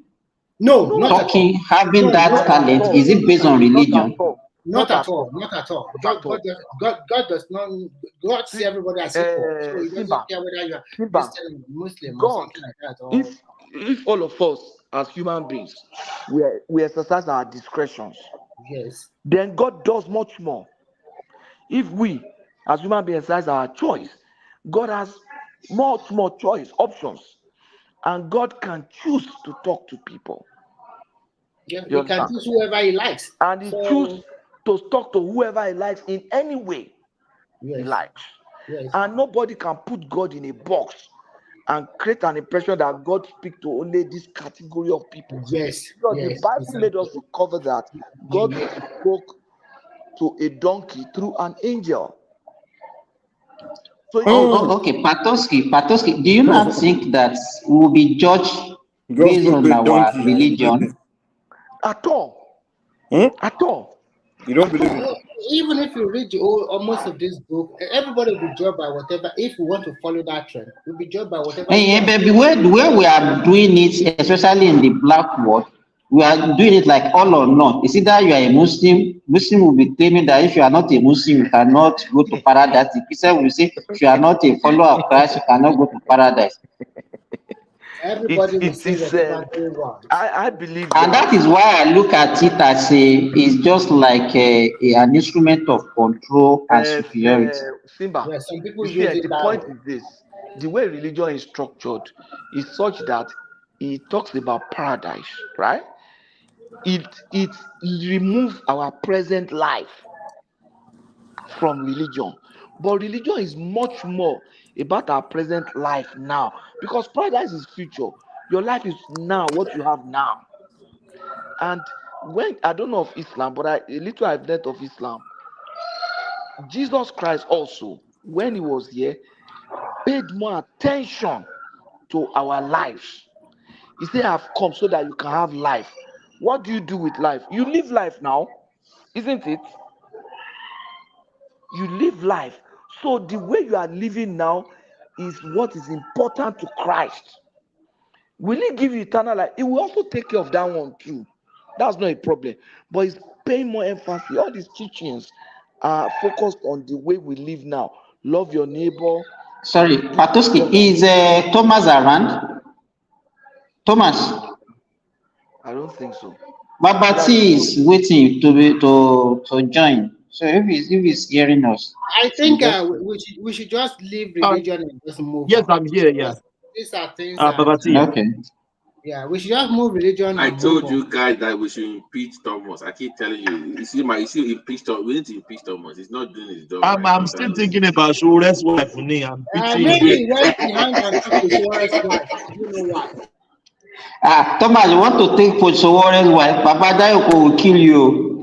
Yeah, but no. I'm just pitying the wife. That now. Shore is taking care of himself in Nigeria. I'm pity of the wife. You know, women always faithful more than men. So maybe that's the why. wife always go to Nigeria. Maybe you don't know. Okay, so you can never go to Nigeria, my brother. Will you suggest that for the wife to go to Nigeria? Why not? You can go and be the wife. The Showore is still living in a hotel. Like I know. I think he has the a wife house. Can go to Nigeria now. The wife is not. Why doesn't have a case with government? Was the wife banished from Nigeria? I said they are scared to go home. Buhari is not the government now. Why are you talking like this? Are we not Nigerians? I don't think something bad will happen to him. Don't you think that Kanu wife also will be in Nigeria? Check on his husband in the DSS office. So have they arrested his wife? If they have not arrested Kanu's wife, why will the Sowore wife be afraid? I don't think. No. You can't compare Kanu to. So Kanu is a savior. So he doesn't even need his wife. Yeah, it's not a savior. But the wife is an independent person now. They can't arrest Sowore's wife because of the offense of the husband. Kanu is a savior. Will you suggest his wife to go to Nigeria? What is wrong with Thomas? Is Sowore not in Nigeria? Has he been arrested?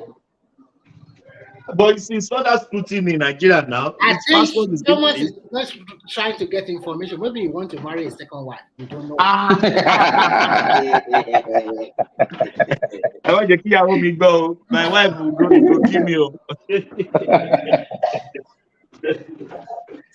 But to be candid now, I'm just pretty joke apart. Why? Come on now. How many years now? I think the question you're trying to ask is that is the sacrifice Sowore making, is it worth it? That's what I'm saying. He doesn't want it. Sowore is just wasting his time. He's just wasting his time. He's always wasting his time. I don't know. But which work that guy they do, sir? Is it working? Where is he getting money that he's spending? That's when he will stop. When he gets one, which work does he do? He has to change the way he is practicing his own politics. That is not the way. Nigeria is still like a traditional country, one way or the other, that you have to still worship some people anyhow. Because there are some people that are power broker in Nigeria. Why all these politicians have to go to Obasanjo? Why do you have to go to Babangida? Why do you have to go to Abdulsalam? Why do you have to visit the Remy is like that everywhere. You cannot suddenly become a president even in America without going to some people. In American policy, you know what they have what we call super delegate. They will allow all the simple delegates to vote. The super delegate will now choose later. Do you know how many votes the super delegate control? So that is a way of also bringing the power brokers into their own system. So when you talk, people always say, it's so easy in America. Obama that you are talking about, he used to carry Clinton back when Clinton was president of the country. Look at it. Before he even became the senator, he used to carry the president back. He was so thin and lean. The photos were all over the internet. That means he has sacrificed a lot before he became a president. He grew in the system now. But somebody will just come and say he want to start from presidency that doesn't have to go to become a governor. One of my friends live in Australia, and there was this particular professional, he's a professional doctor, he's already become a millionaire in Australia, and he wants to become a governor in Osun State. They advised him, don't go. He said, no, I have the money. He went to Nigeria. This guy spent over 5 million Australian dollars.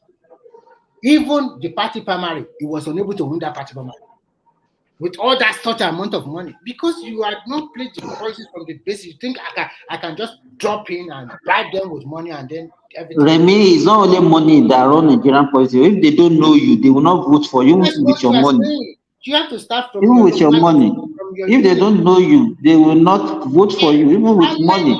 Sowore people know him in his own community. If they really know him, why can't he be winning councillorship, chairmanship, rep state assembly? No, Sowore is still doing politics of university now. All this SUG politics. Nigeria student say Gusa. That's what he's doing. Victoria Asata. That's what the guy is still doing. Even if you see Nigerian university trajectory nowadays, nobody is even interested in student union, university union policies like before. Things have changed in Nigeria. Although we can say there is a lot of, we still have a lot of room for improvement. But now most of Nigerian universities are online. You can just check the result of your kid. You can check the registration. You can check everything anywhere in the world. You can just see the progress report. It's so easy now. things are also improving in that country. You know, when we were in university, you will go and queue to pay school fees, you go and queue to make registration. Nobody is doing that any longer. Yes, even In if any you of want, the institution. if you want In to the do comfort of your house, you do your registration, you pay your school fees, you pay everything. Yes, everything is being modernized, things are changing. But I still support that the Nigerian Federal University of State should be semi-autonomous. Maybe the government will now start giving loans to most of these schools so that if you cannot pay your school fees, then you can pay maybe partial loan. Or something like that. I think. But how much are they even paying now? How much are they paying Nigerian For university? example, some universities are still paying less than 100,000 per session. I'm telling you, Remy, the institution, the school. Which work should they do?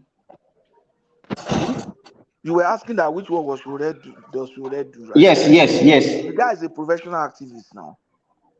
Professional is that a work? Is that a profession? Professional activist. Those who fight for the right of human beings and activists, professional activists. Yeah, they are professional activists. So there's a profession like that now. Yes, a job that can take you to prison. Are you mocking Showore? Patoski, are you mocking Showore? No, it's true now. It's a job. I'm not mocking him. It's a job that can take you to prison, that can make you a governor or president. It's a career now. So who is sponsoring him, please? All these who is bankrolling him? Who is Rockefeller Foundation? Baba Ajale Koko and Co. They are the one bankrolling him. I think for him. Can we let Mr. Green speak? Green, are you there? Because your voice is a little bit low. We can't get you very well. Speak louder. Your voice is low. Okay. Yes. Yes, Joy Caromel. Are you saying? Àárọ̀ nìyẹn o. Alẹ́ làwa wà bí o. Àti Sweden mo ti ń pè. The thing is this. Me, mo tó ń sọ̀rọ̀ lẹ́kùn bí ààrẹ mi bóyá ọlá something like that. So mo fẹ́ mo ìlànà fún yàn Muslim ni. English now, my brother. Yes. But you understand Yoruba now, must I? This is an international platform, please. Speak English. You are speaking to the world now. Yes, I know, but I know the people I'm talking to you. I know the few people. But the thing is this: I want to ask Ola, or I think it's Remy Ola. I think it's a Muslim. There's something is bothering me. A lot of Muslim people, they are saying that in Islamic, that if we all goes to heaven now, for example, if we die, we are going to speak Arabic. Is that true? I don't know. Said, and I'm like, are you telling me God doesn't understand my language? God doesn't speak my language? Why Arabic? No, it's still important to what the questioner asked the other time when we were discussing that if you look at the religion, especially the two prominent religion, both Islam and Christianity, there is still this competition that is my own that is superior, your own that is superior, and that is what I don't want to believe. Okay, so sorry, Mabino Joe, can I come in, please? You now, I know you are a Yoruba person, right? Do you believe in that thing? And somebody. You know what you are asking. The question that let me respond to what you said. You know, about 3 days ago, somebody made mention of that thing to me. He said, "Do I know that the language we speak in paradise is Arabic?" And the answer, I asked the person, I said, "Have you been there?"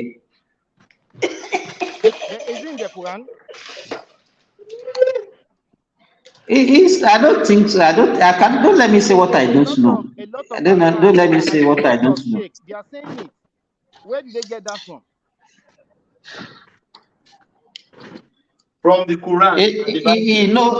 Let me tell you that. So if you want to go into, believe it, but if it's for my this, I don't believe in this. No, hello. You know, there are so many things in religion that you can even say if you look at it deeply, you will not even believe in the truth. Let me give you, for example, the New Testament was majority of the verses, the chapters in the New Testament was written by Paul, who is a murderer. And then you now carry those letters that he wrote as a divine document. Now, what is the justification for that? You understand? So don't let us go. Simba, you have misquoted, you have misrepresented. It's not a murderer. Wait now. Can we stay away from? Don't let us go into religion. Don't let us go to that. Hold on, Simba. Let me correct one. We can go. Let me correct one wrong impression. Why are we shy away from it? People are listening. Okay. Most of the New Testament epistles were written by Paul, who was a murderer, and are owned to it. Not a murderer like that, a persecutor of the church, and that led to the murder of the church. And he owned to it and went to the same group that he used to persecute and has led the execution of their members. And that group took him in, forgave him, and extended the grace to him. And that grace was so overwhelming that he took it upon himself. Pastor. No, let's clear issues. Because he could dismiss the work of thousands of years by just one single statement. That's very careless. He took that grace to himself and spoke to the whole world that he was a murderer. Patoski, the grace given by who? Given by who? The grace given by the same group that he. Hey, so you can see it's not. So it's just like somebody who has committed murder. If I kill somebody now, does that want? If my government now pardon me, has he removed that this thing from me? But you just say he's a murderer. Was it not? You say he's a murderer, so how can he write those kind of books? You could write. I'm not saying. I said he cannot. I'm not looking at. I said if you can carry, you can be using the document or a letter written by a murderer, and will now see it as a divine document that we are acting up today. So what is it? We are saying that God can even speak to murderers, can use murderers. That's it. There are a lot of things that we have to say about religion. So that's why when I started, I said there are so many things on both sides that if you have to dig deep, you will not even believe in it. So let us move away from it. You are right. I think you are, because when you look at Islamic, the way they practice Islamic in Saudi Arabia is quite different from the way they practice it in the Yoruba side. Just like Babati said, we should leave it. Can you hear me? Let's leave it. Let's leave it for now and talk about local. But can we all gather? Maybe we should all support Sowore and join Baba Jale Koko. Patoski, you will be the lead. I know why I choose you.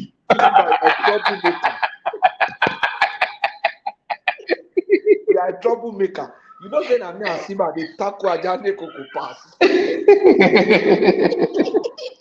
Ajale Koko, you want to bamboozle people because they think that this man is old, so he has no experience of history. He will be speaking like authority. The first day I came, I said, when Falaye went to him, Falaye said, I said, were you there? The way I was talking about that, see, Falaye said this and Babangida now said this. I said, that detail can only be given by somebody who was privy to that. I said, were you there? He said, anytime he's just making that, I know that something. So that they say, I don't know how to say this. I say it anyhow.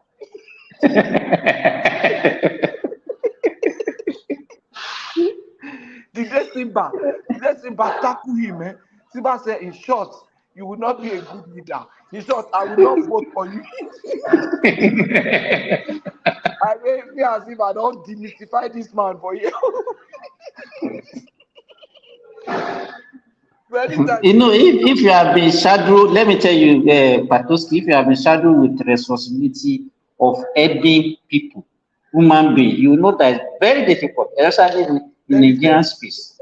Very difficult. So it's very easy to criticize and say, no, it's the failure, it's this, it's that. It's when you get there, it's when you get there that you know the enormous task that is in that space.